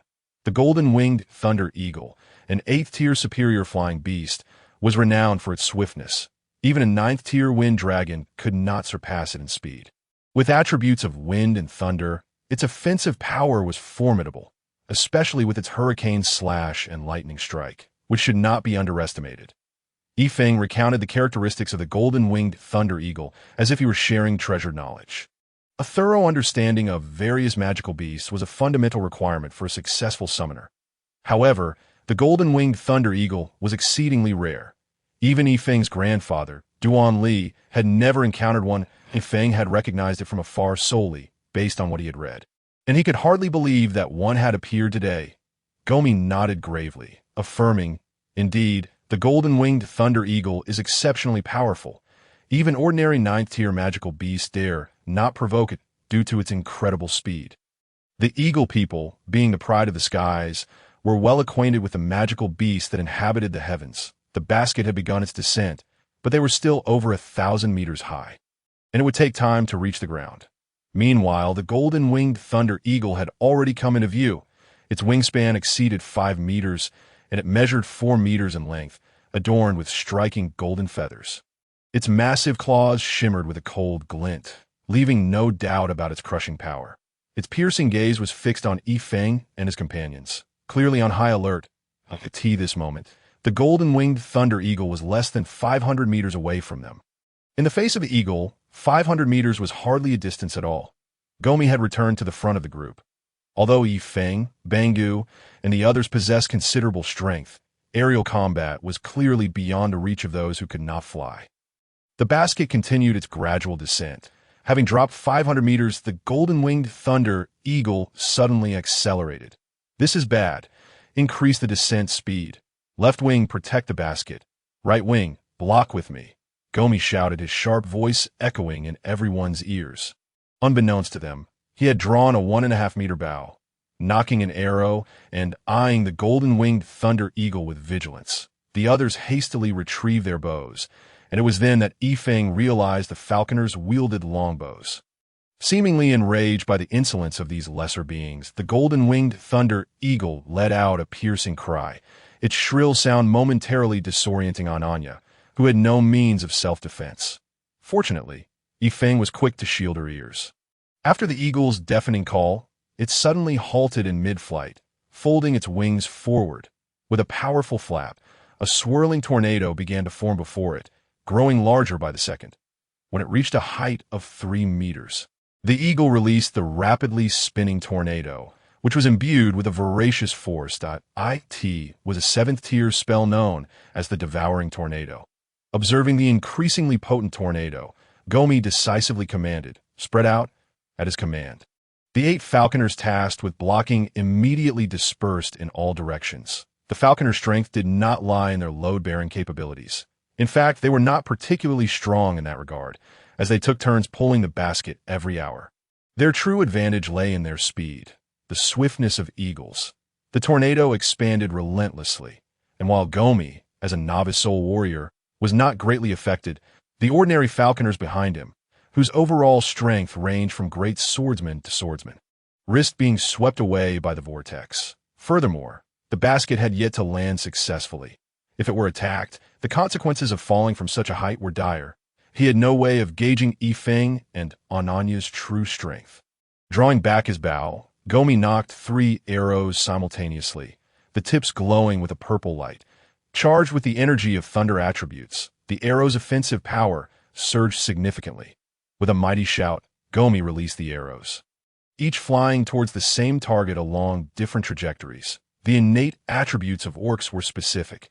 For instance, tiger people wielded fire attributes, wolf people wielded wind, bull-headed people wielded earth, while falconers were gifted with thunder attributes. As a powerful member of the Falconer clan, Gomi's thunder attribute fighting spirit had reached the level of a soul warrior. With his full thunder fighting spirit infused into the arrows, their power increased exponentially. The 3 bolts of purple light shot forth with remarkable speed, converging in an instant and colliding with the opposing tornado. With a sharp crack, the arrows and the tornado vanished simultaneously. Gomi staggered back a step, the force of the backlash nearly overwhelming him. In stark contrast, the golden-winged thunder eagle seemed unfazed, flapping its wings and soaring higher into the sky. It executed a sharp turn before diving down again, seemingly indifferent to the immense force of its descent. However, Gomi, as the target, felt as if countless blades of wind were slicing at him, compelling him to summon all his fighting spirit for defense. As the golden-winged thunder eagle approached within 100 meters, it tilted its body, executing a sideways flip, and a massive wind blade hurtled towards it. And one could doubt the power of the highly condensed azure wind blade, which measured 2 meters in length and was accompanied by smaller tornadoes. It was the eagle's innate spell, Hurricane Slash. Gomi's expression changed drastically, facing one of the golden-winged thunder eagle's 2 ultimate techniques. He dared not confront it head-on. With a powerful flap of its wings, he narrowly evaded the attack. Gomi was incredibly swift, yet the Hurricane Slash was equally fast, just as he dodged the golden-winged thunder eagle's strike. Yifeng suddenly shouted, "Jump!" With that, he embraced Ananya and leaped from the descending basket. Bangu and Pan, quick to react, followed suit almost instinctively after Yifeng jumped. Only after they landed did they grasp the gravity of the situation. Boom! As Bangu and Pan glanced back, they were struck with a wave of cold sweat. The basket they had just occupied had been reduced to mere splinters. It turned out that after Gomi's instinctive evasion, he had not noticed the basket descending right behind him. Consequently, Bangu and Pan, lacking Gomi's speed and strength, had failed to consider this danger. Had it not been for Yifeng's timely warning, the 2 might have been crushed to pieces. However, matters were far from over, and Yifeng's misfortune was not yet at an end. Due to his position within the basket, Yifeng had leaped directly into the path of the Hurricane Slash. Although the force of the slash had dissipated upon shattering the basket, the residual energy surged forth with the splintered fragments. Unfortunately for Yifeng, he was struck by a larger shard. "Damn it, I forgot to burn incense before leaving." Yifeng internally cursed, the searing pain in his back nearly causing him to cramp. A metallic taste filled his mouth, and he involuntarily spat out blood. The power he had been gathering diminished significantly in an instant. While he might escape injury from the fall, Ananya was in grave danger. At that moment, Ananya had been rendered unconscious by the tremendous impact, and Yifeng was uncertain of her condition, in a state of urgent distress. He bit his tongue and summoned his sword energy, simultaneously casting several low-tier wind spells, wind flight, upon himself and Ananya. With the unnamed movement technique activated, although his descent speed decreased only slightly, Yifeng was now able to control his body instead of allowing himself to plummet freely. Meanwhile, Bangu and Pan, who had jumped alongside Yifeng and were supported mid-air by several falconers, looked on in astonishment to their eyes. Yifeng was no longer falling headfirst. Instead, he appeared to be leaping gracefully in mid-air. As if dancing, his body rotating elegantly. His descent speed had drastically reduced, and he seemed remarkably at ease, having been unable to reach Yifeng due to the immense force of the earlier impact. Pan now felt completely reassured. Safe landing. Yifeng hurriedly laid Ananya down gently, discovering that she had merely fainted momentarily and was otherwise unharmed, allowing him to finally breathe a sigh of relief, gazing upward at the golden-winged thunder eagle. which was still entangled with Gomi and a dozen other falcon warriors, Yifeng found himself in a most precarious situation, a stark contrast to his usual composure. An overwhelming sense of pride surged within him. He could not allow himself to be outdone by such a beast. At that moment, the anxious Banga hurried to Yifeng's side, exclaiming, "Mr. Yifeng, are you all right? That golden-winged thunder eagle is truly formidable." Gomi and the others are struggling to hold their ground. Indeed, although Gomi and his comrades had surrounded the golden-winged thunder eagle, they were primarily on the defensive, sustaining injuries from the beast's wind and lightning magic. Conversely, their arrows were utterly ineffective against the creature, unable to keep pace with its remarkable speed. Yifeng cast a glance at the young Anna beside him and instructed, "Bangu Pan, you two protect this girl. The rest of you, assist me in approaching the golden-winged thunder eagle." Bangu, perplexed, queried, "What are you planning, sir?" Even Bangu's expression was rife with concern. After all, Yifeng's identity was unique. The fate of the orc race might hinge upon him, which was why the elders had taken such a significant risk to bring him to the Nuo Bay tribe. Shaking his head, Yifeng replied, "You have seen for yourselves that Gomi and the Falcon clan are no match for the golden-winged thunder eagle. This predicament is unfavorable for us. Rest assured, if you elevate me into the sky, I possess the means to confront that beast." Bangu wished to voice further protest, yet the confidence and determination in Yifeng's gaze compelled him to swallow his words that he turned to the nearby Falcon warriors and commanded, "You all follow Mr. Yifeng's orders." Yes, two of the Falcon warriors carefully lifted Yifeng, guiding him towards the golden-winged thunder eagle, while the remaining Falcon warriors encircled the beast within a 50-meter diameter, although they called it an encirclement. If the golden-winged thunder eagle chose to flee, Gomi and his companions would be powerless to stop it. In fact, they likely hoped the creature would take its leave rather than attempt to impede it. Gomi, directing the Falcon warriors to remain vigilant, was startled to see Yifeng being carried by two of them. He rushed over, anxiety evident in his voice. "Mr. Yifeng, what are you doing?" Yifeng feigned anger, retorting, "Do not concern yourselves with me. That beast nearly harmed my little girl. It must be taught a lesson for its audacity." Gomi glanced apologetically at Yifeng, acknowledging that part of the earlier incident was indeed due to his oversight. Yifeng waved his hand dismissively, asking, "Gomi, what is the current situation?" Gomi surveyed the golden-winged thunder eagle, which was locked in a standoff with the Falcon warriors, and lamented, "It is futile. The golden-winged thunder eagle is a near 9th-tier magical beast, possessing intelligence comparable to that of humans. That it is cunning and incredibly swift. Our arrows cannot reach it." Nodding, Yifeng observed the eagle's agile movements in the sky, which far surpassed the capabilities of the Falcon warriors. "Gomi, expand the encirclement and use arrows to seal off its escape routes. Since it refuses to leave, it shall have no chance to do so from this moment forth," Yifeng declared with a fierce determination. Though unsure of Yifeng's intentions, Gomi nonetheless led his kin to tighten their grip around the golden-winged thunder eagle, leaving two of the more robust Falcon warriors to ensure Yifeng's safety from falling. As the protective circle expanded, the eagle sensed a decrease in pressure around it. Although the arrows posed no lethal threat, being struck still caused considerable pain, especially from those imbued with purple lightning energy, which Gomi had unleashed. The golden-winged thunder eagle, despite its exceptional speed and attack prowess, lacked in defense compared to other 9th-tier magical beasts, though it remained formidable against ordinary creatures, with the deterrent of arrows suddenly diminished. The eagle ceased its evasive maneuvers, hovering in the air with wings outstretched. Chapter 55. The second summoned beast. Yifeng grinned, signaling to the two Falcon warriors to elevate him further, propelling him to the forefront. As anticipated, the golden-winged thunder eagle's attention was instantly drawn to him.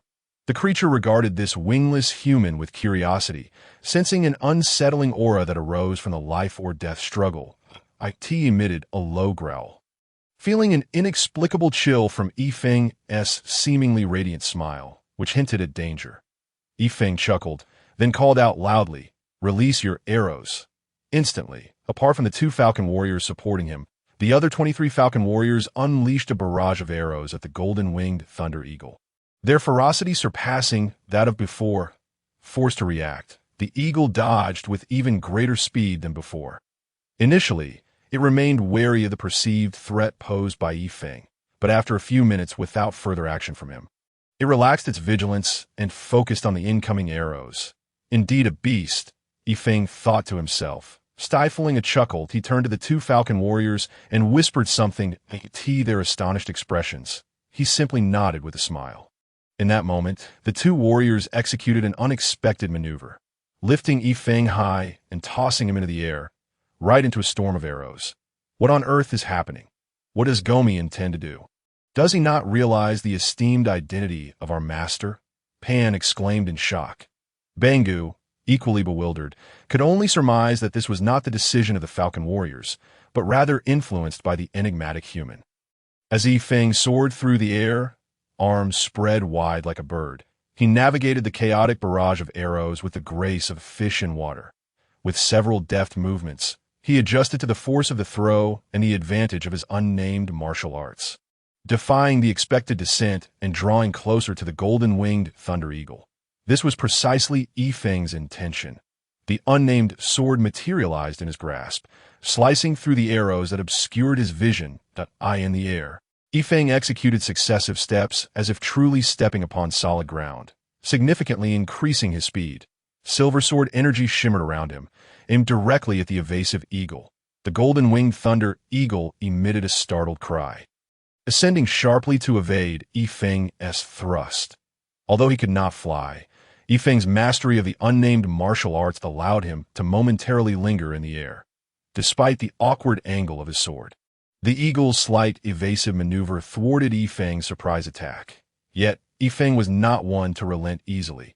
He pivoted, his right hand gripping the sword while his left conjured 3 compressed fireballs before him. With a wicked grin, Yifeng sent the 3 fireballs hurtling towards the eagle's abdomen. Not only were the compressed fireballs potent and explosive, but they also traveled at a speed far exceeding that of regular fireballs. After narrowly avoiding Yifeng's cunning assault, the eagle was met with an intense burning sensation in its abdomen, causing it to lose its balance. In that precarious moment, it was crucial to remember that Yifeng was not alone. The vigilant falcon warriors surrounded them, ready to strike. Although they had tried to restrain themselves, 7 arrows found their mark upon the eagle's wings, one of which crackled with purple lightning energy, courtesy of Gomi. The golden-winged thunder eagle screeched in pain, flapping its wings in a futile attempt to break free from the encirclement. Yet upon witnessing its injury, the falcon warriors intensified their onslaught, leaving no opportunity for escape. Meanwhile, Yifeng, having successfully executed his surprise attack, could not descend as he lacked the ability to fly. Hearing the eagle's cries, he felt a surge of exhilaration, and as he glanced around, an idea sparked in his mind. With sword energy surging forth, Yifeng altered his descent trajectory, consciously maneuvering closer to the encircling falcon warriors. His speed was unmatched, and with a successful strike against the golden-winged thunder eagle, the excitement among the onlookers was palpable. Oblivious to the danger, one unfortunate falcon warrior found himself unprepared as Yifeng approached, only to be met with a swift kick from Yifeng's feet. Utilizing the momentum, Yifeng propelled himself towards the golden-winged thunder eagle like a cannonball, while the unfortunate falcon warrior plummeted nearly 50 meters before regaining stability and hastily rejoining the encirclement. Once again, Yifeng launched a dual assault with the compressed fireballs and the unnamed sword, relentlessly pressuring the golden-winged thunder eagle, whose wounds multiplied with each passing moment, each one a direct or indirect result of Yifeng's efforts. While Yifeng reveled in the thrill of battle, the falcon warriors became mere stepping stones in his relentless pursuit. Yet they understood the necessity of this strategy in overcoming the formidable golden-winged thunder eagle. Thus none sought to evade his path.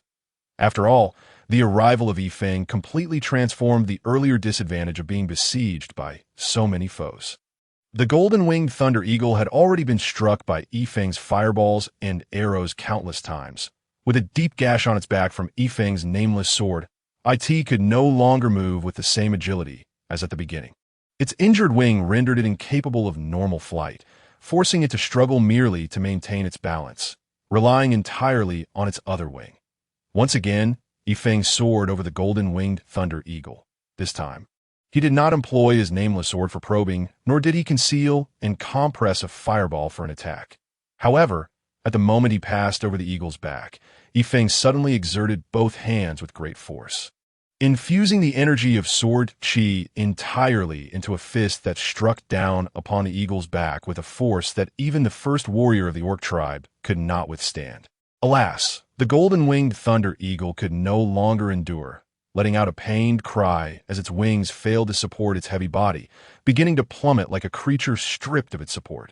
Yifeng thought quickly, realizing the precariousness of the situation. "Gomi, hurry, have your people catch the golden-winged thunder eagle. We must not let it perish from a fall." Although Gomi was unsure of Yifeng's intentions, he had just been aided significantly by him, and without hesitation, he rallied several falcon men to fold their wings and dive down to tea. That moment, the golden-winged thunder eagle had completely lost its combat capability, allowing Gomi and his companions to effortlessly secure the limp creature as it landed. Meanwhile, with the assistance of two other falcon men, Yifeng also landed safely. Before Yifeng could regain his footing, he rushed towards the golden-winged thunder eagle, and upon finding it still breathing, he let out a sigh of relief. Gomi, puzzled, asked Mr. Yifeng, "What is your plan? If it regains its strength, we may find ourselves in trouble. It will be better to eliminate it." Yifeng shook his head, saying, "Killing it would be a grave mistake. Although an 8th-tier magical beast corpse is a treasure trove, a living 8th-tier magical beast would be of far greater assistance to us." At that moment, Bangu, who had hurried over, frowned and remarked, "But Mr. Yifeng, can you guarantee that this formidable beast will aid us?" Yifeng smiled mysteriously, replying, "Of course I can. After all, what use is a summoner if not for this purpose? You need not worry. I have my methods. However, I require a moment's rest. The earlier exertion was quite taxing. You should rest as well." With that, he sat down cross-legged, entering meditation. The recent battle had drained much of his mental and sword chi energy. After all, in the air, he had no means of flight and had relied entirely on sword chi for support. Seeing Yifeng in silence, Bangu allowed the falcon men to rest, and he and Pan took on the role of sentinels. As they had not engaged in the battle and thus had little fatigue, simultaneously, he was inwardly astonished. The power Yifeng had displayed was beyond their capacity to resist. Remembering how even Pan had been unable to withstand Yifeng's attack, it became clear that Yifeng was indeed a formidable warrior. For the orcs, brute force had always been more effective than intelligence in securing their submission at this moment. Both Bangu and the other falcon men had their impressions of Yifeng significantly altered, now tinged with admiration. After meditating for an hour, Yifeng awoke and successfully summoned the golden-winged thunder eagle as his second summoned beast. This inevitably elicited expressions of shock and admiration from Bangu and the others, while Anaya, who had not witnessed the summoning and only learned of it later, chastised Yifeng for not informing her. The golden-winged thunder eagle marked Yifeng's second summoned beast, due to the fact that the hanging basket had been utterly destroyed by Xiao Lei. Yifeng's second summoned beast. There was no option for aerial transport. Thus, the group had to proceed on foot until they reached the next human settlement, where they could order another. In truth, Xiao Lei could have easily carried both Yifeng and Anaya. But Bangu and Pan felt it would be too uncomfortable for the falcon men to be flown by them. Considering that there was no rush, after several days of continuous aerial travel, walking was a welcome change. Yifeng and Anaya rode comfortably on the back of Xiao Wolf, which had grown to over 3 meters in length, while Bangu and the other orcs reverted from their beastly forms, keeping close to Yifeng. They were now aware of Yifeng's identity as a summoner, so when he summoned Xiao Wolf, the others were merely slightly surprised before quickly accepting it. Their admiration for Yifeng continued to grow. The 7th-tier mid-level growth-type magical beast was indeed more precious than an ordinary 8th-tier magical beast. It was only fitting that Yifeng would indulge in such luxury for a mount. Xiao Wolf moved along steadily, and the orcs, naturally swift of foot, kept pace with ease. Anaya leaned against Yifeng, her hand stroking Xiao Wolf's soft fur, and she remarked with some dissatisfaction, "Xiao Wolf's fur is truly delightful." "Yifeng, what else are you keeping from me?" Yifeng feigned exasperation, saying, "I am not hiding anything from you. You never asked me if I was a summoner, so I simply didn't mention it." Anaya huffed, "Spare me your excuses." Now tell me, how many summoned beasts do you have? Yifeng promptly replied, only Xiao Wolf and Xiao Lei. Absolutely the truth. This was indeed genuine. Seeing Yifeng's serious demeanor, Anaya ceased her inquiries, but internally plotted how to extract more information from him, as they had now entered the southwestern region of the Wild Dragon Empire. They encountered no significant cities along the way. It was only on the second day of walking that they stumbled upon a small town, prompting Yifeng to hastily order a simple hanging basket to be made. After the new basket was installed, Pan and Bangu resumed their seats within it, while Yifeng and Anaya rode on Xiao Lei's back. They flanked Gomi's falconmen on either side. Xiao Lei occasionally shot glares at Gomi and his companions, still harboring a grudge against them for their earlier archery. However, as Yifeng was now its master, it bore no ill will toward him. Otherwise, Yifeng would have likely provoked even greater animosity. Gomi and his companions felt a chill run down their spines at Xiao Lei's unrestrained growls. Without Yifeng, they were no match for Xiao Lei. Should it decide to take offense, their only fate would be to endure a beating. Chapter 56. Arrival of the Beasts after 2 more days of flight. Yifeng and his group finally entered the region of the Goliath Mountains. From above, one could see immense mountain formations rising abruptly, not in a continuous range, but as isolated peaks. These summits were devoid of the lush greenery typically associated with mountains, instead revealing stark, barren rock and yellow earth, with only a scant few trees scattered about. The world below was a desolate palette of gray and brown. The gray was stone, and the yellow was dry earth. It was no wonder this area had been abandoned by the Empire. Categorized as undevelopable land, it was equally clear why the orcs residing here struggled to find enough sustenance, for it was difficult to discern any source of food for them at first glance. The only potential source of sustenance appeared to be a small grove of just over 300 acres. The green expanse of trees stood out starkly against the bleakness, drawing the attention of the group. Yifeng took the lead, directing Xiao Lei to descend. Upon disembarking from the hanging basket, Bangu inquired, Mr. Yifeng, what now? Yifeng did not respond directly, instead asking, Bangu, how far are we from your tribe? Bangu nodded, saying, yes, our tribe is about 3 kilometers beyond this forbidden forest. Yifeng gestured towards the grove ahead and asked, this forest is not particularly large. Why do you refer to it as the Forbidden Forest? Bangu replied with a hint of resignation, our tribe lies just 3 kilometers beyond this grove. Relatively close. Over a century ago, this area was a vital source of food for our tribe. Our ancestors settled here for that reason, as it was sufficiently remote. However, a century ago, a powerful magical beast suddenly took residence here, and no one knows whence it came. Ever since it claimed this territory, any of our kin who dared enter the forest would be slaughtered, as more and more of our people perished. It became clear that this place was no longer within our reach. Consequently, we began to abandon it, and our tribe has faced increasing food shortages as a result. A powerful magical beast. Yifeng furrowed his brow. Do you know what kind of beast it is? Bangu nodded, stating, the elders of our tribe once ventured inside. They were all sword saints of exceptional skill. 7 of them entered, yet 3 were sacrificed within. The surviving elders spoke of a fearsome beast with 9 heads, exceedingly powerful. Fortunately, it seems this beast is somewhat constrained, as it never leaves the confines of the forest. Thus, as long as we orcs stay clear of it, we remain safe. This forest has been designated a forbidden area by our elders, with strict prohibitions against entry.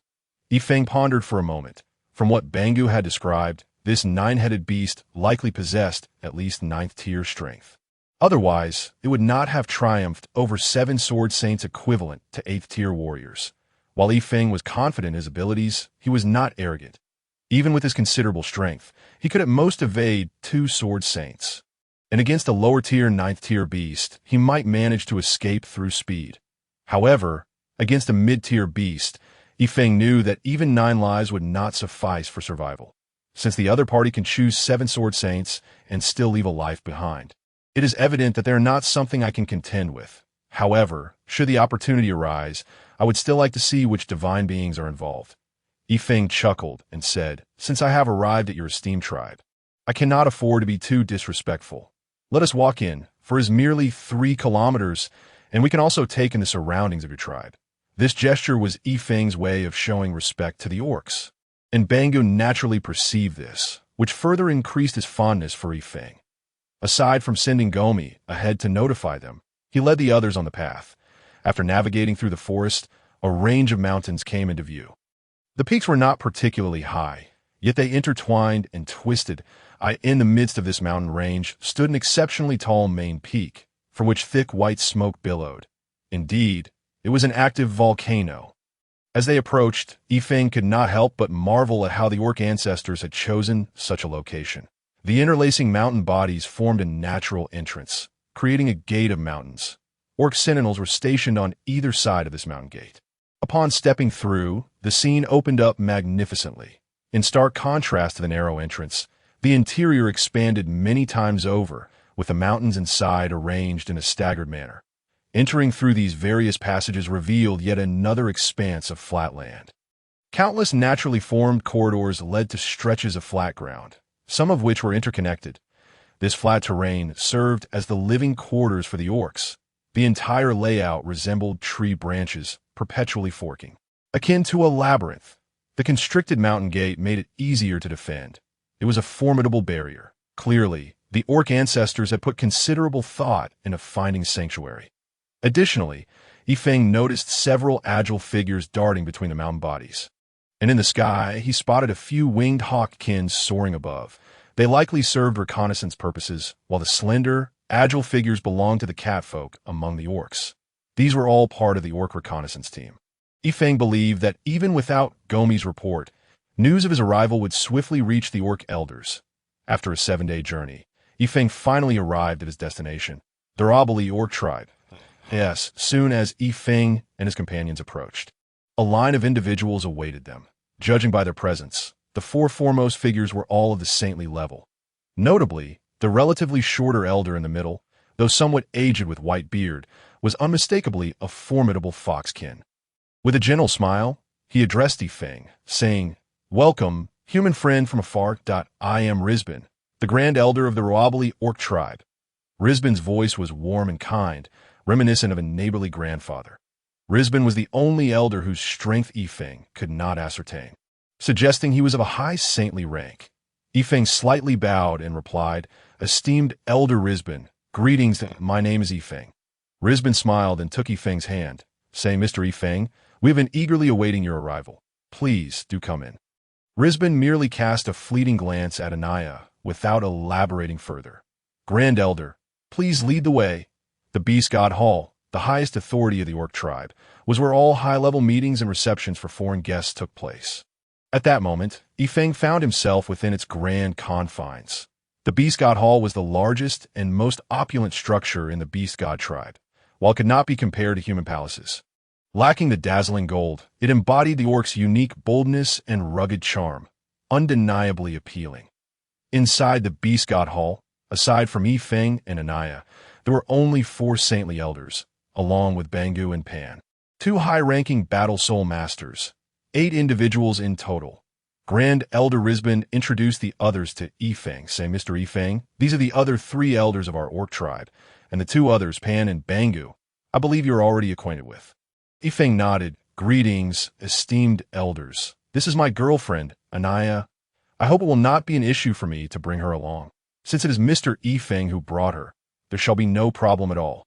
We trust that Mr. Yifeng is a sensible individual." Rizbin's words carried an underlying meaning. Yifeng, unfazed, smiled and replied, "Indeed, that is assured, Grand Elder." "Rest assured."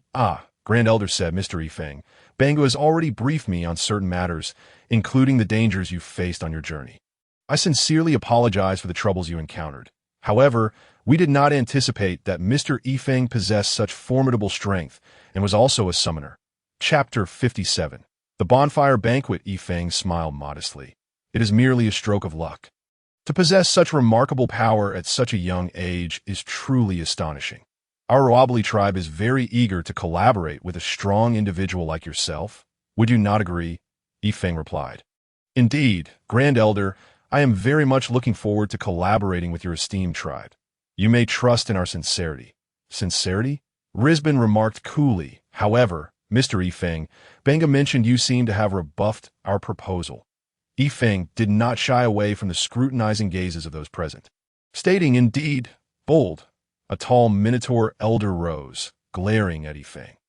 Feng recognized him as Montan, the second elder of the orc tribe and also Pan's father. Truly, the apple does not fall far from the tree.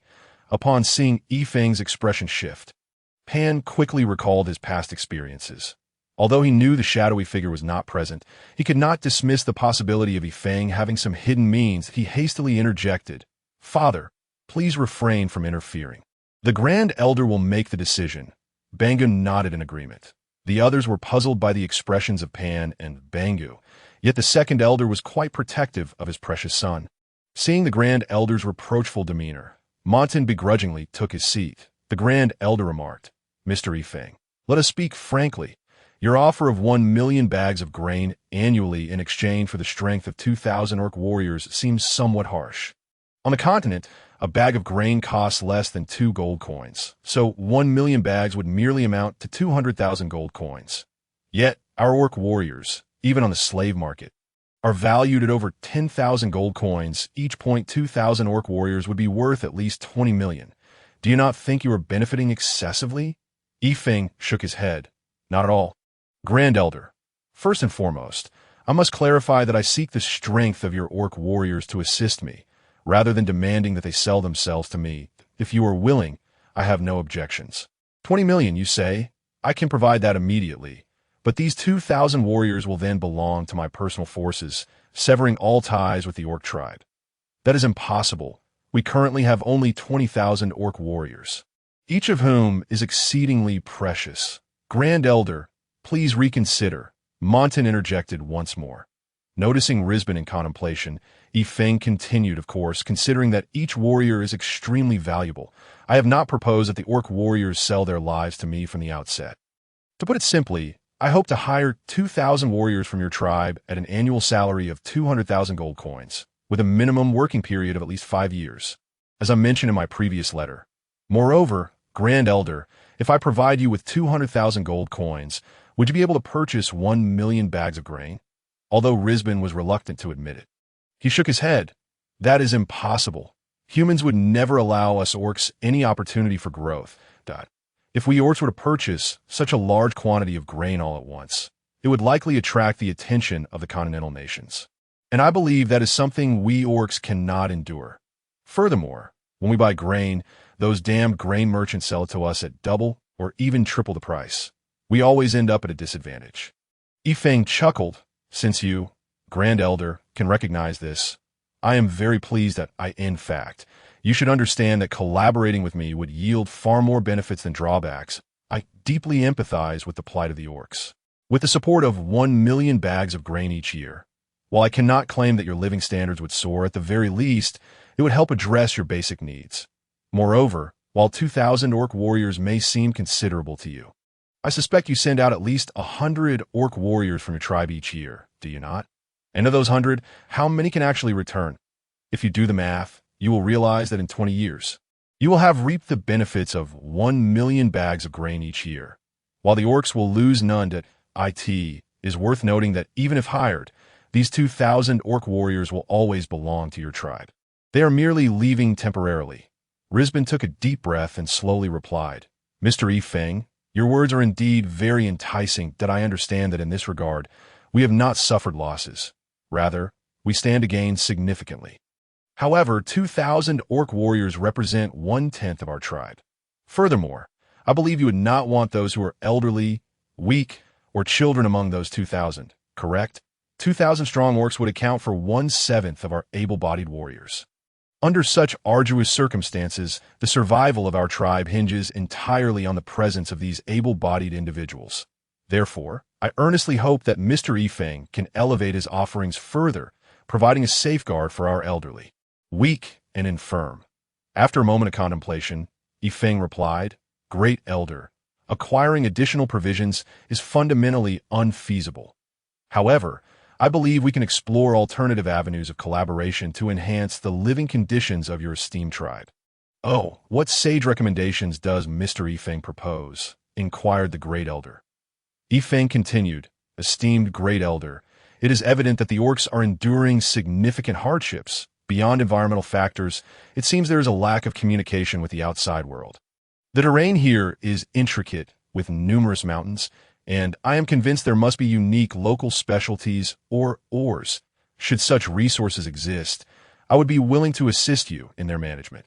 Lisbon appeared to ponder Yifeng's suggestion before responding. There may indeed be specialties, but we are unaware of what constitutes a specialty in the eyes of humans.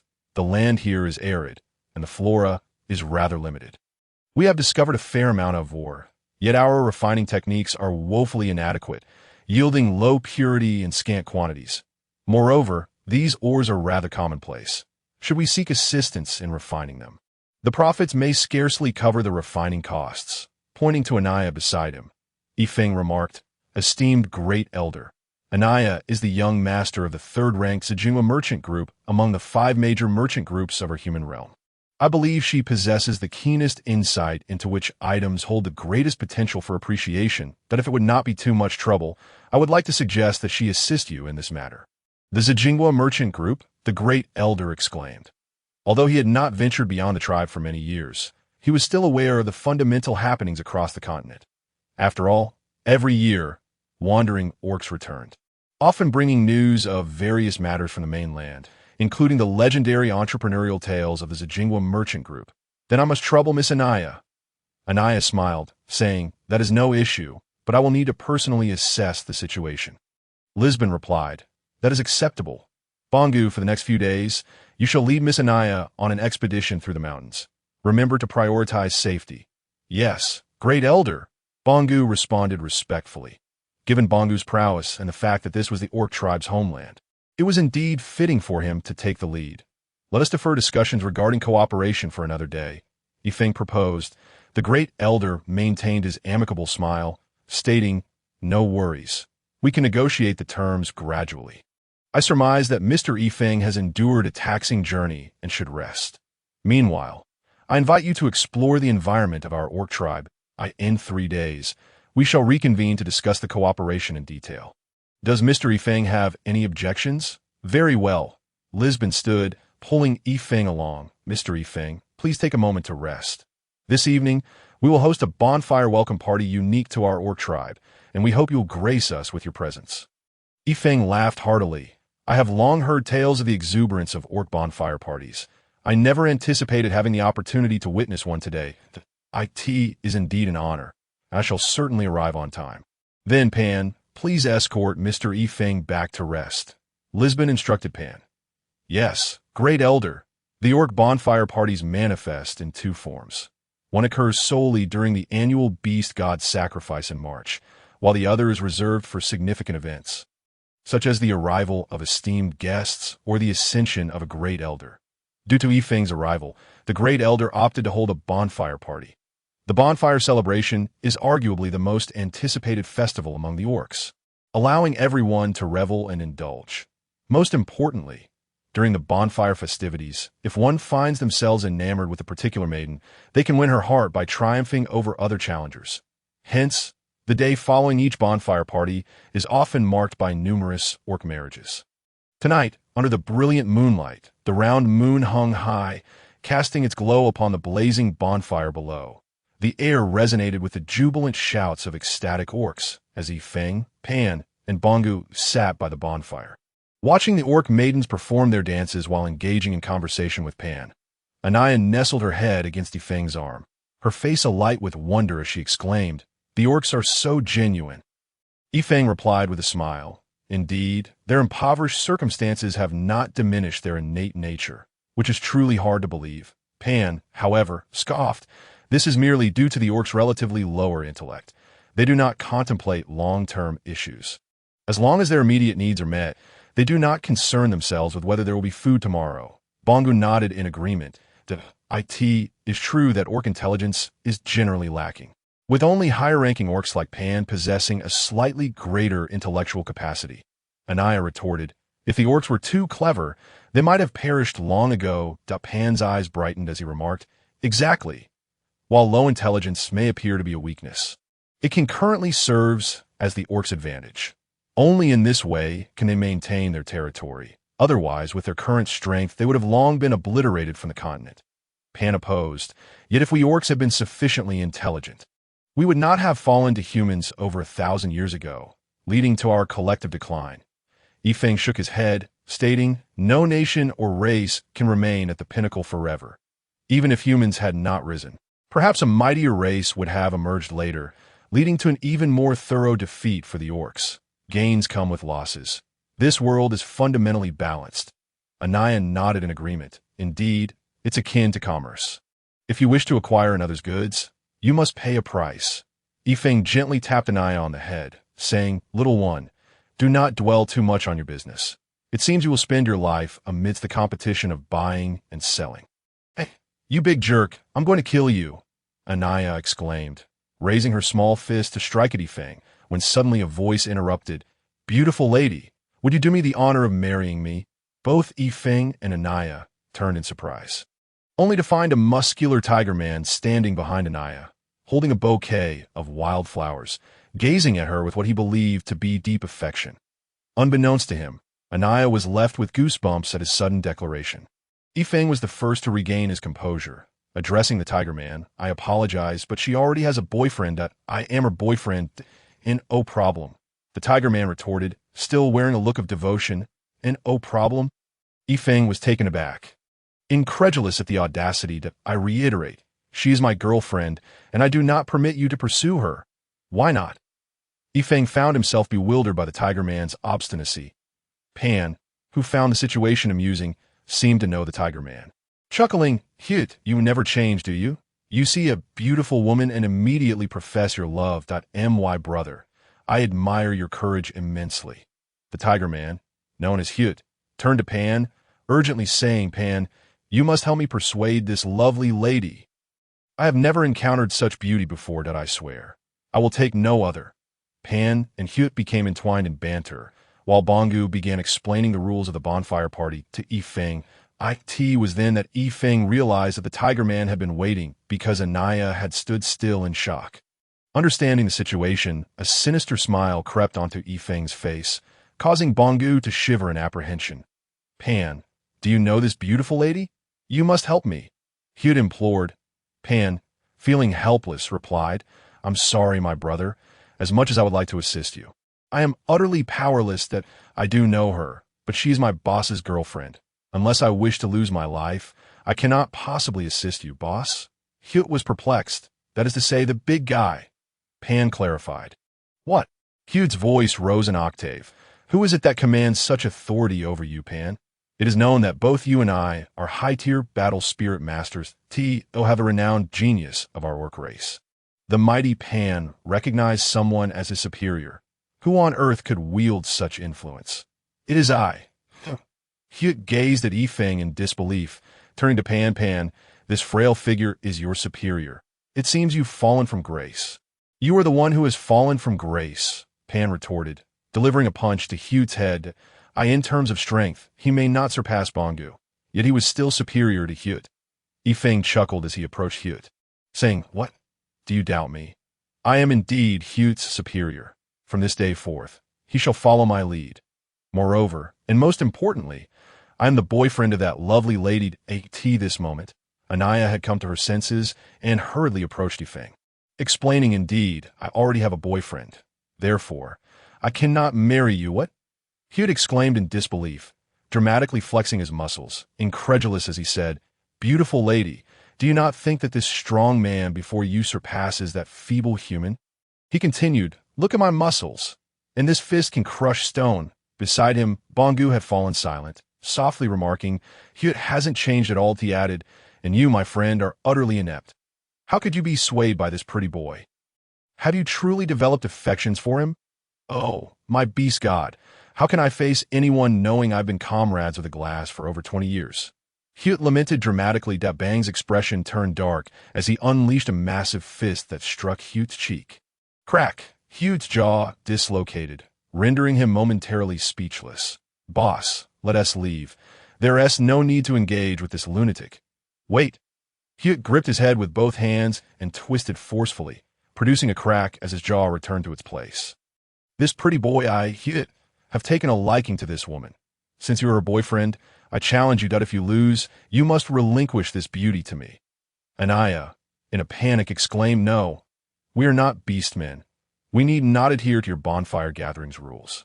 Yifeng, let us go." "You are humans?" He had suddenly recalled something. "Oh, I see. You must be those human guests who arrived today. Dahaha. What a delightful surprise." Changing his tone, he had continued, "Since you have come to our beastman tribe, you must abide by our customs that if you refuse my challenge, I shall take this beautiful lady with me." Boom! Yifeng's fist, infused with sword energy, thunderously struck Hute's jaw once more, but this time it was far from gentle. Hute's colossal form was sent reeling as if severed from its string, collapsing to the ground and failing to rise. "You think you can challenge me? How utterly foolish," Yifeng remarked coolly. The surrounding reveling beastmen fell silent. Hute's strength was well known, yet he had been unable to withstand a single blow from Yifeng. Eyes filled with surprise, fear, and newfound respect turned toward Yifeng. Yes, respect for a true strongman. Bang hurriedly pulled Yifeng aside, saying, "Boss, you are truly formidable, but if you do not leave soon, you might come to regret it." Without waiting for Yifeng's response, he forcibly dragged him away. Even Bongu hurried to escort Anaya, treating the situation with utmost seriousness. As Yifeng barely escaped, the once quiet bonfire gathering erupted into chaos. Food flying into the air as everyone pursued Yifeng. "Strongman, I challenge you. I wish to be your disciple. Don't run away. Take me as your junior." "Boss, oh my," Hute was defeated in one move. "That person is incredible."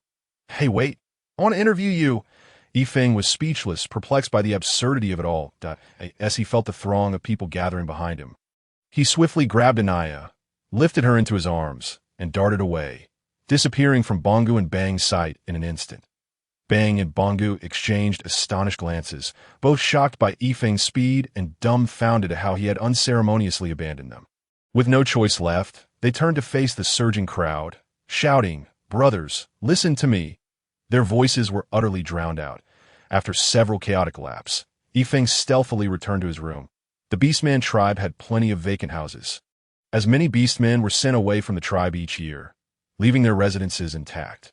Thus, Yifeng and Anaya had no concern about finding a place to stay, albeit it was somewhat dilapidated, considering that they were still at the primary stage. Yifeng asked Bongu to arrange for each of them to have a room, though they were adjacent to each other, cradling Anaya as he ran. As soon as they entered her room, Yifeng plopped down into a chair, gulping down water from the table, wiping the sweat from his forehead. Some of it was from exhaustion, but much more was from the fear of being chased by those frenzied beastmen. He couldn't help but curse. "Damn, a bunch of lunatics."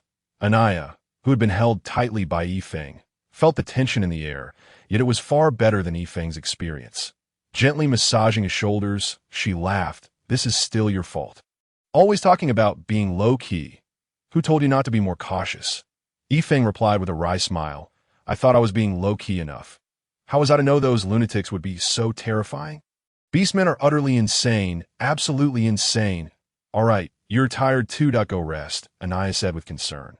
Suddenly, Yifeng declared, "Little girl, I want to accompany you to the Death Canyon." Anaya was initially thrilled, but soon hesitated. "Yifeng, but don't butt me. I know what you're worried about. But now you also know that I am not merely a fire mage. I am also a summoner, with my little wolf at the mid-tier 7th rank and little Lay at the upper-tier 8th rank. We need not fear even the holy level. Don't forget, having an 8th-tier beast means I've already reached holy level strength." Anaya understood the logic in Yifeng's words, but she truly did not want her beloved to take risks. Although her father had not sought her out in recent days, increasing her worry, she was a rational person, suppressing her impulsive desires. Seeing Anaya still hesitating, Yifeng pulled her onto his lap, saying, "Little girl, there's no need to worry so much. I've studied the geography. The Luobe mountain range is located in the southwest of the Crazy Dragon Empire, which is also the southwestern part of the continent. The Death Canyon is in the western part of the continent. Not far from where we are now, that we can make a trip there, and if we encounter real danger, we can retreat. With little Lay, I don't believe we can escape. All right, but Yifeng, you must promise me that if there is any danger, you will leave immediately, that I don't want you to suffer any harm because of me," Anaya said earnestly. Yifeng grinned. "Anaya, my little girl, don't you trust my strength? I am not some pretty boy as that annoying beast man claimed. Anaya retorted, you are a pretty boy. Ha ha, from now on, you'll follow me. With my Zijingwa Chamber commerce backing you, what do you have to worry about being hungry? Yifeng rolled his eyes. This little girl truly thinks she is something special. If I weren't matched with your Zijingwa S young master, I would never marry you. Yifeng, Anaya exclaimed anxiously. Yifeng glared. What? Do you doubt my strength? I tell you, even your Zijingwa Chamber of Commerce and any organization on the continent that encounters me must address me as boss. You, a mere Zijingwa flower, dare to challenge me. Anaya was left speechless. This guy never hesitated to boast. Yifeng, thank you to Anaya's unexpected words, left Yifeng momentarily stunned. Little girl, don't think too much. Regardless, your father will be my family in the future. How could I let you bear all this alone? Yifeng, in this life, I will only marry you. Anaya's cheeks flushed slightly. Well then, it's settled for life. Stepping out of Anaya's room, Yifeng returned to his own, just as he was about to open the door. It swung open by itself, leaving Yifeng curious. Upon closer inspection, the person opening the door was none other than the elder of the Beastman tribe. Rizbin, the Mr. Yifeng, you have finally returned. Our Beastman tribe has not been this lively in quite some time. Please come in. Don't stand at the door. This is your room, Rizbin smiled warmly. Entering the room, Yifeng felt a bit awkward. Elder, that was a misunderstanding. Rizbin waved his hand. No need to explain, Mr. Yifeng. This is not your fault.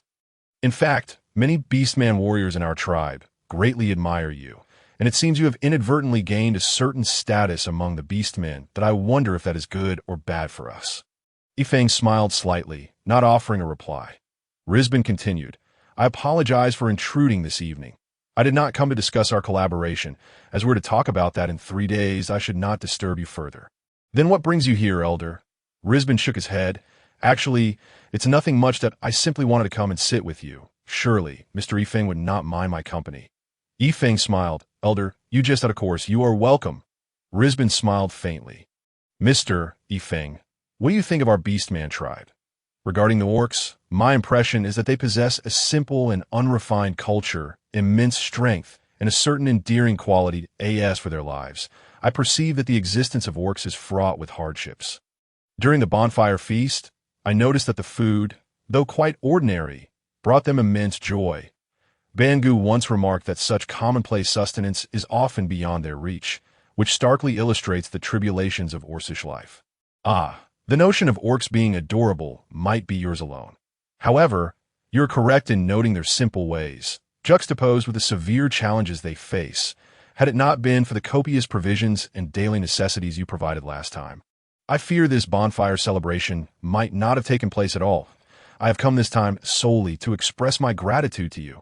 Lisbon remarked, you are indeed a peculiar young man, daring to seek cooperation with us orcs. You must be aware that forming close ties with us may not bode well should outsiders learn of it. Furthermore, your audacity in bringing along a girl who possesses neither martial skills nor magical prowess to our orc tribe is either sheer folly or an expression of great confidence.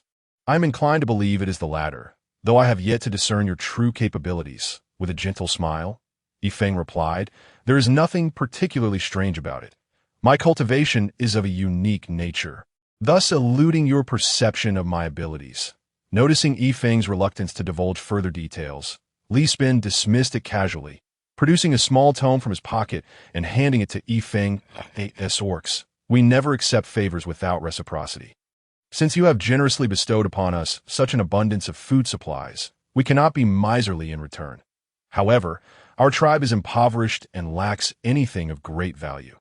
This tome of mental focus is the distilled wisdom of our forebears, meticulously detailing the cultivation of mental fortitude that I trust it will be of great benefit to you to do not hesitate to accept it. This is merely a copy, with the original preserved within the tribe. A surge of joy coursed through Yifeng. Although he did not cultivate magical energy or fighting spirit, he was focused on developing his mental strength and sword energy. His sword energy was on the verge of a breakthrough. Yet the cultivation of mental fortitude proved exceptionally challenging. He had lingered at the pinnacle of the initial stage of the holy rank for an extended period without any signs of advancement. Excitedly accepting the tome, he exclaimed, "In that case, I cannot thank you enough." Seeing Yifeng take the book, Li Spin smiled faintly. If Yifeng truly possessed formidable strength, it would only serve to benefit the orc tribe. Yifeng suddenly inquired, "Esteemed elder, what exactly is a prophet?"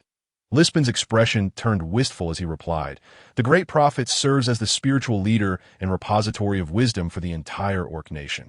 Under the guidance of the orc prophets, we have been able to thrive. Unfortunately, for several centuries, our kind has not seen the emergence of a prophet. What abilities are requisite to be deemed a prophet?" Yifeng asked. Li Spin responded, "The role of the prophet has traditionally been held by our fox kin, as their intellect surpasses that of all orcs. The art of becoming a prophet has been passed down through generations within the Fox clan, with only the current head of the family permitted to practice it. However, the path to becoming a prophet is fraught with difficulty. Although it is not explicitly stated, every prophet has reached the divine level of existence. Thus, it has become an unwritten rule among our people that only those of divine caliber may inherit the title of prophet. Has it truly been centuries since one has appeared?"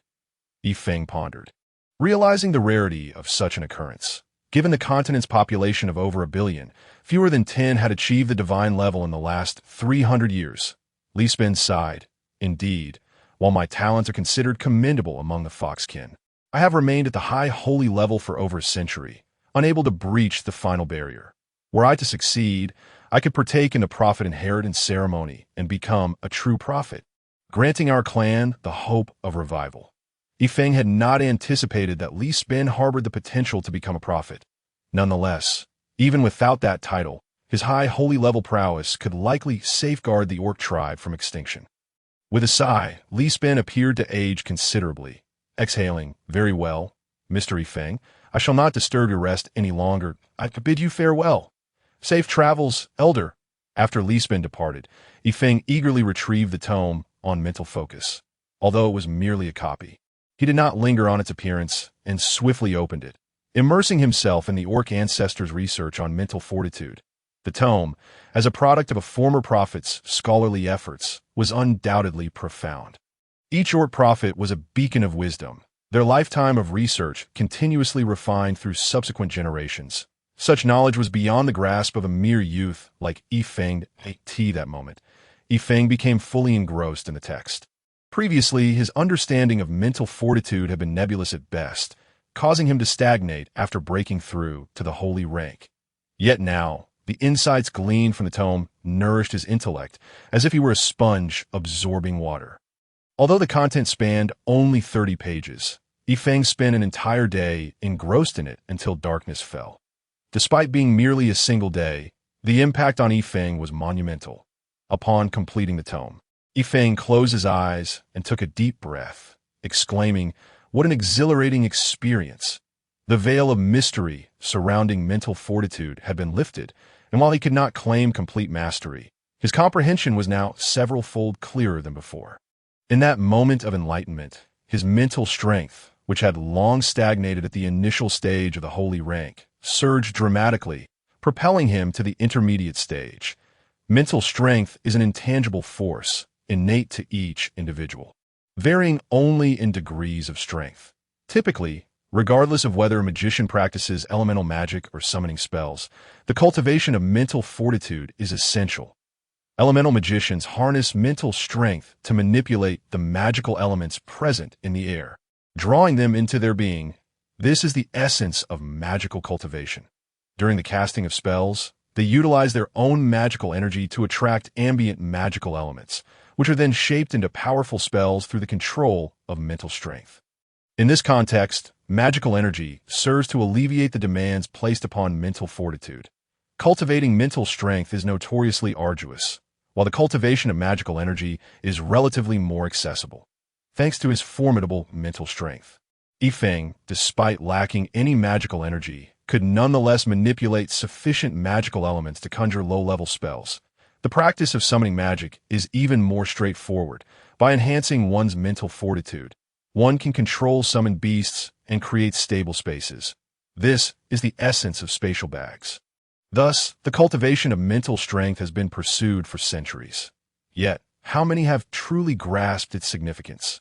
Beyond its auxiliary control functions, mental strength possesses a direct application. Attack. Mental assault. This revelation regarding mental attacks was one of Yifeng's most significant takeaways from the tome. Though he could not fully comprehend it at present, he understood that a mental attack targets the soul and is the most formidable form of assault. From the tome, Yifeng discerned several methods of mental attack. Recalling how the prophet had once exerted mental pressure upon him, that he resolved to diligently study mental assaults. The enhancement of his mental strength allowed Yifeng to perceive his surroundings with unprecedented clarity. As his mental fortitude grew, he noticed a peculiar phenomenon: the intermittent presence of fire elemental fluctuations in the air. Among the orcs, no one practiced magic, at least not elemental magic, and the barren mountains surrounding him raised questions about the source of these fire elements.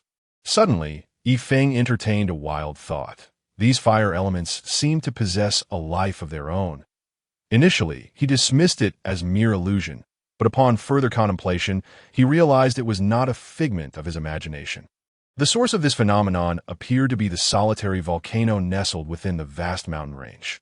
Could be a volcanic eruption.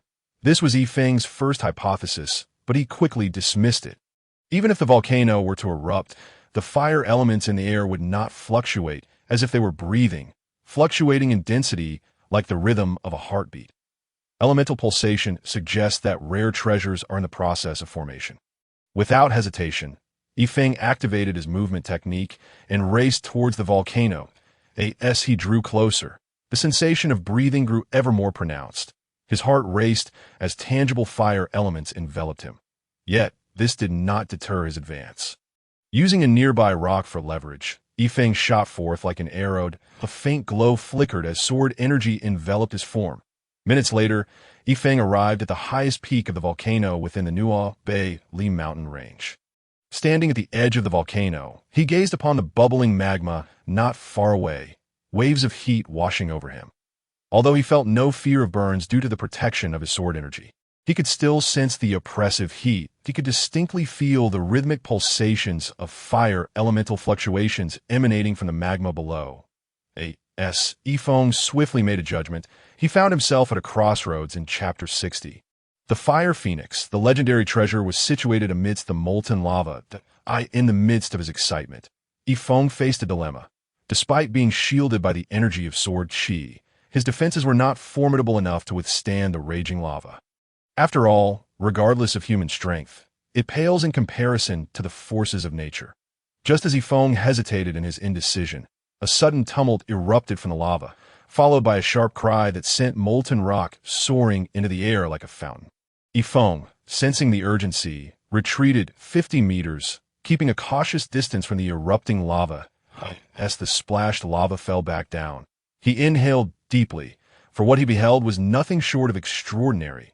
He witnessed the mythical Fire Phoenix. A creature of legend, its body extending over 100 meters. The phoenix circled gracefully in the air before landing softly. That moment, Yifeng observed the phoenix with clarity.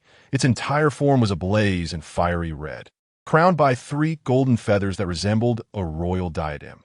Its wings, stretching over 150 meters, concealed the edges of its feathers in a blaze of golden flames. Notably, 9 long feathers, each over 100 meters in length, floated effortlessly behind it, giving the creature an aura of sanctity. However, upon closer inspection, a multitude of dark spots marred its otherwise divine appearance, lending a hint of eeriness to the majestic being. The piercing gaze of the Fire Phoenix was now fixed upon Yifeng. Regret washed over him as he thought, why did I have to provoke this ancient beast? The Phoenix was a formidable 9th-tier, upper-tier magical beast, and some even claimed it to be on par with a 10th-tier sacred beast.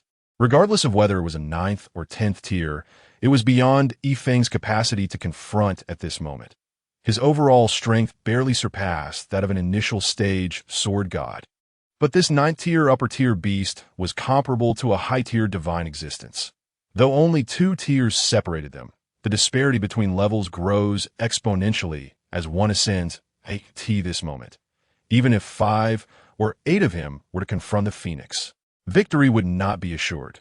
The thought of escape was utterly foreign to Yifeng. Fleeing before a 9th-tier, upper-tier, flying magical beast, Despite his confidence in his speed, he knew he had not yet reached such an extraordinary level. Suddenly, the phoenix spoke with a chilling voice. "Human, do you realize whose territory you have trespassed upon? Those who intrude shall meet their demise." Ifong was not taken aback by the phoenix's ability to speak. Any ninth-tier magical beast possessed intelligence akin to that of humans and could easily transform into human form, conversing with ease. Despite his usual sharp tongue, Ifong found himself stammering, Fire Phoenix, oh no. Are you the Fire Phoenix?" His question was foolish, and worse yet, it had angered the majestic creature. The Fire Phoenix's aura surged, flames enveloping its form, and a thunderous roar echoed. "Wretched human, you shall pay dearly for your insolence against the great Phoenix." Not one to be foolishly passive, Ifong summoned the sword chi within him, forcing it to circulate throughout his body. In an instant, his nameless soft sword appeared in his grasp, with a swift horizontal slash. A brilliant stream of sword chi cleaved through the air, and he rapidly retreated. The sword chi, akin to a cow sinking into the ocean, vanished into the sea of flames surrounding the phoenix. A sharper cry of a bird followed, indicating that Yifeng's strike had indeed inflicted notable pain upon the fire phoenix. Though Yifeng was puzzled as to why a ninth-tier upper-tier beast could be wounded by his attack, given its formidable defenses, he understood that even if the phoenix had sustained an injury, it was likely superficial. His current strength was insufficient to severely harm the fire phoenix.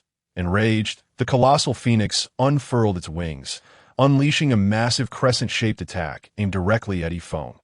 Gritting his teeth, he pushed his speed to its limits and narrowly evaded the phoenix's wrathful strike. However, the searing heat still seared his face painfully.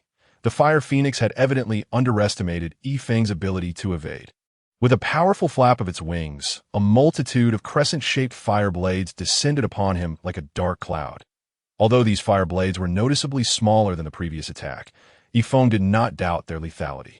Even if he survived, he would likely be gravely injured at this moment. The advantage of the Nameless Sword technique became apparent. With the 7th level of the Nameless Sword technique at his disposal, Yifeng's speed was unmatched. Even by the sword gods, he appeared as a fleeting shadow, weaving through the dense barrage of fire blades with an ethereal grace. Yet, the true struggle was known only to Yifeng. Despite his seemingly effortless evasion, this speed was his absolute limit. The heat waves from the fire blades were equally tormenting, and their sharp edges left numerous wounds upon him, in his evasive maneuvers. Yifeng failed to notice that at some point, the fire phoenix had ceased its assault. Hovering in the air, it observed Yifeng's performance, seemingly deep in thought. When he dodged the last fire blade, he finally realized the phoenix had halted its attack. Nevertheless, he remained vigilant, warily watching the creature. The fire phoenix then descended to the edge of the volcano, and in a flash of red light, a stunning red-haired woman appeared. Her icy gaze deterred any thoughts of approach. Atop her head were tri-pronged scales, unmistakably marking her as the humanoid form of the fire phoenix. Eyeing the cautious Yifeng, the phoenix spoke coldly. "Human, you possess considerable strength. I never anticipated that.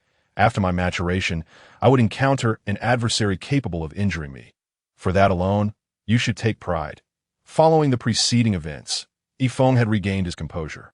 Though he remained uncertain of the phoenix's intentions, the phoenix continued, "Originally, I would have taken your life for wounding me.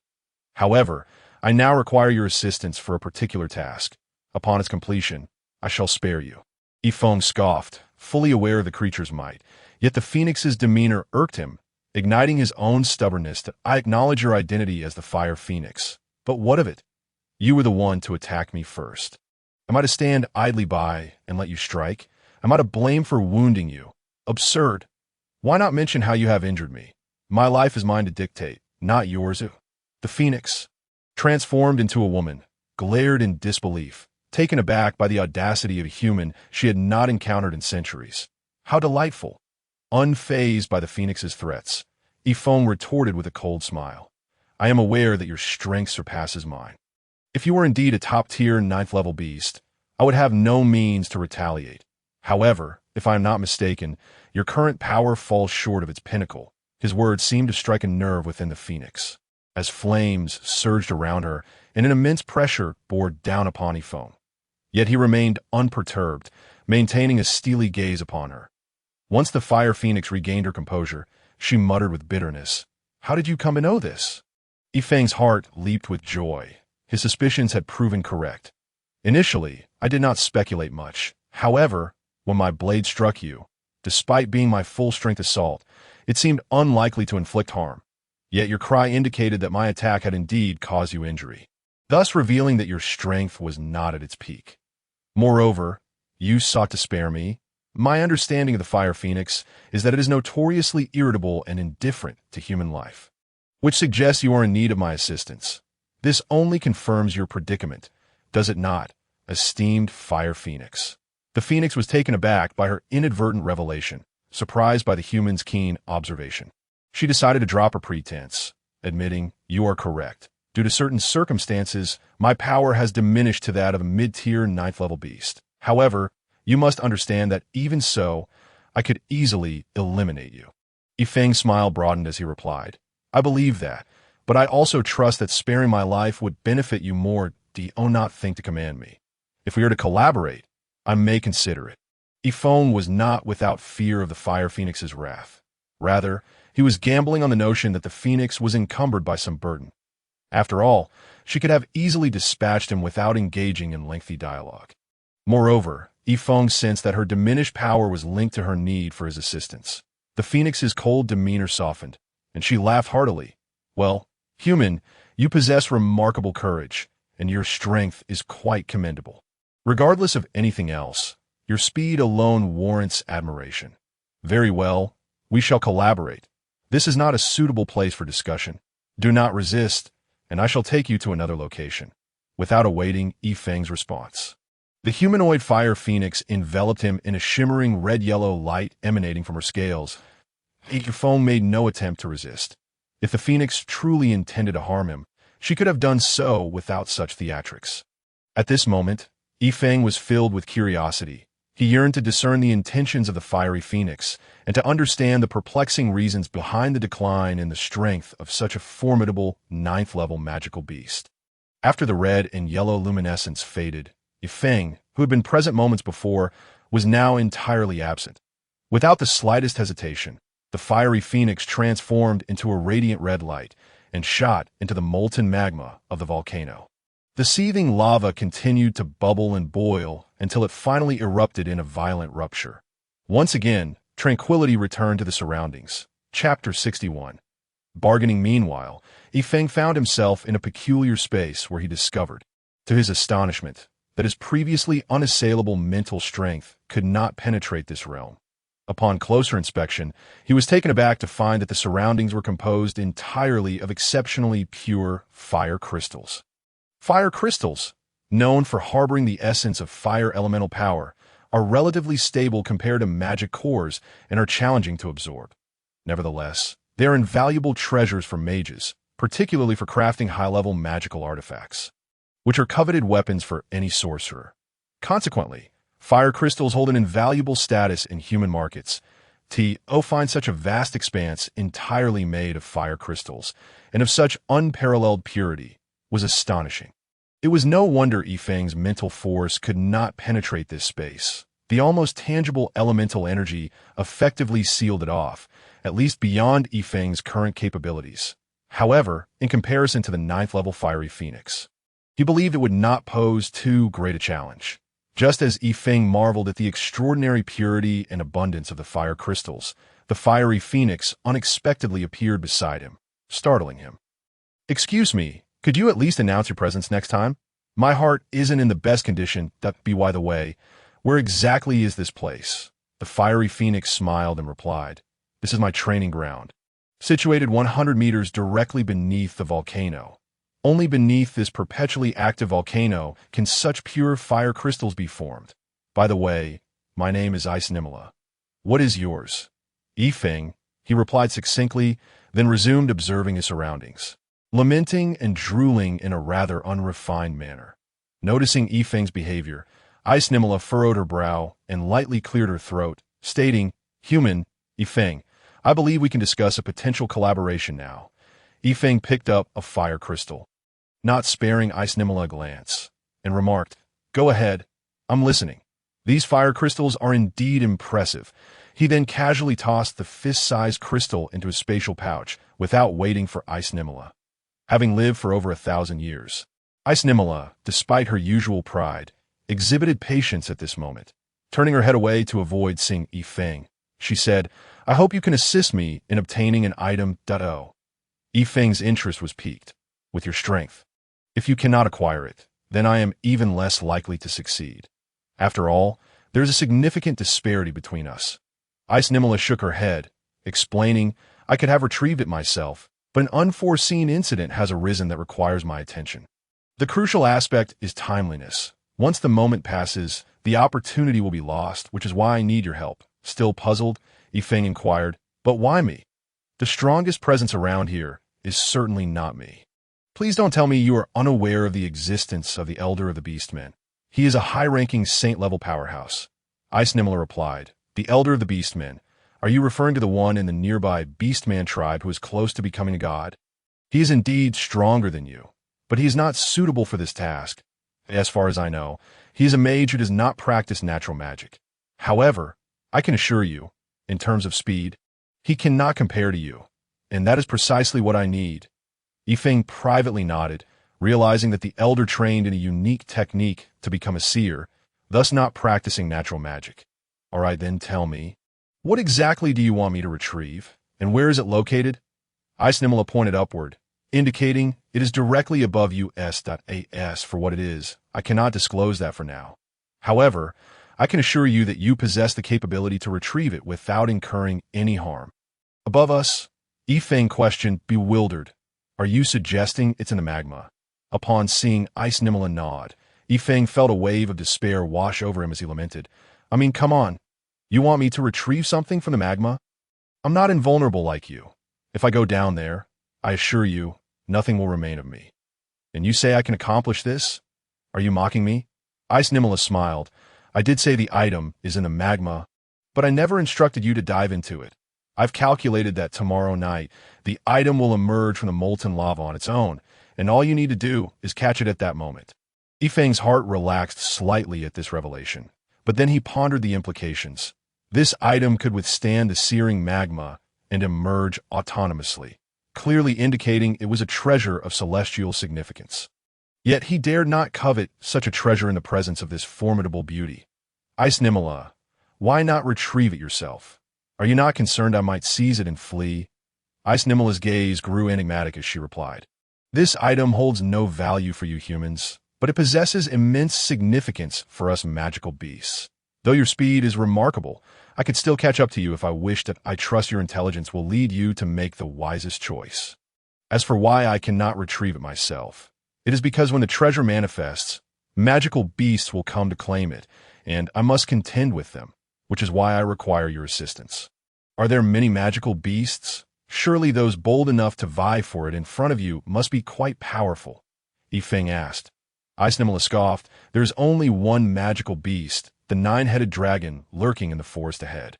In its prime, that 9th-level mid-tier dragon would never dare to approach. However, my strength has significantly waned, and it discovered my weakness by chance. The allure of the treasure is tremendously enticing.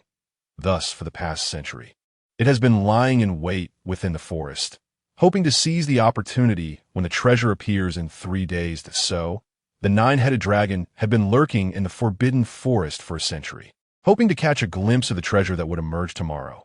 This also made Yi Feng acutely aware that a treasure capable of enticing 2 top-tier magical beasts to contend against each other, even at the cost of 100 years of observation, was no ordinary item. Now that you are also a 9th-level mid-tier, can you defeat that 9-headed dragon? Ice Nimala replied with a cold laugh. Although my strength has diminished to the 9th-level mid-tier, I remain the pinnacle among my peers. Moreover, the aura of a 9th-level high-tier being still lingers, and I can still instill fear in that 9-headed dragon. Hearing this, Yi Feng felt a modicum of relief. At least with Ice Nimala by his side, he need not fear being torn apart by the dragon. With that thought, a glimmer of inspiration struck Yi Feng, and a faint smile graced his lips. Ice Nimala, I have decided to collaborate with you. However, if I assist you in obtaining what you desire, how will you repay me? After all, A collaboration should benefit both parties. Ice Nimala was momentarily taken aback. This was a question she had never considered. Despite being a 9th-level high-tier magical beast, even now that she had only mid-tier strength, few had dared to negotiate terms with her. Yet, she was unaware that Yifeng was an anomaly. So, how do you wish for me to repay you? Yifeng grinned mischievously. I want that 9-headed dragon. The 9-headed dragon? Ice Nimala inquired, puzzled. What do you want it for? Are you seeking its corpse? That would be no issue. While the remains of a 9th-level magical beast are filled with treasures, they hold little allure for a higher-tier phoenix like myself. Yifeng quickly shook his head. No, I don't want its corpse. I want alive. You may not realize that I am a summoner, and I wish to have that 9-headed dragon as my summoned beast. This shouldn't pose much of a challenge for you, right? A summoner? Ice Nimala exclaimed in surprise. You are also a summoner? Could it be you have mastered both martial and magical arts? Achieving your level of strength with dual cultivation is truly astonishing. I can help you subdue that 9-headed dragon, but you must understand that to summon a 9th-level beast, you need to possess the mental strength of a divine mage. Have you reached that level? Yifeng shook his head. Not yet. I have only just attained mid-tier divine mage mental strength. This is why I require your assistance. I need you to weaken it to its most vulnerable state, at which point I may have a chance to subdue it. Though Yifeng had not yet reached the level of a divine mage, he had already attained divine mage status, which left Ice Nimala astonished. Concurrently, a sense of wariness began to arise in her heart. Yifeng was indeed exceptional to cultivate the martial arts to the holy level, especially at such a young age, is indeed a remarkable feat. While it may be presumptuous to claim that there will be no successors, it is fair to say that no one has achieved such a milestone before. After a lengthy pause, Ice Nimala finally spoke. Very well. I shall assist you. However, should you ultimately fail to subdue the 9-headed dragon, do not blame me. Yifeng nodded in understanding and smiled. Then it is settled. By the way, why do you have so many fire crystals here? I would like to take a few. You wouldn't mind, would you? Oh, great fire phoenix? Ice Nimala rolled her eyes in exasperation, silently thinking that he had already taken them for himself. So why bother asking? Nevertheless, she replied, this place sits directly beneath a volcano where geothermal energy is exceptionally high and the fire elements are exceedingly abundant. Over time, the originally ordinary rocks have transformed into pure fire crystals due to the relentless erosion by the fire elements. After Yifeng had ruthlessly gathered several fire crystals, he was teleported out of the chamber. Recalling Ice Nimala's pained expression earlier, Yifeng felt a surge of satisfaction in that vast chamber filled with fire crystals. He managed to strip away 1/5 of them, totaling over 30,000 pieces. How could he not be delighted? Chapter 62. The 9-headed dragon. Moreover, these were the purest top-grade fire crystals, upon returning to the orc tribe. The following morning, after breakfast, Anaya, accompanied by Bongu and a dozen or so members of the Falcon clan, ventured into the mountain range, with Gomi, whom Yifeng was familiar with, also in tow, with the protection of 2 spirit warriors. Yifeng felt slightly more at ease. For added safety, he had instructed the little wolf to accompany Anaya, serving as her mount. Having dealt with this matter, Yifeng took a brief tour around the orc tribe. Noting that the orcs had yet to recover from the frenzy of the previous day, he hurried to his room to prepare for the evening's endeavors. Yifeng was certain the process would not be smooth sailing, and thus, ensuring he was in optimal condition was undoubtedly wise. The orcs were indeed fervent. As the night deepened, according to the time agreed upon with the fire phoenix, Ice Nimala, Yifeng arrived at the volcano's mouth. The pulsation of fire elements today was more intense than usual. With his heightened mental acuity, Yifeng could distinctly perceive this change. As Yifeng landed at the volcano's mouth, Ice Nimala, transformed into her humanoid phoenix form, also appeared. They exchanged nods, and Yifeng swiftly glided to a nearby rock. As per their plan, he needed to conceal himself first. After Yifeng had successfully hidden, the fire phoenix returned to her chamber of fire crystals. All returned to tranquility, save for the molten lava that continued to churn. Concealed behind a rock, Yifeng's gaze was fixed on the volcano's mouth. He held his breath, stifling his presence, intensely observing every movement around him. The lava within the volcano began to bubble slowly, its pace quickening, with splashes of molten rock rising higher and higher. The volcano was beginning to boil. Suddenly, Yifeng sensed an approaching presence, yet he dared not probe with his mental energy. If the entity were powerful enough, his search would undoubtedly reveal his location, placing him in peril. According to the plan discussed with the Fire Phoenix, Yifeng was to focus solely on the treasures that soared from the volcano. While everything else was entrusted to her, this moment, Yifeng had no doubt that it was the nine-headed dragon making its entrance. After a century of lurking in the forbidden forest, the nine-headed dragon had finally emerged. A century of preparation culminated in this night, but Yifeng's nerves were taut. Despite his mental fortitude, he could not suppress his anxiety. He sensed that the nine-headed dragon was merely 300 meters to the east of him. It had halted its movement, its gaze fixed intently on the molten lava below. Suddenly, a colossal wave of lava surged forth, and the molten rock began to swirl counterclockwise. The speed escalated, forming a massive vortex. Not of air, but of molten lava. Yifeng thought to himself, "Here it comes." The swirling lava accelerated abruptly, transforming into a whirlwind that shot upwards to the vortex's apex. A brilliant red light flickered. It was a dazzling radiance. The red light swiftly departed from the swirling lava, and Yifeng recognized it as the target of his quest. In an instant, a thunderous roar erupted, and a massive form surged towards the red light. The creature was an enormous entity, measuring over 100 meters in length, its body exuding a dark sheen, with 9 colossal dragon heads intertwining as they pursued the radiant light. The nine-headed dragon lacked limbs and wings.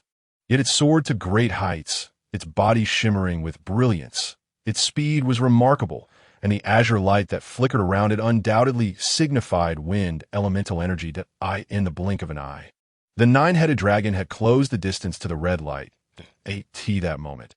Another cry of a phoenix echoed, and the Fire Phoenix's immense form erupted from the lava with tremendous force. However, her target was not the red light. It was the nine-headed dragon that was closing in on it. The nine-headed dragon reacted swiftly, twisting its body just as the Fire Phoenix's claws were about to seize it.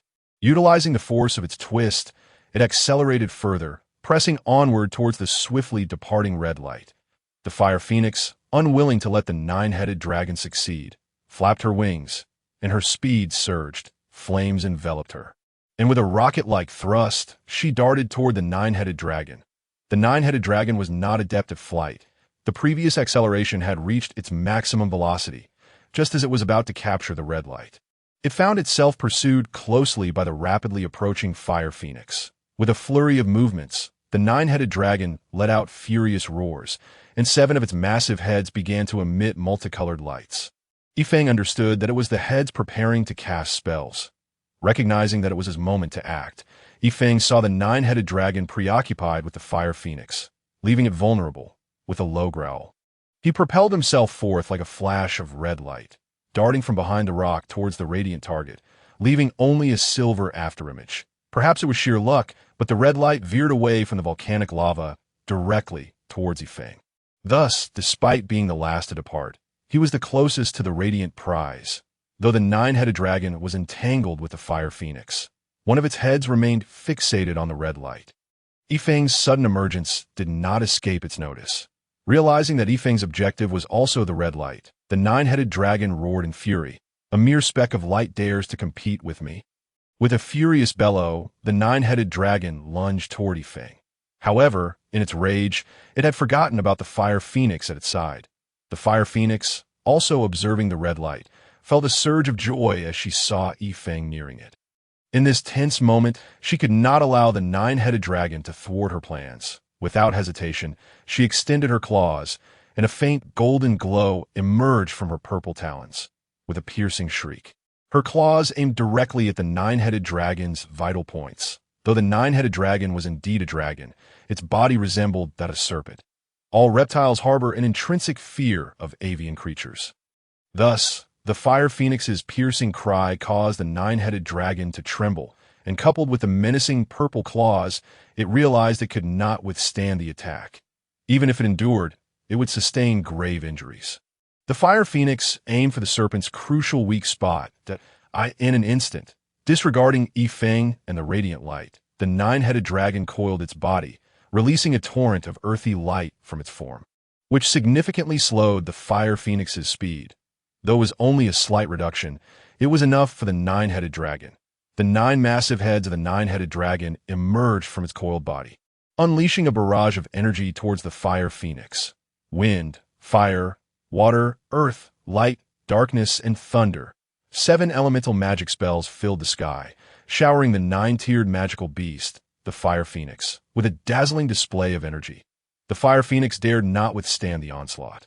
After all, the nine-headed dragon was one of the most formidable beasts among the 9th-tier mid-level creatures. While her own strength had significantly waned, to resist would surely leave her battered, even if she emerged victorious. With a slight shift of her massive body, she altered her trajectory. However, her vibrant feathers, imbued with fire elemental energy, remained unyielding, striking towards the nine-headed dragon like 9 long whips. The nine-headed dragon was caught off guard by the fire phoenix's unexpected maneuver, and it fell into disarray. Yet, true to its status as a 9th-tier mid-level beast, when the final feather whip came towards it, the nine-headed dragon opened its most formidable mouth without hesitation, clamping down on the fire phoenix's feather with unyielding force. The sheer might of the nine-headed dragon's only physical head was beyond measure. The fire phoenix, suddenly feeling a jolt throughout its entire being from the loss of a single feather, recognized that those 9 feathers were the very embodiment of its energy. The strength of the phoenix was intrinsically linked to the number of feathers at its tail that moment. The loss of 1 feather was a grievous blow, a potentially fatal wound for the fire phoenix. Enraged, the phoenix took to the skies, its sharp beak agape as it unleashed a torrent of green flames towards the nine-headed dragon. This was the phoenix's most potent attack, the green flame wave. Despite having plucked a feather from the fire phoenix, the nine-headed dragon was already severely injured from the previous onslaught of the phoenix's 8 remaining feathers. Moreover, in the act of tearing away the 9th feather, it had expended all of its strength. The feathers of the phoenix were not easily removed. The searing heat nearly choked the nine-headed dragon, causing it to crash violently against the edge of the volcano. Faced with the phoenix's formidable assault, the dragon felt the palpable threat and, without hesitation, relied on its agility to navigate through a series of 18 twists and turns. With each maneuver, a surge of energy enveloped it, and upon completing the intricate course, a sphere of energy with a radius exceeding 1 meter was formed, hurtling mercilessly towards the fire phoenix. Meanwhile, as the fire phoenix and the nine-headed dragon were entangled in their fierce battle, Feng successfully retrieved the orb of red light. His astonishment. The orb that emerged from the volcanic magma was a fist-sized sphere, surrounded by flames, yet he felt no heat as he grasped it. Fire Spirit Pearl. The term flashed through Feng's mind, that a treasure of fire attribute. It represented the primordial essence of fire energy. Legend spoke of any beast absorbing the Fire Spirit Pearl, significantly enhancing its power in a short span. And some whispered that such absorption could elevate a creature to the status of a legendary sacred beast. It was no wonder that 2 apex beasts would fiercely compete for it. Even though the nine-headed dragon was not of the fire attribute, it possessed a fiery essence, and absorbing the pearl would undoubtedly augment its strength. Alas, humans were incapable of such absorption. Regardless, Feng placed the Fire Spirit Pearl into a spatial pouch before turning his attention back to the escalating confrontation between the nine-headed dragon and the Fire Phoenix. Chapter 63. The Rogue's Deception. Due to prior circumstances, the Fire Phoenix's strength had plummeted to the mid-9th level, and after losing a feather to the nine-headed dragon, its power had further diminished, even falling below that of the injured dragon.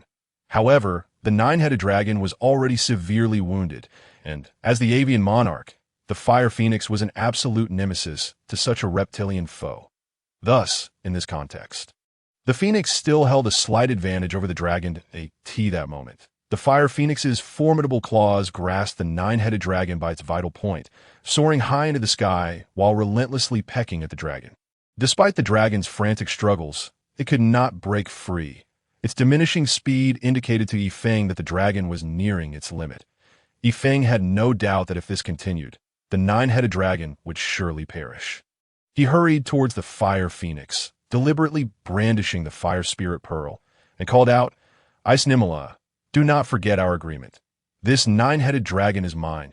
Indeed, if the nine-headed dragon were to become Yifeng's summoned beast, it would greatly enhance his own strength. How could he not be concerned? The fire phoenix glanced between the fire spirit pearl in Yifeng's hand and the battered nine-headed dragon beneath it, its voice cold and menacing. Were it not for the fire spirit pearl, I would devour your magic core. Humph. The phoenix was furious. The plucking of its feather was not merely a loss of power, but a profound insult to its pride. Had it not been for the prior agreement with Yifeng and the desire for the fire spirit pearl, the phoenix would not have so easily let the nine-headed dragon go. Yifeng rushed over, observing the nine-headed dragon panting heavily from all nine heads, and he felt a modicum of relief.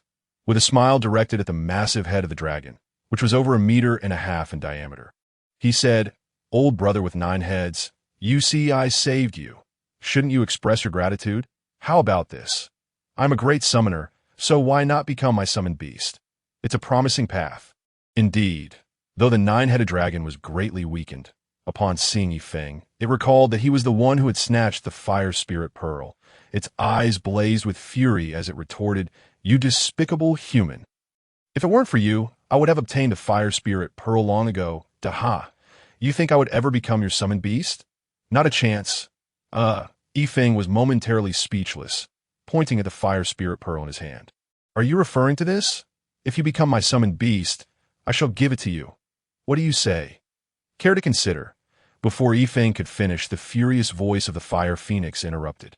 Embarrassed, he smiled sheepishly at the phoenix, saying, Hee, just kidding. No need to be upset. He then turned back to the nine-headed dragon, his smile vanishing as he coldly demanded, Do you want it or not?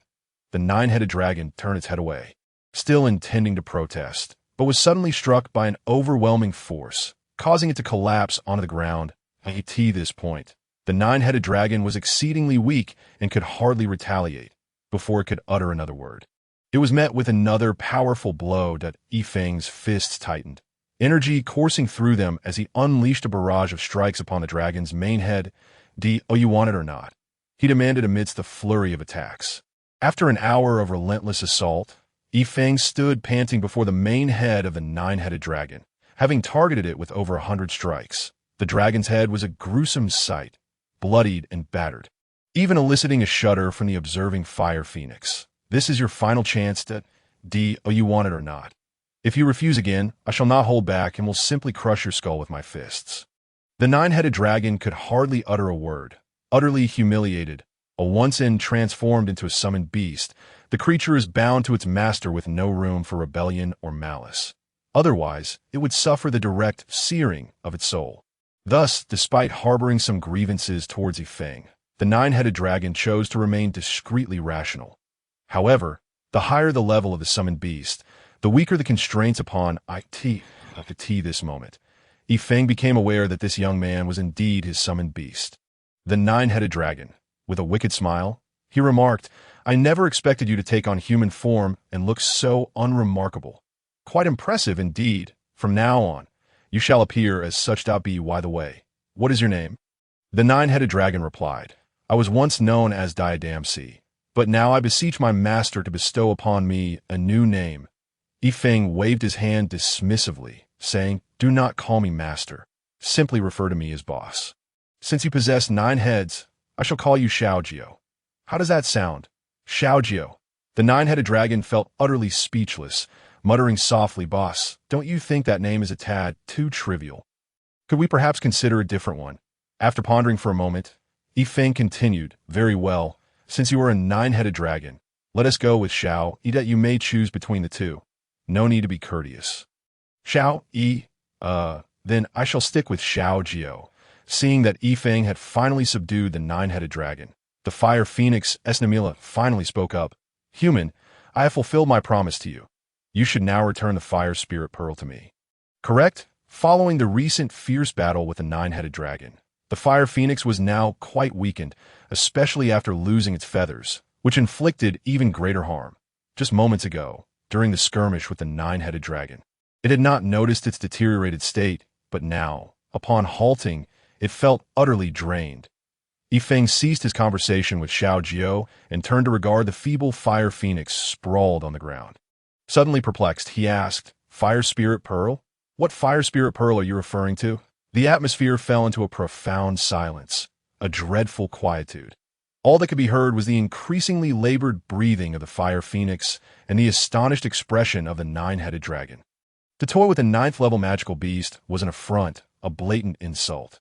The fire phoenix, brimming with rage, coldly declared, "Human, are you mocking me?" Yifeng feigned innocence, responding, "Mock you?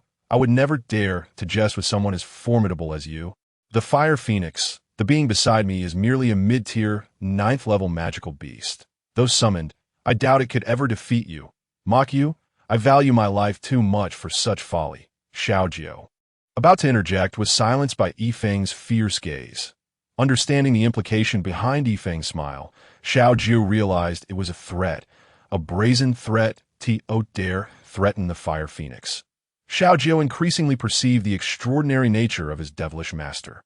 The fire phoenix glared intently. Although it was indeed a ninth-level mid-tier magical beast, it was currently diminished in strength due to its lost feathers. Moreover, the nine-headed dragon was in peak condition, leading the fire phoenix to grasp the meaning behind Yifeng's words. Threatening. However, at that moment, the fire phoenix felt utterly powerless. Its combat prowess had dwindled to that of an early 8th-level being. Had it been Yifeng alone, perhaps it could have relied on its innate skills to prevail. But with the addition of a flourishing nine-headed dragon, it stood no chance. "Human, this was our agreement. Are you truly willing to break your word?" Yifeng scoffed, "Rather than a partnership, it seems you have been exploiting me from the very beginning. Although I signed the nine-headed dragon, it was already on the brink of death due to your torment and had no strength left. And I suspect, once I obtained the Fire Spirit Pearl, you would not so readily let me go.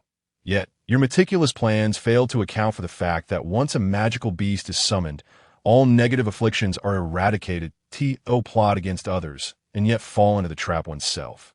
The fire phoenix was taken aback. It had not anticipated that Yifeng understood its intentions from the outset.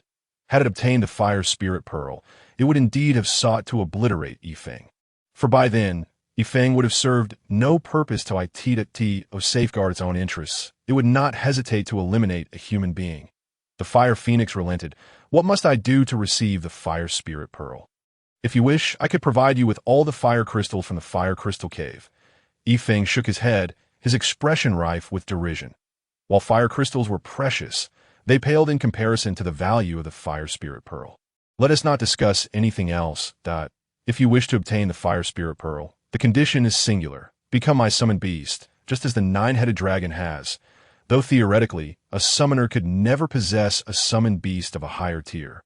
That only applied to forced captures. If a magical beast willingly chose to become a summoned companion, the situation was entirely different. While there would still be pressure in the summoning, success was certainly within the realm of possibility. The fire phoenix, at last, lost its temper. No being, no matter how noble, could compel the proud fire phoenix to bow in submission. Yifeng's repeated provocations had finally pushed the fire phoenix to its breaking point. "Human, you will come to regret your actions. Regret them for all eternity." Yifeng was taken aback. "What? Do you believe that under our combined might, you can still escape?" "Ha!" The fire phoenix's voice rang sharp and piercing. "You are indeed ruthless. I can become your summoned beast, but you must swear to the Creator to grant me the Fire Spirit Pearl. Otherwise, I will unleash divine retribution." Such a vow was indeed potent. Yet Yifeng was exhilarated by the prospect of the fire phoenix's words, and without hesitation swore, "To the Creator, I, Yifeng, swear before the Creator that if the fire phoenix's Namila becomes my summoned beast, I shall bestow upon it the Fire Spirit Pearl. Should I violate this oath, may I face divine retribution." An oath is a form of power, a binding contract. Upon the completion of Yifeng's vow, a red light surged into his forehead, signifying the oath's enactment. The fire phoenix, unperturbed, swiftly entered into a contract with him. Though its strength had waned, its formidable spirit remained intact. Yifeng, panting heavily, found it a challenge to finalize the contract. only managing to do so after the enhancement of his spiritual power post-contract with a nine-headed dragon, allowing him to reach the high-tier saint-leveled 8T that moment. The Fire Phoenix dared not harm Yifeng, for the Fire Spirit Pearl lay within Yifeng's dimensional pouch. Should Yifeng perish, the pearl would be lost to another realm forever. Just after signing the contract with a nine-headed dragon, Yifeng suddenly felt a warm current flow into his spiritual sea, causing it to expand rapidly, with his spiritual power advancing at a remarkable pace to a higher tier. The benefits of ascending to a higher tier summoned beast were indeed remarkable. Yet he also noticed that the injuries on the nine-headed dragon had not fully healed. It had only recovered to a significant extent, regaining its strength to the high 8th level, comparable to Yifeng's own power. Meanwhile, Yifeng's spiritual sea felt another warm surge, this one considerably more potent than before, validating his earlier suspicions. After sealing the contract with the Fire Phoenix, his spiritual power surged again, reaching the initial divine level.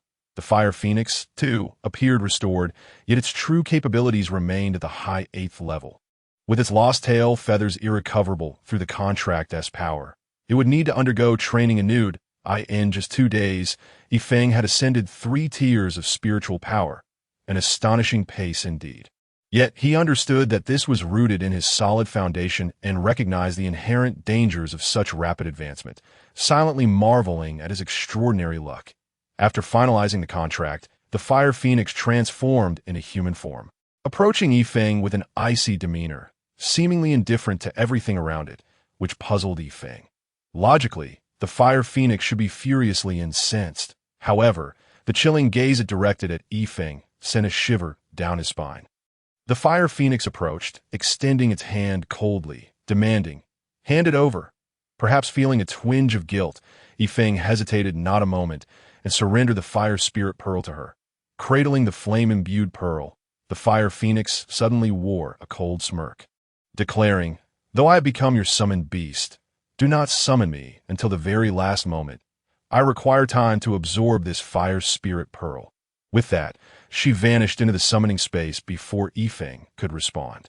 Summoned beasts stronger than their summoners are permitted to enter and exit the summoning space at will. Yifeng stood there, taken aback, turning to Xiao Jiao beside him. "Tell me, who is the real master here? She seems even more domineering than I am." The nine-headed dragon, Xiao Jiao, chuckled, "Boss, it seems you've truly hit a wall. This Fire Phoenix is notoriously proud. Though she is now your summoned beast, she will not fully comply with your commands.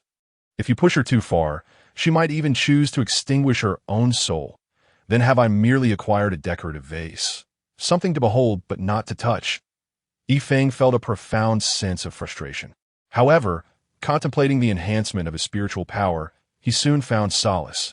External forces can never truly compare to one's own self-improvement. Suddenly recalling a matter, Yifeng remarked, "Xiao Jiao, what exactly happened to the Fire Phoenix? Why has its strength diminished to the mid-9th level?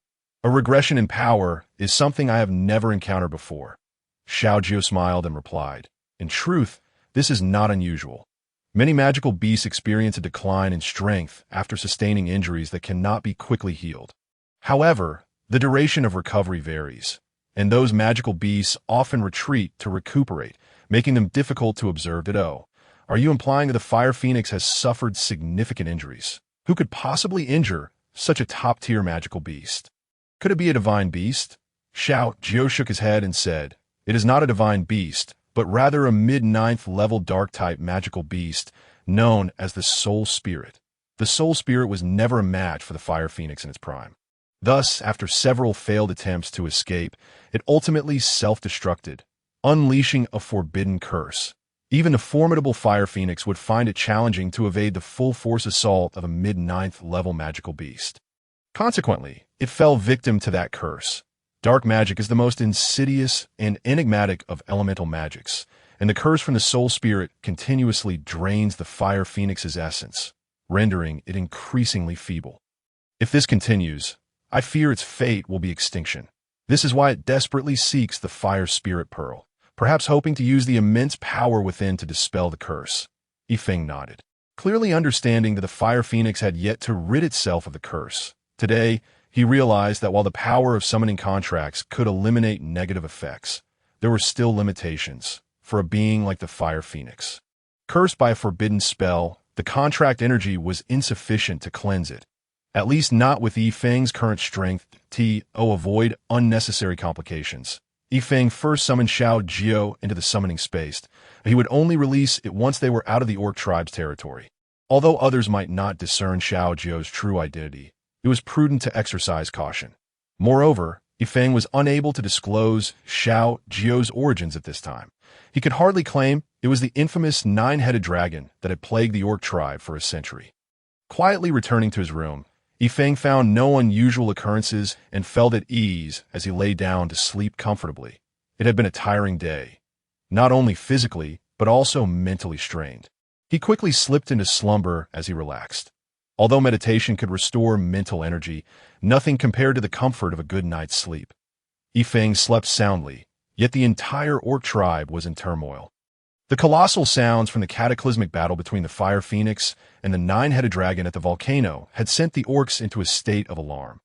The four elders hastily ventured several miles towards the source of the noise, only to find chaos and debris at the volcano's edge, with no other clues to be found.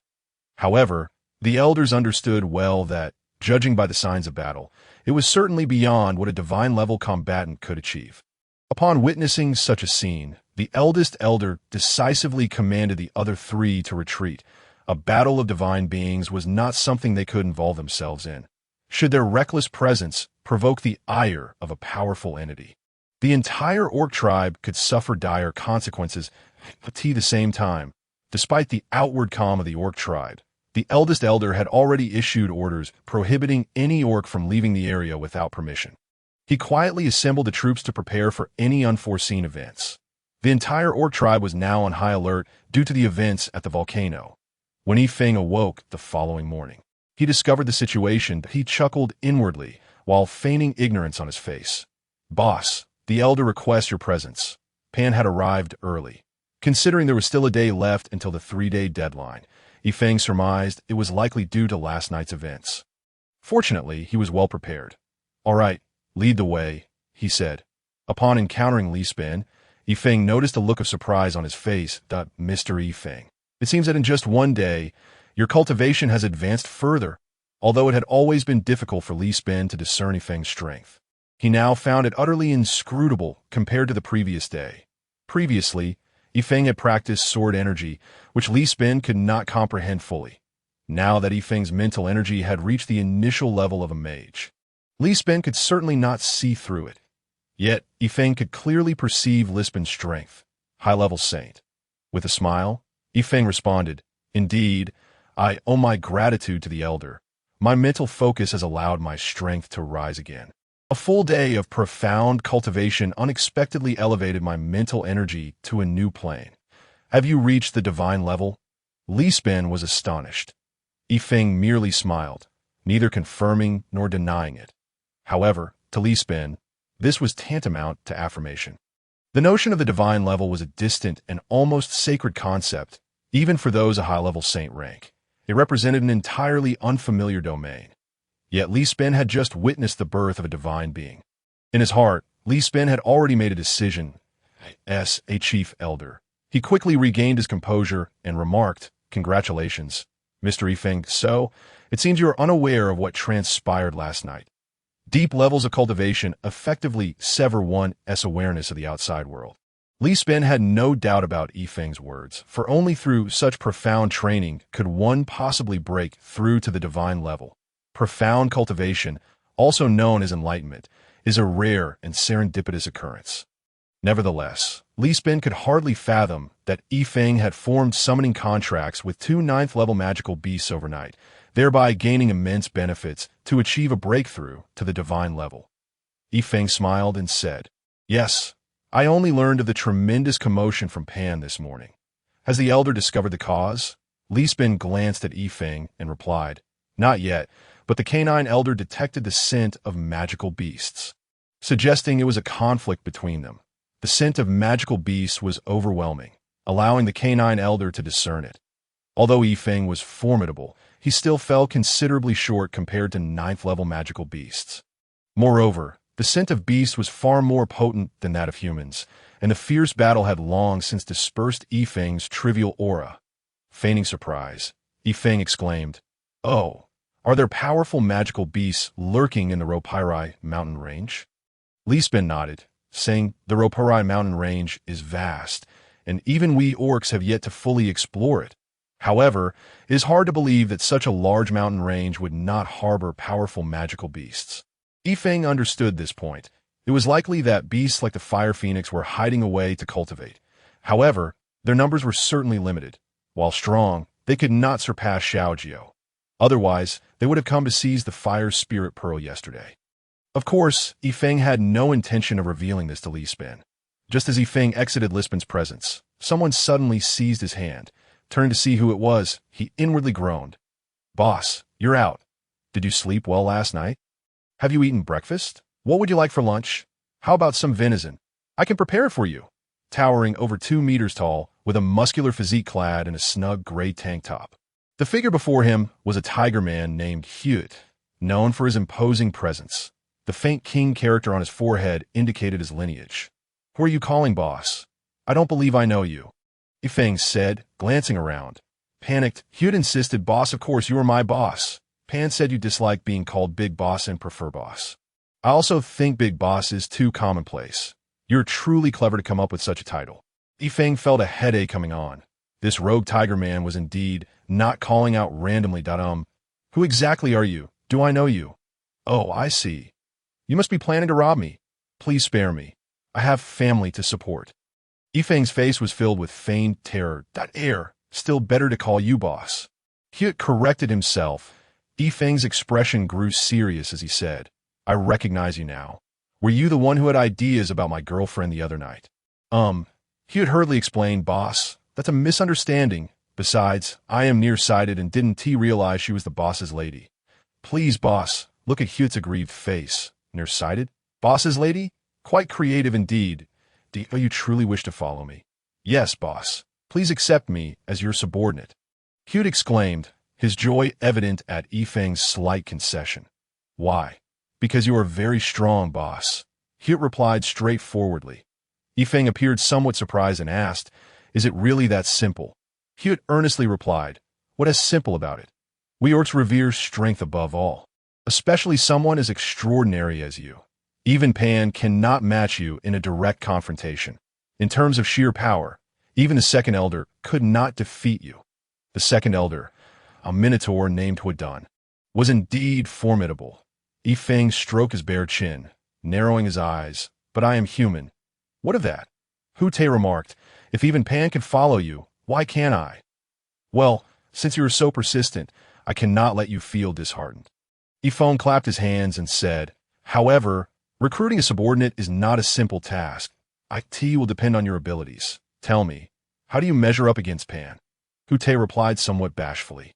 I'm a tad weaker than Manyo, but I am also a high-ranking battle soul master, one of the 3 great talents of the orc tribe." 3 great talents? Hute nodded proudly. "Indeed, Manyo, Lao Lang, and I are hailed as the 3 great talents of our tribe. However, Bangu is slightly stronger, with Pan coming in second. So, you are last then?" "Yes," Hute said, somewhat dejected. Yifeng shook his head. "That won't do. You are too weak. If it were Bangu, I might consider it, but as the last, I'm truly uninterested. Please, boss, I will do my best. Just let me follow you." Yifeng replied, "All right then. I shall give you another chance. Within 3 days, assemble a 100-man team comprising members from various races that, do you understand? However, considering the time constraint, just provide me with a preliminary list and a brief commentary. Are you confident you can accomplish this? If not, you may leave. I have no need for incompetent juniors." Yifeng finally revealed his ulterior motives. Yes, boss. Give me 3 days that I will bring you the best list of orcs," he exclaimed eagerly before rushing off. Yifeng smiled to himself. It would be a travesty not to accept such a formidable subordinate. Although the campfire gathering had caused Yifeng considerable trouble, it was undeniable that his strength had quickly become known among the orcs. This undoubtedly eased his acceptance among them, for orcs are a race that reveres the strong in the blink of an eye. The 3rd day of negotiations arrived. inside the Beast God Hall, the four orc elders and Ifong convened. "Elder, what are your thoughts regarding our collaboration?" Lisbon inquired. "Mr. Ifong, before we discuss this matter, I would like to request that you reiterate your final demands." He stated. Ifong nodded. "This is no problem. In essence, I wish to exchange 1,000,000 bags of grain for the service of 1,000 orc warriors for 1 year, to foster goodwill between us. Should the orcs require assistance within my capacity, I shall oblige. In truth, 1,000 orcs was a minor detail. Ifeng's primary objective was to forge a closer bond with the orc tribe. However, if he proposed this too boldly, it might lead the orcs to perceive it as a demand for submission, a misunderstanding that could be quite troublesome. With 1,000 orcs at his disposal, it would be difficult for their relationship not to be close. This was the reason Ifong seemed consistently to offer the orcs such generous terms that it was akin to hiring 1,000 orcs for the equivalent of 2,000,000 gold coins. An exceedingly high wage, especially since Ifong was providing them with the essential grain they desperately needed. Lisbon took a deep breath and said, "This is impossible." Ifong was taken aback. He hadn't anticipated Lisbon's resolute rejection. Did the orcs truly consider themselves foolish enough to spurn such an offer, or were they merely distrustful of him? In truth, Ifong was more concerned about the latter, given the long-standing enmity between orcs and humans that spanned centuries. Observing the other elders' expressions, which revealed no surprise, Ifong understood this was a collective stance. Yet he was reluctant to concede, saying, "If your tribe agrees, I could assist in eliminating the powerful beast that resides in the Forbidden Forest, thereby returning it to your noble lineage." "What? Mr. Ifong, do you have confidence in this?" Lisbon exclaimed, astonished. The other 3 elders were equally taken aback, well aware of the beast's formidable strength a century prior, during a similar expedition. 3 of the 7 elders perished, and the others were severely injured. This setback had caused the orcs to languish once more. Lisbon, who had not yet risen to the position of elder at that time, had also participated in that battle, fully aware of the 9-headed dragon's might. "Mr. Ifong, you must not act recklessly." The second elder unexpectedly expressed concern for Ifong. This elder had also been present during the encounter in the Forbidden Forest a century ago. However, they had no knowledge that the 9-headed dragon was no longer in the Forbidden Forest, but rather within Ifeng's summoning space. Ifong felt a surge of joy and stated, "Rest assured, elders, there is no need for concern that if I say it, I can achieve it."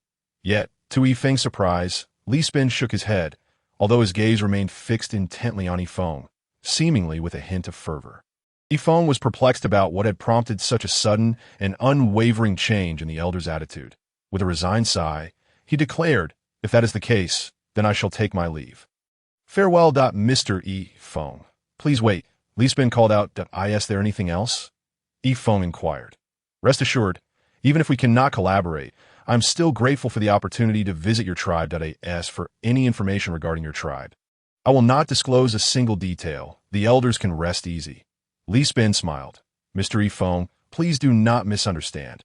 Although I do not agree with your proposed method of collaboration, we can still cooperate in another manner." "Another manner?" Ifong queried. "Indeed." Horn, standing nearby, declared, "We wish to engage in comprehensive cooperation with Mr. Ifong." Comprehensive cooperation? Ifong had a vague inkling of what Horn meant by comprehensive cooperation. Lisbon smiled. "Precisely. Mr. Ifong, we require a strong representative. We can provide you with any orc warriors you desire, of course, as long as it does not compromise our living conditions. In return, Mr. Ifong, you would need to provide us with necessary protection when required. I believe, with your divine strength, even if humans discover this, you would be able to assist us." Chapter 66. Falon, was this not precisely the collaboration he had originally envisioned? Ifeng's heart soared with joy. He had not anticipated that the situation would be so much simpler than he had imagined.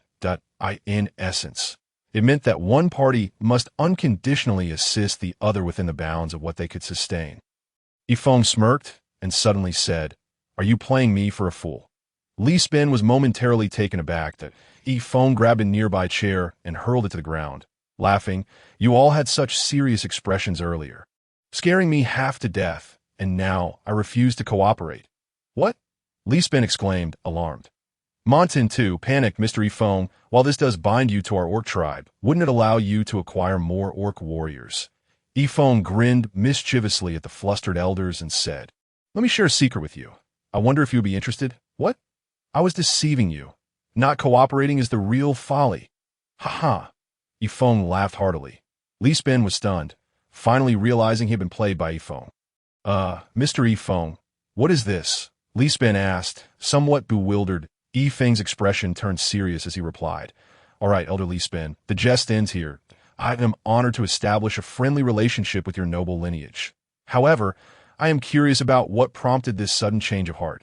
Li Spin replied, "Given Yifeng's current strength and resources, while still not fully matured, I believe you will undoubtedly succeed.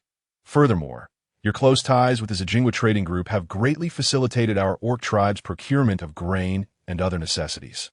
Additionally, with Mr. Yifeng acting as our representative, we can significantly reduce any difficulties we may encounter. More importantly, now that you have reached the divine level, whether as a mage god or a sword god, having a divine protector would be extremely advantageous for the development of our orcs." Yifeng asked, "Are you not concerned that I might lead your warriors astray, even causing significant casualties?" Li Spin smiled. "We have faith in Mr. Yifeng." Yifeng chuckled, realizing his reputation was more favorable than he had anticipated. Although it seemed as though Yifeng were at a disadvantage, only he understood that while he had assisted the orcs significantly, the reverse was equally true, as the entire orc tribe would effectively fall under his command. In this mutually beneficial collaboration, both parties obtained what they desired most. Upon confirming the comprehensive cooperation, Elder Li Spin promptly conferred upon Yifeng the title of Foreign Beast Envoy in the name of the Elder Council. Although this title had never before existed within the orc tribe, its bestowal by the Elder Council, combined with Li Spin's announcement of the substantial provisions and supplies Yifeng would be sending annually, ensured the orc tribe would never again face hunger, leading to jubilant cheers among the orcs. While Yifeng's provisions and supplies had merely garnered gratitude from the orcs, the subsequent news of his extermination of the super beast that had plagued the Forbidden Forest for over a century left all orcs in complete admiration. What could possibly earn greater reverence from the orcs than a show of strength? Not only the ordinary orcs, but even the 8 great elders rejoiced at their decision upon learning the truth about the beast in the Forbidden Forest. Although I have never witnessed Yifeng in battle nor encountered any corpses, the formidable beast that even the Elder Council could not contend with has indeed vanished from the Forbidden Forest. If it was not Yifeng who vanquished it, who else could it be? The foreign Beastmaster has been embraced by the entire tribe of the Robbery Orcs. This expedition to the Orc tribe has yielded bountiful rewards for Yifeng. Apart from acquiring 3 summoned beasts and elevating his mental prowess to a divine level, he has also forged a powerful alliance with the Orc race, which undoubtedly brings him immense joy. Particularly noteworthy is his association with a foreign Beastmaster. Although the title may not sound particularly appealing, it carries significant weight. Having successfully established cooperation, the Grand Elder naturally presented Yifeng with all pertinent information regarding the current state of the Orc tribe. The Robbery Mountain Orc tribe now boasts a population of over 23,000, with the 3 dominant races, the Tauren, the Tigermen, and the Wolfmen, each numbering more than 5,000. Nearly 6,000 individuals. Following these are the Foxmen, the Falconmen, the Catmen, and the Leopardmen, each with populations of around 1,000, while the Dogmen, the Monkeymen, and the Snakemen are merely in the hundreds. Yifeng also observed that not all orc races possess formidable combat capabilities. For instance, the Dogmen, Monkeymen, and Snakemen exhibit significantly weaker attack power, while the Catmen and Leopardmen are relatively average. In truth, the strength of a race can often be gauged by its population. The more powerful a race, the more viable its survival, and thus the greater its resilience. Consequently, one can discern which races are strong and which are weak based on their population figures. However, Yifeng understands that this concept of strength is not absolute, and weakness is not definitive. Regardless of their martial prowess, he firmly believes that if utilized effectively, these orcs will exhibit even greater advantages. While Yifeng can provide some food supplies, the orcs must also exert their own efforts. With over 20,000 mouths to feed, the situation is neither overly abundant nor scant. Relying solely on Yifeng would not only exhaust him, but also foster a sense of dependency and laziness among the orcs. An orc with a mindset of reliance will never attain true strength. The primary food sources for the orcs are magical beasts and wild fruits. However, the Robbery Mountains are barren, with minimal vegetation, thus rendering magical beasts their primary sustenance. Previously, the Forbidden Forest had been occupied by a 9-headed dragon, which restricted the orcs' access to magical beasts from the mountains, although the Robbery Mountains lack large magical beasts. There are still some smaller magical creatures and ordinary wildlife. Yet, this meager supply is wholly inadequate to satisfy the appetites of 20,000 orcs, often falling short of even basic needs that in essence. The orcs had yet to resolve their fundamental food security issues. Fortunately, circumstances have changed. The Forbidden Forest has been reopened to the orcs, alleviating at least 40% of their food shortages. The remainder will rely on Yifeng. However, he is not overly concerned. As long as the orcs are willing to work with their hands and feet, hunger will not be a threat. Yifeng is now waiting for Anaya to return, as he needs to ascertain what other resources the orcs may possess. 3 days after confirming their collaboration, Anaya and her group, who had ventured into the mountains for 5 days, finally returned in the Beast God Temple. Yifeng remarked, "Little girl, wasn't the plan to be gone for 7 days? Why have you returned early?" Yifeng had initially arranged for Anaya to conduct an exploration outside the mountains for 7 days. Anaya nodded and replied, "We returned early, but we still discovered quite a bit that I believe we have essentially fulfilled our mission." Yifeng inquired, "Oh, what is the situation?"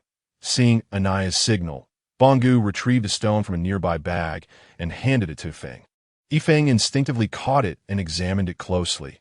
It was merely a rather heavy piece of black metal, lacking any remarkable features. Sensing Yifeng's confusion, Anaya explained, "During our travels in the mountains, we found that most of the rock here is granite, with very little soil, let alone vegetation, resulting in a scarcity of wildlife. However, this was not our primary discovery. Initially, I thought the area was entirely devoid of valuable resources due to the prevalence of granite. Yet, by chance, I discovered this on a fault line. This is called mithril, a very rare metal. Its density far exceeds that of ordinary silver, and it is incredibly hard. However, its value lies not in its scarcity, but in its excellent energy conduction properties. Typical metals are poor conduits for magic, but mithril excels in this regard, surpassing even adamantine, making it an exceptional choice for the crafting of magical items. Thus, one can only imagine how precious it is. Yifeng understood that anything even remotely related to magic immediately skyrockets in value. As mithril is a rare material for crafting magical items. Its worth is undoubtedly staggering to you believe there is a significant quantity of mithril here? Can we exploit this resource? Anaya nodded. Based on our observations over the past few days, I found that the reserves of mithril are indeed quite substantial. I cannot guarantee specifics, but since only a small amount is needed to significantly enhance the performance of magical items, it is typically traded by the gram. The market price is 30 gold coins per gram, and the supply is exceedingly limited. In the black market, the price can be more than triple that. Weighing the roughly 1 kilogram of mithril in his hand, he pondered, "Are you saying that something like this could be valued at over 30,000 gold coins? This seems too easy." Anaya shook her head. "It's not that simple. Mithril is valuable, but another reason for its high price is the difficulty of its refinement. Legend has it that only dwarves possess the knowledge to purify it. The mithril you hold is merely raw ore, and if it were to enter the market, it would fetch only a few hundred to nearly 1,000 gold coins." "What do you mean by that?" Anaya sighed. "It's unavoidable. My suggestion is that we have the orcs mine these mithril ores and concentrate them. Then we can decide whether to send them to the dwarf for refinement or sell the raw ores directly, depending on the quantities we can extract and the associated costs. What do you think?" Yifeng nodded. "You understand these matters better than I do. You can make the decisions and it seems this is not solely my decision. You should consult the Grand Elder." Yifeng decided it would be best to involve the orcs in this endeavor. Although the Grand Elder is knowledgeable, he is not particularly well versed in such matters. "This is no problem. Though we orcs may not match you humans in many areas, we undoubtedly excel in strength. You can leave this matter to us. We will cooperate," with the Grand Elder's affirmation. Yifeng felt reassured. as this was ultimately the orc's domain. This also signifies his respect for the orc tribe. Very well, little girl, we will proceed as you suggest. However, I believe we should start mining from a more distant location to avoid disrupting the orc's living areas. You can discuss the specifics with the Grand Elder and the others. Anaya nodded. This won't happen overnight. We must first conduct a survey. However, with a sample, the orcs will be able to identify it themselves. We should be able to commence operations in about half a month. The Grand Elder affirmed. That's fine. I will arrange this matter. Miss Anaya, you have truly worked hard this time. The Grand Elder is too polite. Since we are allies, mutual assistance is only natural. Upon entering the orc territory, Anaya quickly learned of Yifeng's status as a foreign beastmaster. Astute as she is, she soon understood that Yifeng had established a connection with the orc tribe. Chapter 67. A new atmosphere and fresh beginnings back at Anaya's residence. Yifeng placed his hands on her shoulders and said, "Little girl, you have truly worked hard this time." Anaya smiled and replied, "Silly, wasn't that hard? But we did agree that if those mithril ores are to be sold, we, the Zijingwa, must be the main distributors." Yifeng chuckled. "Of course, I will entrust everything to your Zijingwa merchant group and see if you can handle it." "You underestimate our merchant group. Being the third in the continent is no easy feat." Anaya puffed her cheeks playfully. Yifeng couldn't help but laugh at her antics before playfully pecking her on the lips. "You rascal! How dare you ambush me?" Anaya exclaimed, both shy and annoyed, chasing after Yifeng to retaliate. Fortunately, Yifeng was quick on his feet, swiftly embracing Anaya and thwarting her mischievous intentions. "Hey, do you still want to fight me? Have you forgotten about your husband's presence?" "Husband? I'm still an untouched flower. I say you're more like a wilted flower. Ever since I set my sights on you, you've essentially lost your right to choose a lover." "Haha, just accept your fate," Yifeng teased, displaying his playful side. After their playful banter, they finally returned to serious matters. "Yifeng, you should be aware that your close ties with the orcs may not bode well for you," Anaya cautioned. Yifeng grinned mischievously. "I know what you're worried about, but don't fret. Even if others find out, what of it? With my ability to come and go freely, who could possibly challenge me? After all, this is my chance to explore the continent, so why should I tread carefully? Since we are to play, let us play to our heart's content. While others may hesitate, I, Yifeng, shall boldly proceed if it were possible. I would not mind turning the continent into a tangled mess." Anaya urged, "You are not alone. You have me." "Indeed, indeed. I still have my little girl," Yifeng laughed heartily, gazing at the somewhat flamboyant man before her. Anaya was entranced by his handsome visage and captivating eyes. "So, what are you planning to do next, Wind?" "I am here to support you," Anaya declared, shaking her little fist. Yifeng could not help but be amused by Anaya's enthusiasm and casually handed her a piece of beast hide. Receiving the hide with curiosity, Anaya examined the densely packed characters inscribed upon it, consisting of names and annotations. Although the details were not exhaustive, the characteristics and combat levels were clearly marked, albeit the claw-like script left much to be desired. Sensing Anaya's confusion, Yifeng chuckled. This list of 100 individuals was compiled by that rascal Hute. They represent the absolute elite of the Beastmen. I intend to establish an elite Beastmen unit, managing Beastmen with Beastmen. The primary objective for the Beastmen now is to grow stronger and increase their population as much as possible, and reasonable planning and management will undoubtedly hasten their strength from today onward. The Beastmen tribe will serve as our formidable stronghold, and I am determined to build it well. Anaya's eyes sparkled with understanding. She was well aware of the importance of effective management for any organization. The management model that would later be renowned in history was beginning to take form under Yifeng's leadership. "What do you think? My idea is quite brilliant, isn't it?" Yifeng sought Anaya's approval.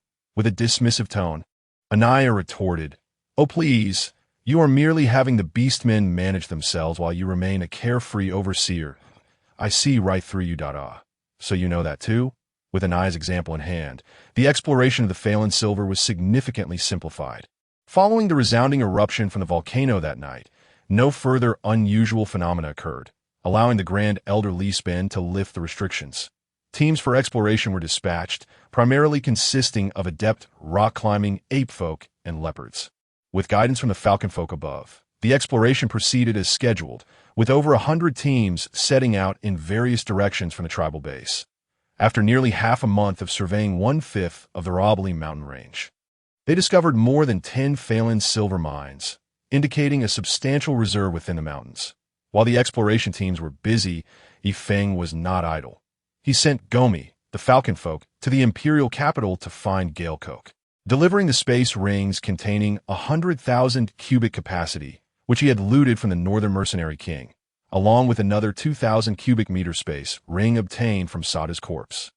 With these two rings, transporting supplies would no longer be an issue. Simultaneously, Anaya penned a letter instructing Galecoke to procure materials from the industries under the Purple Blossom banner, ensuring that with Anaya's correspondence, a significant quantity of supplies could be acquired at the lowest prices. Most of the goods Yifeng directed Gomi to transport were weapons and armor. Although merely basic gear, it was a considerable upgrade compared to the beastman's previous leather armor and wooden weapons. Due to Gomi's unencumbered journey, the delivery of 10,000 sets of standard mercenary armor was completed within 10 days. The decision to transport only 10,000 sets stemmed from the fact that the beastmen were generally quite tall, with tiger folk towering over 2 meters and minotaurs exceeding 2 meters and 3 feet. While the continent valued martial prowess and overall physical attributes were commendable, the average height remained around 1 meter 80.